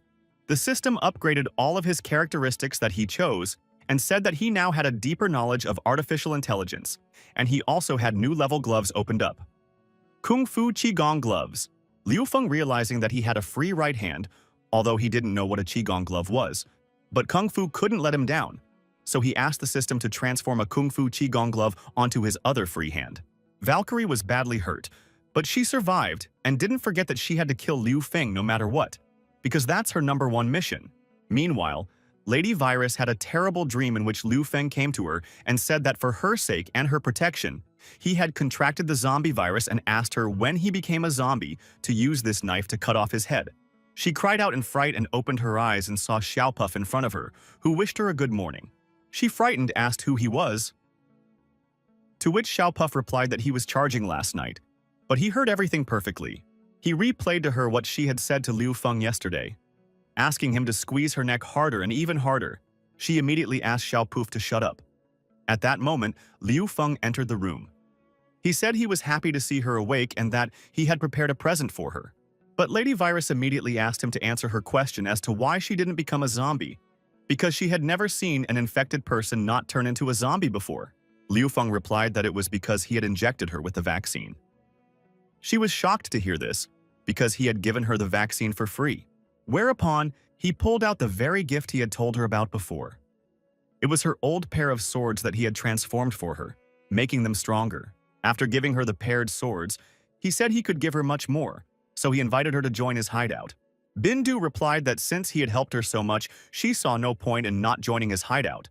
But she demanded that they infiltrate the subway clan so that they could act from the outside and the inside at the same time, so that they could take over the subway clan and she could become the queen.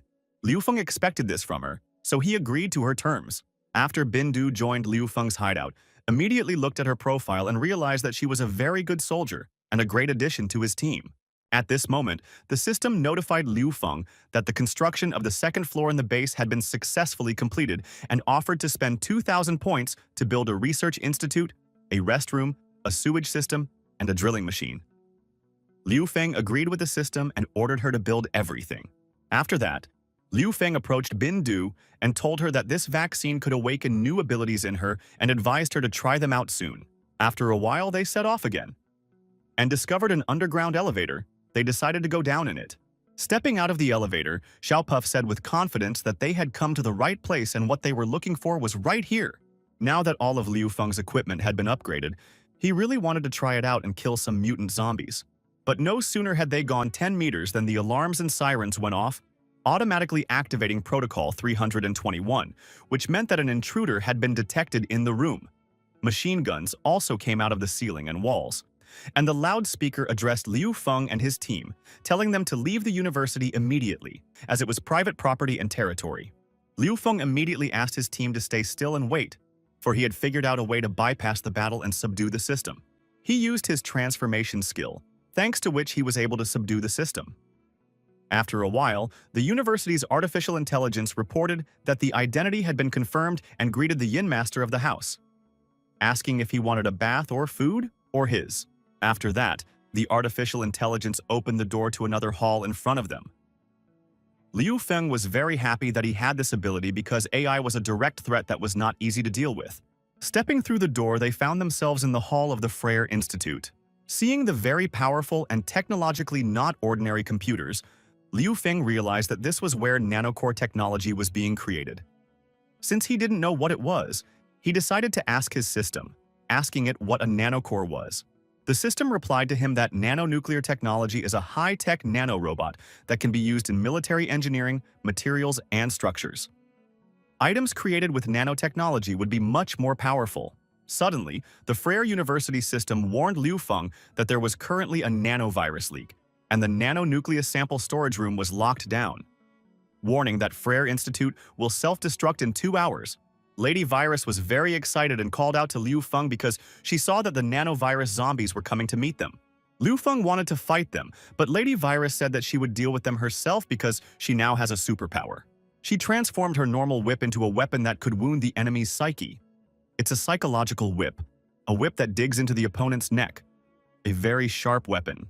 Even though it looked like an ordinary whip, it could easily be used to decapitate an opponent. Lady Virus skillfully used her whip so she easily chopped zombie monsters into small pieces. Seeing how she mercilessly dealt with those nano-zombies, Liu Feng realized that there was no need to provoke her in the future, considering that her ability was a flogger. It would seem that the nano-zombies were defeated, but suddenly after a few minutes they rose up again by connecting their severed limbs and body parts. The system immediately reported to Liu Feng that these mutant zombies had a piece of nanotechnology that allowed them to regenerate limitlessly. After being destroyed, the transformation skill could be used to absorb this technology. After listening to the system, Liu Feng decided to use his new Kung Fu Qigong mechanical hand. After choosing this mechanical arm, the system asked Liu Feng what command he wanted to perform, to which he replied that he wanted to use 18 dragon palms. 18 palms of the dragon, one of the most prominent martial arts in Jin Yong's martial arts novel. Kung Fu Qigong Canon. Every time you launch, you need to shout the name of the reception. Different names have different effects. For example, dragon flying in the sky, long-range, large-caliber weapon. Liu Feng realized that the damage of this cannon was quite powerful, but shouting out the name every time seemed a little dire to him. After he had destroyed all those mutant zombies with just one blow, he decided to seize the moment and absorb all the nanoparticles contained in their bodies. After absorbing the nanoparticles, the system said that Liu Feng had only absorbed in 1% of the total mass. Liu Feng asked the system where everything else was, to which she replied that it was in the other room and opened the door in front of them. Entering the next room, Liu Feng saw a huge nanoparticle reactor with many zombies roaming around. When Liu Feng saw this place, he immediately realized that this was the place to store the nanonuclear technology. After he turned around and saw a bunch of mutant zombies in white coats and realized that this is where the virus was leaked. Because all these zombies are scientists. Suddenly, out of nowhere, the head of the light-bearing dragons appeared holding Huang Bing and the Iron Lady hostage. He told Liu Feng that he was also looking for nanonuclear technology. Liu Feng immediately took out his hammer from behind his back, but the leader of the light-bearing dragons asked him not to move because he had put bomb collars on his captives, and if Liu Feng dared to move, he would blow their heads up. The light-bearing dragon leader said that in order to deal with Liu Feng, he had invited aides, after which he asked them to come out so that he could introduce them. For it was the purple demon and the long-haired boss. They were the famous authority figures from the Subway clan. Many have heard that they work under the leadership of a powerful female captain. They are among the top 5 strongest in the wasteland. The leader of the light-bearing dragons told Liu Feng Mole it just so happened that the people from the Subway clan were just nearby, and he had spent a lot of resources to call them to his aid. The very dangerous bandits from the Subway clan came out to meet Liu Feng and Bindu to assess their opponents. At this moment, Liu Feng calmly pointed his finger at Bindu. Seeing their leader Lady Virus in Bindu's face, the Subway clan bandits were very frightened and opened their mouths so wide that they almost broke the floor with their jaws. Lady Virus asked her subordinates, did they really want to die so badly? To which they did not reply that she had misunderstood them, for they did not know they were catching them. After that, using secret moves, she asked them to help her get the hostages away in return for the favor. She was willing to forgive them for their transgression. They, of course, agreed to her proposal. And the leader of the light-bearing dragons, Zhao Feng, who was standing to the side, thought that he had already scared Liu Feng and his partner by bringing the thugs of the Subway gang with him. He thought that they would surrender without a fight. Huang Li decided to warn Liu Feng, telling him to be careful because they had come to capture him and Kelly on orders from the Research Institute. Zhao Feng immediately slapped her naked in the face and said that he should only press that red button and the bombs on their necks would explode. Liu Feng realized that things were bad because Huang Bing and Huang Li were in Zhao Feng's hands. He quickly turned to Bindu and asked her if the 2 thugs from her clan were under her control. She replied that she had already made arrangements with them. Suddenly, the leader of the light-bearing dragons, Zhao Feng, ordered his thugs to open fire on Liu Feng and Lady Virus to destroy them. Liu Feng immediately teamed up with Xiaopuff and used the octopus catapult to jump to their floor and prevent the virus lady from firing on them. He used his tentacles to deflect shots towards him and the lady's side, the virus. Zhao Feng raised up the remote control of our hostages' collars and said that there is for Liu Feng, no longer interested in saving the lives of the hostages, then he will blow them up. Suddenly, those Subway gang thugs he hired to kill Liu Feng betrayed him by stabbing him in the back with a bat. With a well-laid-out plan, they were easily able to take away his remote to activate the explosive collars around the hostages' necks. While one of the robbers was taking the remote control from him, the other stole his hostages and fled with them. Zhao Feng was very angry with them and ordered his men to kill them. But Liu Feng covered their retreat with his tentacles, fending off enemy bullets. Zhou Feng and all of his mercenaries were shocked to see that the Lion N had repelled all of their bullets. Liu Feng, on the other hand, was happy to have such tentacles at that moment. Lady Virus's servants delivered the hostages and the remote control to her. Liu Feng turned to Zhao Feng, the head of the light-bearing dragons, saying that he would not be able to detonate them now. But Zhao Feng laughed back at him, saying that even without pressing the button, the bombs on their necks would automatically explode in 2 minutes. Zhao Feng enjoyed the moment, for he thought that they would first regret underestimating him and then explode altogether. Liu Feng, without thinking for a long time, used his skill of transforming things and broke the explosion program. Canceling it, he opened the collars and released his friends. Zhao Feng was shocked when he saw this. While Liu Feng and his team were having fun realizing that they had defeated a gang of light-bearing dragons, Zhao Feng's subordinate told him that they were surrounded by mutant zombies. But Zhao Feng wasn't the least bit afraid because he had the most powerful A-level gusty wind sword. With just one swing of this sword, he was able to destroy the crowd of mutant zombies that surrounded him.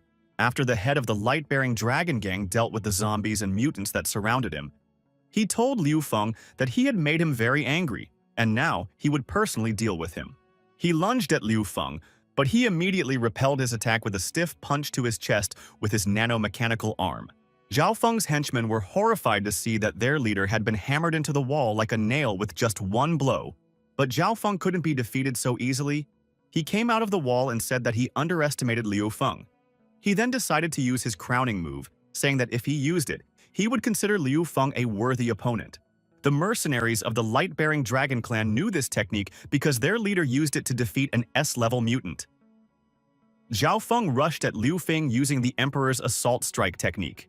He believed that even a god would die from his strike. Liu Feng calmly asked Xiao Puf to reinforce the glove. After that, he was able to easily repel Zhao Feng's most powerful punch without even bothering, once again throwing him into the wall. This time, everyone was shocked, because no one thought that Liu Feng would be able to repel such a strong and dangerous technique with such ease, as if he was beaten by a child with a stick and not one of the martial artists who killed S-level monsters alone.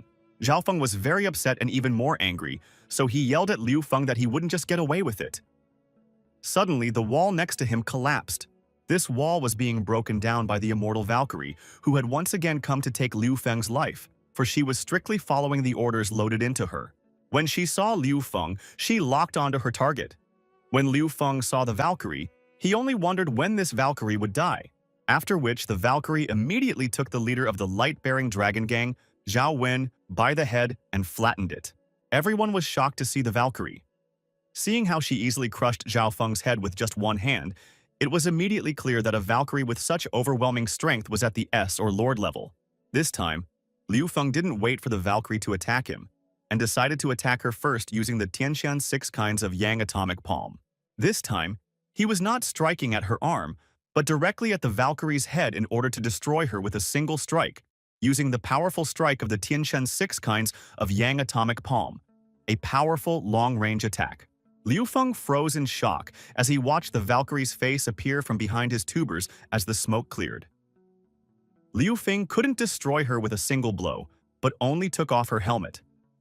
Liu Feng's helmet was removed from her helmet, and he immediately missed her retaliation. Everyone was shocked, for after the Valkyrie's helmet fell off of her, they saw that the Valkyrie was a girl, a giant, and despite her life-saving power, she was quite attractive. Her eyes were glowing bright red, and blood was oozing from her head. It was clear that she was slightly wounded.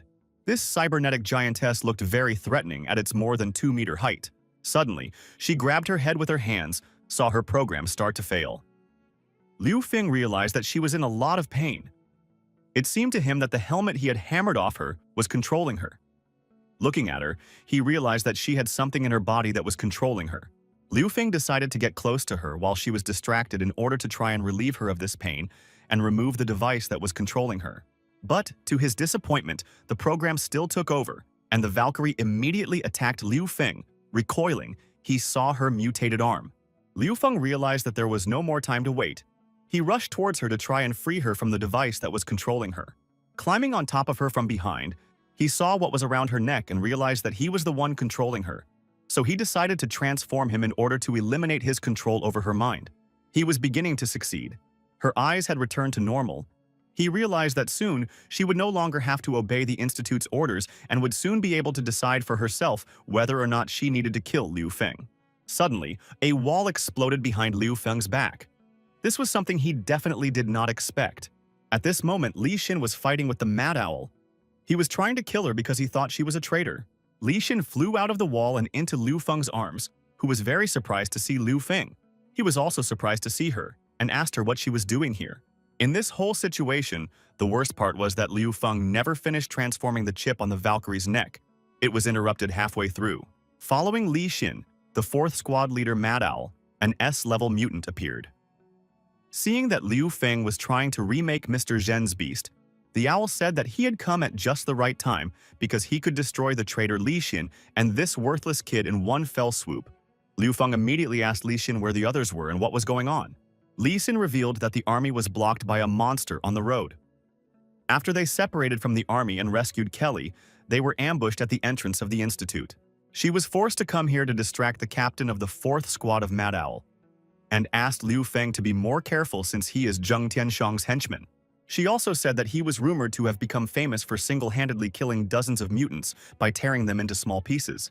Suddenly, the Valkyrie had another new attack, and she grabbed her head. At that moment, Lady Virus realized that there was finally a chance to use her new ability and help the Valkyrie remember who she really was. The moment the opponent's neck is tied, the opponent goes into a state of emotional judgment. Valkyrie immediately remembered who she was as a child, what she did as an adult, and what she dreamed of. Lady Virus realized that she had succeeded in freeing Valkyrie from the influence of the Institute. Upon seeing this, the owl became furious, saying that they had no right to touch the property of the Research Institute. He said that for that he would kill them all without sparing anyone. Suddenly, something very huge appeared behind him. This huge monster was a zombie lord, Lord Level. It immediately pierced Feline's chest with its sharp claws. The danger warning from the system that hadn't appeared for a long time appeared again, but this time it recommended Liu Feng to run away without looking back.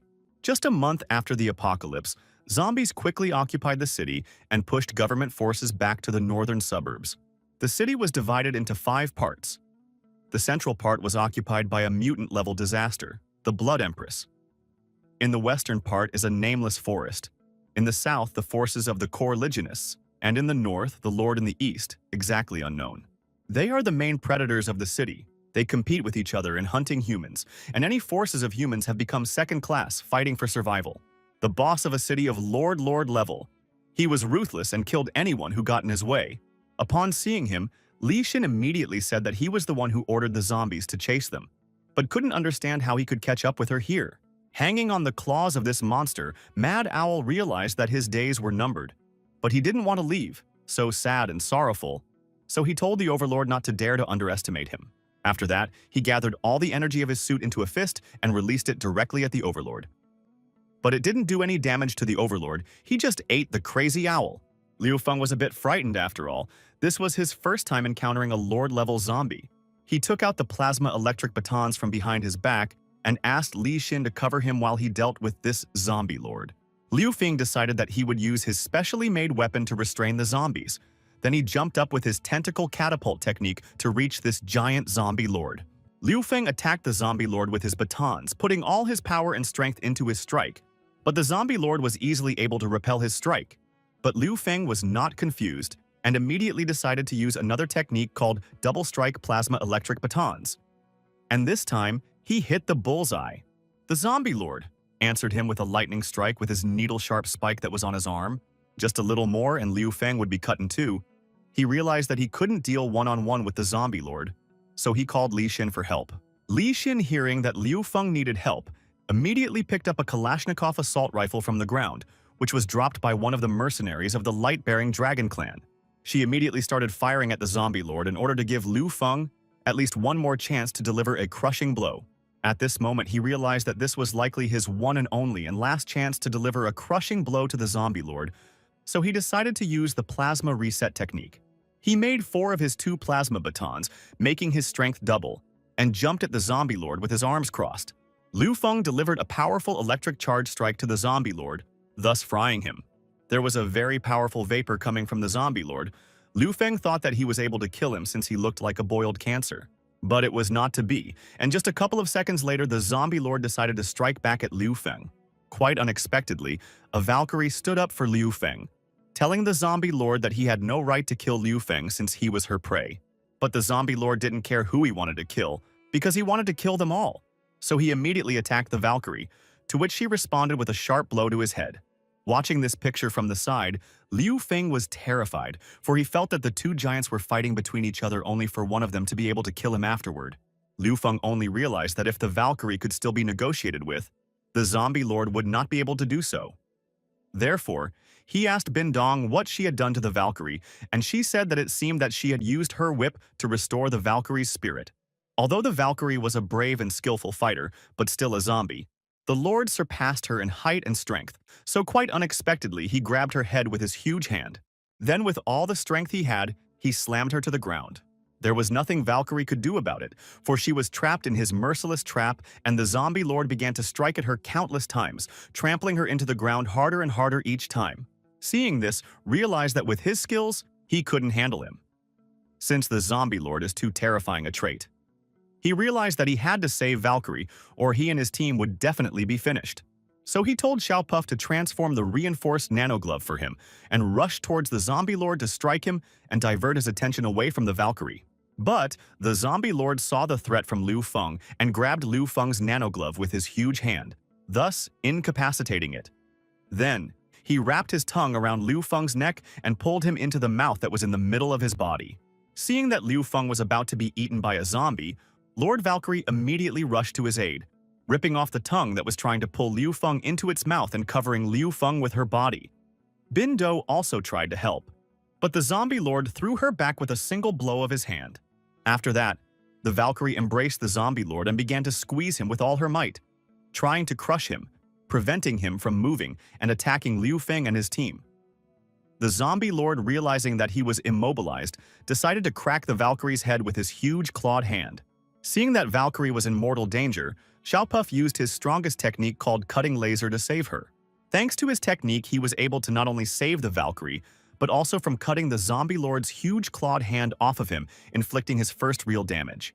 After using the laser, Poof himself had no charge left and could no longer help. The zombie lord responded to the damage he had done by hitting Liu Feng and Valkyrie with all his might, throwing them back. As Liu Feng flew aside, he accidentally touched the nano-nuclear technology storage system with his hand. The system immediately started absorbing the nano-nuclear technology. Liu Feng couldn't pull his hand away before the absorption ended. At this moment, the zombie lord was already rushing towards Lucian to finish him off once and for all. Li Xin and Bin Du tried to stop him, shouting at Liu Feng to run away, but their attempts were unsuccessful. It would seem that Liu Feng should have died by now, but his body was covered by the Valkyrie, taking the zombie lord's deadly blow on herself. Bleeding, she whispered that Liu Feng was only hers and she would protect her goal at the cost of even her own life, which she actually did. Seeing this, Liu Feng wanted to rip off his arm as soon as possible to save the Valkyrie. But the system had only absorbed 52% of 100% of the nanotechnology by this point. At this moment, the zombie-level lord wanted to bite off Valkyrie's head to end her once and for all. Suddenly, she appeared in the rift in the wall. Even the zombie-level lord froze when he saw her. It was the Scarlet Empress. She was looking down on everything that was happening with an assassin's gaze. Liu Feng didn't understand why Aunt Li had come here. By now, the system had completed absorbing the nanotechnology 100%, saying that Liu Feng had gotten 10,000 points for it. Looking at his Aunt Liu Feng's eyes, he realized that there was something wrong with her, as they were filled with anger and hatred. As she walked down the stairs, a sea of blood flowed out of her. Liu Feng realized with fear in his eyes that she had completely lost her consciousness. Going downstairs, she walked past the zombie lord without even looking at him. The zombie lord was very angry about this, and he decided to strike from the back with his huge hand with mega-sharp spikes on the end. Seeing this, Liu Feng warned his Aunt Li about the attack. But the Scarlet Queen, without even turning around with just one movement of her hand, was able to slice through the zombie lord's chest. She then created a kasa from the blood and stabbed the zombie lord in the head with it, thus destroying him. The team was shocked along with Liu Feng, for they had fought the zombie lord for a very long and hard time trying to defeat him, and the Scarlet Queen had destroyed him with just one blow. The base's artificial intelligence warned everyone that the science lab would explode in 10 minutes. The Scarlet Queen walked up to Liu Feng, took his hand on his shoulder, and stopped. The system immediately warned him that the collision of the disaster-level zombie was deadly. There was zero success for survival. Therefore, it suggested Liu Feng to run away from there as fast as possible. Li Xin and Bin Du, seeing that Liu Feng was in danger, decided to help him and pointed their automatic rifles at the Scarlet Witch.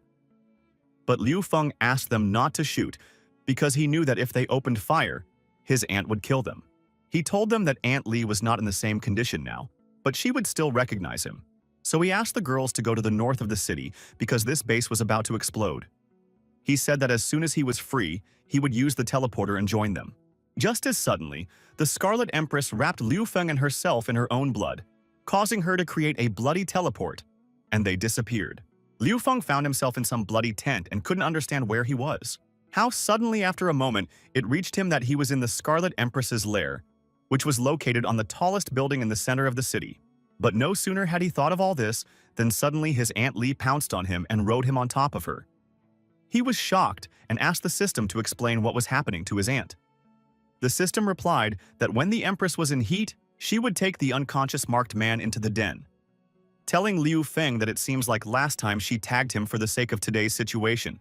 Then the system told him that he had a new task to calm the Empress's mind. No matter how disgusted he was, he had to do it well, or he would lose the title of a real man of 5 seconds. Liu Feng immediately turned into a gurney car that liked to be ridden. A beautiful Aunt Li appeared in front of him who was in a very bad mood, but when she saw Liu Feng's wheelbarrow, she blossomed. She asked him to get ready because she likes to ride hard and long. Then she threw 1 Bitcoin in the coin slot and rode this horse. She had a lot of fun, and he had a lot of trouble. Aunt Li had a lot of fun and amusement riding this horse. Holding him by the hair, she rode him like it was the last time. Meanwhile, the science base exploded and everyone retreated to the northern camp. Liu Feng was already exhausted, but Aunt Li was insatiable and said that he should try a cross-choke hold. Then she grabbed his neck and started bouncing around even more.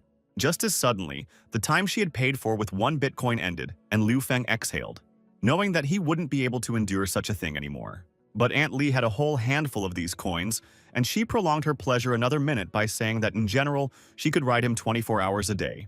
The next morning, the Scarlet Empress lay beside Liu Feng and could not admire him. For this time, he could not win this unequal battle, after which the Scarlet Empress decided to admire the city center she had captured. As suddenly at this moment, someone appeared in the window near Liu Feng's bed. After waking up just 5 minutes later, Liu Feng was very scared, because he was hanging on the highest floor in the city, feet down, and there was nothing but city structures below him. He was really scared, not only from the fact that he was at a very high altitude, but also from the fact that he had been kidnapped from the clutches of the Scarlet Witch, a Valkyrie. Without thinking for long, grabbing Liu Feng by the scruff of his neck, the Valkyrie decided to escape with him, jumping from building to building. After a while, the Valkyrie reached her temporary shelter and threw Liu Feng against the wall after entering it. He didn't want to tolerate such ignorance towards himself, but after seeing the Valkyrie bleeding from her chest, he realized that she was seriously injured but still saved him despite that and calmed down. He then decided to look around and saw that there were about 60 sets of TH-1 type power armor in the room. When he saw this wonderful armor, he immediately realized that he could arm all the troops of his sanctuary with this armor. This type of armor could resist attacks from ordinary small-caliber weapons, but could not withstand damage from heavy weapons such as sniper rifles and plasma rifles. Liu Feng had made a fortune because he knew that once the armor was analyzed by the underground city, it could be upgraded to produce this type of armor. Looking at the Valkyrie, her serious injuries and the holes in her armor, Liu Feng realized that he might be able to help her, and immediately started transforming the armor for the Valkyrie. Valkyrie, being in a half-dead state, remembered that once before all this, she and her brother had been separated by the military. After that, it was handed over to Dr. Zhen for testing. But her mutation had stopped, and she seemed to have a reaction defect. Then Dr. Zhen decided to use her brother as a catalyst. To do this, they brought her brother's head in a glass jar and told her to look at it. Saying that, her brother's body was turned into a serum and injected into her body. From that moment on, the Valkyrie, who was then called Suwen, became such a brutal killing machine. When Suwen woke up, she was shocked because she remembered everything the professor had done to her. She was also shocked at the protective suit Liu Feng had made for her. He said he helped her get rid of the suit holding her back. Thanks to that, she was now free. Hearing this, Suwen even shed a tear. Suwen immediately decided to get out of bed. Seeing this, Liu Feng anxiously asked her not to move. After all, the chip in her body had not been fully transformed yet, and the transformation process was only 50% complete. He said that he could only temporarily suppress Zheng Tianxiang's orders. But she didn't listen to him. Liu Feng tried to stop her from standing up and accidentally grabbed her breasts. When he saw this, he immediately apologized, saying that she was too tall and he didn't take it into account. But Su Wenpo didn't even pay attention to it, stood up, and walked as if she didn't notice him. Liu Feng couldn't let her go so easily, so he asked her to wait. She turned around, hugged him, dipped his head into her huge chest, and thanked him for saving her. She then took him aside and said that she didn't have a reason to leave. She needed revenge, for she remembered who had hurt her a lot and taken her brother away from her. She also said that the chip will help her get into the research institute. Therefore, she doesn't want Liu Feng to completely disarm it. Su Wen said that when it was over, she would come back and thank Liu Feng. After which, she turned around and left. Liu Feng realized that he couldn't stop her, so he resigned himself to the fact that she just left like that. Afterwards, he asked the system to connect him to the base. Sarah came on the line and was very happy to see Liu Feng. He said he had sorted everything out and was ready to go back to the shelter. Sarah replied to him that the others had already returned to the northern base, and now that he was safe too, she could breathe easy. Liu Feng was glad that everything was fine and said that he was making progress here too. After all, he had gotten a lot of new type scolding. Crossing the armor into the shelter, Liu Feng and his team returned back. No sooner had they left the teleport than Sarah and Commander Lun were already waiting for them in the shelter. Sarah immediately asked how their mission had gone, and Liu Feng replied that this time everything had been accomplished perfectly. Lun immediately apologized for his lack of caution, because the enemy had infiltrated them and the shelter was in danger. But Liu Feng did not scold him, saying that everything was fine because this mutant ability could not be countered, and the shelter was still fine. After that, he said that he didn't come empty-handed. This time, he brought 60 sets of power armor to replace the old one. At this moment, Dr. Qin was at the hospital treating the soldiers who had been injured by the faceless woman that Zheng Tianxun had sent to their base. When they heard on the loudspeaker that Liu Feng and his team had arrived, they immediately rushed to meet him. Meanwhile, Liu Feng was already pacing around the base with Lun and the military dressed in new modern armor. This new type of legendary armor was incredibly durable and also very beautiful. Qin saw Liu Feng and the soldiers wearing the new armor and realized that he had become even much stronger. She couldn't stop admiring him, thinking he was an amazing person. The actresses, upon seeing the director and the new gear, immediately realized that the booty was pretty big this time. After noticing the actresses, Liu Feng decided to say hello to them. After all, he was their idol. So he turned around and winked at them with one eye and raised his hand to show them 2 fingers. Seeing his hand gesture and 2 fingers, they thought it meant the 2 of them in suits. For the sake of survival, they were ready for anything. Luckily, Liu Feng was quite handsome. Walking through the hideout, Liu Feng thought about how this trip had been very fruitful. He had pumped up his skills, obtained tentacles, gotten 2 promising people, Zhang Yu and Jin Yanshu, acquired nanotechnology, defeated Zhen Tianshong's plot, and freed the Valkyrie. After reaching his office, Liu Feng told everyone to rest first, because tomorrow they would have a meeting. He still had some business to take care of today. Kelly supported his suggestion, saying that she had something to discuss with him later. Entering his office, he immediately put Xiaopuff on charge and asked the system how he could raise the level of the nanotechnology he would already absorb. The system replied that it only needed 10,000 points. Liu Feng agreed. The system said the promotion would be over tomorrow morning. Lishan was happy because at last he was home. But no sooner had he relaxed than the system reported that 2 stars were asking to meet him. He, of course, could not refuse them and told the system to let them in. The doors opened, and 2 adorable girls in gorgeous latex costumes appeared in the passage. They were cosplaying Liu Feng's most favorite idols, Sheng Sheng and Bobo. Seeing that Liu Feng was in a bit of shock, the girls said that he himself showed them 2 fingers as a sign for the 2 of them to come together. He also told them to put on their costumes. But Liu Feng realized that Kelly should be coming soon, and they couldn't be allowed to be here at this moment. So he decided that he needed to escort them out. Liu Feng said that they had misunderstood him and that Kelly would be here soon. Before he could say anything, the girls were a little sad at first, realizing that they were not going to be a threesome, but a foursome. But in just a few seconds, they cast aside all doubts and discouragement and said they were ready even for a quartet. They didn't wait for Kelly and immediately pounced on Liu Feng, saying that she could join them anyway. This time, everything resembled an action movie in which Xu Qianqian and Hua Meimei were scouts who had infiltrated a secret territory. Liu Feng was the head of Feng's Black Tiger Company, which the 2 scouts had infiltrated to gather evidence against him. But luckily, he caught them. The scouts realized that there was nowhere to run, so they decided to rush into battle, using a double attack. At this point, the head of the company realized that he wouldn't be able to resist their combined attacks for long, because they were very powerful. After the double attack, they applied a 2-star attack, dealing even more damage to the principal.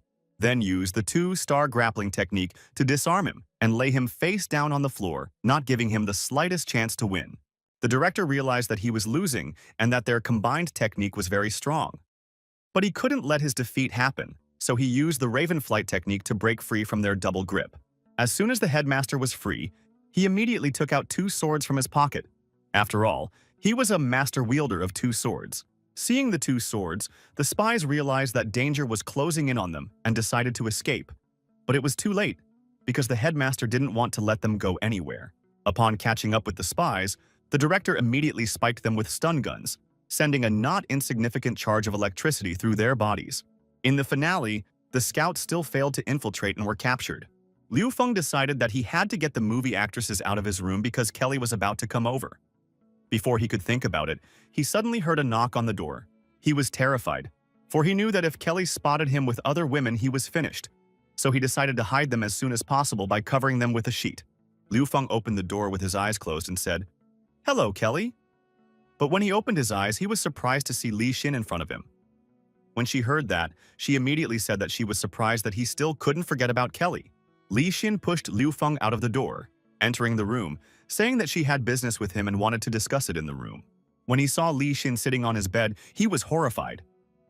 She had asked him to sit next to her because she had a very serious conversation with him. Li Xin insisted him to sit down beside her and didn't understand what he was really shy about. And Liu Feng at that moment didn't understand how he could sit down beside her when there were two naked women lying under the blanket behind Li Xin. Meanwhile, at the northern base, the artificial intelligence reported to the director that the mission to eliminate Liu Feng had been completely failed. Director Zheng was testing a new serum to fight the black blood disease that turned people into mutant zombies. But just like before, the serum once again failed to work. When Director Zheng saw that the serum didn't work and the man still turned into an ugly monster, he ordered him to kill him. Suddenly, the leader of the third squad came into his lab and said that artificial intelligence was garbage. It would be better if they were assigned the mission to destroy Liu Feng. At the same moment, in Liu Feng's room, Li Xin laid down on the bed with her head resting on top of the models. When Liu Feng saw this, he was completely horrified. He realized that if he got caught with the models and then Kelly showed up, he'd be finished and couldn't get away with it. Li Xin, saying that she was tired, leaned back completely. Seeing this, Liu Feng realized that things were not good. He immediately put his arm around her waist and said that she was very beautiful today. He realized that he had to stop her. Otherwise, he's dead. Li Xin suspected something wrong with this and turned back around and noticed that the sheet was moving slightly as if there was someone underneath it. Liu Feng immediately grabbed her cheeks and turned her around to face him. He knew he had to take her attention away from what she was seeing first and said he had a surprise for her. Li Xin replied that she was looking forward to his surprise. But this time she came to see him because she needed to ask him something. She first asked Liu Feng about her relationship with Kelly, but afterward, she said it was a joke and she actually cherishes the relationship between her and Liu Feng. Liu Feng just froze in place, not knowing whether what he heard meant a declaration of love or just Li Xin's fetish that pushed her to say such a thing. Seeing that Liu Feng was in a dazed state, Li Xin grabbed his hand and kissed him in French, proving that her words were very true and real. After that, Li Xin immediately waved her finger at Liu Feng, showing him that she wanted to make passionate love to him right here and now. Liu Feng didn't even have time to think about this coitus when suddenly there was a knock on the door, and Liu Feng immediately realized that it must be Kelly. Liu Feng shoved Li Xin under the same sheet as the movie actresses and asked her to sit quietly, then went to open Kelly's door. After seeing this picture, the movie actresses immediately said that he's a bastard if he allows himself to treat girls like that. Li Xin was shocked, because when she turned around she saw that under the sheet was not only her, but also two other movie actresses. When they saw Li Xin, the actresses immediately realized that she was the third person the director had mentioned. Li Xin, on the other hand, thought that this was the surprise Liu Feng had told her about. In order not to fall foul of Kelly, Liu Feng offered to talk to her in the living room, saying that his bedroom was very messy. Kelly agreed to talk in the living room. One of the actresses found out that this red-haired beauty was Ms. Li Xin. The actresses couldn't even think that she was also in a relationship with the director. After that, they suggested her to do some nice things with the three of them. While in the living room, Liu Feng heard some very unusual voices coming from the bedroom of the girls he had left there. Kelly heard them too and asked him what those sounds were. Liu Feng immediately took the joystick from the console and offered Kelly to play, saying that he didn't hear any sounds. Kelly pulled out a CD and said she wanted to play a game called Lesbian Pilots. The pilot called Mayday, saying that enemy planes had gotten into her and were chasing her. She was not only chased by two enemy planes, but also periodically opened fire on her, thus preventing her from making any maneuver. The pilots of those pursuing two aircraft were undoubtedly professional aviators who didn't want to let go for a second of the pursuing aircraft. As the game was playing, Kelly said that she had some advice for Liu Feng. After all, the base invasion crisis served as a warning signal that Zheng Tianshun would not spare them. Meanwhile, the brawny red-haired aircraft commander once again failed to dodge an enemy attack and was hit in the wing. Kelly suggested that the base should always have at least one officer and one mutant from the officers. There are Li Xin and Lun Xuan, and from the mutants, Shi, Zhang Yu, and his sister. You can divide everyone into 3 teams. One team will stay at the base, and the other team will go to search for materials. The main team will be led by Liu Feng. Her task will be to complete the main tasks. After that, Kelly asked Liu Feng what he thought of all this. But at that moment, Liu Feng was thinking whether Kelly was wearing silky tights or perfectly round and smooth tights. At that moment, the enemy pilots attacked the redhead with a double launch of missiles, after which she realized that the plane was definitely crashing. Kelly heard some strange screams coming from the bedroom. She immediately asked Len again if there was someone in his bedroom. He replied in a shaky voice that there was no one there. Kelly realized that he was hiding something, so she decided to see if he was telling the truth herself and went to the bedroom. She opened the door and told him that whoever was in the bedroom had to come out. At this moment, the dining hall was serving curry with pork chop. Zhang Yu saw this and thought that he had gone to heaven, because he had not eaten hot food for a month. He immediately, with tears in his eyes, began to take away this delicious dish, even in spite of the beauty who prepared this masterpiece. Sister Li asked Jin Yangxi how the situation outside was. Was it still as bad, or could it be possible to go out for walks already? Jin Yangxi replied, saying that there were zombies running around everywhere now, and they had evolved to the point where they could dodge bullets, and people lacked food and clothes. If Zhang Yu didn't go out on campus to get food for them, they would have starved to death long ago. Sister Li was horrified to find out that it was still so terrible and very dangerous outside. Suddenly, she heard the teachers that Liu Feng had brought with him talking amongst themselves. They were admiring the technology and the cleanliness and order of this shelter, saying that it was much better than the slums of the northern base, and they couldn't even suspect that the owner of this shelter was Liu Feng. Suddenly, the system alerted all the residents of the shelter that the base would be significantly upgraded and in 12 hours, and said that at that time everyone should be quiet and stay in their rooms without leaving them until the modernization was complete. Jin Yangxue, seeing the 3 female teachers as her rivals, still realized that if anyone found out about her relationship with Liu Feng, their relationship would be discovered, and it would be like setting fire to gunpowder. At this moment, while in Liu Feng's room, Kelly discovered a crumpled bed with some kind of incomprehensible liquid on it. When Kelly touched the sheet, she realized that someone was definitely sleeping on it, as it was quite warm. But there was no one in the room, just a warm sheet and something on it, Kelly thought. At this moment, those under the bed and Li Xin along with the movie actresses realized that although it was very exciting for her with the girls, but if the vixen saw her in this state, she would definitely embarrass herself. Realizing that Kelly is not stupid and is about to guess everything, Li Feng said that before she came in, he was resting in bed. At this moment, Or turned to him, showing some kind of liquid on her fingers, and asked what she was doing in his bed. He immediately realized that this liquid belonged to his gorgeous girlfriend Li Xin. She realized at that moment that this was not a good thing and could end up being a lot of fun. Liu Feng realized how much of a heel he might be in right now and decided to quietly leave the room. But Kelly stopped him and asked if it was body fluid. He thought he was done for when suddenly Kelly asked him, was he here polishing his rod? Hearing this, Liu Feng exhaled and said that yes, that was exactly what he was doing. He felt extremely relieved when he realized that this time he was once again able to turn his back on Kelly and not get burned in front of her. Kelly told him that she was the base administrator and the director's wish was also part of her duties. So the next time he thought of rubbing his rod, the first thing he should do was invite her over and offer to fulfill the mission to her rather than do it alone. After which, Kelly collapsed on the bed and started beckoning Liu Feng with just one finger, saying that she had something else to report to him. Kelly, a knight of divine light, has come to punish the Goblin King, saying he cannot escape her sword. The Goblin King mocked her and said that not only was she not backing down, but she had also come into his clutches herself. At the same time, in the vicinity of Shelter L, at the automobile factory, Xiaolan's sister couldn't keep up with her brother who was running ahead and holding her hand. A sniper sat on the roof of the building and took aim at her brother before shooting him right in the kneecap. When she saw that her brother had been shot in the leg, her sister immediately rushed to him, asking if he was okay and could walk. Her brother replied that he was fine and ordered her to run as fast as possible and not to turn back, but it was too late, for the men who had shot her brother had already arrived. But suddenly, to everyone's surprise, from nowhere, Liu Feng's younger sister Xin Tong appeared beside them. Meanwhile, Lun Xuan and his team were patrolling the surroundings of L Asylum and realized that everything around was calm and safe. He was still tormented by the thought that he had really embarrassed himself last time. He couldn't figure out who that girl in yellow was, a hallucination or his ability that he was just afraid to use. Lun Xuan realized that they couldn't make the same mistake this time, so he ordered everyone to look out for each other. Before he could think of all this, he was suddenly informed that Xin Tong had disappeared. He was furious and ordered everyone to look for her as soon as possible.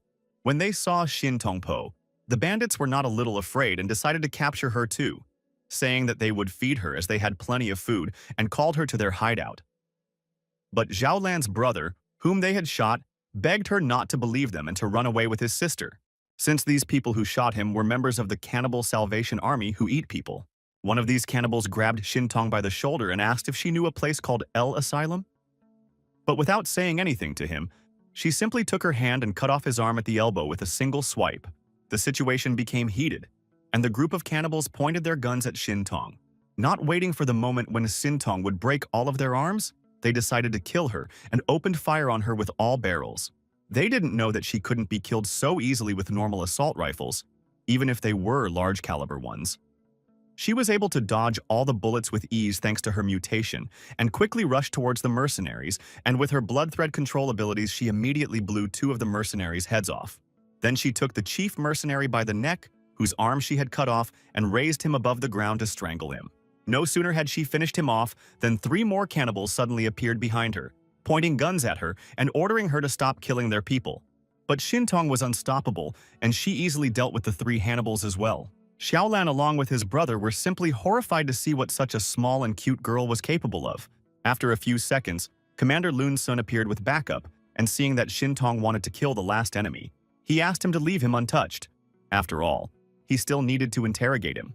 At this time in Liu Feng's fantasy, he, the Goblin King, was ridden by the heavenly light knight Kelly. It was said that he had never lost before, and today he was very weak. Hearing such belittling remarks about himself, the Goblin King's eyes lit up and he threw Knight Kelly back with just one sweep of his arms, after which he took out the Goblin King's cudgel, the most powerful and largest weapon in the kingdom. Knight Kelly, seeing such a powerful club, was immediately frightened, but she didn't even allow any thoughts of surrendering to the Goblin King, so she created a divine shield to resist him. The Goblin King, using his mega-huge club, began to strike at this divine shield an infinite number of blows in order to break it and subdue Knight Kelly. Despite the fact that her shield had taken a lot of damage from the huge, strong Goblin Club, Kelly did not give up or break. She used holy healing to continue the battle. The 3 of them ended up spending the whole night under the bed listening to these 2 play their very unconventional games. Just games, no big deal. Meanwhile, at the northern base in the office of the Research Institute, they noticed that the Salvation Army's signal had disappeared. 2 kilometers away from the place where the Faceless One's signal disappeared. This meant that the boundaries of the local base were now defined to within a centimeter. The professor was happy about this because now they could easily calculate and track the location of the enemy, the location of Principal Liu Feng. The professor assigned this time the mission to destroy Liu Feng to his grandson, telling him that if he does not complete this task, there is no way back. He ordered Zhang Xiaofeng to destroy L's hideout, finish off Liu Feng, bring back the nanotechnology, and bring back Kelly. Hearing about Kelly, the grandson said he'd make Liu Feng wish he'd never been born.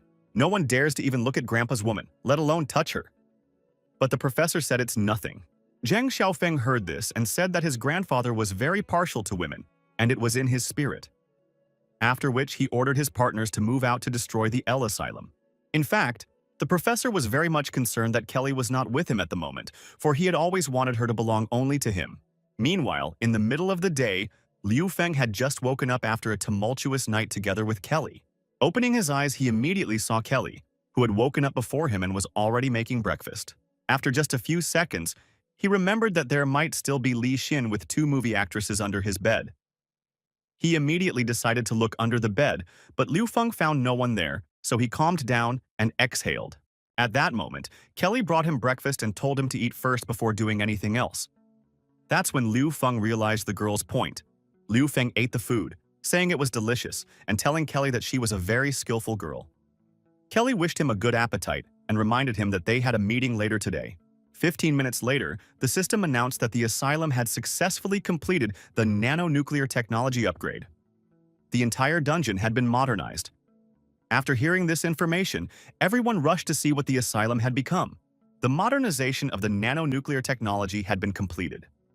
The system also reported that the nanonuclear technology had already appeared in the main hall, and there were also new blueprints that Liu Feng could view in his computer.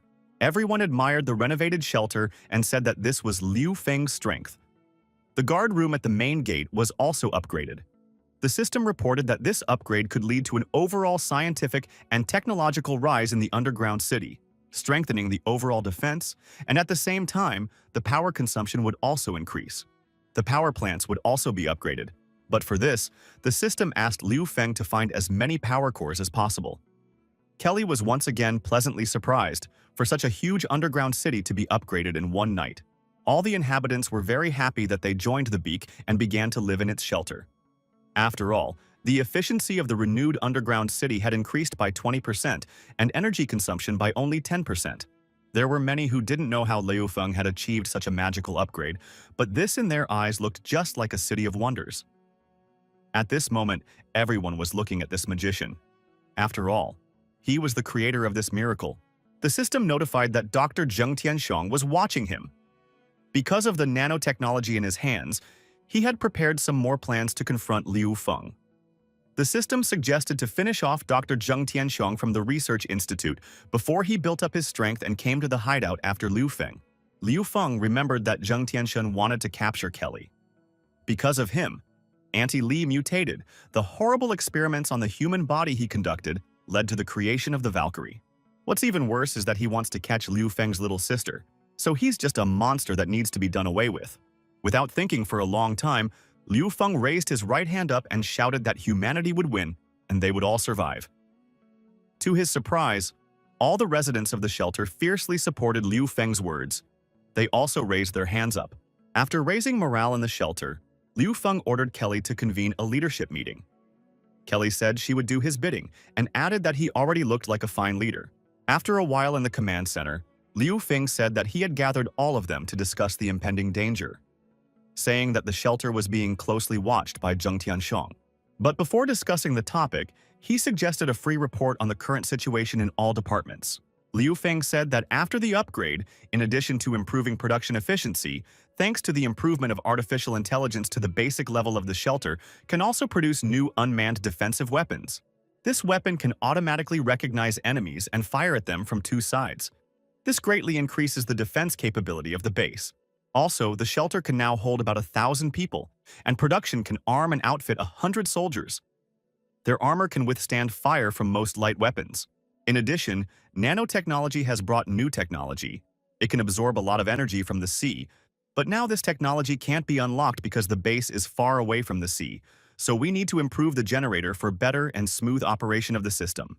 No wonder Liu Feng insisted on finding this technology, Li Xin thought.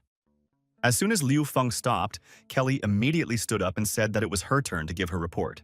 She said the current number of people has a huge impact on development, the shelter. Now that food supplies are sufficient, it is time to expand. For this reason, Kelly said that she was nominating a talented candidate for their command staff. This candidate turned out to be the Black Gold Witch Jin Yanshu, who is very good at manipulating people. Everyone was very much surprised.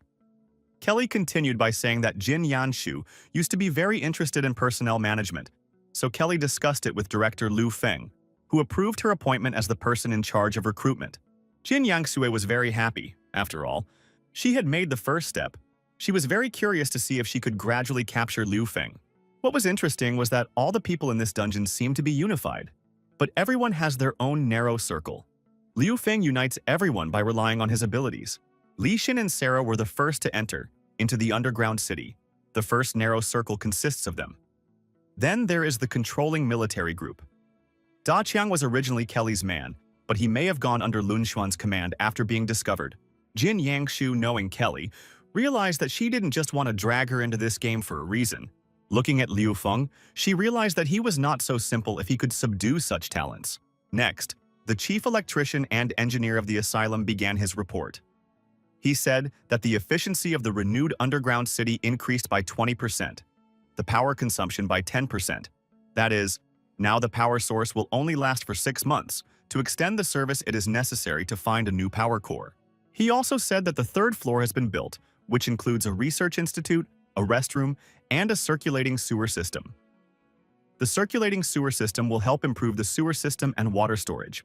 He also reported that there is currently no scientific team in the laboratory and that it is necessary to recruit staff as soon as possible. Next, Lun Xuan gave his report while on patrol. They had rescued 2 children. According to them, the Salvation Army was looking for a shelter on the orders of the Scientific Research Institute. They captured a nearby military base and grabbed a large number of survivors as military food. Hearing that they were eating people, Da Qiang immediately became enraged, pounding his fist on the table. He said that they were monsters and he would kill them. Liu Feng understood that in such situations, one should not let anger control one's mind, so he ordered Da Qian to immediately calm down and cool down. Kelly immediately said that Liu Feng was right because it was a trap, and asked no one to give in to their emotions. She said that Zheng Tianxiong had obviously sent them to scout. They can determine the approximate location based on the disappearance radius of their squad, after which Kelly asked Liu Feng to confirm her words. At this moment, Liu Feng didn't understand how the others could even think of such a thing. In just a second, he answered, "Yes, that's right." The only thing that confused him was that he had to pretend to be someone else because he didn't know what to do if they asked him what they should do next. Before he could think about it, Sarah suddenly stands up from her seat and asks Liu Feng, "What should we do next?" Liu Feng, without thinking for a long time, decided to turn the tables and asked Lun Xuan what he thought about it. At this moment, Lun Xuan realized that Liu Feng still could not forgive him for the past and decided that he needed to show his abilities and strength. Lun Xuan said that they can't wait, they need to attack first, take them down from this position and destroy them. He said that in the near future, they would need to recruit a significant number of soldiers, at least about 60 people. And when the time comes, Lun Xuan will personally lead the team, plus 1 mutant, and they will easily be able to defeat them, said Lun Xuan, finished his report. Liu Feng immediately stood up from the table and said that Commander Lun Xuan said well. Liu Feng said that he would divide the troops into 3 groups. One would guard the house, one would go to mop up the guards, and another one would go with him to carry out tasks. Let the other departments carry out their own tasks. Likewise, Liu Feng said that there was no need to wait for the recruitment of 60 people, because after he and his team returned from scouting the news in the north of the city, he would personally lead the group together with Lun Xuan to destroy the Salvation Army. After the meeting was over, Liu Feng rushed to his own laboratory to refit some items. After refitting, he obtained the newest armor and 4 tentacles. At the same time, the teacher of the case, the children who were rescued from bloodthirsty human flesh-eaters, to the doctor for examination in the lab. After going down to the laboratory, they saw Liu Feng, who had 4 tentacles on his back that protected him from attacks from all sides in a 24/7 mode. After turning around and seeing the children, Liu Feng immediately told Dr. Qin that these were the children he was talking about and asked her to check on them, to see if there were any problems so that they could go to school. Looking at the boy, he said that he was going to build a school in the underground city. Besides, this time when he was returning from the northern base, he would take the children with him. Dr. Qin was very happy that Liu Feng had not forgotten about the children she had forgiven him to take from the northern camp. She also said that she had heard that the refuge needed scientists, and she knew just the right one to find.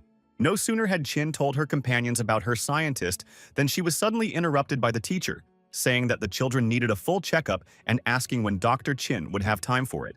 Suddenly after that, the boy fell to his knees, and with tears in his eyes, he started asking Liu Feng to help him avenge his parents. He said that in order to protect him and his sister, his parents had surrendered to those monsters. Liu Feng wiped the boy's tears and asked him to be patient for a couple days, saying that he would personally send all these things to hell. Meanwhile, Lun Xuan was with the faceless woman not far away, and ordered her to look at those children and see what the lackeys of the research institute she was protecting had done. He asked her if her warrior pride was this kind of vandalized human behavior. He realized that imprisonment was having an effect on the faceless one, and she would soon move into their camp, so he offered to serve as an asylum and wash away the shame. Dr. Qin and the teacher took the children to examine them, and Liu Feng was called out by someone at this moment. Those who were Li Xin and Kelly came to Liu Feng because he was looking for them both before. Liu Feng said that he was glad that they had finally come to him because he wanted to reward the 2 of them for their achievements, so he had something interesting for them. After that, he opened the first drawer and went to get a gift for Li Xin. He pulled an RT-100 kinetic rifle out of a drawer, which had powerful single shots thanks to kinetic technology. Liu Feng immediately began to improve the energy to increase the shot power of the rifle, and also gave her an RX-60 revolver, an extremely powerful 6-round revolver, which could use explosive expansion bullets with increased power. Li Xin was over the moon, but Liu Feng once again reached into the drawer for another gift for her.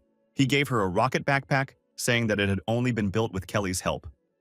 "It'll keep you flying for a while." Li Xin was very happy and pounced on Liu Feng, squeezing him, saying that she was very grateful to him for all these gifts, to which he replied that she definitely deserved it. After which, he waved his hand at Kelly and said that it was her turn to receive the gifts. Liu Feng started to tell Kelly that he spent 10,000 points on this gift. Just as suddenly, Sarah reported over the video link that Commander Chu Shan from the northern base wanted to talk to him. Liu Feng asked Sarah to connect him. Commander Chu said he hadn't seen Liu Feng for a long time, but he hadn't changed a bit. He thanked him for his help with the last mission. Liu Feng apologized to Commander Chu, saying that he was sorry that he couldn't help the military find the things they needed. But Commander Chu said that it was no big deal because he had helped them reduce their losses, so it was already good. Then he said that their Commander Guo wanted to meet with Liu Feng to talk about Zheng Tianshun. After a while, Northern Base, the location of Regimental Commander Guo. Liu Feng, along with Li Xin and Kelly, arrived to meet Commander Guo. Captain Chu met them at the entrance. As they walked towards the entrance, he said that although the last mission was not successful, but thanks to their help, many soldiers had been saved, and once again thanked Liu Feng and his team from the bottom of his heart. After walking a little deeper into the northern base, they came to the entrance of the barracks. After entering, he immediately introduced Liu Feng and his team to the regimental commander. A couple minutes later, the very formidable and scowling commander of the 2nd Regiment of the northern base Guo Wei was already standing in front of Liu Feng. They shook hands, after which Commander Guo Wei asked Liu Feng if he was that demonic fist. Liu Feng replied by nodding his head. Guo Wei said that he had heard about how Liu Feng had put in a lot of effort during the operation in the city center, and even saved Xiao Chu a few times. Guo Wei patted Liu Feng on the shoulder and said with a smile on his face that he liked Liu Feng very much. The soldiers were shocked to see this, as they had already forgotten the times when their commander smiled. Commander Guo Wei looked at his subordinates with a threatening look. They immediately apologized and left. He then asked Liu Feng to go inside. Liu Feng agreed, but before he did, he said that platoon leader Chu had told him that Guo Fei had some business with him. Guo Wei said there was nothing to it, so he suggested he go to the meeting room to talk about it. Before they reached the meeting hall, Liu Feng was suddenly attacked from the corner of the road, kicking him in the head. But Liu Feng was able to repel the blow by blocking it with his right hand. The attacker was Guo Yicheng, the daughter of the Guo Regiment commander. She said Liu Feng's technique was not bad. Her father was furious and immediately ordered her to stop.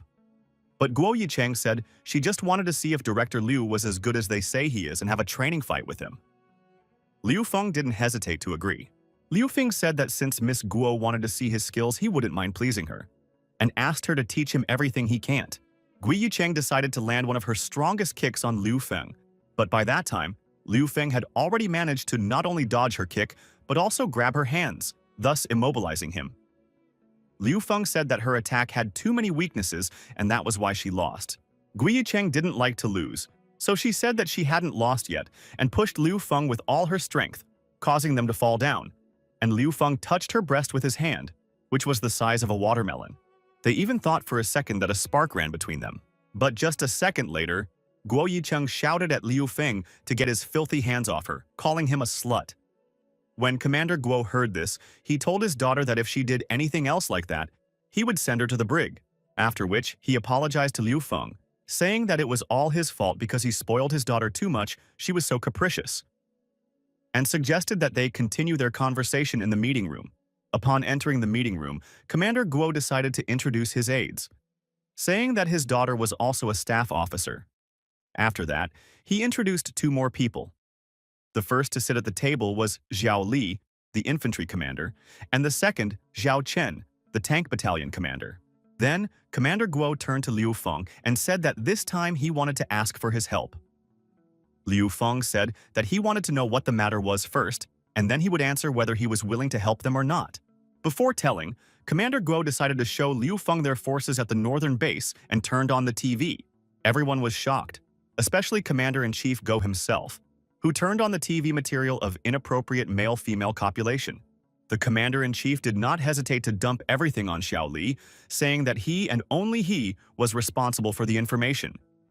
Liu Feng thought at that moment that cooperating with Commander Guo would be very dangerous and unreliable if he couldn't even prepare a presentation. But his daughter Guo Yicheng stood up for the old man and said that she had a report ready and would tell the story. She came out to the TV and said that there were 5 main forces at the northern base: the Provisional Government and Research Institute in the center, the Mutant Association in the east, them in the north, the city gangs in the west. They are in a long confrontation with the Mutant Association. In the south, there are 6 large neutral gangs. They monitor all areas of the northern base. Guo Yicheng added that they suspect that Zheng Tianxiong of the Research Institute is conspiring, and they want to instruct Liu Feng to investigate about Director Zheng Tianxun. Meanwhile, in the asylum, Faceless has officially surrendered and joined L City. After listening to Commander Guo's daughter, Liu Feng asked them if he understood correctly that the military's help was needed to investigate the Research Institute. Commander Guo told him that he had gotten it right. After all, they had discovered that the Research Institute had been in trouble during the last mission, and they had been doing something behind the military's back. To understand their goals, a few days ago the military captured their employee. After interrogating him, they found out that Zheng Tianxiong is looking for some institute. It seems like he needs to get something from there. Liu Feng happily agreed to take on this assignment, because this time his main goal is to investigate the affairs of Zheng Tianxun. It is very convenient that it will turn out to be a favor to the military. Commander Guo was happy to hear Liu Feng's agreement and said that the vice president of the Mutant Association had information about Zheng Tianxiong. Perhaps it would be useful to Liu Feng, so his daughter would take them to the association. Their route took them through the poorest neighborhood northern bases. Things were so sad in these areas that parents starved to death as they gave all the food they had to their children. Brothers and husbands sacrificed themselves to feed their sisters and wives. Beautiful girls traded their bodies for food. Liu Feng, seeing this, asked Guo Yingcheng why couldn't their troops do anything to change the situation. She replied that they had tried, but their supplies were limited and they couldn't take care of everyone. All because of Zheng Tianxun and the officials he conspired with and took most of the supplies, and in addition the slum is divided by some gangsters, so this is the situation. Before she could say anything, their car was blown up. Despite her driving skills, she still couldn't handle the steering, and the car overturned, doing a few somersaults and went straight up onto the roof. Guo Yingcheng was able to get out of the car. She couldn't understand who dared to attack a military vehicle. Suddenly, armed men appeared in front of the car, saying that they were an organization of demonic snakes, and they were ordered to deal with Guo Yingcheng. There were 2 mutants in this gang. One of them was a B-level bomber, Ah Quan. The other was a B-level caster, Ah Feng. When Guo Yingcheng saw them, she immediately realized that they were demonic snake organizations that had escaped from the military prison. Realizing that there was a mutant among them, she immediately rushed to attack to destroy it first.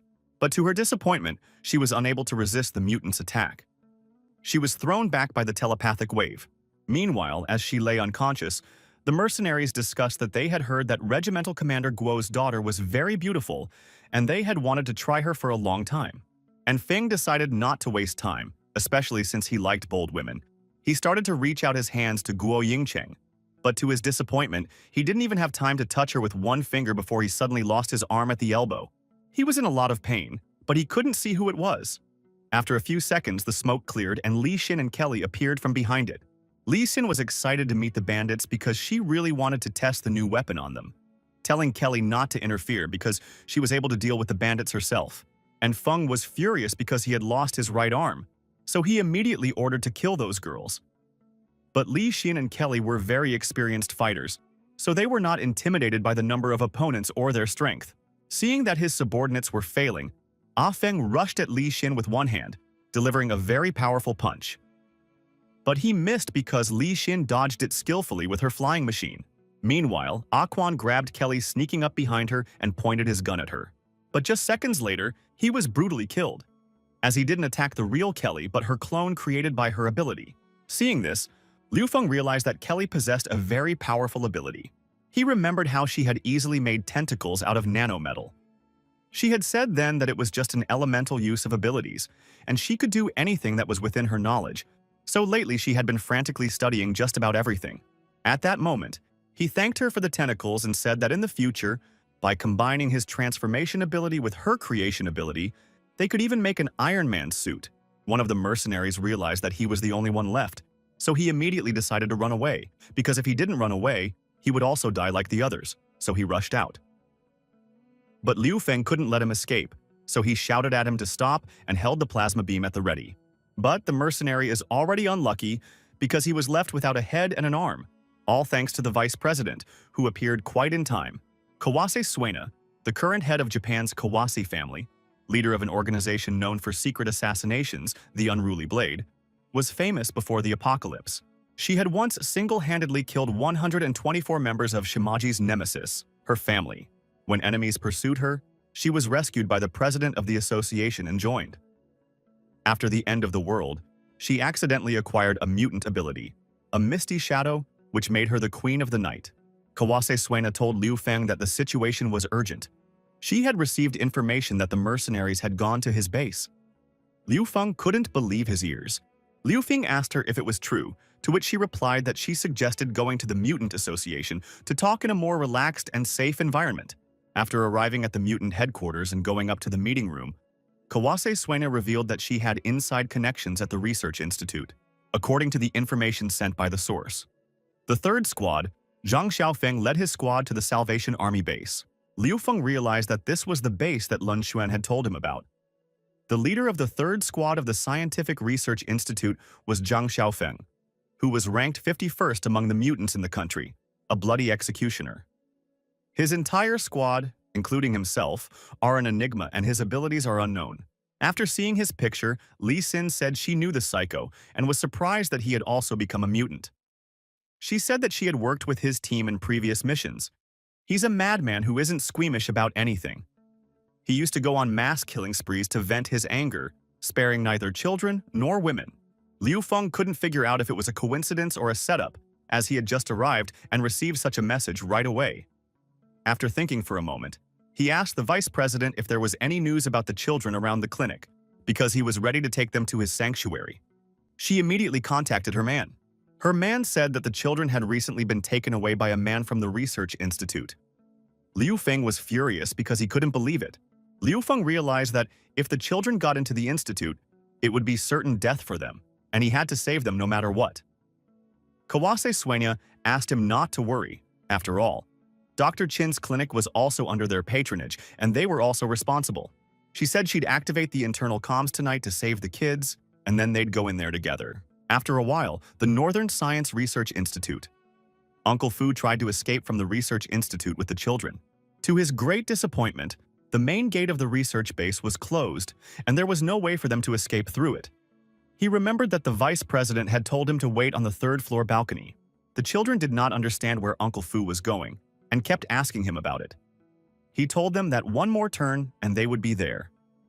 But at that moment he could not believe that he had revealed himself, justifying it by saying that he had no other choice. Suddenly, an old friend of theirs named Xiaoming came out to meet the children. Uncle Fu asked them where they knew him from, to which the girl replied that it was from the street who had disappeared some time ago. They didn't expect to see him in this building. The boy rushed to his friend Xiaoming to ask him to run away with them. But their friend was no longer the same boy they all knew. As soon as the boy approached him, his friend immediately turned into a terrifying mutant zombie. A mutant zombie wanted to attack the boy, but Uncle Fu decided to save him and covered him with his body. Suddenly there was an explosion and destroyed the wall of the research institute.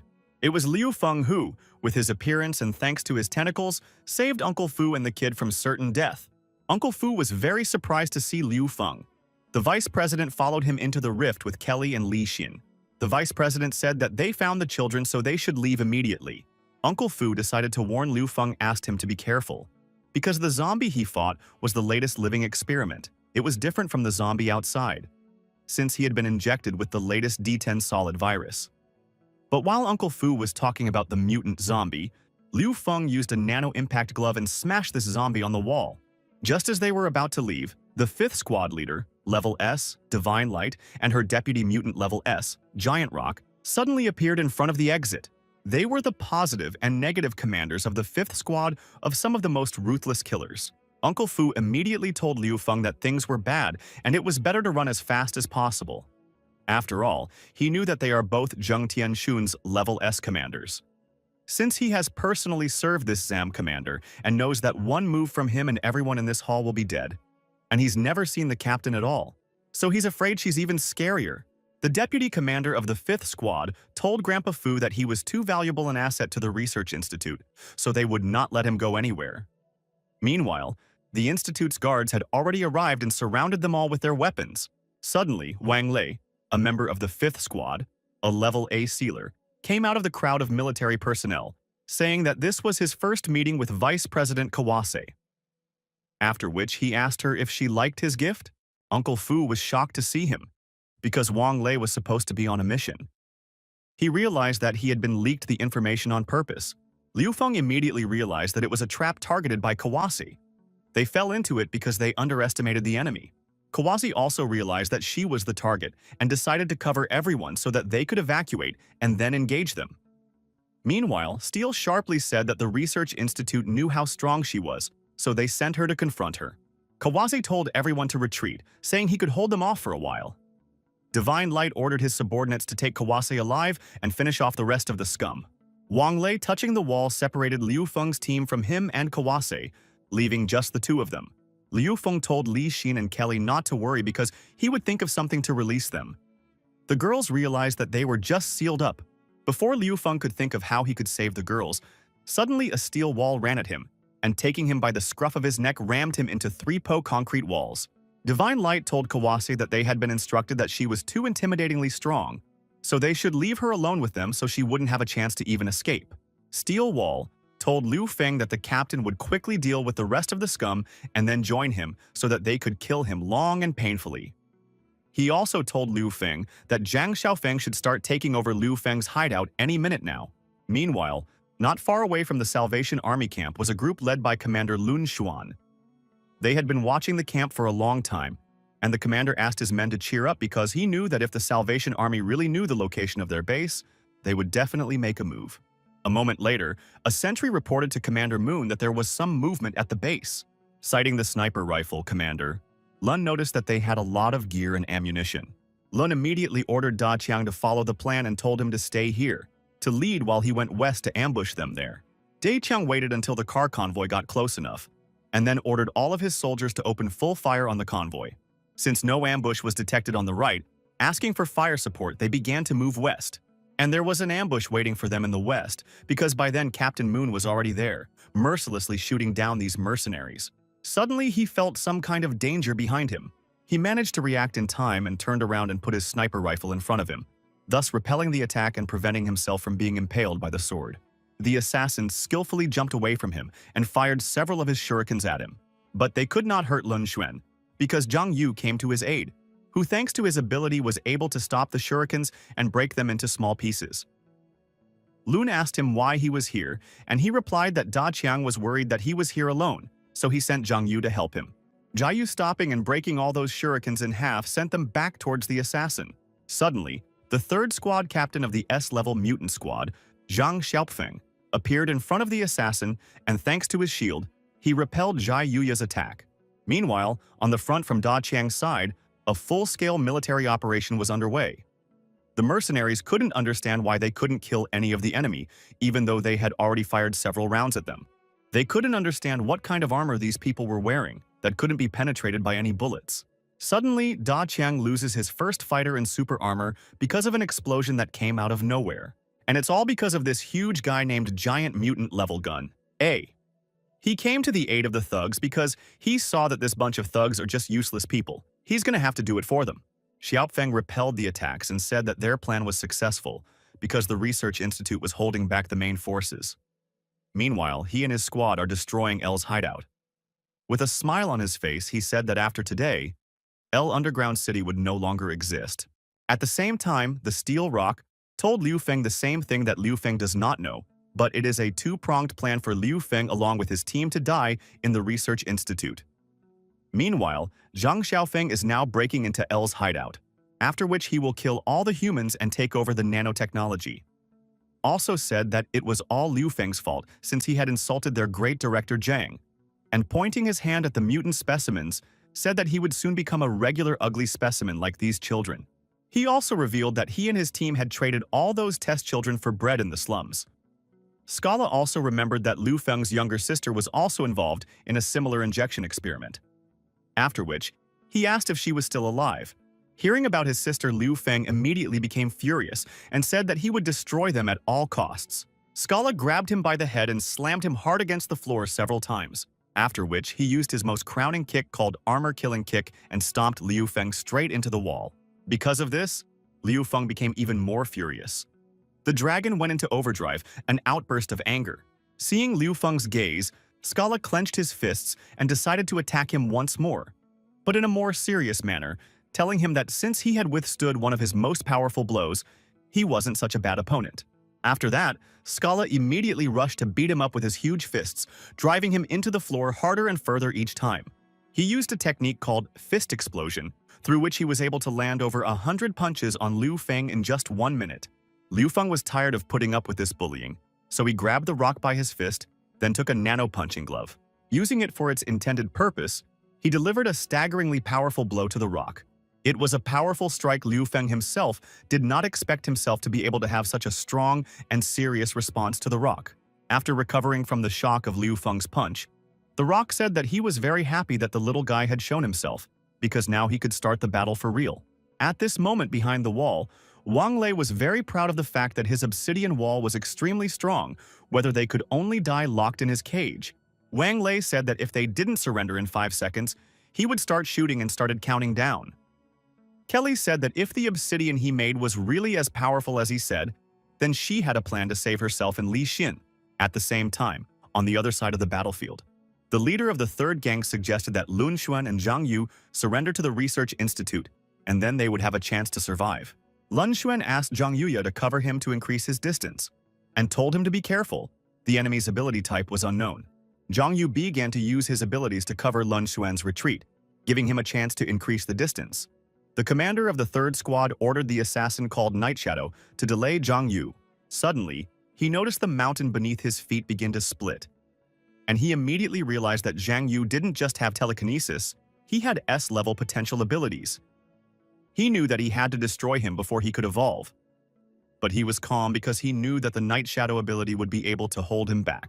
Zhang Yu thought he had everything under control and everything was going very well, but suddenly, a Night Shadow appeared behind him with a sword in his hands. Zhang Yu turned around and saw that she was already striking at him with her sharp sword in an attempt to kill him. But Zhang Yu was lucky, because thanks to the fact that he had covered Lun Xuan's retreat, he was able to move to a suitable distance, and at the right moment to cover Zhang Yu with just one shot from his sniper rifle to break the Night Shadow's sword in half. Lun Xuan evaluated the opponents and realized that this assassin did not seek a more dangerous him, but went to Zhang Yu. This proved that her teleportation radius was limited. And this red-haired boy is using a melee weapon, Zhang Yu's gravity, restraining him. After that, Lun Xuan realized that he only needed to take one shot. No sooner had Lun Xuan aimed than he saw the projectile that had been fired by Zhang Xiaofeng flying towards him. He smilingly said that he apologized for misleading everyone that his weapons were knives. Meanwhile, on the other side, the Rock was telling Liu Feng that his armor was already 130% charged. The Rock possessed a god-killing armor that became stronger after every strike from the Rock. Scala said that Liu Feng was good and deserved to attack with all his might. After which he warned him to be more careful, because even his commander was running away from the next strike. Liu Feng replied to him that if so, he would also be serious and applied a special skill, Master of Kung Fu, nanoswords, taking a sharp sword in each tentacle. The Rock used the biomechanically flying machine to gain the most speed and deliver the final finishing blow to Liu Feng with all his might. Liu Feng, on the other hand, was not afraid to use the flow of the 4-sword strike of the Steel Dragon, simply shredding the Rock into small pieces. At this time, behind the wall, Wang Lei counted to 5 and ordered the soldiers to open fire on Kelly, Li Xin, and the children with Grandpa Fu. As soon as the soldiers opened fire, Kelly immediately ordered everyone to duck and hide behind the obsidian shield she had made. Wang Lei saw her shield and laughed and said that it wasn't a bad ability, but it was only a support ability, and they have a 2-pronged plan, so they captured them here. And Zhang Xiaofeng is currently destroying the L hideout. Hearing this, Kelly immediately decided that she had to tell Liu Feng this information somehow. She didn't know how to save the children and Grandpa Fu. Closing her eyes, she began to say in her head that she needed Liu Feng and asked him to come to her rescue. At this moment, Wang Lei laughed, saying that no matter what gods she prayed to, they would all die here. Suddenly, quite unexpectedly for Wang Lei, a wall collapsed behind his back. Liu Feng came out of the rift holding the rock by his head, who looked quite bad. Seeing Wang Lei, Liu Feng said that if this was their entire plan, it was very weak. Meanwhile, on the other side of the battlefield, Zhang Xiaofeng said that after being hit by his energy cannon, Lun Xuan simply had no chance of survival. He also said that his ability was that he could use any kind of weapon without hindrance. The Research Institute has created a multifunctional shooting and cannon device for him. It can transform into different types of weapons combined with his ability. Enemies have no chance of success. After he finished bragging, he immediately attacked Jiang Yu with his super functional cannon. In just one go, he fired more than 10 rounds at Jiang Yu, but due to his strength, Jiang Yu was able to repel this blow. Before he could repel Zhang Xiaofeng's attack, a night shadow tried to attack and strike him from behind, but Jiang Yu was able to repel its attack as well. Zhang Xiaofeng told Zhao Yu that he recognizes that he is very talented and his ability is very cool, and he is sorry to have to finish off Jiang Yu. Jiang Yu was at his limit as he seemed to be at that moment, but after only a few seconds he made a decision for himself that he would not give up in this life or any other. He would go all the way. Jiang Yu remembered that at the university, he was invisible and no one paid any attention to him. Outside of university, everyone had relationships and the girls didn't like him, and they all wiped their feet on him and threw his love letters right in his face in full view of everyone. After the end of the world, he had a hard time awakening his abilities. I think that finally came spring, but he remained a backup who was almost fed to the zombie mutants. Thinking back on his entire life and how long everyone had been mocking and dismissing him, Zhang Yu realized that his entire life had been one big failure. Meanwhile, Faceless was still 100% determined to join the asylum and had even already tried on a uniform. At this moment, Jia Yu was still holding back the attack of Night Shadow and Zhang Xiaofeng, realizing that his desire to become popular and recognizable was the right path. After all, Liu Feng had told him that he should not be afraid and develop his talent. Jiang Yu was angry as he threw the Night Shadow away from him. He then remembered that he was still holding onto the bullets that had been shot at him by Zhang Xiaofeng with his strength.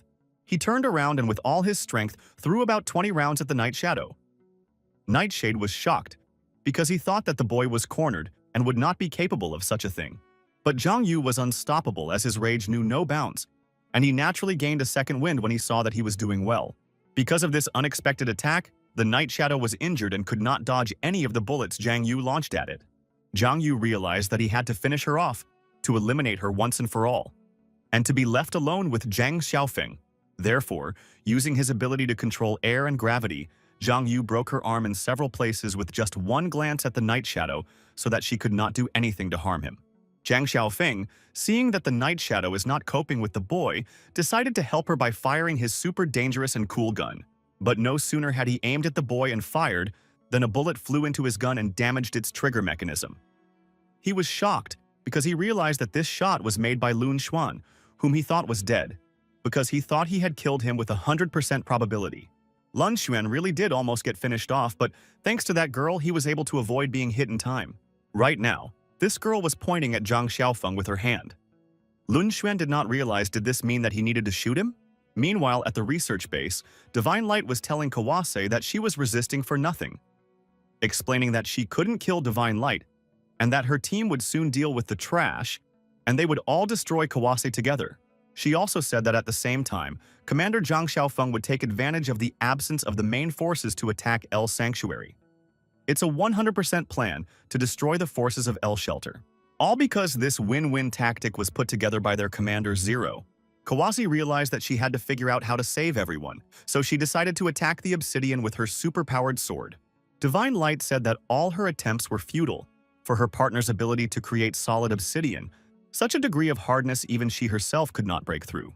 Kawase still didn't want to give up, as suddenly they saw some kind of powerful laser that cut into the black obsidian like butter, after which Liu Feng walked towards them, who not only cut through the obsidian with his powerful laser that no one had been able to pierce through before, but also held two Divine Light partners in his hands.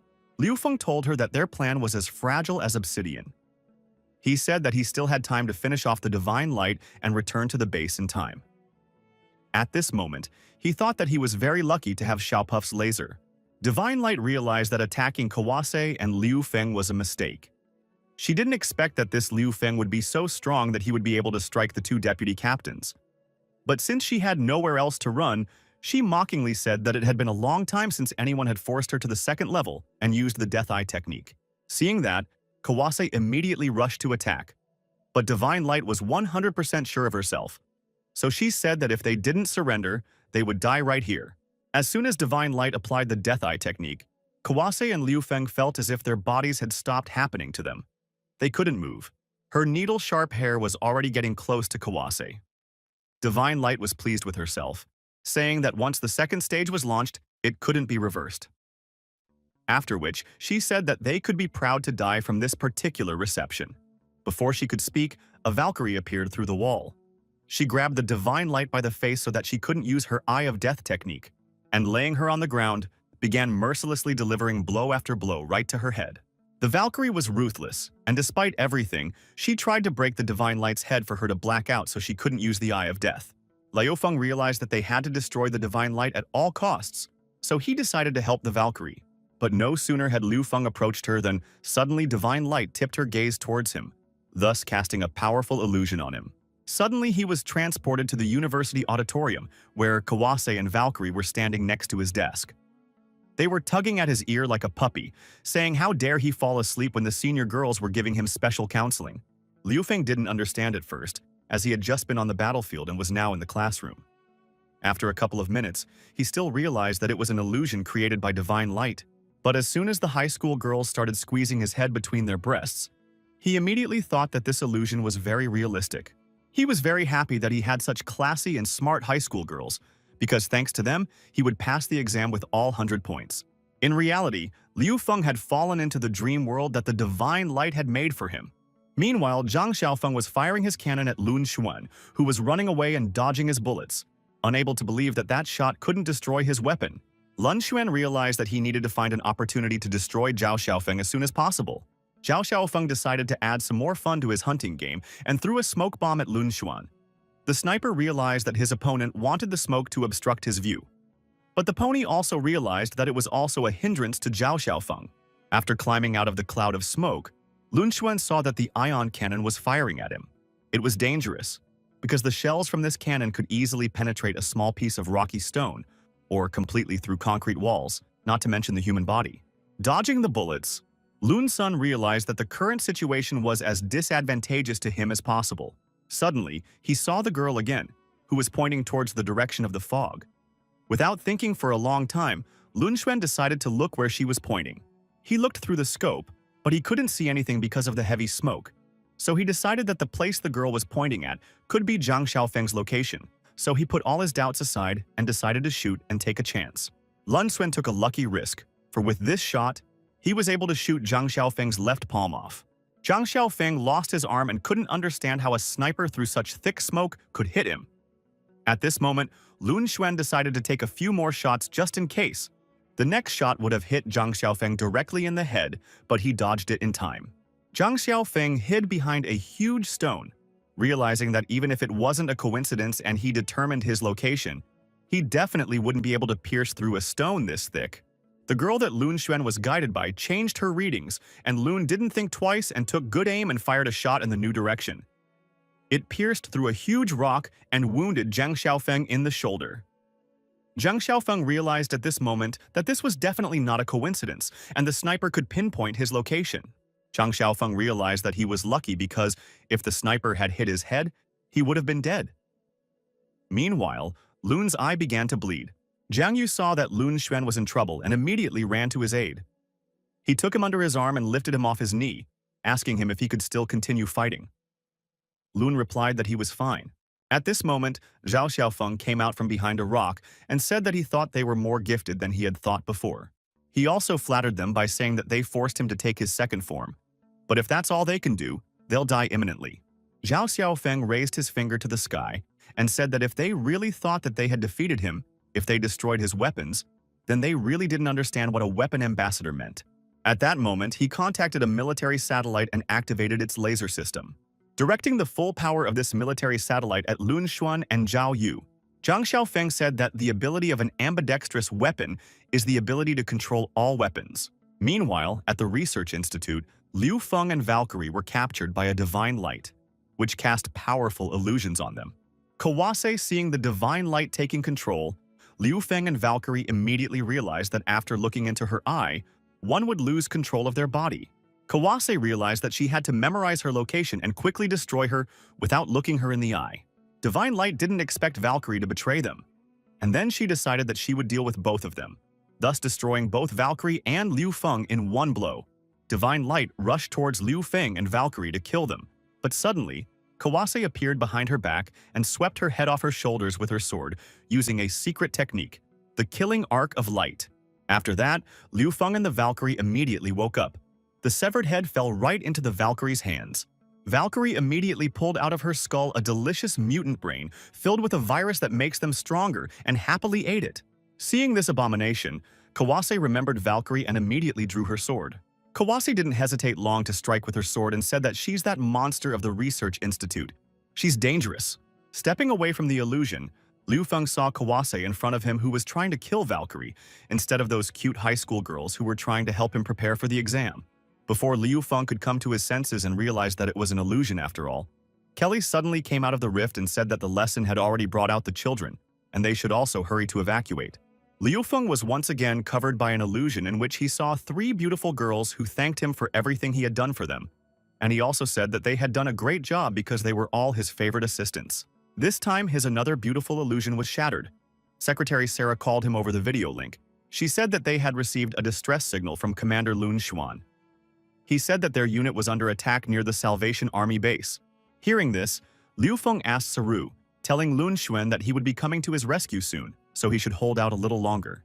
Seeing this powerful blue ray, Lun Xuan realized that they couldn't dodge it and couldn't hide anywhere. After the dust settled, it could be seen that Commander Lun and Zhao Yu had just been buried under the ground. But they were not as weak as it seemed at first glance to Zhang Xiaofeng and were able to withstand this satellite strike. After getting out of the earthen coffin that the laser beam from the military satellite had driven them into, Lun Xuan immediately thanked Zhang Yu for saving them. Turning to Lun Xuan, Zhang Yu asked him to forgive him, for he had already reached his limit and the rest was up to Lun Xuan. After saying this, he fell to the ground in an unconscious state. Zhang Xiaofeng was glad that they had survived, but he immediately said that it would be very difficult for them to continue, because the second form was the result of the research conducted by the Scientific Research Institute. He also said that his team's success is in biological armor. It maximizes their maneuverability and combat power. After his story and bragging, Zhang Xiaofeng decided to show in reality what he was capable of, and started shooting at Lun Xuan with his shoulder-mounted firearms. Lun Xuan realized that he needed to take Zhang Xiaofeng to another place as soon as possible. Otherwise, if he started acting here, he might injure Zhang Yu. Dodging his shoulder-mounted machine guns and seeing what kind of armor he had, Lun Xuan understood that his opponent's power had increased dramatically. But that was just the beginning. Zhao Xiaofeng decided to show what else he was capable of and used the mass destruction shoulder howitzer. Meanwhile, Da Qiang was trying to withstand the attacks of a man who had bazooka arms. Da Qiang didn't understand why Zhang Yu hadn't come to their aid yet, since he had sent him a distress signal.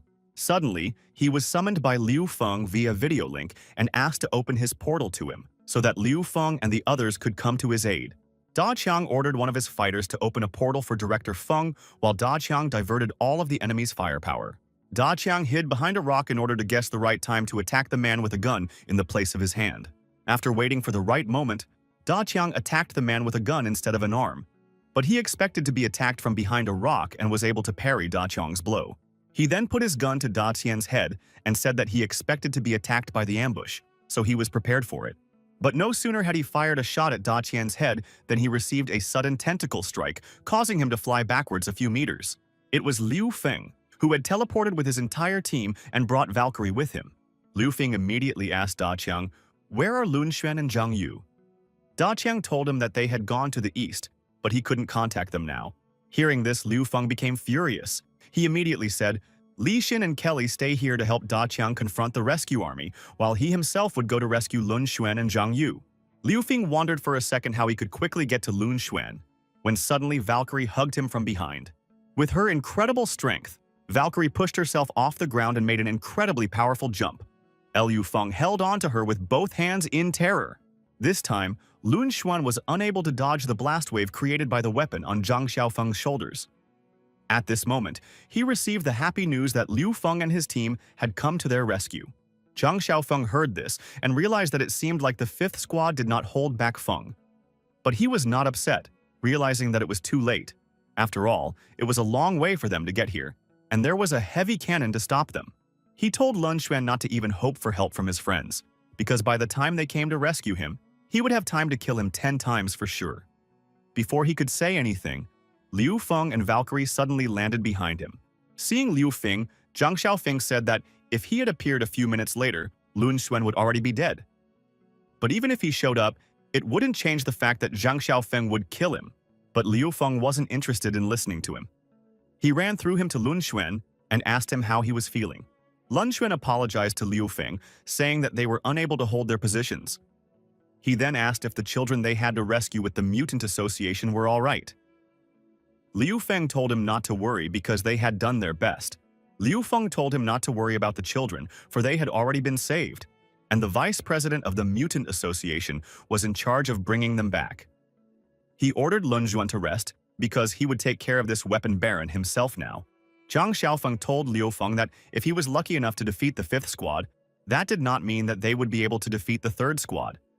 Even though a Valkyrie had joined them, in Zhang Xiaofeng's opinion, they were weak opponents. Valkyrie decided not to listen to all this useless talk and immediately rushed to attack the Night Shadow. She used a technique, the flaming strike of the Celestial Tyrant. But the Night Shadow was able to block this strike, albeit with difficulty. Reflecting the blow, the Night Shadow said that Valkyrie's strength was quite good, but the only pity was that it was useless against her. Liu Feng, along with Valkyrie, saw that the Night Shadow didn't even have a small scratch. They were shocked. They definitely didn't expect this. Zhang Xiaofeng continued his story, saying that although the second generation of the Research Institute's battle armor was still in the testing phase, but compared to the first generation, this technology, once used, could not be turned back into a human at the second level, had a much more mature defense power that was not comparable to that of the first generation. At this moment, Night Shadow decided to retaliate and rushed to attack Valkyrie. She used the sword dance technique to inflict as many cuts on the Valkyrie as possible. It slashed at Valkyrie from all sides. Valkyrie at this moment realized that she didn't need to fight back, but just grab the Night Shadow and that would be the end of it. Zhang Xiaofeng pointed out to Liu Feng that even a Valkyrie couldn't handle the Night Shadow and offered to help her. But Liu Feng replied that there was no need. Nightshade was very angry at Valkyrie for betraying them and decided to deliver one last crowning blow, to finish her off once and for all. But this was the moment the Valkyrie had been waiting for. She grabbed the Night Shadow and began to pull her very tightly against her.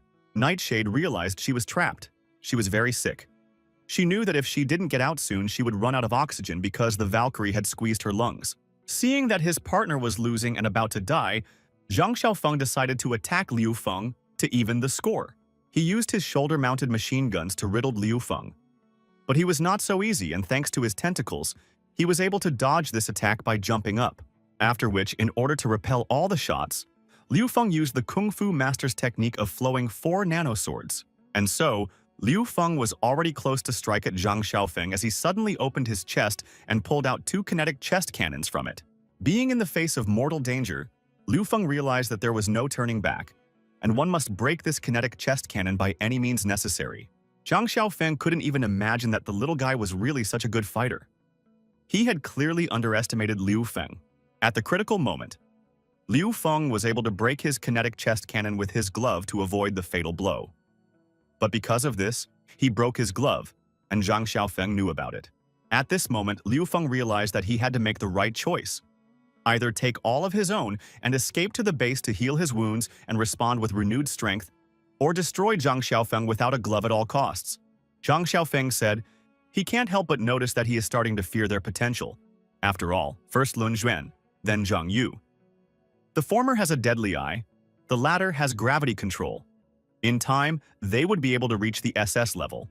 Hearing this, Liu Feng realized that he needed to use a new technique and he only had one chance, so he decided to get close to Zhang Xiaofeng.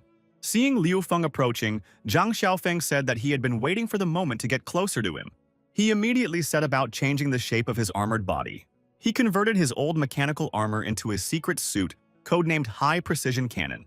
Liu Feng, on the other hand, summoned Xiaopuff and ordered him to enter the nanoparticle supersynthesis with him. Through fusion with Xiaopuff, Liu Feng created a nanoplasma iron fist. Liu Feng then applied all his knowledge of the kung fu art to deliver the most accurate and powerful strike. With his kung fu skill and thunderous deadly fist, Liu Feng delivered a precise and powerful strike at his opponent, thus shattering his armor. After that, the system reported to Liu Feng that he had managed to repel the enemy's attack and received 10,000 points for it. But the system also detected the nanocore that Liu Feng had ripped out of Zhang Xiaofeng's chest and offered to integrate it. Lufa realized that this was the secret technology of the Scientific Research Institute, as suddenly someone appeared behind his back. It was Zhang Xiaofeng. He grabbed Liu Feng's hands and pointed at himself and his space cannon, then said that Liu Feng should die with him. Meanwhile, on another hilltop, Kelly and Li Xin were fighting a man with a bazooka arm. His cannon was very strong and accurate. Li Xin couldn't get too close to him to attack him. She had to retreat all the time. Li Xin realized that she definitely couldn't handle them alone, so she turned to Kelly for help. Kelly said the only way to finish him off was to resort to a little trickery. Li Xin asked Kelly what it means to resort to a deceptive maneuver. Kelly replied that it means hiding your true intentions, going behind your back, and using obvious techniques to disorient your opponent, so that he is lost in illusions and does not pay attention to the true intentions, and then he can be taken by surprise and defeated. After which, Kelly pressed the emergency button on Li Xin's flying backpack, thus sending her back to the battlefield. Seeing such an act on Kelly's part, the bazooka hand said that he didn't expect that on death's doorstep she would betray a comrade. He then attacked Li Xin again with his huge gun, saying that they shouldn't quarrel, after all. They would both end up in his collection. After the smoke from his shot cleared, Kelly came out of it and tried to grab him. But the bazooka arm spotted her and said their attempt to pull off a deceptive move was a complete failure. Transforming his bazooka arm into a mountain drill arm, he punched Kelly in the chest, thus killing her. Da Chang along with his soldiers and Li Xin were just shocked to see that he had killed Kelly. But suddenly the very Kelly he had killed began to sprawl all over him, enveloping him in a metallic web, preventing him from even moving a toe. Kelly appeared behind him and thanked everyone for their attention. He couldn't understand how it had happened because he had killed her. She responded by telling him that he just attacked the wrong body for her, and now it was over for him. Pointing her revolver at him, Kelly shot him. And with a precise shot to the head, she blew his brains out to make sure he was no longer a threat to them. The laser blast from the satellite was so strong that it tore Zhang Xiaofeng into 4 pieces. Liu Feng was lucky, as his back was covered by Valkyrie, who received a huge burn on her back. By saving him and putting herself in harm's way, she had caused herself incredibly intense pain and a deep wound. Taking Liu Feng in her arms, she decided to run away and take refuge somewhere far away from the battlefield in order to recover herself and her strength. The next day, in some apartment building, Liu Feng woke up in the arms of the beautiful Valkyrie. Seeing the Valkyrie, Liu Feng was scared, but after realizing that she was sleeping, he calmed down and asked the system to help him check her physical condition. The system scanned the Valkyrie and replied that because of the last interruption, the transformation progress was now at 56%, and it also detected a control command to kill them all. Liu Feng thought that Zheng would probably use this command to control Valkyrie. Liu Feng was glad that he had discovered this command in time. Otherwise, it could have led to his death and the death of his friends in the future. He ordered the system to change the command inside Valkyrie's body to the new command. Take care of yourself. Xiaopuff told Liu Feng that Li Xin wanted to contact him. Liu Feng happily received the signal and asked if she was okay with Kelly. Li Xin replied that they were fine and asked where he was now. Liu Feng replied that he had been rescued by a Valkyrie, but it was possible that he was far away from them, so he ordered them to return to the base on their own. Li Xin accepted the order, saying that they would go to the base and he should be more careful. Liu Feng asked her not to worry because he could take care of himself. At this moment, the sleeping Valkyrie heard the code word and immediately woke up. Liu Feng laughed at this moment, saying that without Li Xin and Kelly to take care of him, he didn't look like a leader at all because he had to do everything by himself. Valkyrie took Liu Feng by the shoulder and dragged him to bed. Seeing the danger from Valkyrie, Li Xin became very worried after abruptly disconnecting the communication. Liu Feng couldn't understand what was going on. It seemed like he had activated the command mode when he uttered took care of himself over the phone. But he felt as if he was in the storyline of the prison war game, X. The bee turned to the flower and said that today is such a nice sunshine. She wants very much to collect honey from this flower. She said that if the flower was smart, she would take it affectionately. But the flower didn't want to, neither affectionately nor harshly, for he knew where this would all lead. But the bee didn't care and started emptying his pollen. This time, Liu Feng realized that he had definitely lost. Unfortunately, he didn't have time to turn off the video link and Li Xin heard some popping sound, so she asked if he was okay and what was going on. Liu Feng hastily replied to her that he was drinking milk. Li Xin asked him why he was drinking milk and breathing so hard. Liu Feng replied that he had just run, so he was very tired and was breathing so hard. At this moment, Kelly came up to Li Xin and said that she had recently found this flask and thought she might like it, so she grabbed it. Li Xin was delighted and forgot about Liu Feng. Meanwhile, inside the Northern Research Institute, Zero reported to the professor that the 3rd and 5th squad had been defeated. They were unable to destroy L's hideout. In addition, the military and the Mutant Association were also involved. Hearing that the military wanted to confront him, the professor immediately ordered Zero to bring the 4th squad to him, to teach them all a lesson. Zero asked the professor if he was sure he wanted to call the crazy 4th squad. The next day, Liu Feng returned safely to the L shelter. Everyone was happy to see Liu Feng return, but they asked where did Valkyrie go, and why didn't she return with him? Liu Feng realized that the hidden command within Valkyrie was very powerful, and he didn't know if he would be able to control it in the future. But he was sorry to see her go in the end, because he hoped that the next time they meet would be completely different. This, he thought to himself, and told the others that she seemed to have her own business to attend to. So she left first, then suggested that everyone go to the hall first. Going up to the 2nd floor of the asylum hall, Liu Feng raised his hand clenched into a fist upwards and said, regarding the battle with the Scientific Research Institute, they defeated the Scientific Research Institute and successfully prevented them from attacking the asylum. Everyone clapped and admired him, realizing that he was really amazing, because even the Scientific Research Institute that dominated the northern base was defeated. Liu Feng also said that Lun Xuan's squad made a great contribution this time. The enemy outnumbered them, but they withstood and held back their onslaught. In addition, Lun Xuan also awakened his abilities. Zhang Yu's abilities were also further developed, and the strength of our shelter was greatly increased thanks to them. Zhang Yu stood there with tears in his eyes as he realized that someone had finally recognized that he could become stronger. Seeing Liu Feng speak in public, Kelly realized that his leadership skills were becoming more and more intimidating as he easily began to evoke people's emotions. A few hours later, Liu Feng was in his room, decided to pump himself up and asked the system to open his interface. The system displayed his characteristics and said that someone was knocking on the door and asking to meet him. He went to the door and asked who was there. From behind the door, he heard that it was Dr. Qin Mu. She asked if she could come into his room and if she would disturb him. Liu Feng said that of course she wouldn't bother him, and suggested that she go to his room and sit on a chair. Qin Mu thanked Liu Feng, saying that this time she was indeed very grateful to him, because not only did he save those children, but he also brought them to the shelter. She really was very grateful to him. So she decided to officially join his shelter.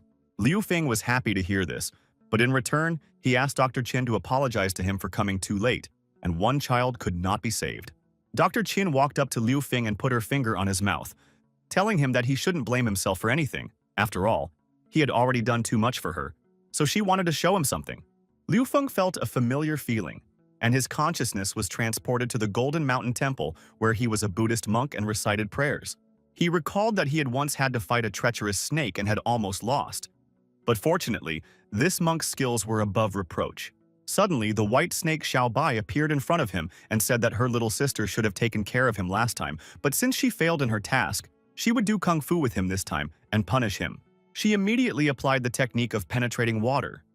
In response, the monk ordered all his assistants to begin expelling the uncleanness. In order to protect himself from the white snake's attack, the monk employed a secret technique called bronze statues, creating what he thought was an impenetrable protective dome. The white snake was pleasantly surprised that the monk was not as simple as it seemed at first glance, and was even capable of applying the technique of immobile golden statue. But she wasn't easy either and decided to show him a new technique called ice and flame. Seeing this reception, the monk realized that the little white snake dared to take on too much and decided to answer her harshly. He summoned the fire dragon Amatohab to his defense in order to put an end to the naughty white snake once and for all. After waking up, Liu Feng realized that he had won and the skills of a kung fu master were really cool, because they could be used even in such a realm. At the same time in the Salvation Army camp, Lun Xuan and his team were freeing the prisoners. As they passed by the captured people, they noticed how empty their eyes were. For the people could not realize whether it was the cannibals who had come again, or whether it was the new troops who had taken over the place and come to liberate them. Seeing all these people, Lun Xuan realized that these mercenaries were guarding the people so that the cannibals could eat them in the future. Suddenly, one of the fighters said that they had caught the commander of the leader of this outpost. When he saw Lun Xuan, the leader of the outpost immediately threw himself into his lap and begged for forgiveness because he was wrong and would not repeat this mistake because he did not know why they were guarding these people and asked him not to kill him. The same bald kid who had been saved from the cannibals by Lun Xuan recently, upon seeing this outpost leader, immediately started shouting that he was the one who had killed his parents. He picked up a huge stone from the ground and with a shout that he would finish him off, rushed towards the outpost leader. But thanks to Lun Xuan, who grabbed him by the scruff of his neck, he was unable to make an irreparable mistake and kill the man. The boy with tears in his eyes turned around and asked why they stopped him and prevented him from committing an act of revenge. Da Qiang answered him that in the L refuge, children do not get their hands dirty with blood, after which, Da Qiang raised his hand up and told all the people that they had come from L's shelter to rescue them. Next, he greeted everyone and said that they were happy to take them into their shelter. All they need to do is work hard, and they will guarantee them food. He also promised that they will try the leader of the cannibals. Da Qiang also said that he didn't want them to fall victim to the cannibals again and wait inexorably for their turn to be eaten. Hearing these words, the people rejoiced, and all of them wanted to join the shelter as they did not want to be eaten. Lun Xuan took the boy's head and said that they couldn't kill the leader of the outpost right now, but after they got information from him about, would not necessarily kill him. After which, he said that the boy should not smear his hands on this animal. He urged the boy not to smear his hands unnecessarily, as he had once done, for if his hands are stained with innocent blood, they cannot be cleaned for the rest of his life. After that, Lun Xuan got in touch with Liu Feng and reported to him that they had released a total of about 400 hostages. Lun Xuan also said that in addition, they have captured a large amount of food, an oil tanker, and 5 vehicles that were not damaged. They had also succeeded in capturing the leader of the Salvation Army and were ready to bring him to the refuge for interrogation. Liu Feng wished them a speedy return and a safe journey. Suddenly, Dr. Qin just rushed into his office screaming that everything was bad. Liu Feng asked her what was wrong. She, barely breathing, told him that his little sister was in trouble. Liu Feng was shocked. They immediately ran to the hospital wing. When Liu Feng saw his sister Xin Tong and her condition, he realized that things were really bad. Dr. Qin immediately asked to hold her so she could give her an injection. But Qin didn't have time to draw the syringe before Xin Tong suddenly decided to stand up. Seeing this, Liu Feng immediately hugged her. He immediately said that he couldn't see her and asked her not to be afraid because he was close by. When she felt her brother, Xin Tong immediately calmed down and fell asleep. After putting his sister back on the hospital bed, Liu Feng immediately called out Sister Qin Mu for her to give her an injection. Qin Mu told him that his sister had an attack of black blood disease. This kind of medicine, developed in the early days of the research institute, has a strong ability to transform, but it is very unstable. She said that now her drug would no longer be able to suppress the growth of Xin Tong's strength, and if this continued, she would slowly lose her mind. Liu Feng didn't want to lose his sister, so he immediately asked Uncle Fu where else he could find the serum, to which he told him that the early serum of this type was no longer produced. After thinking for a while, Uncle Fu remembered that this serum could only be found in laboratory number 4 inside the research institute. But it was closely guarded and it was very difficult to get into this laboratory. Liu Feng was very angry when he heard this. When he came back to his office and immediately asked the system to show his specs, for he wanted to upgrade them. He realized that this time the enemy had taught him a lesson. You can never have enough weapons. His mom, the plasma fist, was very powerful, but he couldn't use it for too long. When facing the enemy, all the vulnerable points would open up. So first of all, he decided to increase his strength by 4 points and intelligence. After facing the special mutant created by Zheng Tianxun and continuing to strengthen his talent as a scientist, he wanted to try one of his own new ideas in order to improve his combat efficiency and be ready for new battles next time. Liu Feng had no sooner finished all his improvements when suddenly his little sister Xin Tong came to his room saying that she had prepared dinner for him, roast meat with peppers. Xin Tong said that she knows that her brother likes pepper very much, so she put a lot of pepper. It must be very spicy. Liu Feng thanked his sister for her efforts and offered to eat together. Xin Tong said that she wanted to take care of her brother, so she took the chopsticks and decided to feed him. After sitting down completely, all Liu Feng thanked his sister, saying that it was delicious and he was glad that she was able to make him such a delicious meal. After a while, his favorite little sister fell asleep and only talked about one thing, that was to wash the dishes. Liu Feng collected the dirty dishes and decided to wash them himself. Washing the dishes, Liu Feng realized that when he was eating, he didn't feel a bit of spice. He thought that either it was bell peppers or he had already stopped feeling pain. Liu Feng was very angry because he realized that Zheng Tianxiong had brought his family to such a helpless state, and he also wanted to kill them all. He became very angry and promised himself that he would destroy Zheng Tianxiong at any cost, even at the cost of his life. Meanwhile, Salvation Army boss Mike Johnson was visited by his spy and reported that the brothers they had sent to the outpost had been completely wiped out. Mike Johnson was furious, for he knew that the outpost had been completely destroyed by the men from the L shelter. At that moment, one of the co-religionists came to him to bow down and said that the L asylum seemed to be getting stronger and stronger. Therefore, he decided to propose cooperation between the co-religionists and the Salvation Army. After all, through this, before the L asylum's strength fully developed, they together with could destroy them at the root. At this time in Shelter L, Liu Feng called a meeting and asked Lun Xuan to report on the situation of the Salvation Army camp. Lun Xuan reported that during this raid on the National Salvation Army camp, they managed to rescue more than 400 hostages, collected a large amount of resources, hundreds of different firearms, and captured the leader of the Salvation Army camp. Moreover, they engaged in a firefight with a scientific research institute and successfully killed many of their elite. Liu Feng was glad that they had successfully broken Zheng Tianxiong's spirit this time. He also realized that, in order to avoid another surprise attack, they needed to improve the underground city to the next level. He said he wants to expand the dungeons by 4 floors. Among the hostages rescued this time, there are many children, so he wants to open a school to give them a chance to study and gain knowledge. He also decided to modernize the weapon production system to further increase the combat capabilities of the shelter. Now their weapons were enough to arm 200 more people. At the end, Liu Feng said that in addition to that, he also planned to lead a squad to raid the 4th laboratory of the Research Institute. Lun Xuan immediately contradicted him by saying that their strength was still recovering, and after the last bad luck, Zheng Tianxiong would definitely be on the lookout. Liu Feng replied that he knows this, but Xin Tong's disease is out of control. The drugs are no longer working, and only the 4th Research and Development Laboratory has a remnant of serum inhibitor. Not only did he want to seize the serum inhibitor, well, it was the vigilantes of the Scientific Research Institute and Zheng Tianxiong himself. Seeing that Liu Feng was very determined, Kelly said that in that case they should discuss a plan of action. But suddenly, the alarm in the shelter went off. Not understanding what was going on and what caused the alarm to go off, Liu Feng immediately ordered Sarah to find out what had happened. Opening the computer and logging into the CCTV, Sarah was horrified and said it was very, very bad. She said there was a very large wave of zombies coming at the shelter from the north side. Meanwhile, inside the 4th laboratory of the Scientific Research Institute, Zero was telling the children that at birth, every person is good. By nature, people are close to each other. The children asked him what it means that every person is good at birth. He answered them that it means that initially every person is born good, but anger is acquired over time.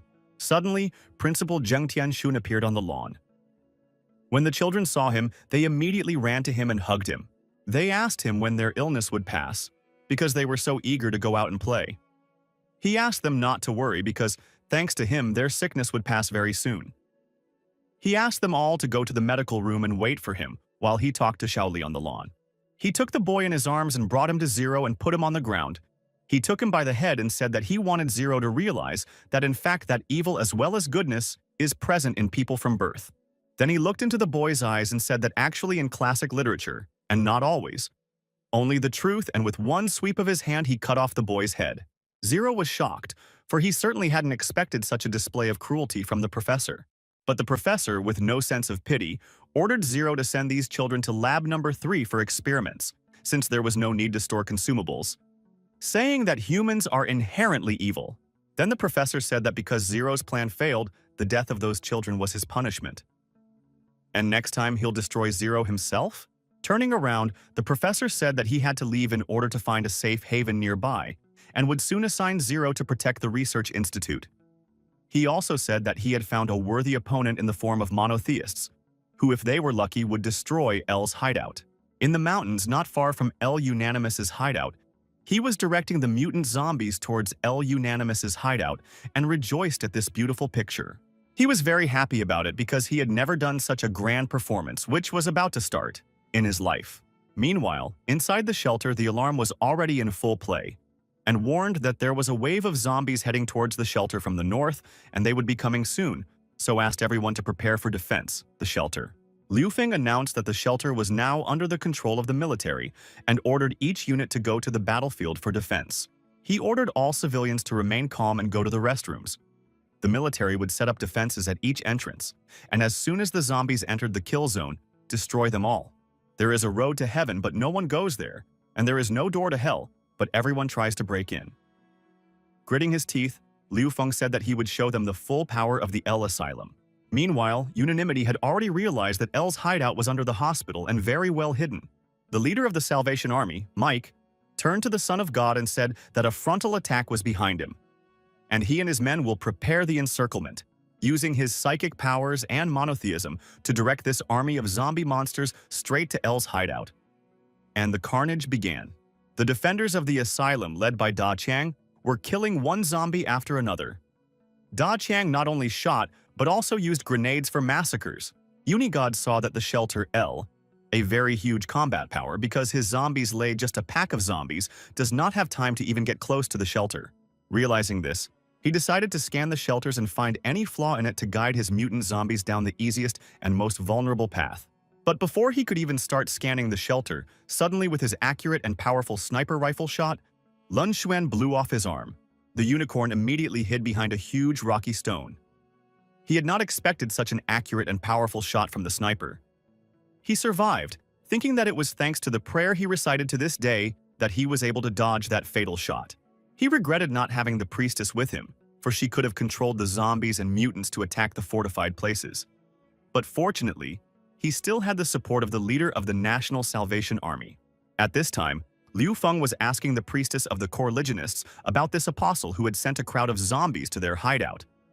The priestess said that it was the number 5 apostle of the monotheists, nicknamed the Son of God, his zombie control ability. He could control a large number of ordinary zombies.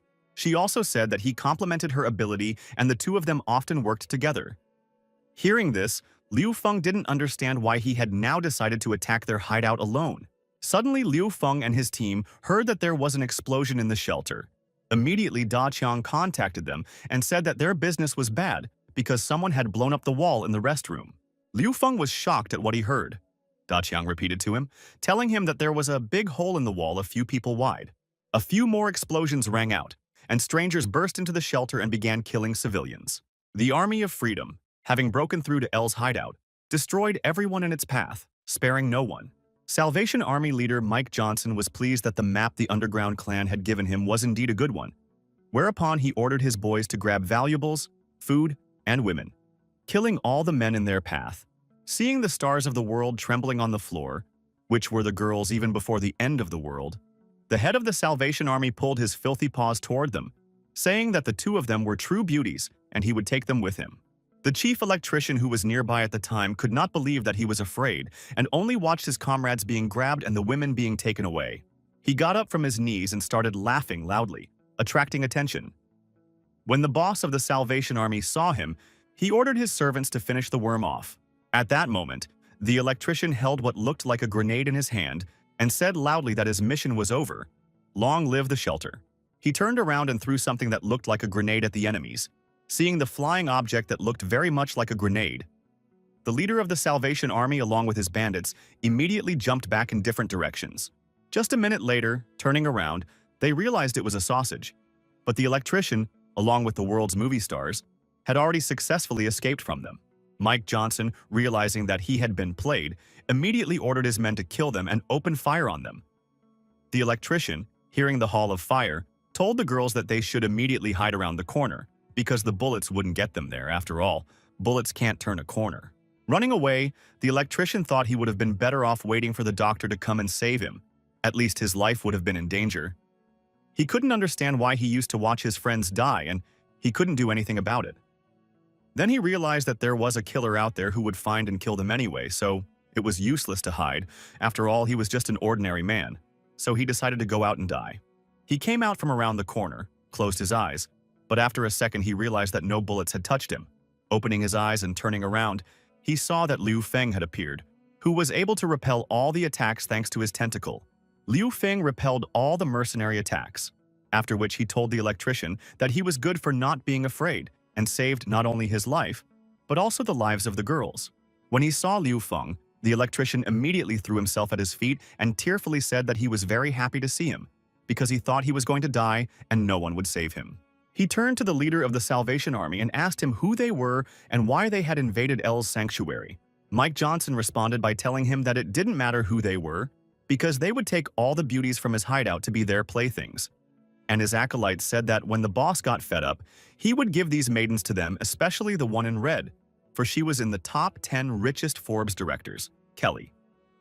Their leader agreed and said to avoid this, Liu Feng should kneel down and beg for his life. Hearing this, Liu Feng asked him to repeat what he had said, because he didn't understand how this snapping bastard had such courage, not only to attack his hideout, but also to threaten him and his women. Mike Johnson told Liu Feng that his main problem was standing in front of him. After that, he immediately rushed at Liu Feng. He swung his huge axe for just one blow to blow his head off his shoulders and take possession of his hideout. Liu Feng saw this bulky man, did not panic at all, but used his skillful technique of Kung Fu master and what he had strength, hit his nanomechanical glove bulky man directly in the stomach. Mike Johnson's henchmen were horrified to see their boss taken down with just one punch. But Mike Johnson was not as easy to kill as it seemed at first glance. He quickly recovered from the blow and immediately launched a powerful counterattack. Mike Johnson told Liu Feng that he was strong and that if he didn't have that armor, who would have penetrated him with one punch? He then said that Liu Feng's main forces are on the front lines, and he broke through to the hideout, and so Liu Feng but only has to wait to die. With a smile, Liu Feng said that he had already prepared himself long ago, just waiting for someone to attack him unexpectedly, then ordered the system to automatically launch the defense cannons. Mike Johnson saw the automatic defense cannons and was shocked. Meanwhile, Liu Feng ordered to destroy all the intruders who were inside his shelter. Mike Johnson saw his soldier being torn apart, realized that this was a very high-level shelter if it had such deadly defensive guns of enormous caliber. Video of his subordinates dying, he realized that this would not work, and he had to take the bull by the horns. He used his special technique called maximum overload of nuclear armor, after which he immediately rushed towards Liu Feng, for he realized that he only needed to kill the boy to take over the hideout. His armor was specifically designed for use underground before the end of the world. Designed specifically to successfully dig tunnels, it was able to withstand overloads for short periods of time. Mike Johnson was already too close. Liu Feng realized that he wouldn't be able to repel the deadly blow, so he asked Kelly to make a shield for him. Kelly made a shield for Liu Feng and he immediately transformed it, making him able to fend off a deadly attack with Mike Johnson's huge axe. Mike Johnson was shocked to see that Liu Feng was able to easily repel his attack. Liu Feng had created not just a shield, but a 3,000 explosions shield, the front side of which had explosive properties. If you hit it hard enough, it would cause a huge explosion. When Mike Johnson hit him with his huge axe, the shield immediately activated his super ability and sent a massive blast wave at him that enveloped him in fire. He realized that this armor had no cooling system and he began to burn. Michael Johnson's armor could not withstand such superloads, and when heated, an explosion occurred, thus destroying him. Liu Feng was glad thanks to his ingenuity and ability to react quickly to a variety of dangers. He destroyed the enemies and secured the shelter. At that moment, the actresses saw how strong Liu Feng was and realized that their choice was the right one. Kelly realized that Liu Feng was even stronger than before. Meanwhile, the fifth apostle saw his army of zombies just being mercilessly destroyed. He realized they couldn't break through, but he didn't understand what Mike was doing and why he couldn't help him. Da Qiang ordered all his fighters to make every effort to eliminate all the zombies. After all, no one should break through to their hideouts. The unicorn realized that he would not get through. The kind of power this asylum had turned out to be very large. And he also realized that Mike, that scum, had cut off communication with him as soon as he stepped inside the asylum. Suddenly, a servant of this monotheist appeared and said that he had brought what he had been asked for and asked if it should be released now.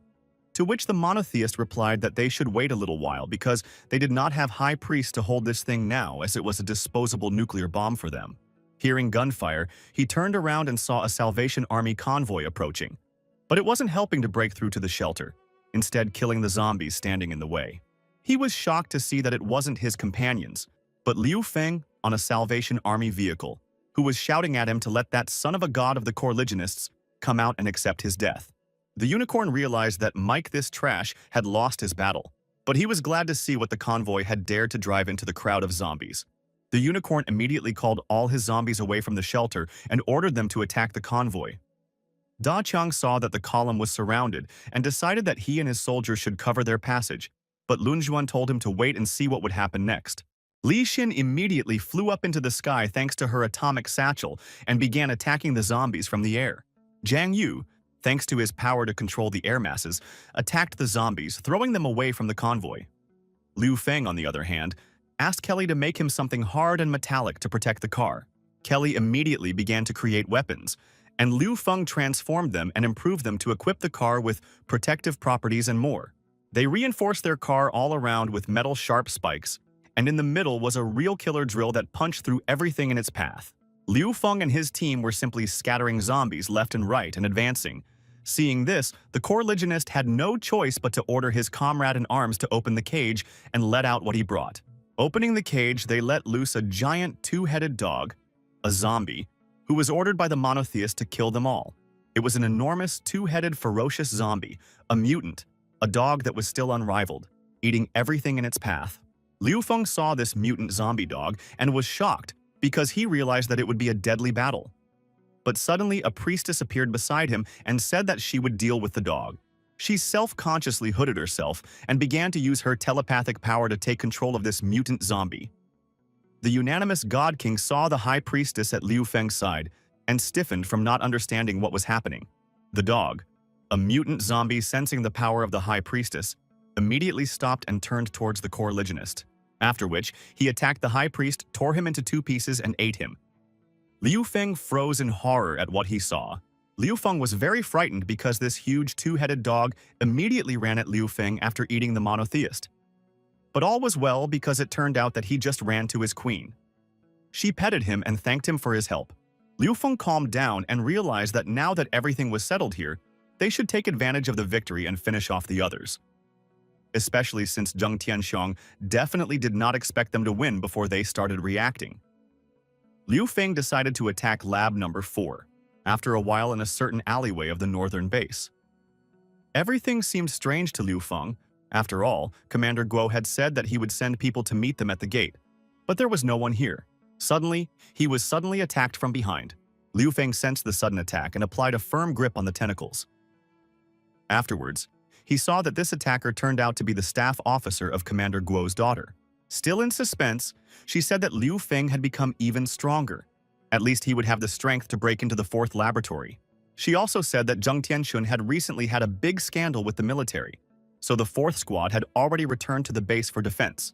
But fortunately, Jensen was away on business, and it was best to attack while he was gone, as then only the 4th squad would have to be defeated. Liu Feng asked her what that 4th squad was and why she was so afraid to talk about it. She replied by saying that they are the most unruly squad.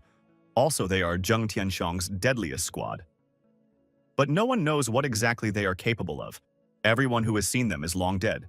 But Liu Feng was not the least bit scared by this, because no matter how strong they are, he must break through.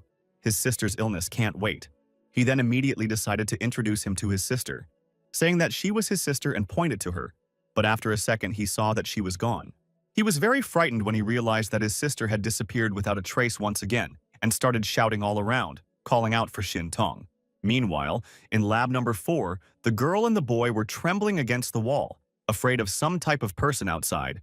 This type outside was ripping out the swellings from the people in Lab Number 4 and putting them all in one pile. The girl and the young man realized that they were all black blood patients were just food. The girl wanted to say something, but the young man immediately covered her mouth with his palm, saying that she should not say anything, because if this fourth group heard, they would kill them, because they are bloody monsters. But it was too late, for someone had heard them and had pierced the young man with his sharp hand. The girl, seeing the young man being dragged by the monster, fell on his knees and with tears in his eyes asked God to help him because he did not want to die.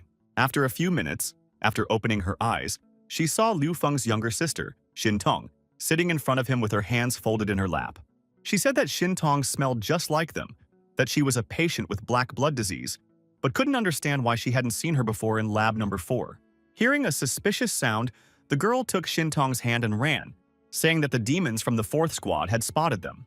After running a little further down the hallway, they spotted a ventilation shaft in the wall and decided to get into it as soon as possible. Climbing into the ventilation shaft, the girl told Blue that they found this shaft while searching for food. It also runs through several facilities of lab number 4. The corpse processing plant is just a small structure with various rooms, a research lab, sample storage, and so on next to it. After that, the girl said that some survivors were hiding in a room, and she and Xin Tong should go there too. But as soon as she opened the door to that room, a crowd of the same surviving zombies poured out. Seeing this crowd of zombies, the terrified face of her companion Xin Tong immediately rushed forward to defend her friend. Realizing that there were so many zombies, Xin Tong decided to use her mutant powers to kill as many zombies as possible at once. When the girl saw this, she immediately realized that Xin Tong was a mutant just like the 4th squad.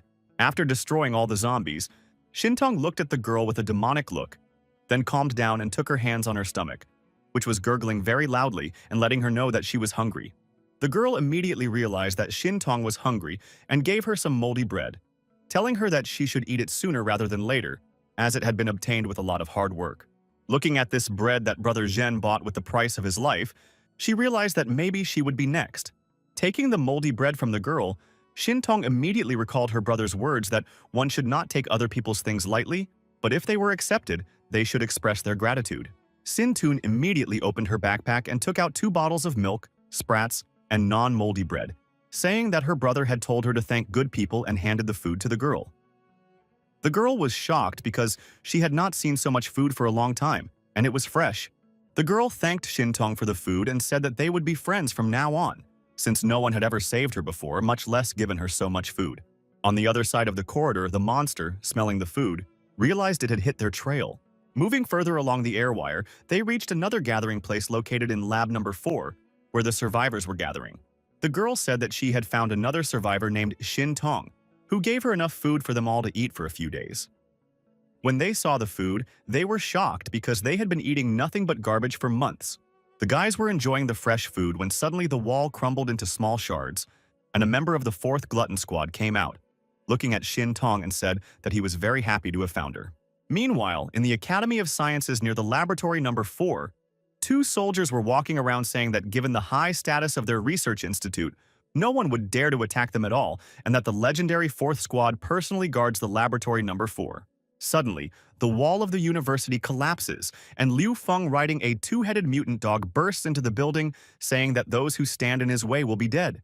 The level S mutant Gluttony was happy to have found these kids, after which he said while looking at Xin Tong that it was her sweet smell that led him straight to them. Having said that it would definitely taste good, the glutton immediately rushed to catch it in order to eat it. Seeing the mutant from the 4th squad, the girl once again grabbed Xin Tong's hand and said that they urgently needed to run away if they wanted to stay alive. But the glutton did not catch up with them, saying that they could run, for he had already memorized their scent. He also said that the whole of Lab 4 was hunting ground for Unit 4.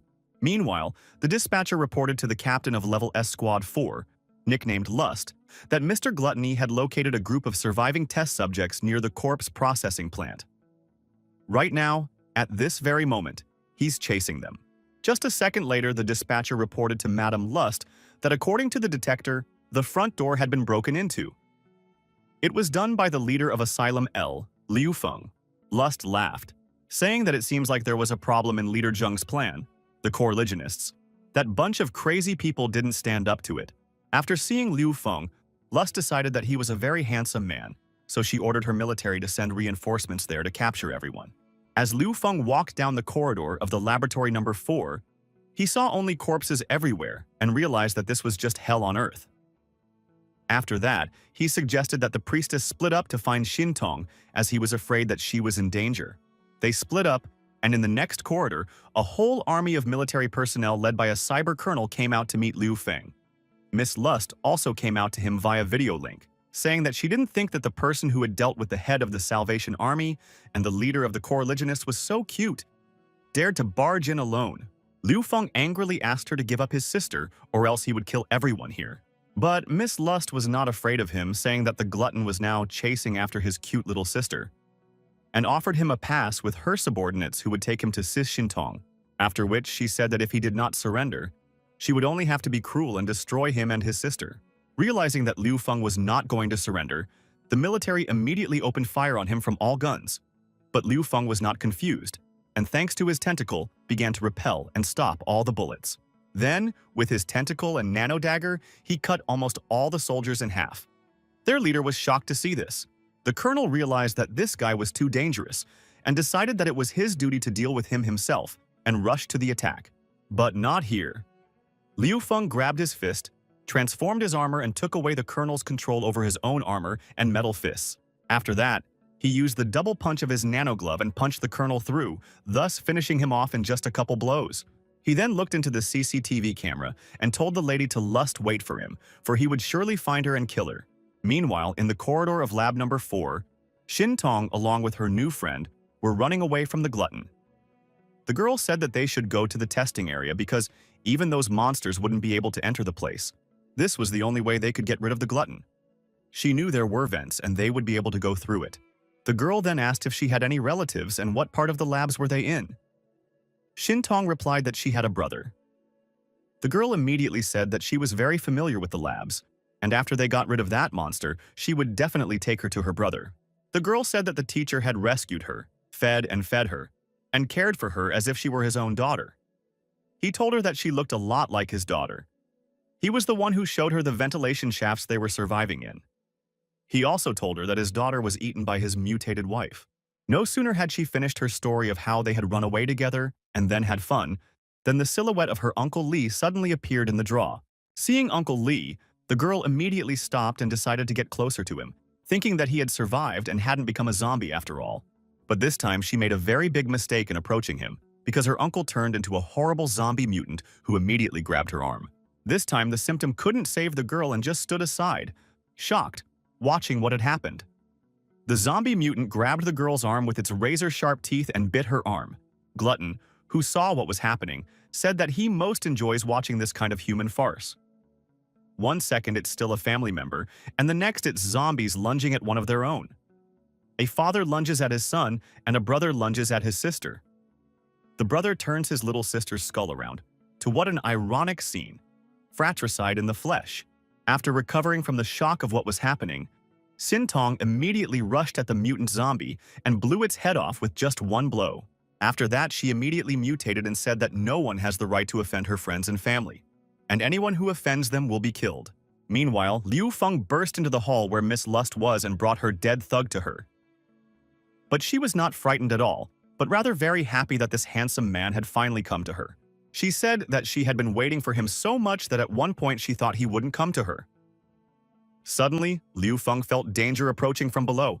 Realizing that Liu Feng saw her giant zombie vulva, Miss Lust Po said that it seems like she wasn't serious enough when she said she would kill him. Seeing this zombie vulva, Liu Feng said that he realized that she was trapped.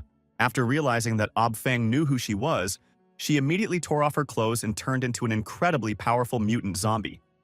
She said that since he was so bold, she couldn't resist eating him right now. Realizing that the gangway is very difficult, zombie mutant Liu Feng decided to play a little cat and mouse with him and began to run away. Seeing a red cloak like the one Liu Feng had behind the column, Miss Lust thought she had found it, and with just one blow of her mighty hand, she smashed that column into splinters, saying that she had already imagined eating it. But it turned out to be the corpse of her soldier, who also had a red cloak. Liu Feng was quite shallow, using the soldier as a distraction.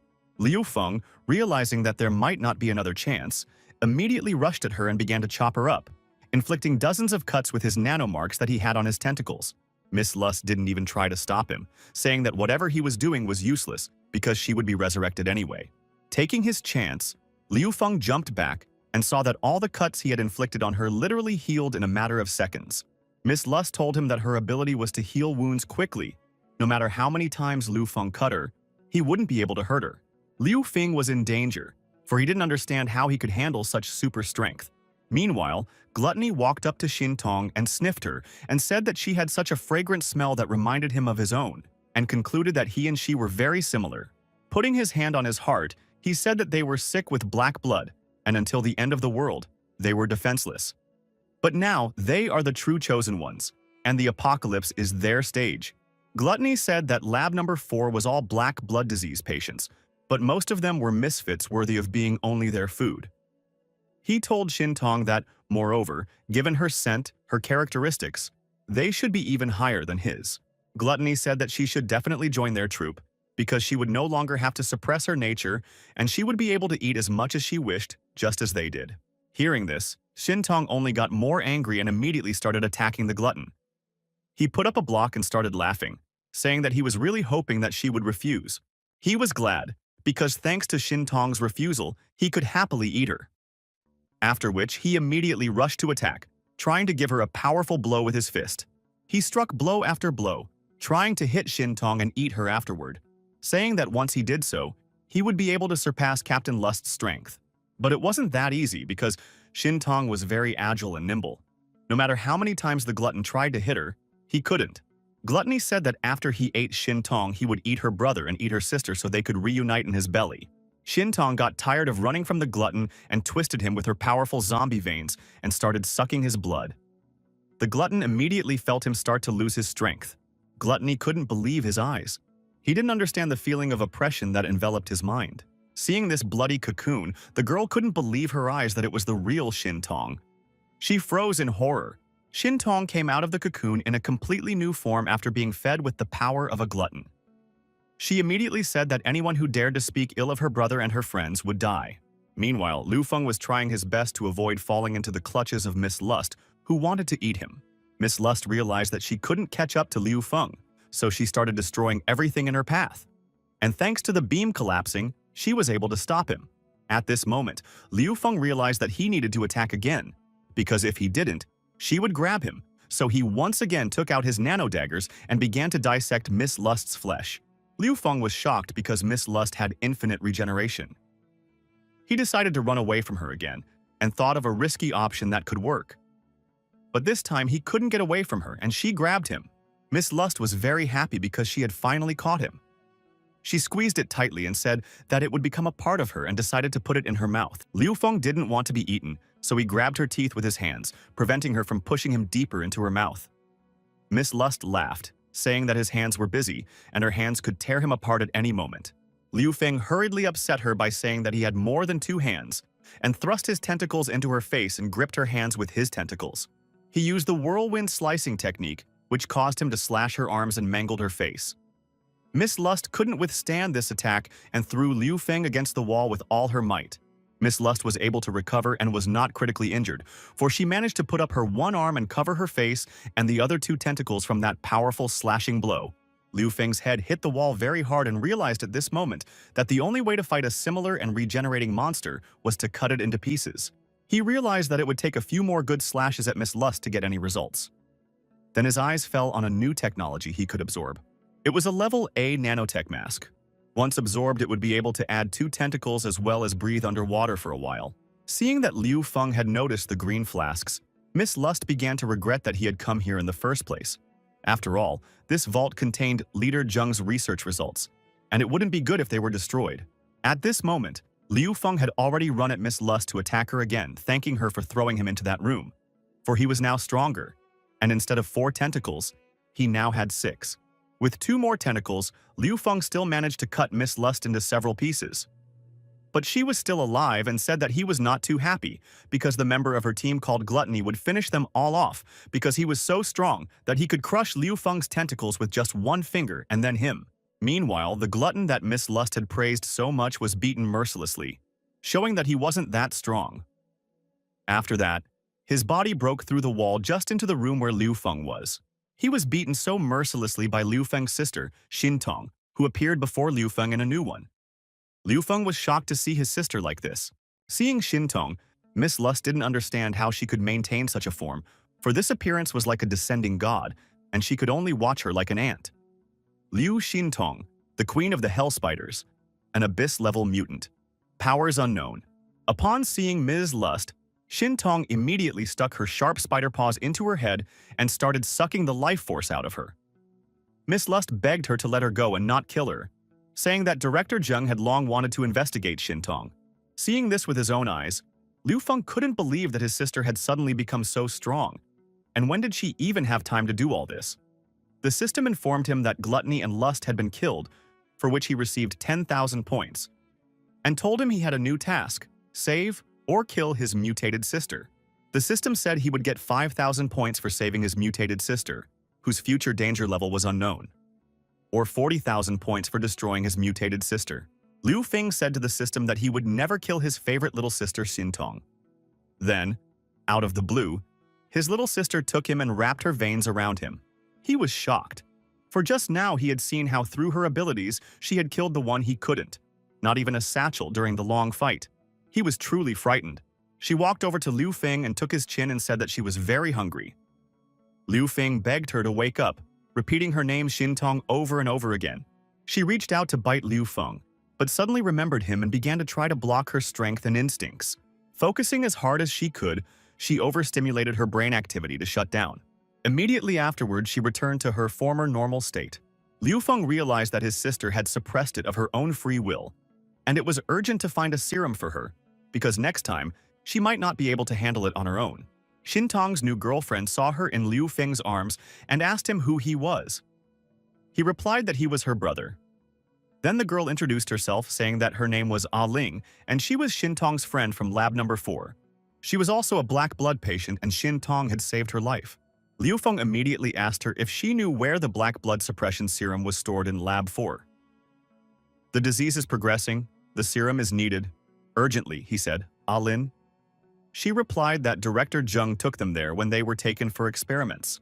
The serum is located sample storage in the east. Ah Ling decided to guide Liu Feng and Xintong to that vault. After arriving at the sample vault, Ah Ling said that usually Director Zheng gave them medicine here, but she didn't know how to make medicine. Liu Feng thanked her for bringing them to the storage room and said that he would do it himself.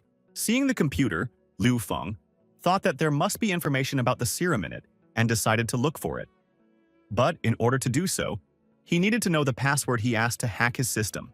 The system cracked the password in a matter of minutes, and then said that the serum formula, as well as some interesting data, had been found on the computer of Lab Number 4.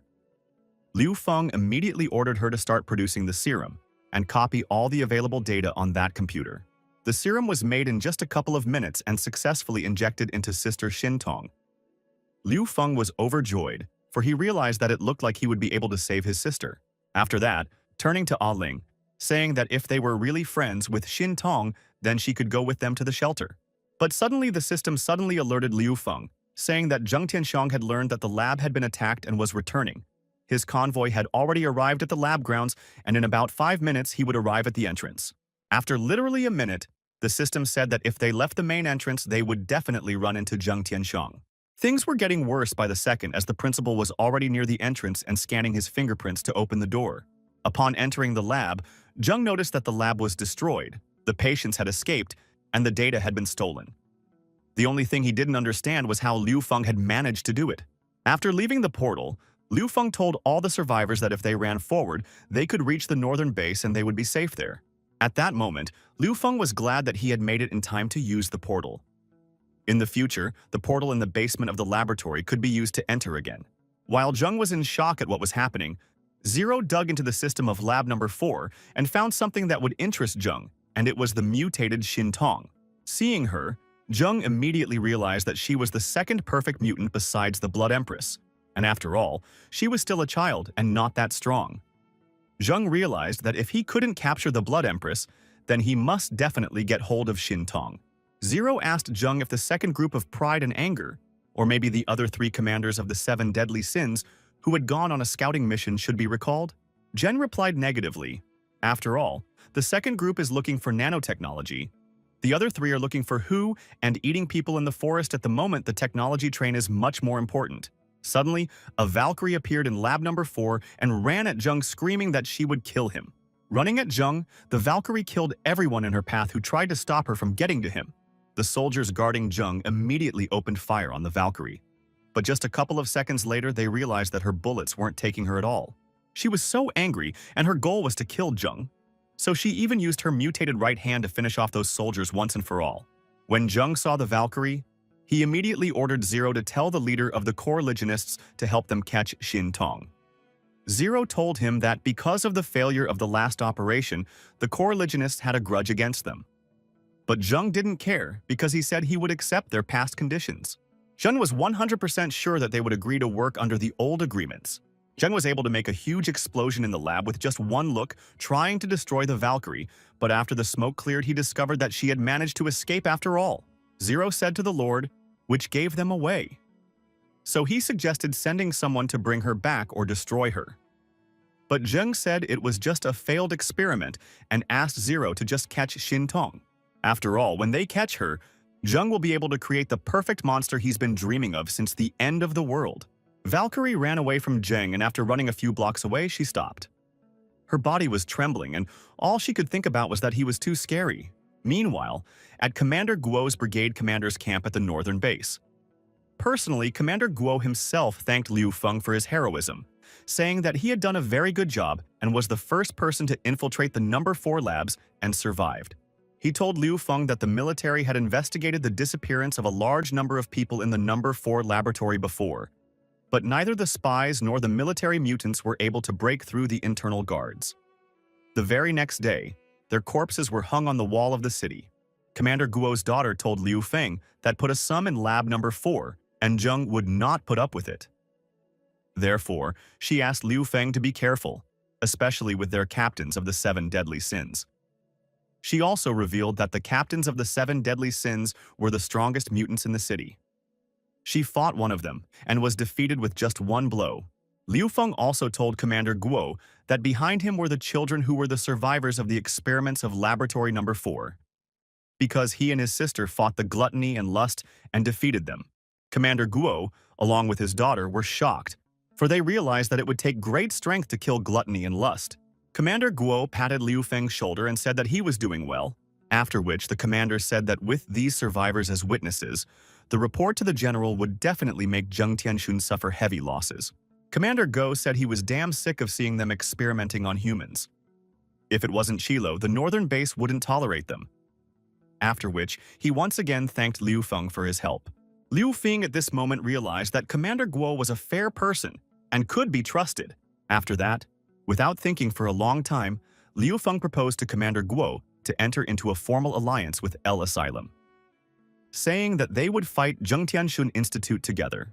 Commander Guo said that he was worried that because of his alliance with the military, Zheng would send the rest of the 7 deadly sins to destroy the El Sanctuary. Liu Feng replied that if he dared to attack the sanctuary, they wouldn't come back alive. Commander Guo's daughter saw Liu Feng's strength and masculinity after hearing what he said. Liu Feng sensed her and immediately turned around. But she turned away to realize that it wasn't enough, after which she said that he shouldn't rejoice before his time because sooner or later she would catch up with him in strength.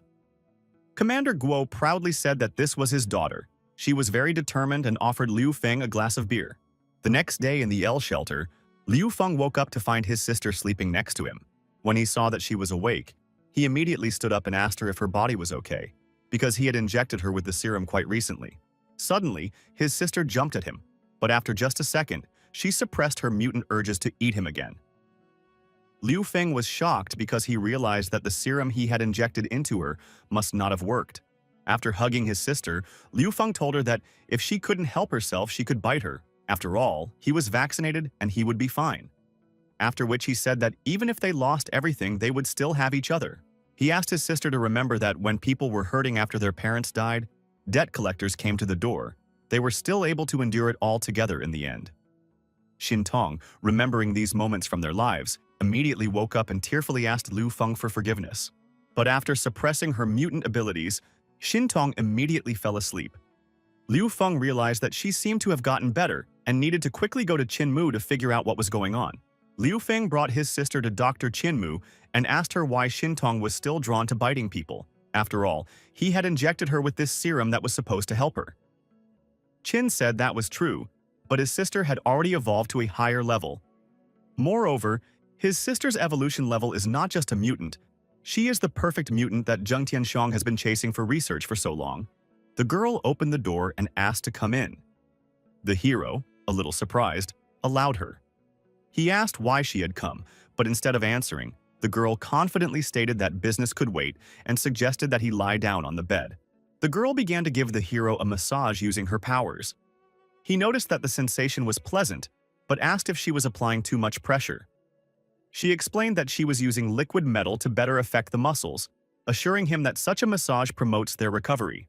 During the massage, the girl tells the hero that she discovered the reason why Zheng Tianshu is collecting nanotechnology and stolen information.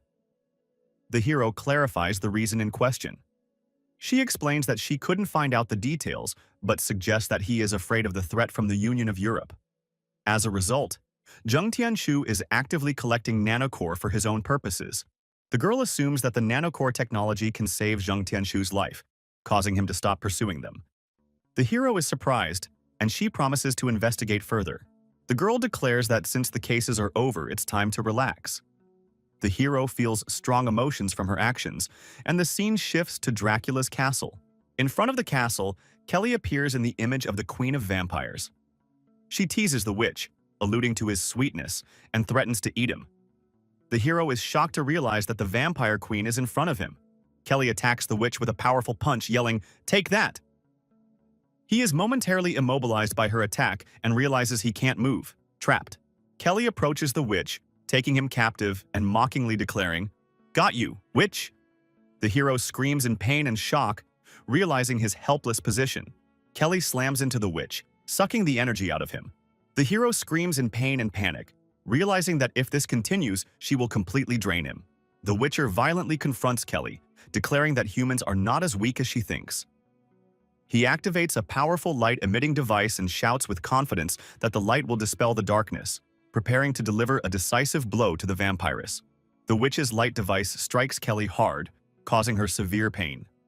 She screams from the effects of the light and, unable to stand, declares her surrender, begging for it to stop.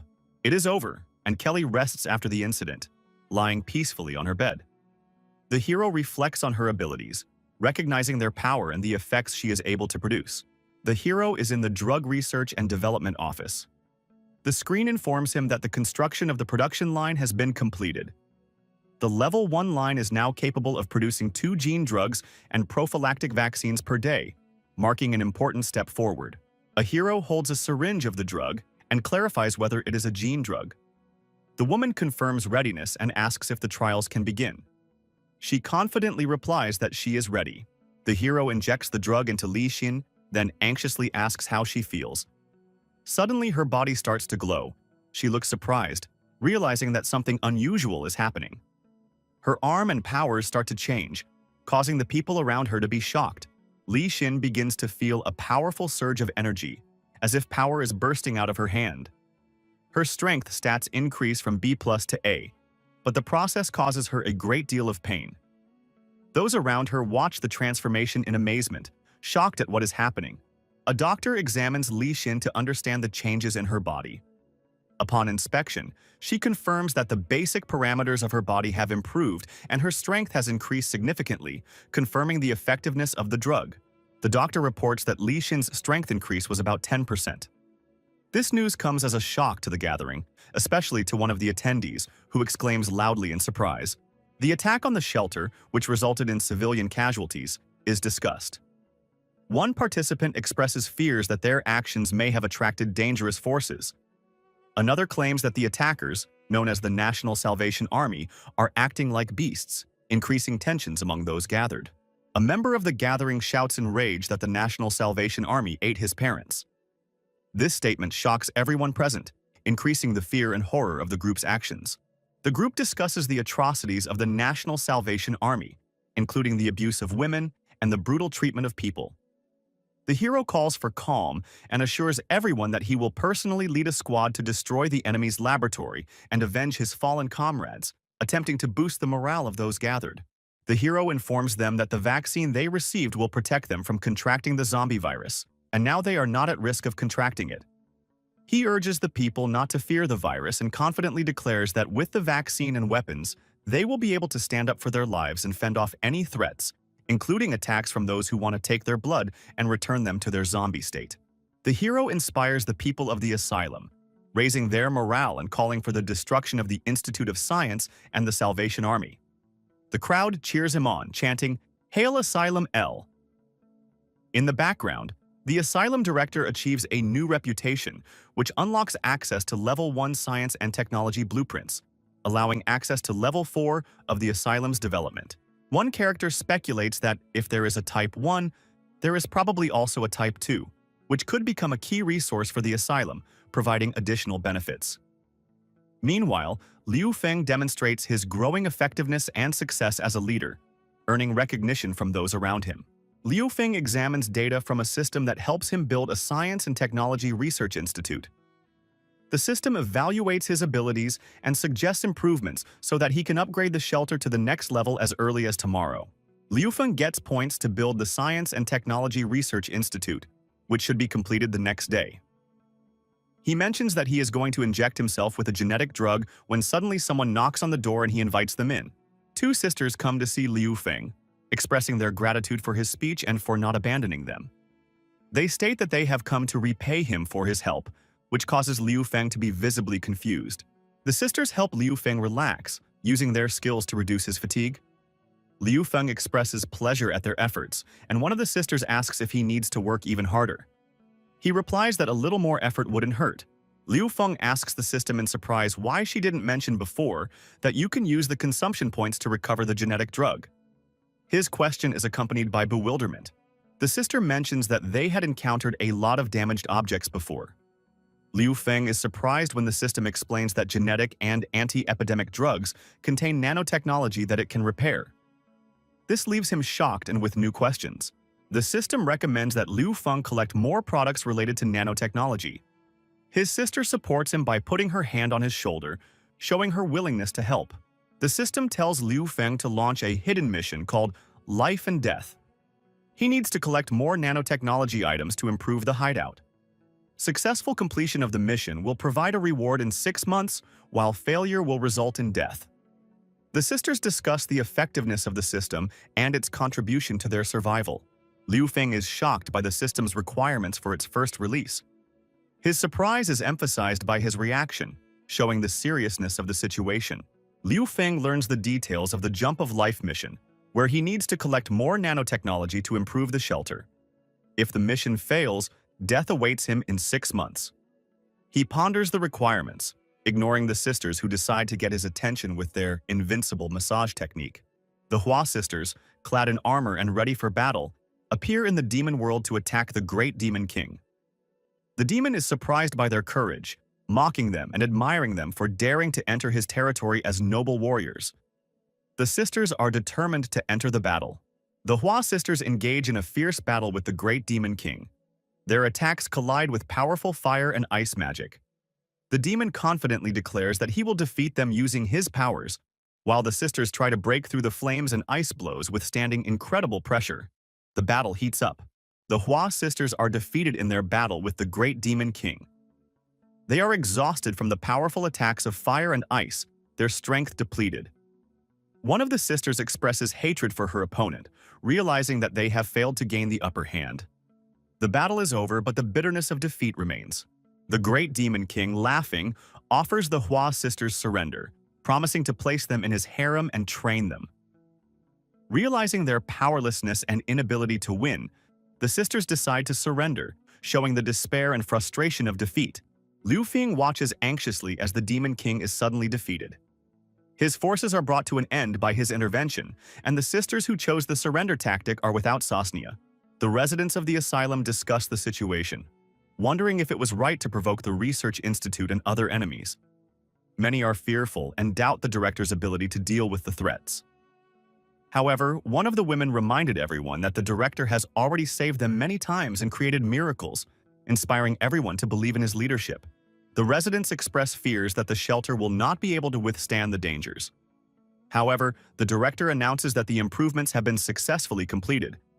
The outer walls, defenses, and technology buildings have been reinforced. This gives the residents confidence, and they begin to trust the director's leadership more. Residents discuss the significant improvements to the shelter, including the strengthening of the walls, protective structures, and technology buildings. This inspires admiration and gratitude among the people, who begin to trust the director even more. The scene shifts to a meeting room where further important decisions are likely to be made. At the meeting, the director of the asylum announces the start of the meeting. He announces that the asylum is now capable of repairing nanotechnology, which opens up new missions. The main task becomes not only dealing with external threats, but also finding other asylums to obtain nanotechnology to further improve their own asylum. At the meeting, Kelly takes the floor to explain the details of the mission. She informs them that a team will be formed to search for nanotechnology. Lan Xuan has been appointed as the leader of this team. Kelly explains the plan of action. There is a large safe house in the woods west of the city. Lan Xuan leads a team to go there to search for nanotechnology. Also marked on the map is an area called the Blood Queen, which is likely a threat or an important facility.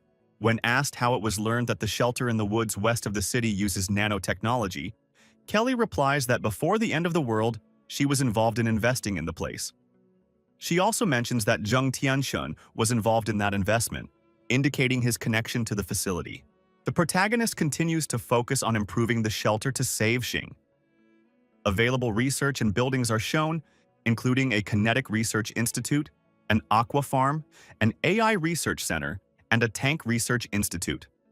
However, resources are depleted and higher reputation is required to unlock the next building. The heroes discuss using the new research institute, but it requires some progress to unlock it. At this time, a disturbing report comes in that Xin Tong is missing, causing concern among the team members. The protagonist is simply shocked. Tension flares up in the dark alley outside the shelter. A young girl with blue hair looks determined, preparing for a confrontation. Her opponent, a mysterious man with a swathed face and a costume decorated with skulls, expresses mocking confidence. The Xin Shape Room searches for Shinto. A woman with silver hair shows Liu Feng a document, emphasizing the importance of what is happening. The girl hands a letter to the protagonist, explaining that the author of the letter, probably the protagonist's younger sister, has gone out to have fun and asks him not to worry. The hero clutches the letter and assumes that the sister overheard the conversation at the nurse's station. At this time, the girl reports that she has discovered Xin Xin's location. The girl reports that Xin Xin entered a factory area in the west of the city from which no one ever returned. She also mentions that the remnants of Zheng Tianshun's team went to the forest area, presumably to seek refuge, led by two captains from the Seven Deadly Sins, Lenny and Envy. The protagonist clarifies that this direction coincides with the place where they are looking for a dungeon. The protagonist ponders whether what is happening is related to the asylum and Zheng Tianshun's search, mentioning the doctor's words about perfect evolution. The white-haired woman instructs the base of Daqiang Zhangyu to guard their position. She then asks Lun Xuan to lead a team to investigate a hideout near the company and promises to find him an assistant. Lun Xuan wonders who that assistant could be. The hero orders them out of the hideout, and a woman with short blonde hair appears, calling herself Ming. She greets everyone, stating that she hasn't seen them in a while. Lun Xuan exclaims in surprise, "Faceless?" Lun Xuan confirms that Faceless has realized her mistakes and has decided to join their group to redeem herself and contribute. The other team members are surprised by her return and wonder, "Is that her?" Faceless explains that she joined their hideout to make amends. Dragon comments incredulously that victory has not yet been achieved. The protagonist declares that he is leading a team to retrieve Xin and stop Zheng Tianshun's actions. Scene transfers. Deep in the woods to the west of the city, a mysterious entity awaits the arrival of a girl, assuring that her arrival will complete his evolution. Across the street at a self-service store, a group of people are threatening, demanding food and supplies.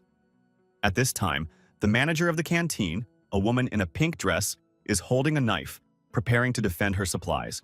The leader of the group with a gruff expression threatens the woman, stating that if she doesn't open the door, he will throw her outside and feed her to the zombies like her husband. His companions scoff, fueling the tension. The woman desperately explains that her son is in a coma and there's hardly any food left, begging them to leave. The gang leader erupts in anger and shouts threats at her. Zombies appear, attracted by the noise. One of the gang members shouts to his leader, warning that the undead are approaching and urging them to leave the place. The gang leader finds a way to open the door, clearly enjoying his find.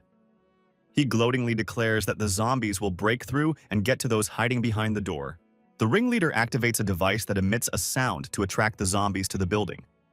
His team withdraws, planning to return for supplies once the zombies have dealt with the people inside. The zombies break through to the shelter, rapidly approaching. A woman holding a knife cries over her son and apologizes, preparing to make a final decision. A woman holding a knife says in desperation that she and her son have come to find her husband. In the background, the zombies continue to attack. The situation is escalating. The woman tearfully whispers that the milk tastes good and then begins to wonder what is happening, expressing her confusion. Suddenly, a girl with long white hair wearing a straw hat and school uniform calmly drinks the milk despite the approaching monsters behind her back. A woman, with a knife in her hand standing nearby, looks at her with surprise. A blonde girl looks on anxiously at what is happening, asking a question. Nearby, a girl with white hair continues to calmly drink her milk, despite the fact that a monster with a huge mouth is standing next to her, ready to attack. The woman screams in panic at the impending danger as she looks back. She quickly grabs the girl with white hair to protect her from the approaching monsters. The girl remains unfazed as she continues to drink her milk and pronounce that it tastes good. The zombies flood the store, trapping the woman and the girl in a corner. The woman realizes with despair in her eyes that there is no way out, and they are surrounded on all sides. Amidst the threat, an extermination mode is activated.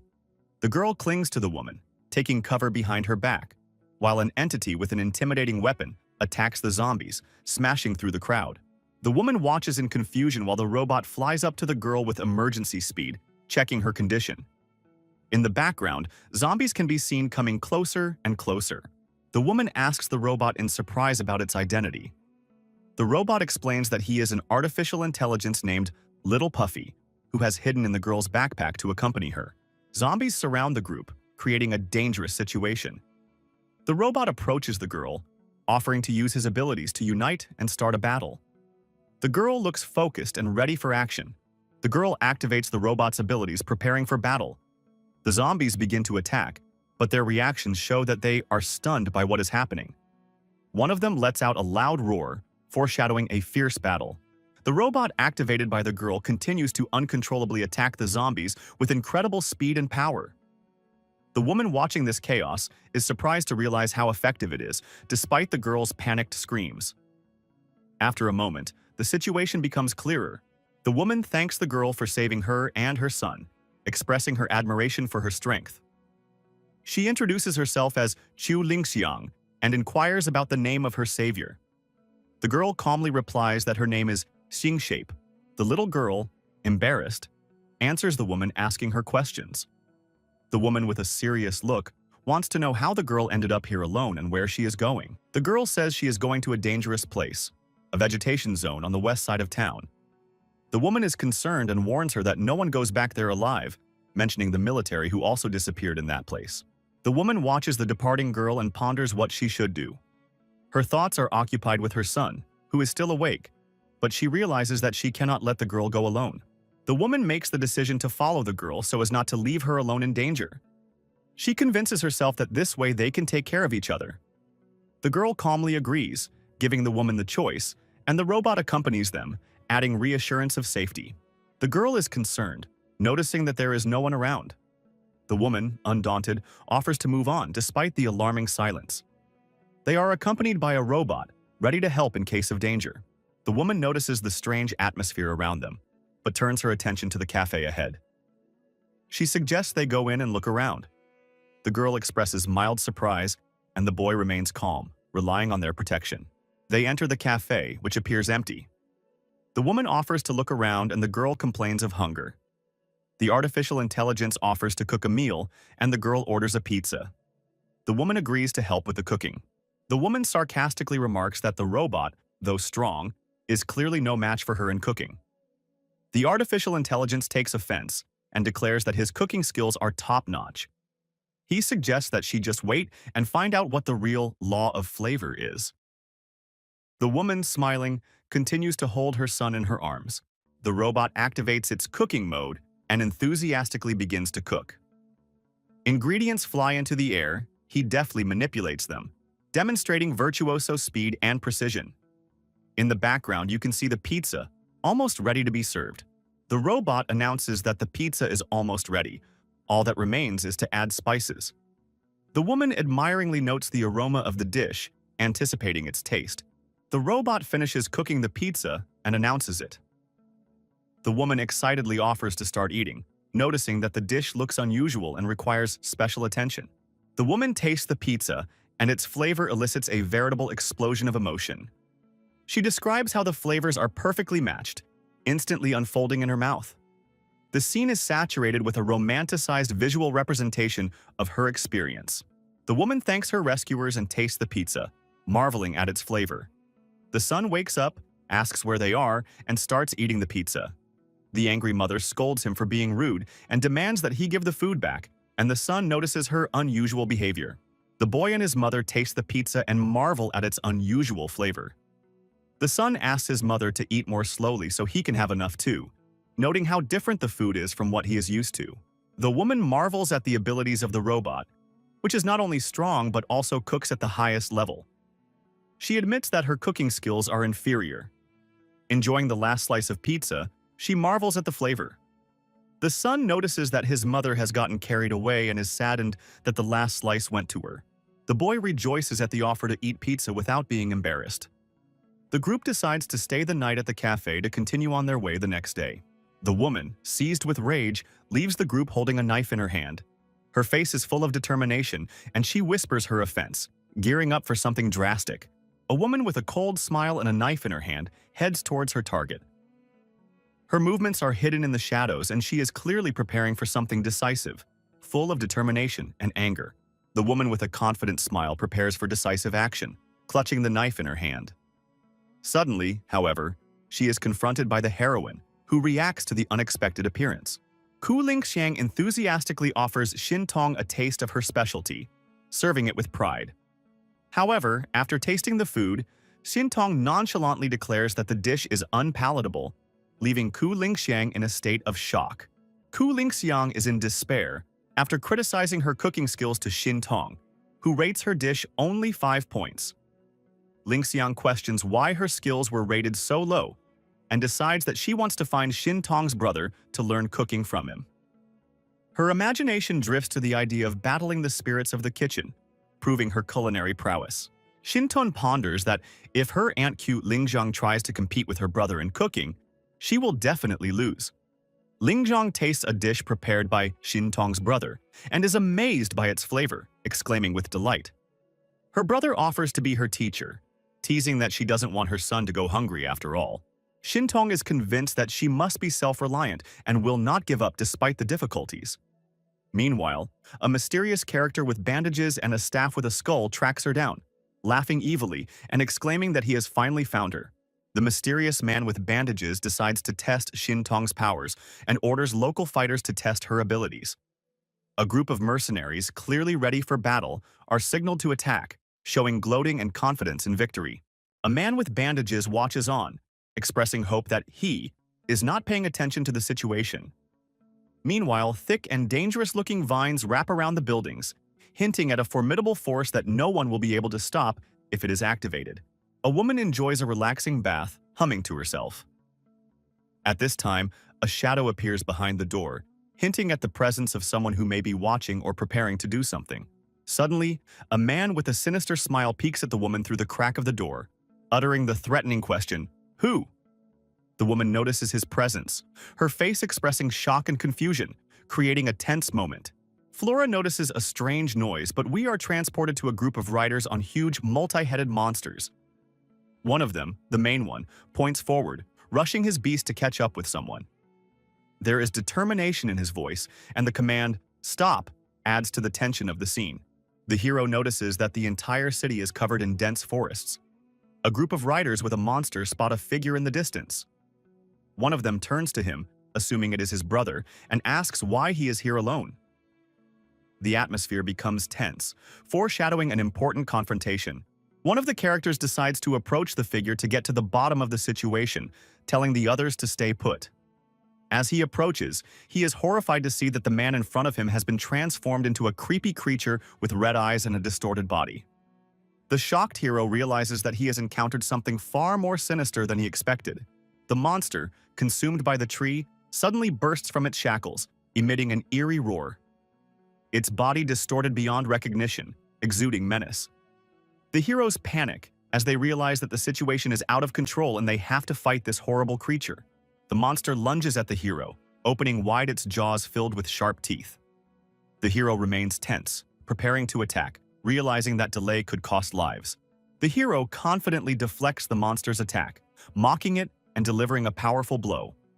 The zombie begins to lose control but does not give up, and its aggressiveness only increases. The hero delivers the decisive blow, hurling the monster with tremendous force. The zombie screams in pain, its body beginning to glow brightly with mystical energy. The hero is wary, seeing the entity transform or prepare for a final resistance.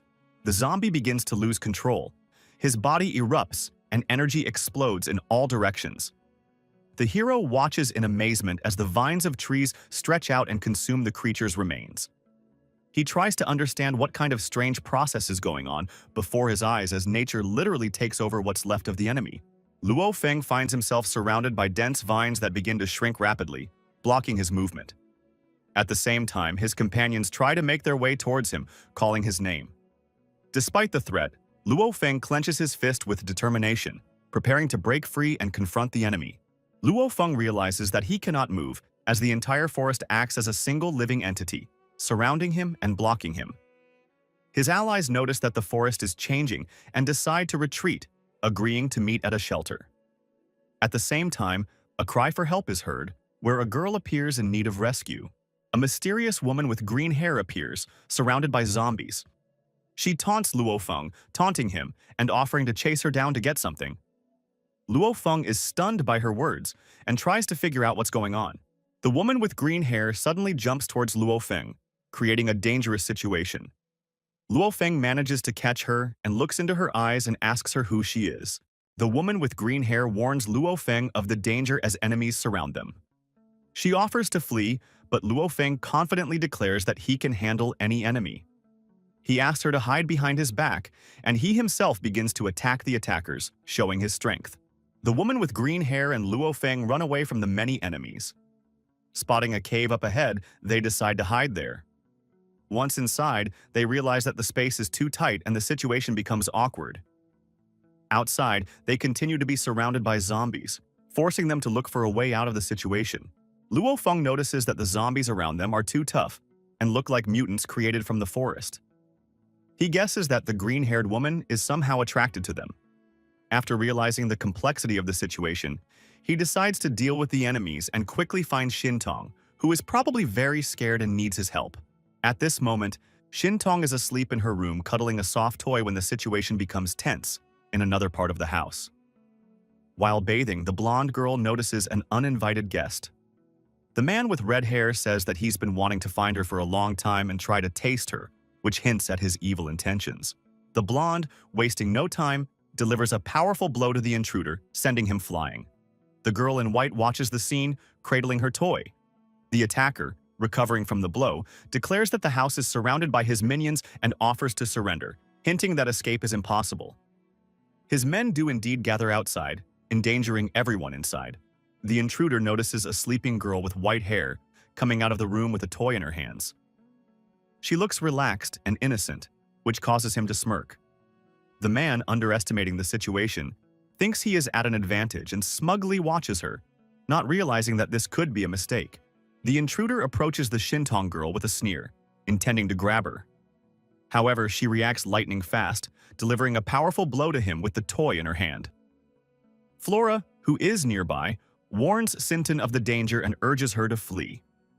The man who received the blow clearly underestimated his opponent. Sinton successfully fights off the intruder, sending him to the ground. However, the man mockingly states that he did not come alone. Suddenly, his allies enter the room, creating a numerical advantage. The smirk on his face grows even wider, and he angrily promises that this is the end for everyone present. The intruder, finding himself defeated, begins to cry and beg for forgiveness. His face is covered in bruises after Shinton easily tackles him. The girl, watching him mockingly, asks where his self-confidence has gone. The intruder repeats his apology in a panic, completely overwhelmed by the situation. The woman threatens with a rolling pin, reminding him of his threats. The man panics and apologizes. The situation ends with his complete submission. The door suddenly swings open and a new villain enters the room. His imposing figure instantly attracts the attention of everyone present. He displays confidence and superiority, hinting that the real challenge is just beginning. The room erupts in loud laughter, echoing through the walls. A new villain enters, his imposing appearance immediately inspiring awe. He casts a cold-blooded glare at his enemies, proclaiming his superiority. "Ha ha ha, this time the credit will be mine," comes his sinister voice filled with self-confidence. It seems like he's not going to give a chance for respite, preparing to immediately go on the offensive. Sin-Tun doesn't hesitate to attack the villain, interrupting his smug monologue. Her lightning-fast strike tears the words from his mouth and causes the others to gasp in shock. However, the villain only grins as he points at his transformed subordinates. "Haha, I'm a high-class expert. My men have already turned. You're finished." Sin-Tun ruthlessly cuts off her enemy's shouts, silently punishing his noise. Her confidence and calmness contrast with the panic that gripped the villains. Her actions speak louder than words, demonstrating that even in silence she remains a formidable force. Sin-Tun wins a convincing victory, leaving the enemy defeated. His surprise and confusion in the last panel emphasizes the strength of her quiet confidence and determination. It seems even the ringleader didn't expect this outcome. Sin-Tun dominates the situation with incredible confidence and ease, using her abilities to finally neutralize her enemies. The atmosphere of comic tension is heightened by the reaction of the enemy, who clearly did not expect such an ending. Lode runs away in a panic, realizing that the world is full of unexpected threats, while the heroes remain safe, exchanging light jokes. At this time, the hero looked out of the hollow tree, assessing the situation, and the girl came closer and tried to calm him down. The hero said that he needed to go back to the shelter to find Kelly and the others. To this, the girl replied that the outside was full of zombies and it was important to find a way out now. The hero held in his hands a mysterious object emitting a bright glow, which attracted the girl's attention. She, not hiding her curiosity, came closer and demanded to show what it was. The hero tried to hold the object, but the girl impatiently reached for it, and at that moment the flashlight slipped out of her hands, falling to the ground. The hero looked confusedly at the girl, who stood in a strange pose, reminiscent of the worship of ancient gods. Her serious face suddenly lit up with a wide smile, and she enthusiastically declared, "You can create things, then marry me." The hero exclaimed confusedly, "Ah?" Clearly not expecting such a drastic turn of events. At this time, the girl hugged the hero tightly and unexpectedly proposed, "Let's go out." The hero, embarrassed, asked, "What? Why are you saying such strange things?" To which she replied with a smile, "I don't have a name. Why don't you give me one? Isn't that normal for a guy?" The hero only said confusedly, "I didn't promise anything." The girl suddenly suggested to the hero, "Call me Liu Ji." The hero looked at her confusedly and thought, "This woman is really strange. She even has a branch in her head." The situation seemed to be getting more and more confusing, and the hero sighed and thought, "We need to figure out how to get out of here. What to do?" The girl looked in surprise at the lantern in the hero's hands and asked sharply, "How did you make it?" The hero hesitated, replying, "Oh, that." At this point, he thought, "Wait, she reminded me of something important." The hero turned to the girl and asked, "Do you know where the shelter is around here?" She confidently pointed with her hand. "Uh-huh, over there." The hero smiled as he said, "You want to know how I create things? I'll show you." The girl curiously leaned closer. "Oh, how?" The hero added with a chuckle. "I just need to transform." The hero activated the strange invention with a smile. A machine with a cute face and spinning saws roared towards the zombie. "Let's go! Killer funny number!" he shouted, causing the girl to gasp in surprise and laughter. The hero, holding the girl's hand, shouted loudly, "Get ready!" The machine with rotating blades roared forward, tearing through the crowds of zombies.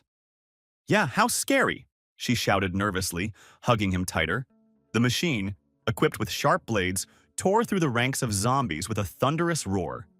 The girl watching this exclaimed admiringly, "Amazing! The hero, controlling the creature, shouted triumphantly, "Woohoo! Have you seen my power?" As the girl approached the hero, she asked with interest how he transformed things. The hero was embarrassed and looked away, but the question about what was happening to Luoji caught his attention. The girl, placing her hand on his shoulder, quietly added, "Let me ask one question. How can I gain my mind and become human?" As the girl leaned closer, her voice sounded ominous. "Tell me, by eating your brain, will I become more intelligent?" The hero flinched at her strange words, but before he could answer, a loud explosion sounded to the side, making him instantly wary. What? At that moment, a squad of soldiers led by the sinister Captain Envy of the Seven Deadly Sins launched an operation. In a deep mechanical voice, he uttered, "Target found. Commence capture." The response was a clear, "Aye," from his subordinates, who immediately prepared to attack. Captain Envy paused and silently pondered. One of the soldiers reported, "Head, Captain Greed said that he has already found the path to the perfect mutation and told us to return." Envy nodded and replied, "Let's meet Greed and the others first." The soldiers responded in sync. "Aye, temporary camp, 5 minutes ago." The soldiers reported to Captain Despondency, "We have captured a man who calls himself the Unicorn Patriarch." Captain Despondency smiled coldly. "I didn't expect that completing a mission would lead me to another target." The captive's voice came from behind. "I found the perfect mutant who wants Zhu Tianshu. I will take you to her." Captain Dejection looked at the captive sternly. His answer wasn't clear enough. She slammed her heel sharply against the ground, declaring, "So speak!" The captive stammered fearfully and squeezed out, She's not far from the cafe, but you should be careful. She's very strong." The captain leaned in slightly, glancing at the squad leader, who nodded in readiness. The captives began to scream as thick tree branches began to burst out of the ground. One of them was grabbed and lifted into the air, screaming desperately, "What's happening?" The branches were rapidly attacking anyone standing nearby. One of the soldiers shouted, "Where? Save me!" Captain Despondency frowned at what was happening, her cold gaze fixed on the source of the anomaly. But she didn't move as she watched the chaos. Captain Despondency watched in annoyance as the plants around her began to attack her subordinates. Her voice sounded harsh. "What's wrong with these plants?"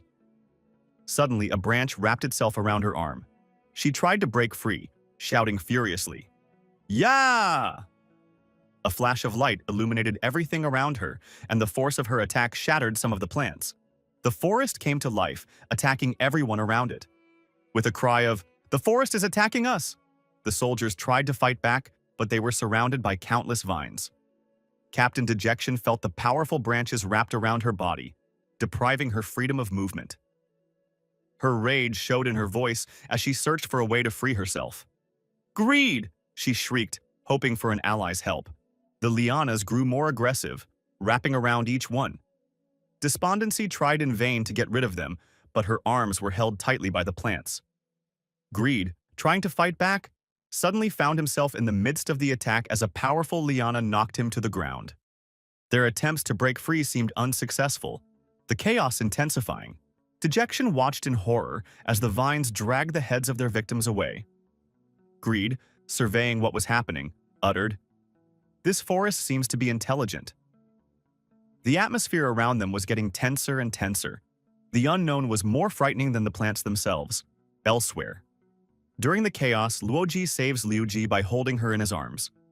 She admires his abilities, noticing that he is much stronger than the others. Luoji, not expecting such intimacy, is stunned by her words. Luoji and Liuji discover the center of the city, where their hideout may be hiding. Liuji points out a path under the trees, and they set off together, using a makeshift bridge to get to their destination faster. Luoji and Liuji, advancing through the strange and silent forest, notice an unusual absence of people or sounds.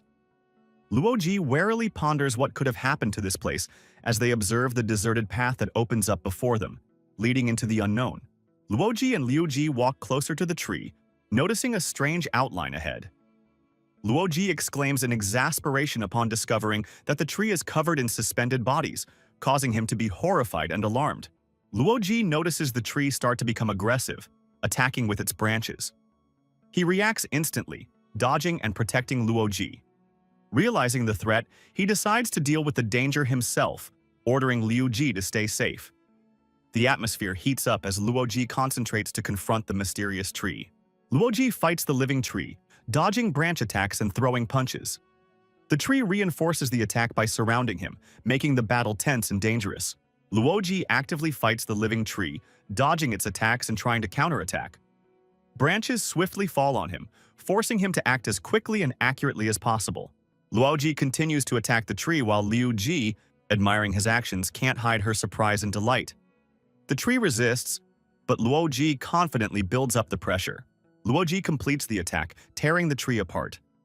Liu Ji, amazed by the power of his actions, watches admiringly, accompanying the scene with words of admiration. Everything around blazes with bright colors and sparks of destruction. Elsewhere, Kelly and Li Xin find themselves in an uncomfortable situation, trapped under a sewer manhole. The tight space forces them to fight, and the atmosphere is heightened by their proximity to each other, causing confusion and slight panic. Kelly and Li Xin find themselves in an uncomfortable situation, trapped under a sewer manhole. The tight space forces them to fight, and the atmosphere is exacerbated by their proximity to each other, causing embarrassment and slight panic. Kelly and Li Xin face difficulties again as they try to escape the cramped space of the sewer. Their personal ambitions and stubbornness begin to get in the way of working together, increasing the tension between them. Kelly and Li Xin find themselves in a tense situation where their differences get in the way of working together cohesively. During an altercation, they unexpectedly fall into the water. Faced with danger, Li Xin realizes he can't swim, putting their lives in even greater danger. Kelly and Li Xin continue to fight for their lives in the water. When Li Xin loses consciousness, Kelly makes a quick decision and hands her the air. Showing strength and determination, she saves her partner by keeping her on the surface and approaching the shore. When Kelly and Li Xin finally make it to the shelter after getting out of the water, they face an unexpected threat. A bloody figure appears in front of them, suddenly attacking and forcing the girls to prepare for defense. As soon as the threat approached, Kelly and Li Xin acted quickly. They opened fire on the zombie, eliminating it instantly. As they looked around, they realized that the shelter had long been abandoned and was home to primitive creatures. Reaching the center of the zone, Kelly and Li Xin faced a difficult task. The corridor was protected by lasers, any touching of which could result in serious injury. Kelly confidently declared that she could handle it, drawing attention with her skill. Kelly gracefully dodged the lasers, showing incredible agility and precision of movement. She moved forward confidently, dodging each beam with the precision of a professional. Kelly almost hit a laser beam, but her quick reaction saved the situation. However, the sudden movement caused her to lose her balance and she found herself on the floor, preparing to quickly get up and continue on her way. Kelly deftly maneuvers among the lasers, showing incredible flexibility and speed. Her movements are precise, and her reactions are instantaneous, allowing her to avoid any contact with the lasers. At the end, she reaches her destination shouting, "Found it!" and pointing to the right device. Kelly has completed her mission, overcoming the obstacles with ease, demonstrating her skill and confidence. She proudly announces, "Effortless." In the background, her partner respectfully observes her success, noting, "That ginger monkey did it, and she's good." Kelly and her partner stop in front of a creepy tree with menacing roots emanating from it. Kelly asks anxiously, "Did all those headless corpses become food for that tree?" The atmosphere is tense and the tree's roots look ominous, as if ready to attack. At the TV station, the group, including a girl in a hat and a robot, face a grim reality. The robot reports a discovery, revealing a device with unexpected contents.